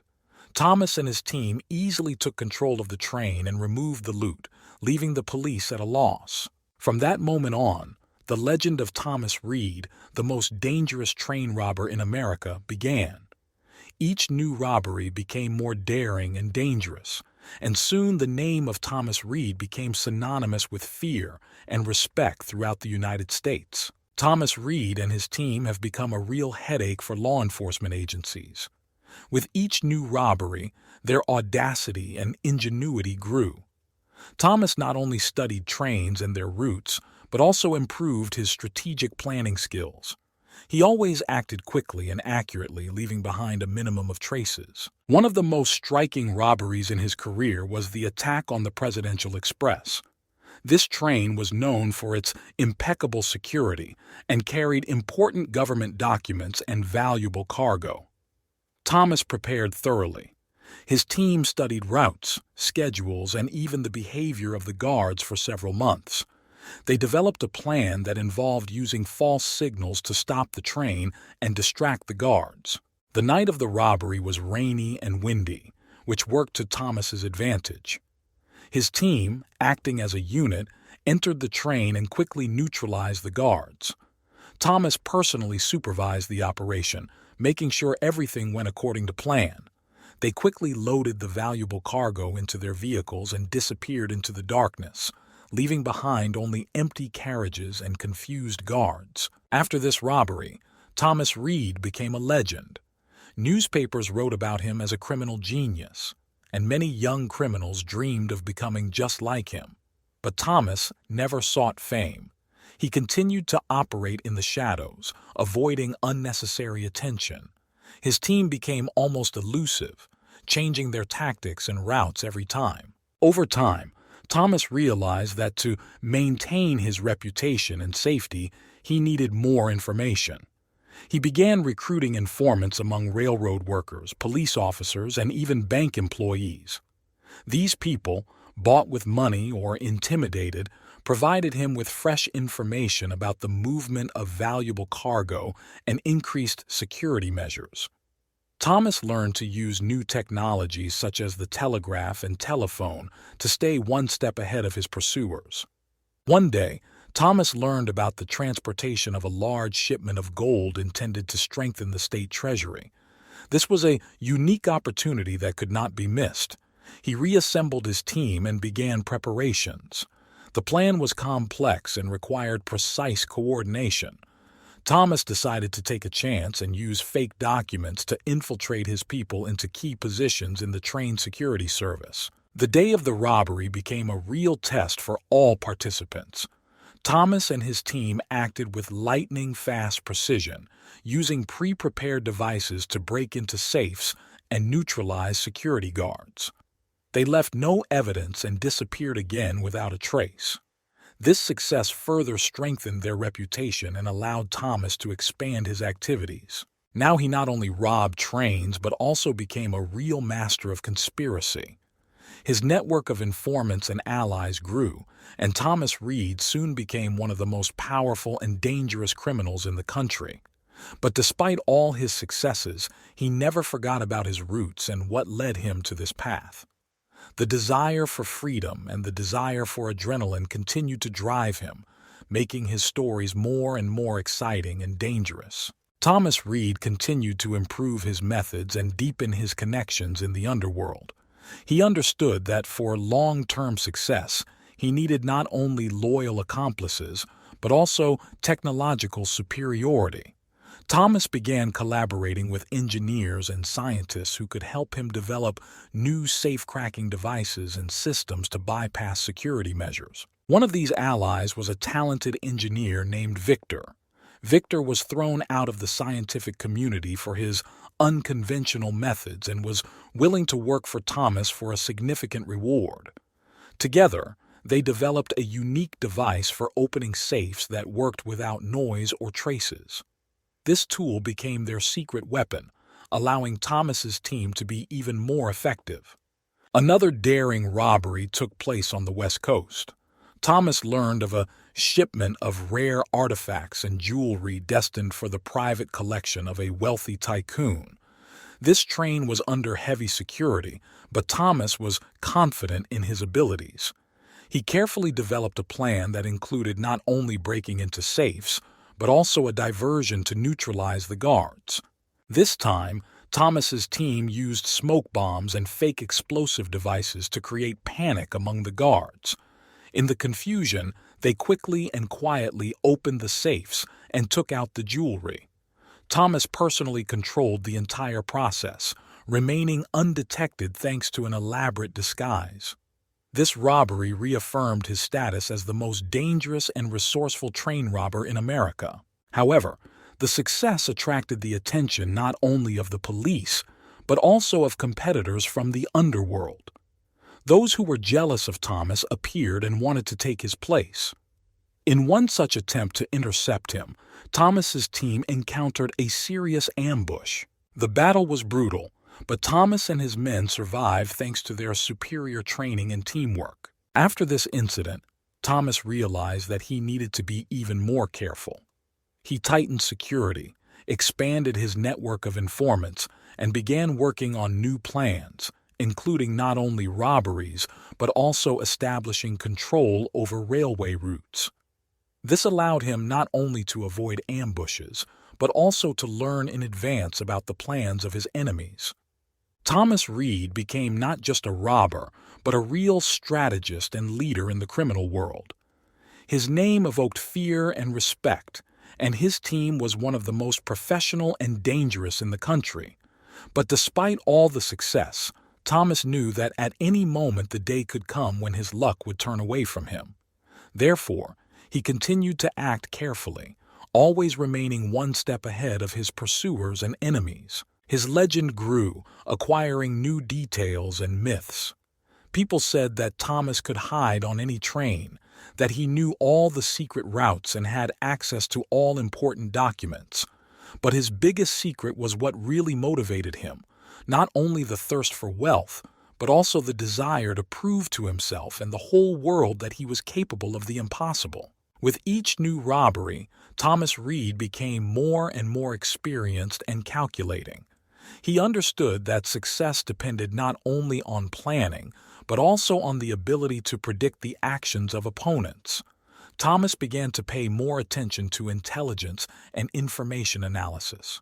His network of informants expanded to include people from all walks of life, from minor officials to high-ranking railroad officials. One of Thomas's most ambitious operations was the robbery of the Imperial Express, a train that transported gold and jewelry of European aristocrats.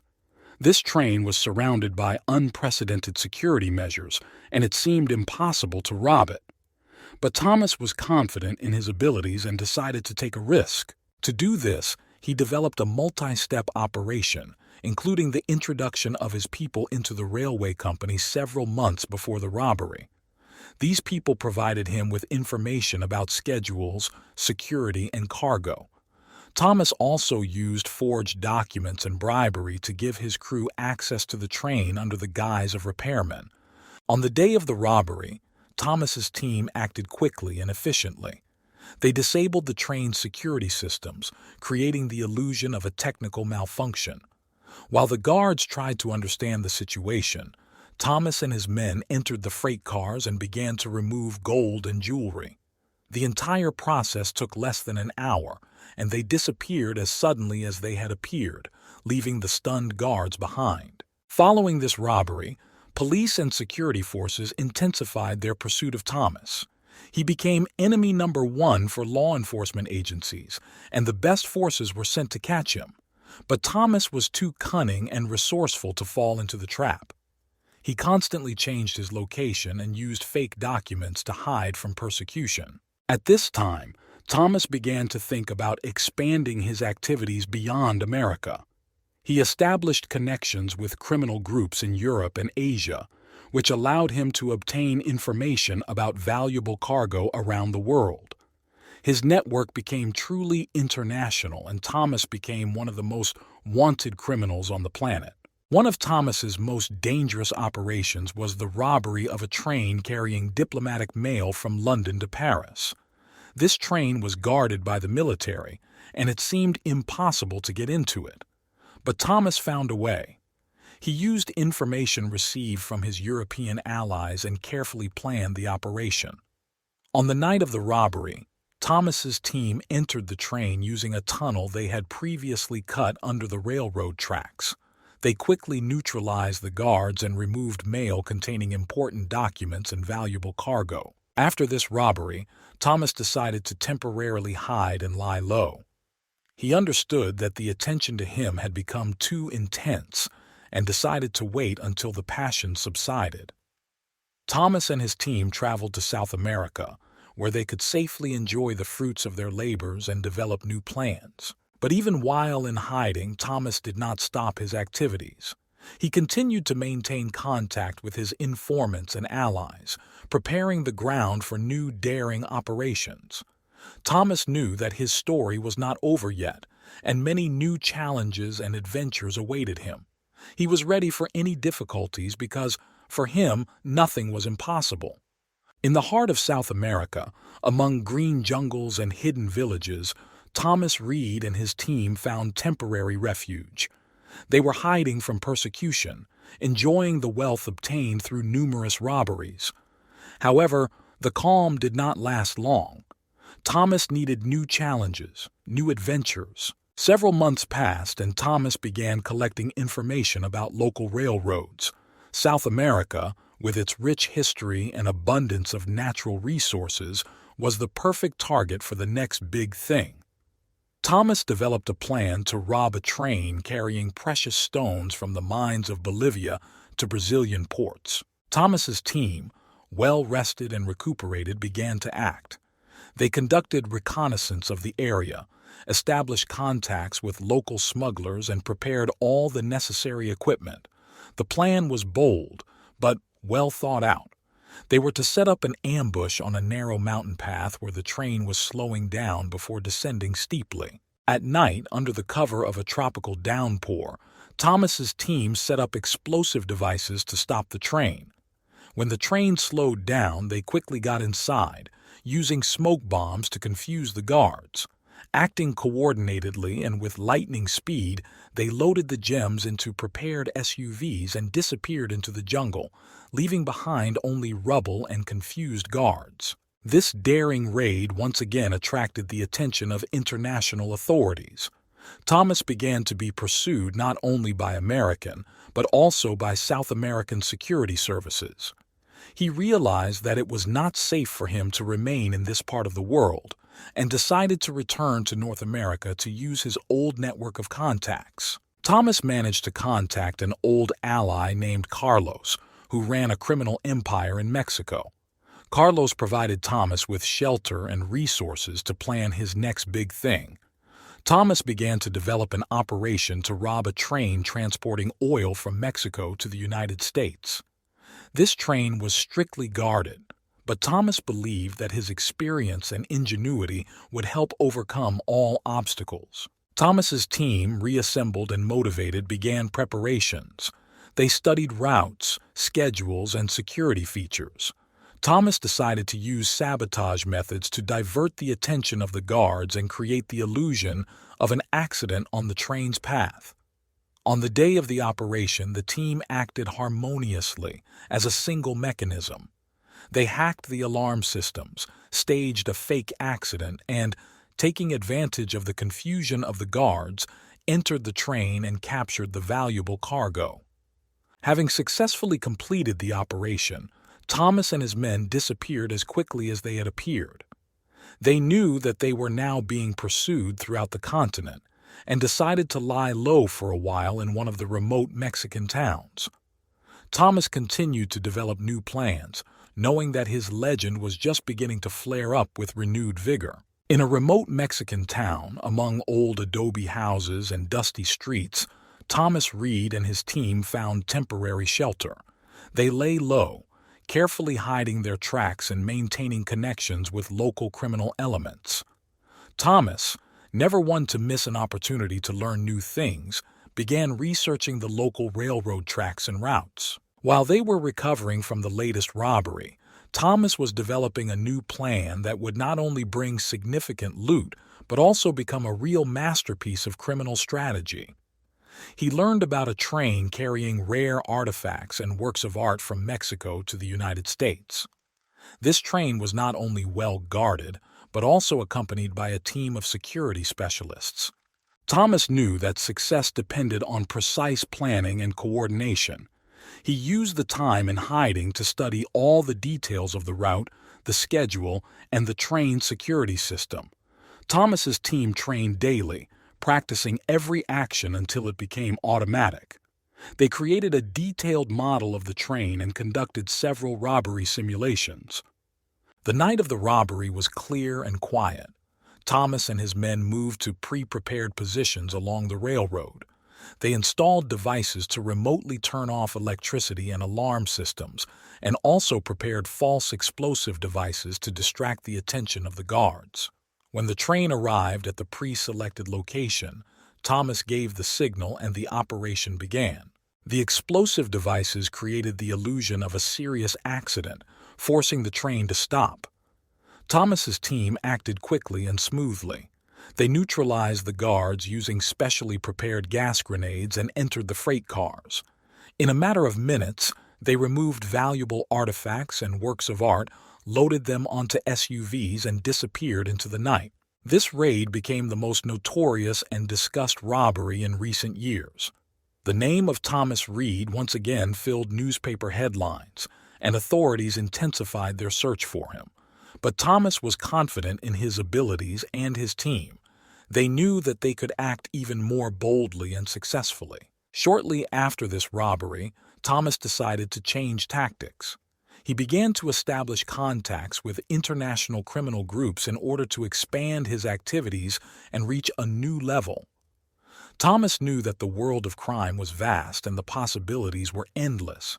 He developed a plan to rob a train carrying valuable cargo through Canada and Europe.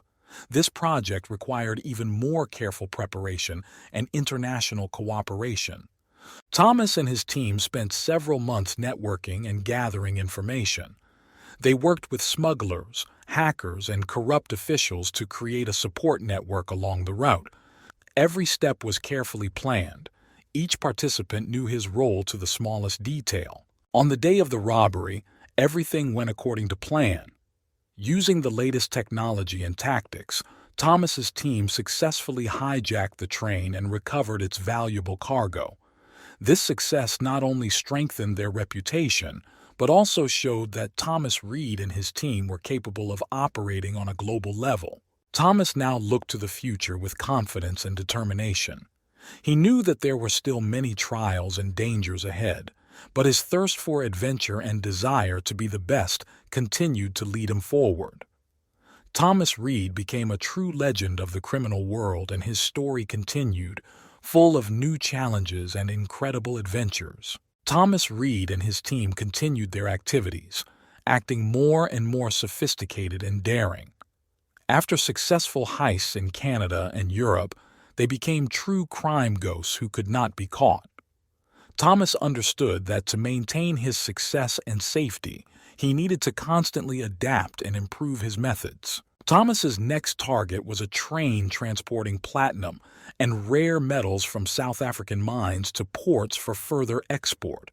This train was heavily guarded, and the route passed through difficult mountainous areas, making it extremely risky to rob it. But Thomas knew that risk was an integral part of his craft. Preparation for the operation took several months. Thomas used his international connections to gather information about the train's route and security. He also brought in local guides and mountain survival experts to ensure the success of the operation. The plan included several stages, each of which was thought out to the smallest detail. When the train entered the mountainous region, Thomas's team was already in their positions. Using explosive devices, they blocked the tracks, forcing the train to stop. Thomas and his men quickly neutralized the guards using the latest technology and tactics and infiltrated the freight cars. In a matter of minutes, they extracted platinum and rare metals, loaded them onto prepared vehicles, and disappeared into the mountains, leaving only chaos and confusion behind. This raid again attracted the attention of international authorities and the media. The name Thomas Reed has become synonymous with elusiveness and audacity. But Thomas knew that with each successful robbery, his risk increased. He began to think about creating a base where he could hide if necessary and plan new operations. In search of the ideal location, Thomas turned his attention to the South American jungle. There, among the dense thickets, he found an abandoned ranch that was ideal for his purposes. Thomas and his team turned this place into a real fortress, equipped with modern security and communication equipment. Here they could calmly plan new operations and hide from persecution.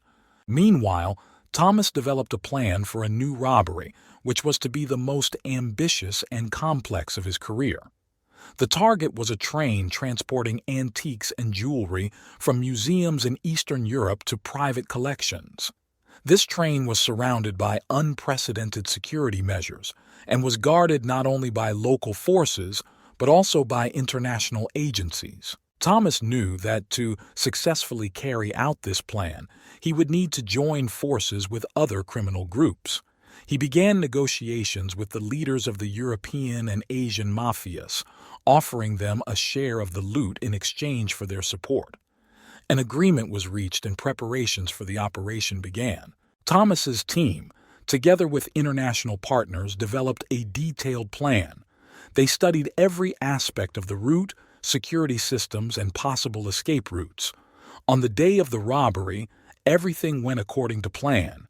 Using clever diversionary maneuvers and the latest technology, they successfully entered the train, neutralized the guards, and removed antiques and jewelry. This raid was the highlight of their career, proving that Thomas Reed and his team were capable of the impossible. But Thomas understood that after such a daring robbery, the attention to them would be enormous. He decided to temporarily stop active work and focus on strengthening his base and expanding his network of contacts. The time spent in hiding was productive.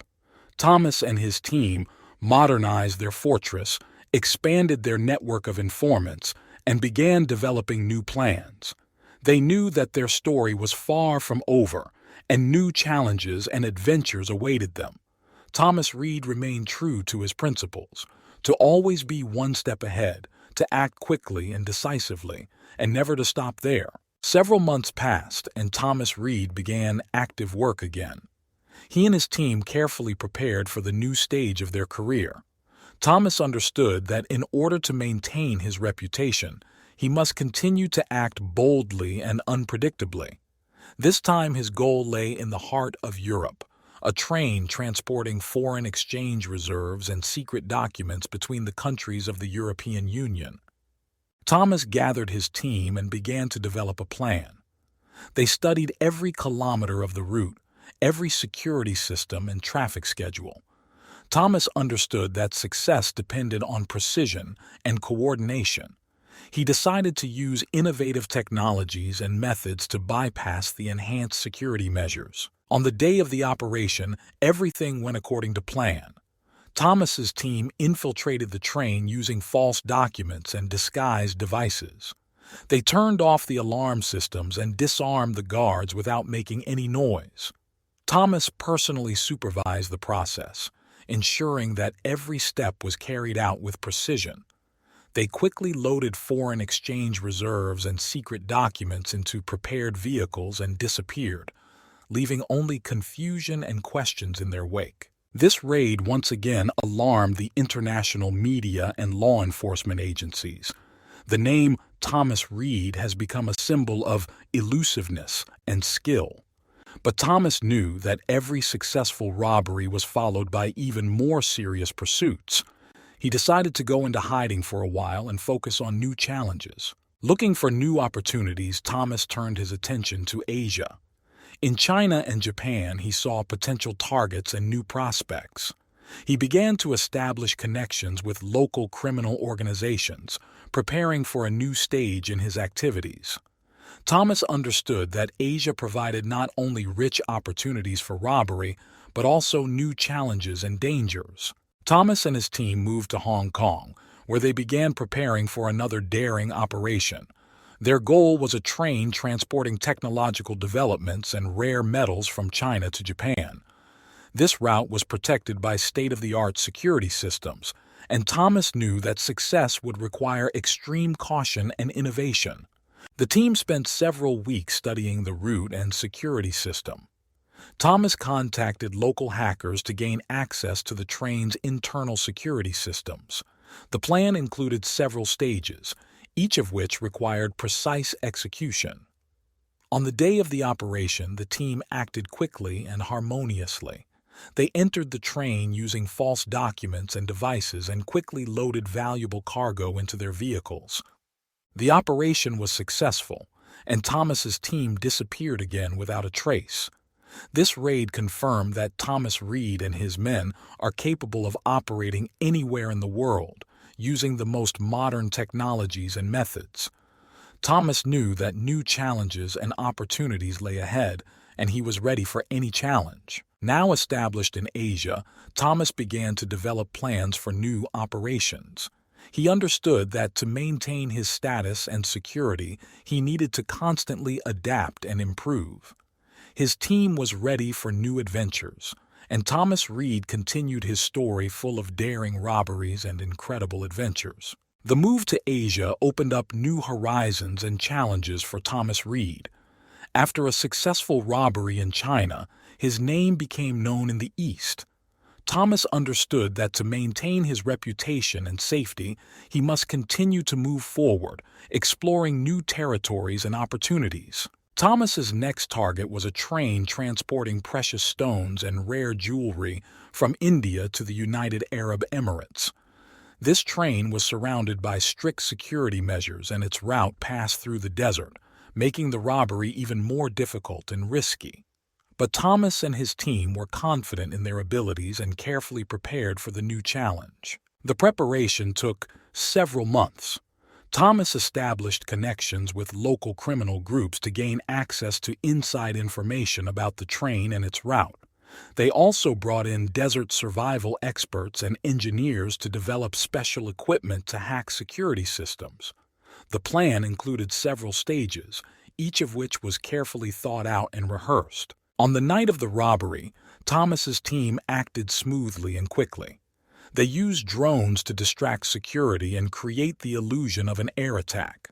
While the guards were busy trying to fend off a non-existent threat, Thomas and his men infiltrated the train using forged documents and high-tech safe-cracking devices. In a matter of minutes, they retrieved the gems and jewelry, loaded them into prepared vehicles, and fled into the desert, leaving only chaos and bewilderment behind. This raid again attracted the attention of international authorities and the media. The name Thomas Reed has become a symbol of elusiveness and ingenuity. But Thomas knew that after each successful robbery, his persecution became more and more serious. He decided to go into hiding for a while and focus on strengthening his base and expanding his network of contacts. In Hong Kong, where they temporarily settled, Thomas began working on new plans. He understood that to maintain his reputation and security, he needed to constantly adapt and improve. Thomas began exploring the use of emerging technologies and artificial intelligence in his operations. He contacted a group of talented hackers and engineers to develop new devices and programs that would allow him to operate even more efficiently and stealthily. Meanwhile, Thomas began preparing for a new operation. His goal is a train transporting secret technologies and prototype weapons from Russia to Europe. This route was one of the most guarded, and Thomas knew that success would require the utmost precision and coordination. He spent several months collecting information and developing a detailed plan. On the day of the operation, Thomas's team acted quickly and efficiently. They used forged documents and devices to infiltrate the train, disable the alarm systems, and neutralize the guards. Thomas personally supervised the process, ensuring every step was carried out with precision.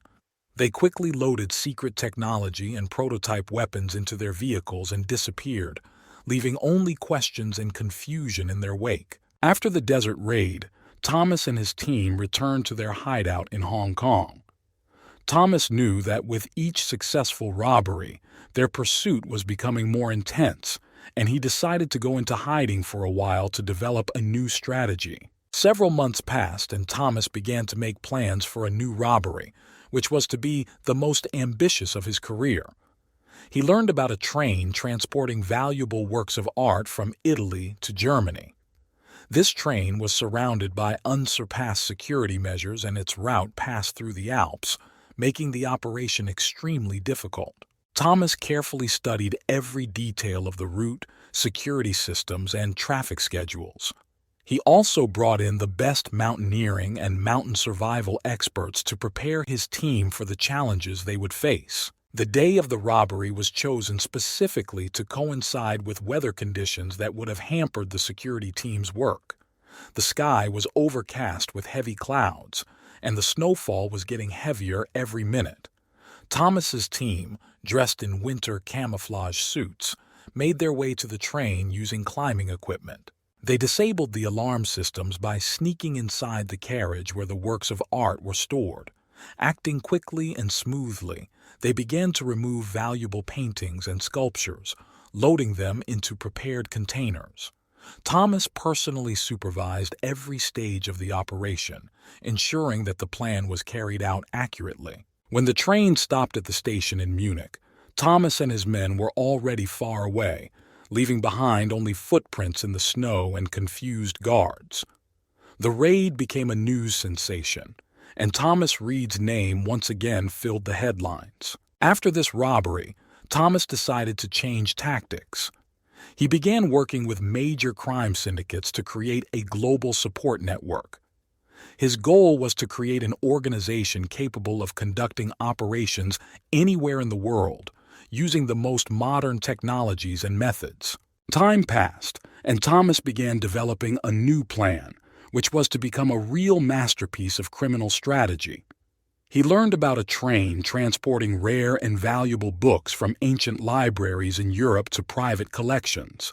This train was surrounded not only by guards but also by complex security systems based on the latest technologies. Thomas gathered the best hackers and hackers to come up with a plan. They spent several months studying security systems and developing methods to bypass them. On the day of the robbery, the team acted smoothly and quickly, disabling the alarm systems and neutralizing the security. This raid was another triumph for Thomas and his team. They disappeared again without a trace, leaving behind only questions and bewilderment. Thomas knew that new challenges and opportunities lay ahead, and he was ready for any challenge. His story continued, full of daring robberies and incredible adventures. Several months have passed since the last robbery, and Thomas Reed again plunged into developing a new plan. His goal was a train transporting a shipment of rare wines from France to Switzerland. These wines cost a fortune, and their buyers were the richest and most influential people in Europe. Thomas knew that to succeed, he would need not only the skills of hacking and neutralizing security, but also in-depth knowledge of the logistics and transportation of such delicate cargo. He began by establishing contacts with several large winemakers in order to better understand the specifics of transporting and storing wines. The robbery plan was developed in detail. Thomas and his team spent several weeks studying the train's route and all the stops. They also collected information about the security and control system at each station. The team was ready for any surprises. The day of the operation has arrived. Thomas's team settled in pre-prepared positions along the route. They used drones for reconnaissance and installed devices to disable alarms. As the train approached the scene, Thomas gave the command to begin the operation. Using special equipment, they opened the carriage where the wines were stored. Acting quickly and efficiently, the team began loading the valuable bottles into their vehicles. Thomas personally supervised the process, making sure everything went smoothly. After completing the transfer, they quickly disappeared, leaving behind only empty crates and stunned guards. This raid was organized so perfectly that the police for a long time could not understand how exactly it was carried out. Thomas and his team disappeared again without a trace. Now Thomas decided to change his tactics. He realized that being constantly in Europe made him vulnerable and decided to move to Asia. In Hong Kong, he found new allies among local criminal gangs and began making plans to expand his activities. Thomas began to develop even more ambitious projects. One of them was the robbery of a train transporting the latest technology and rare metals from Japan to South Korea.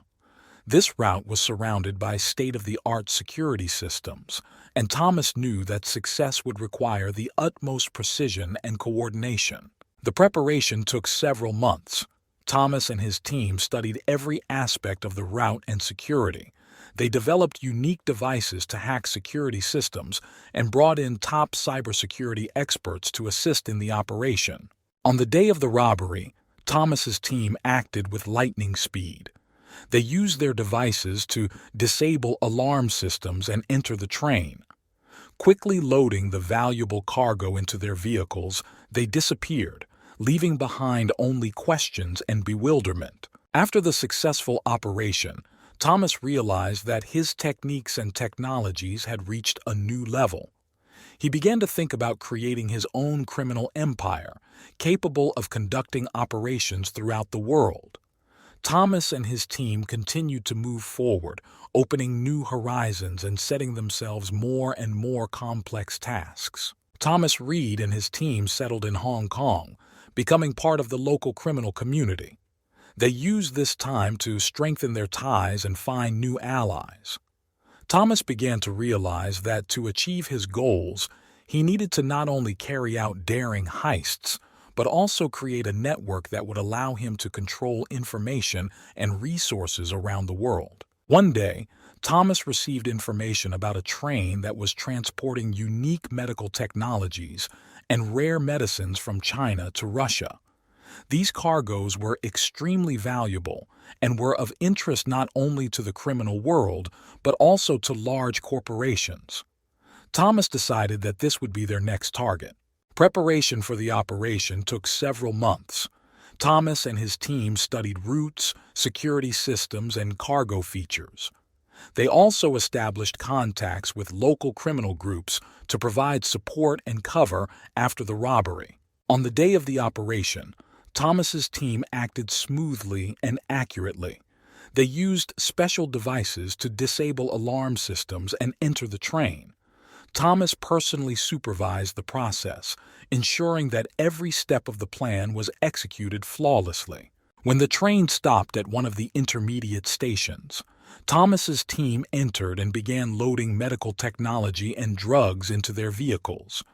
Everything went without a hitch, and they quickly disappeared, leaving behind only empty containers and confused guards. This raid again attracted the attention of international media and law enforcement agencies. The name Thomas Reed has become synonymous with elusiveness and skill. But Thomas understood that with each successful robbery, his persecution became more and more serious.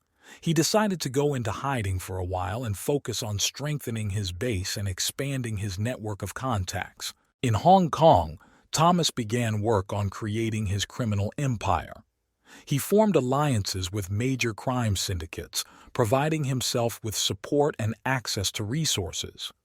Thomas knew that to maintain his status and security, he must constantly adapt and improve. Time passed and Thomas began to develop plans for a new robbery. His goal was a train carrying collectible rarities and antiques from private collections in Europe. This train was surrounded by state-of-the-art security systems, and its route passed through several countries, making the operation extremely complex. Thomas and his team spent several months preparing. They studied every aspect of the route, security systems, and cargo features. The plan included several stages, each of which was carefully thought out and rehearsed. On the day of the robbery, Thomas's team acted quickly and efficiently. They used forged documents and devices to enter the train, disabled alarm systems, and neutralized security. Thomas personally supervised every stage of the operation, ensuring that the plan was carried out accurately. When the train arrived at the final station, Thomas and his men were already far away, leaving behind only footprints in the snow and stunned guards. The raid became a news sensation, and Thomas Reed's name once again filled the headlines. Thomas knew that new challenges and opportunities lay ahead, and he was ready for any challenge. His story continued, full of daring heists and strategic maneuvers. Thomas Reed and his team became increasingly powerful and elusive, proving that nothing was impossible for them in the world of crime. Thomas Reed and his team were enjoying the peace in their hideout in Hong Kong. However, Thomas constantly wanted new challenges. As his legend as the elusive train robber grew, he knew his next move would have to be not just bold, but grandiose. One day, he received information about a train that was transporting something absolutely unique: rare genetic samples and biotechnological developments from laboratories in Switzerland to a secret research center in Russia. This cargo was so valuable that the train was guarded by elite military units, and the route was surrounded by the most advanced security systems. Thomas decided that this would be their next challenge. He began planning the operation, knowing that it would require all his skills and resources to be successful.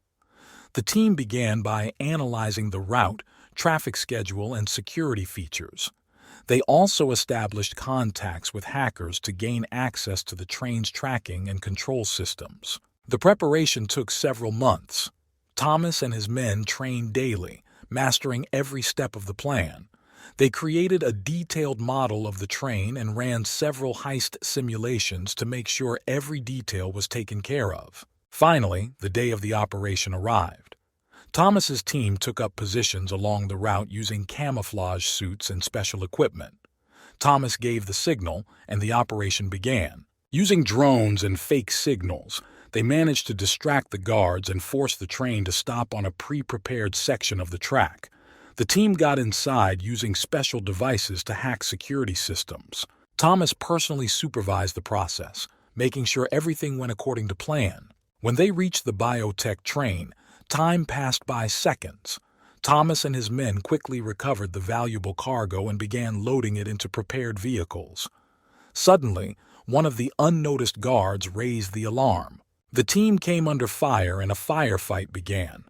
Thomas knew they had to act quickly.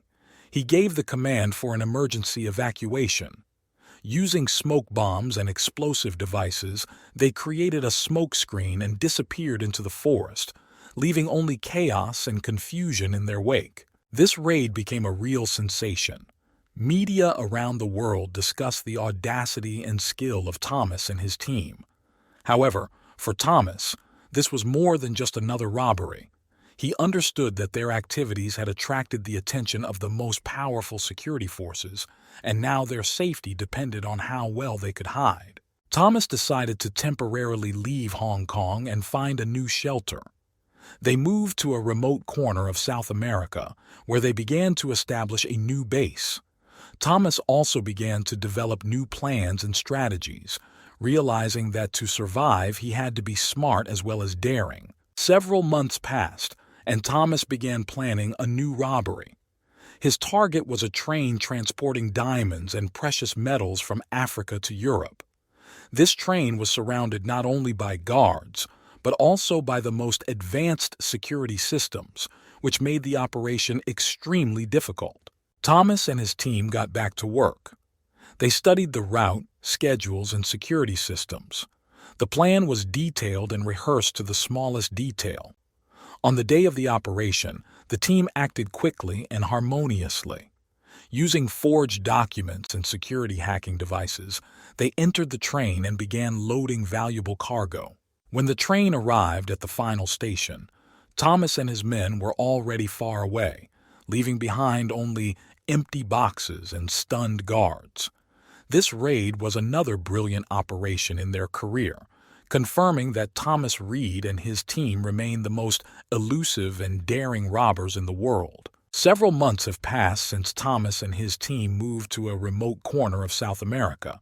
Far from the bustle of the city, they created a network of tunnels and shelters, equipped with everything necessary for life and work.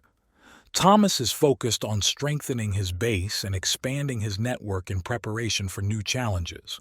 Soon, information appeared about a train transporting secret scientific developments and technological prototypes from Brazil to Europe. This cargo was extremely valuable and was guarded by the best forces. Thomas knew that the success of this operation would require all their skill and ingenuity. Careful preparations began. Thomas and his team studied the train's route, each stop and possible access points. They created a mock-up train and conducted several robbery simulations, working out all possible scenarios. Everything was thought out to the smallest detail. On the day of the operation, the team moved to the scene in armored personnel carriers, equipped for rapid movement over rough terrain. Taking positions along the railway track, they used camouflage networks and technological equipment. As the train approached, James activated a device that disables the alarm. The train slowed down and the team quickly made their way inside. Laura and Michael neutralized the guards using special gas grenades. Thomas and Alex began loading secret designs and prototypes into prepared containers. The entire operation took exactly 15 minutes, as planned. The team quickly left the train and disappeared into the jungle, leaving behind only footprints in the sand and confused guards. This raid again became a sensation, and the name of Thomas Reed again filled the headlines. After the successful operation, Thomas decided to temporarily stop active work and focus on strengthening his base and expanding his network of contacts. He understood that their activities had attracted the attention of the most powerful security forces, and now their safety depended on how well they could hide. Thomas and his team began working on new plans, using their time in hiding to improve their skills and technology. They knew that new challenges and opportunities lay ahead, and they were ready for any challenge. Several months passed, and Thomas learned about a new train that was transporting huge shipments of cryptocurrency servers and mining equipment from South Korea to China. This cargo presented a new challenge, requiring not only hacking and security neutralization skills but also deep knowledge in the field of cybersecurity. Thomas reassembled his team and began to develop a plan. They studied routes, security systems, and equipment features. The plan included several stages, each of which was carefully thought out and rehearsed. On the day of the operation, the team acted quickly and efficiently, using forged documents and devices to enter the train. They disabled the alarm systems and began loading equipment. Everything went without a hitch, and the team quickly disappeared, leaving behind only empty boxes and stunned guards. The raid was another brilliant success in their career, confirming that Thomas Reed and his team remain the most elusive and daring robbers in the world. Thomas understood that to maintain his reputation and security, he must constantly adapt and improve. He continued to look for new opportunities and prepared for even more ambitious projects. New challenges and adventures awaited them ahead, and Thomas was ready for any challenge. After a successful heist in South Korea, Thomas and his team returned to their hideout in South America. This place became a real stronghold of safety for them, where they could calmly develop new plans and improve their skills. Thomas understood that each next step should be even more thoughtful and daring. One day, he learned about a train transporting rare minerals and diamonds from the mines of Africa to Europe. This cargo was not only extremely valuable, but was also guarded at the highest level. Thomas knew that the success of this operation would require the use of the latest technology and the most precise planning. Preparations began with a detailed study of the train route. Thomas and his team spent several months collecting information about the security system, traffic schedules, and cargo characteristics. They also established contacts with local criminal groups to provide support and cover after the robbery. On the day of the operation, Thomas's team was ready for action. They took up positions along the route using the latest security hacking devices and camouflage networks. When the train approached the desired point, Thomas gave the signal to begin the operation. The team quickly got inside, using fake documents and high-tech devices to neutralize the guards. Laura and Michael hacked the alarm system, and Thomas and Alex began extracting valuable minerals and diamonds. Everything went quickly and smoothly, and soon they left the train, leaving behind only empty containers and stunned guards. This raid again attracted the attention of international media and law enforcement agencies. The name Thomas Reed once again became synonymous with audacity and skill. However, Thomas knew that with each successful robbery, their persecution became more and more serious. He decided to go into hiding temporarily and focus on developing new plans and technologies. Now, Thomas and his team began working to create a network of information agents and hackers around the world. They understood that information was the key to success and sought to ensure themselves access to the most important and secret data. Thomas established contacts with the best experts in the field of cybersecurity and began to develop new methods of hacking and protecting information. Several months passed, and Thomas learned of a new train that was transporting unique works of art and historical artifacts from museums in Europe to private collections in Asia. This cargo was surrounded not only by guards but also by complex security systems, which made the operation extremely difficult. Thomas and his team got back to work.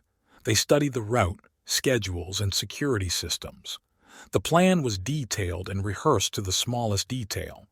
On the day of the operation, the team acted quickly and harmoniously. Using forged documents and security hacking devices, they entered the train and began loading valuable cargo. When the train arrived at the final station, Thomas and his men were already far away, leaving behind only empty boxes and stunned guards. The raid was another brilliant operation in their career, confirming that Thomas Reed and his team remain the most elusive and daring robbers in the world. Thomas knew that new challenges and opportunities lay ahead. His story continued, and each new day brought new adventures and challenges. Thomas Reed and his team became increasingly powerful and elusive, proving that nothing was impossible for them. Several months have passed since the last robbery, and Thomas Reed and his team continued to improve their skills and strategies. Their South American hideout had a new high-tech laboratory where they developed hacking devices and security systems. Thomas knew that to continue his successful career, he needed to keep up with the latest technology. One day, he received information about a top-secret train transporting prototypes of the latest military developments from the United States to Europe. This cargo was so important that it was guarded not only by the best soldiers, but also by unmanned drones, satellite surveillance, and the most advanced security systems. Thomas knew that the success of this operation would be the pinnacle of his career. Preparations began with a thorough study of the route and all possible ways to enter the train. Thomas and his team spent several weeks analyzing satellite imagery and gathering information from their informants. They also began working on creating unique devices to disable drones and hack satellite surveillance. When the day of the operation arrived, the team was ready for action. They used specially designed devices to jam signals and interfere with satellites. Thomas divided the tasks between his people.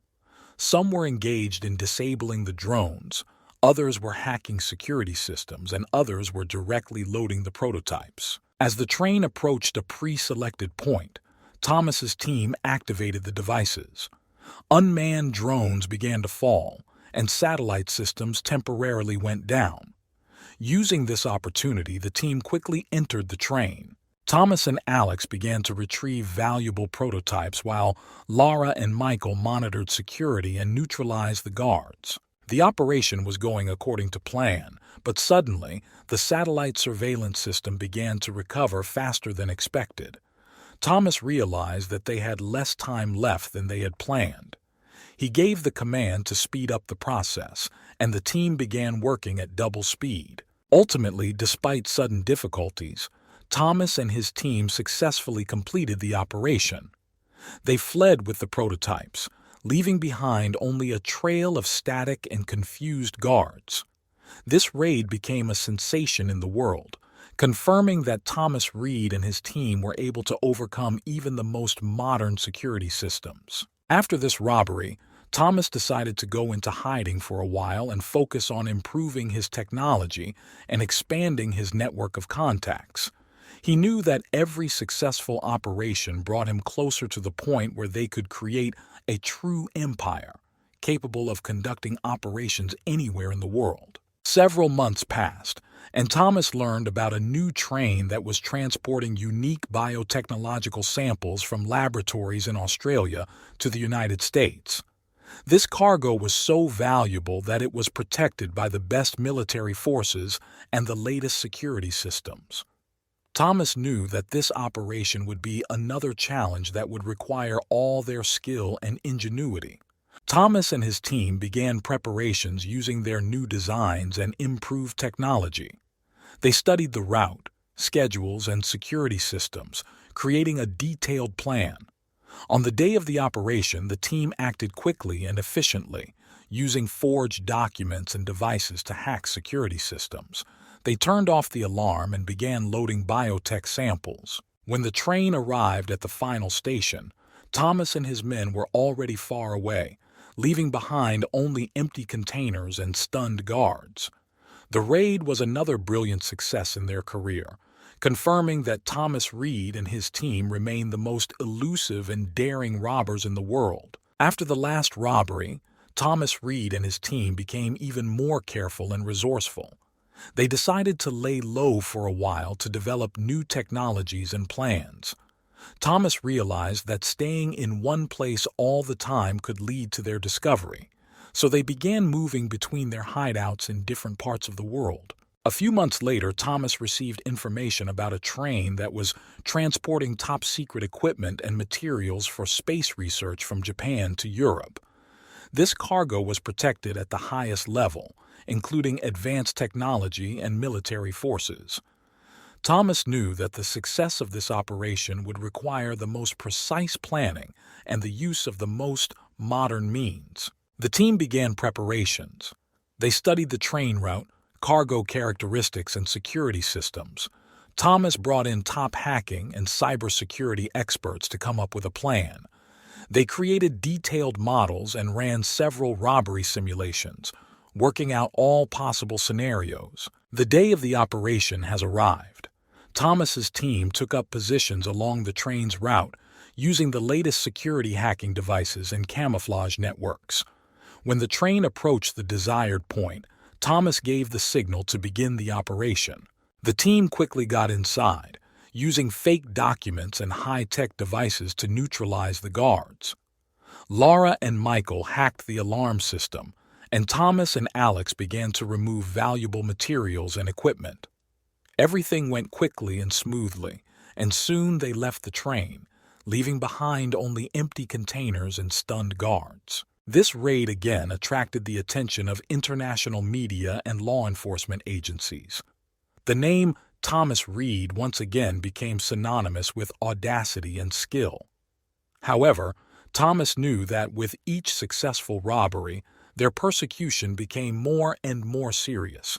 He decided to go into hiding temporarily and focus on developing new plans and technologies. Now, Thomas and his team began working to create a network of information agents and hackers around the world. They understood that information was the key to success and sought to ensure themselves access to the most important and secret data. Thomas established contacts with the best experts in the field of cybersecurity and began to develop new methods of hacking and protecting information. Several months passed, and Thomas learned of a new train that was transporting unique works of art and historical artifacts from museums in Europe to private collections in Asia. This cargo was surrounded not only by guards, but also by complex security systems, which made the operation extremely difficult. Thomas and his team got back to work. They studied the route, schedules, and security systems. The plan was detailed and rehearsed to the smallest detail. On the day of the operation, the team acted quickly and harmoniously. Using forged documents and security hacking devices, they entered the train and began loading valuable cargo. When the train arrived at the final station, Thomas and his men were already far away, leaving behind only empty boxes and stunned guards.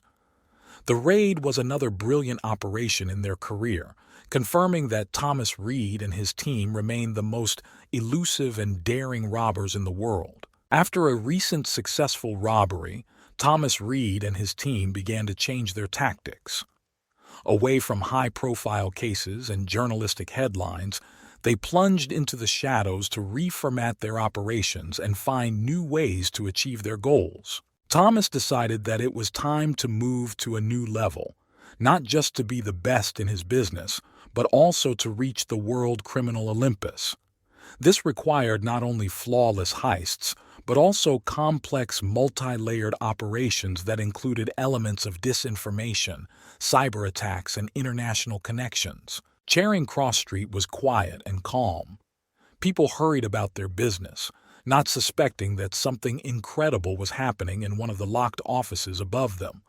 Thomas, dressed in a smart suit and with his characteristic equanimity, studied the documents. In their hands was a plan that was supposed to be the crown of their mastery.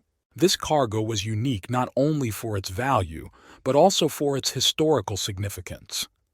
Archaeological finds, ancient relics, and rare exhibits were to go to the London Museum, security at the highest level, special forces, the latest security systems, and satellite surveillance. Thomas and his team began by creating false leads to divert the attention of the police and intelligence agencies. They set up several false leads, diverting resources to false targets. At this time, in secret laboratories, the team worked on hacking satellite systems and creating devices to neutralize security. It's a dark night. The train is rushing through a deserted area. Thomas, monitoring the train's movements through a remote surveillance system, issues commands. The team, dressed in camouflage suits, uses unmanned drones to create artificial interference. The satellites lose contact for several minutes, exactly as long as needed for the operation. The team infiltrates the train using the latest hacking technology. Inside, everything goes like clockwork. Thomas and his men retrieve the artifacts with lightning speed and precision. In a matter of minutes, they load the valuable cargo into helicopters and leave the site, leaving behind only empty containers and discouraged guards. This raid was the pinnacle of their skill, proving that Thomas Reed and his team could not only defeat the most modern security systems, but also get away with it in the most incredible situations. After this, Thomas decided to lay low for a while and focus on creating a new network of contacts around the world. He understood that for continued success, it was necessary to work not only on technologies and tactics, but also on strategic alliances. There were new horizons and opportunities ahead just waiting to be explored. Thomas Reed knew that many more challenges lay ahead, and he was ready for any challenge.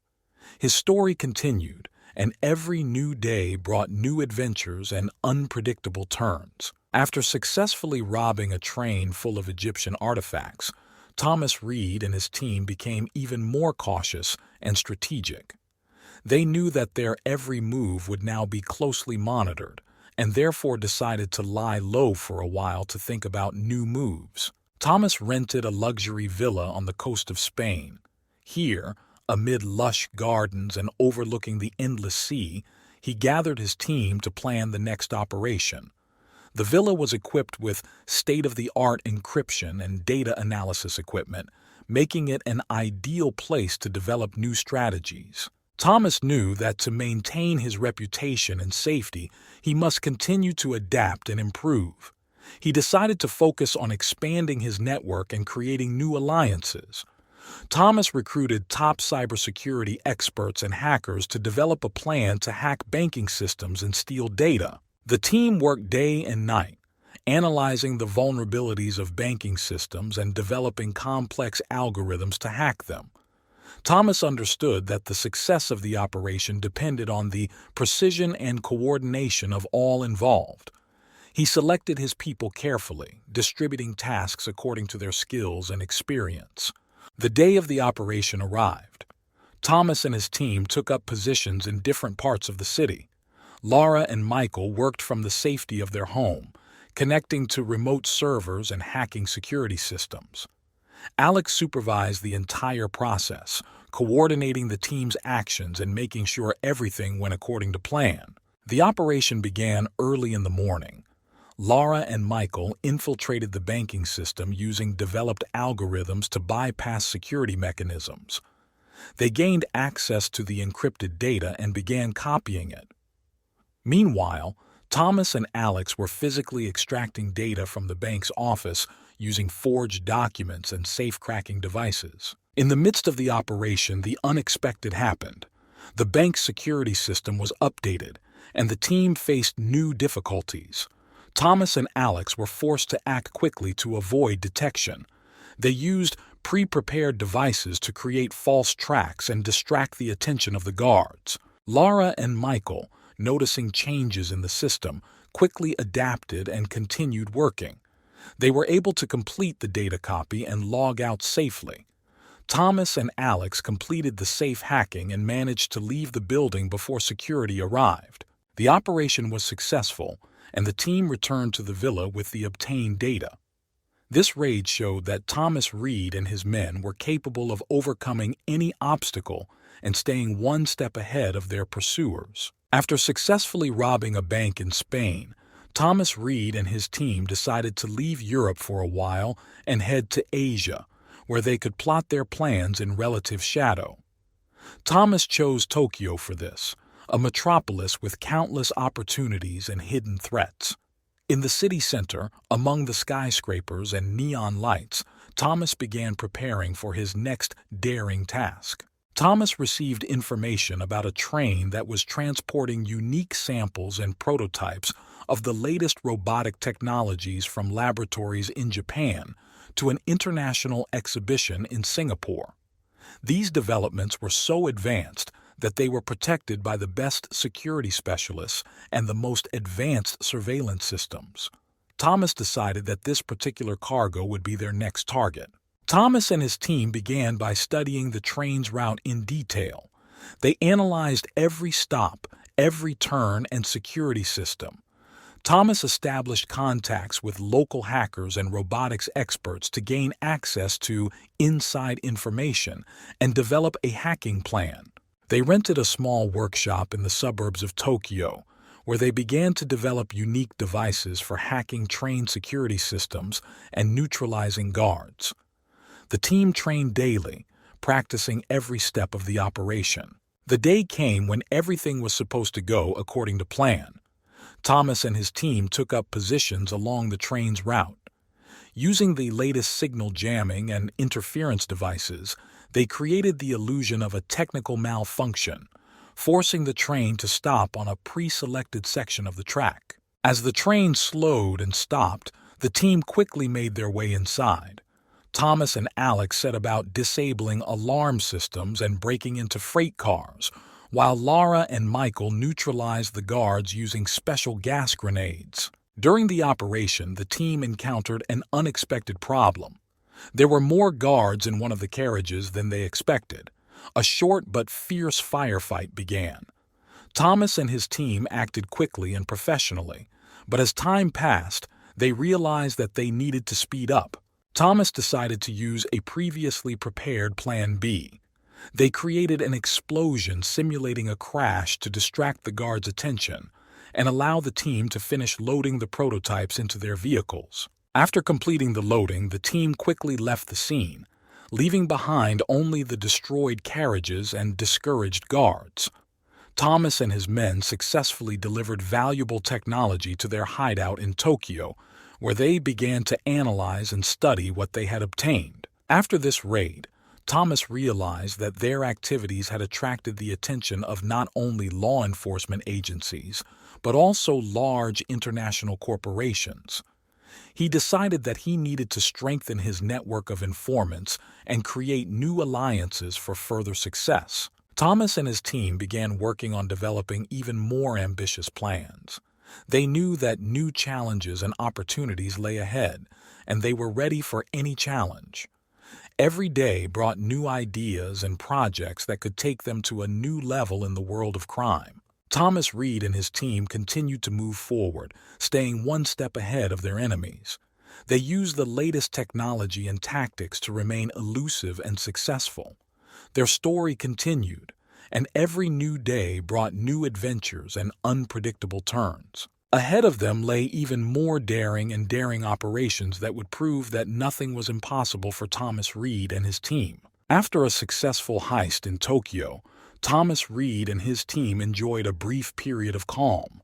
But, as often happens in the world of crime, fame attracted not only new allies, but also enemies.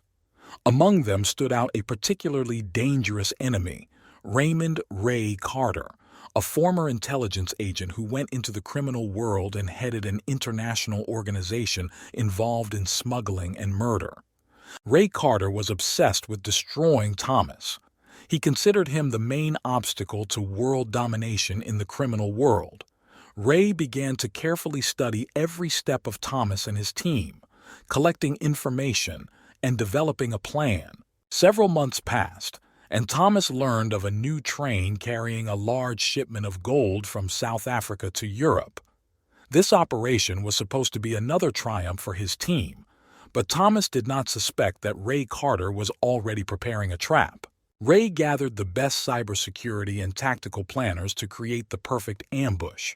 He arranged for information about the gold train to reach Thomas through a fake informant who actually worked for Ray. Thomas, unaware of the trap, began preparing for the operation. The day came when Thomas and his team began to implement the plan. They spread out into positions along the train route, waiting for the right moment to attack. Everything went as usual.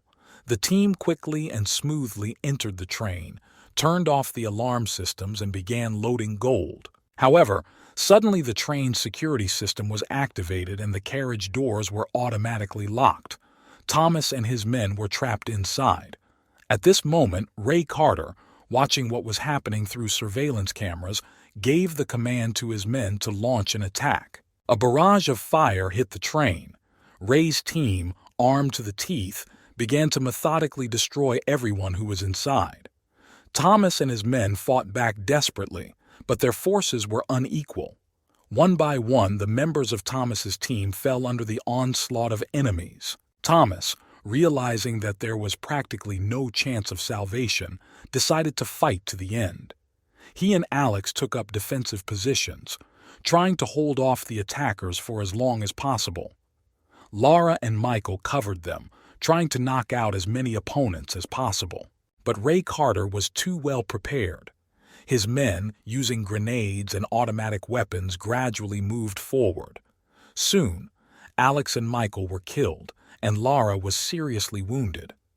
Thomas, realizing that the end was near, tried to make a final push to save Laura, but was mortally wounded. Through the pain and blood, Thomas saw Ray Carter approaching him. He stopped in front of the dying Thomas, looking at him with contempt.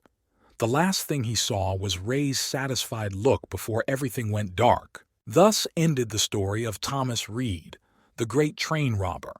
His name became a legend, and the memory of his daring robberies and incredible adventures lived long after his death. But the world of crime continued to revolve, and one king was replaced by another, even more cruel and merciless. The death of Thomas Reed left an indelible mark on the world of crime.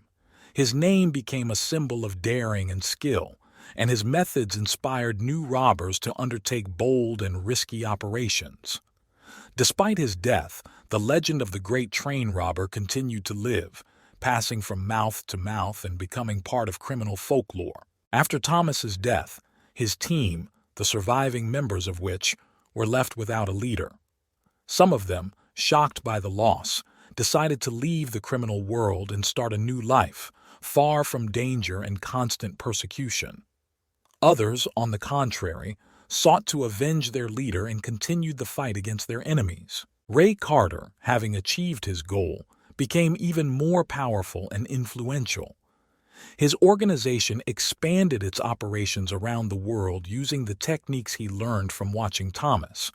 However, despite the victory, he knew that there would always be new challenges and new contenders for his place. The world of crime did not stand still.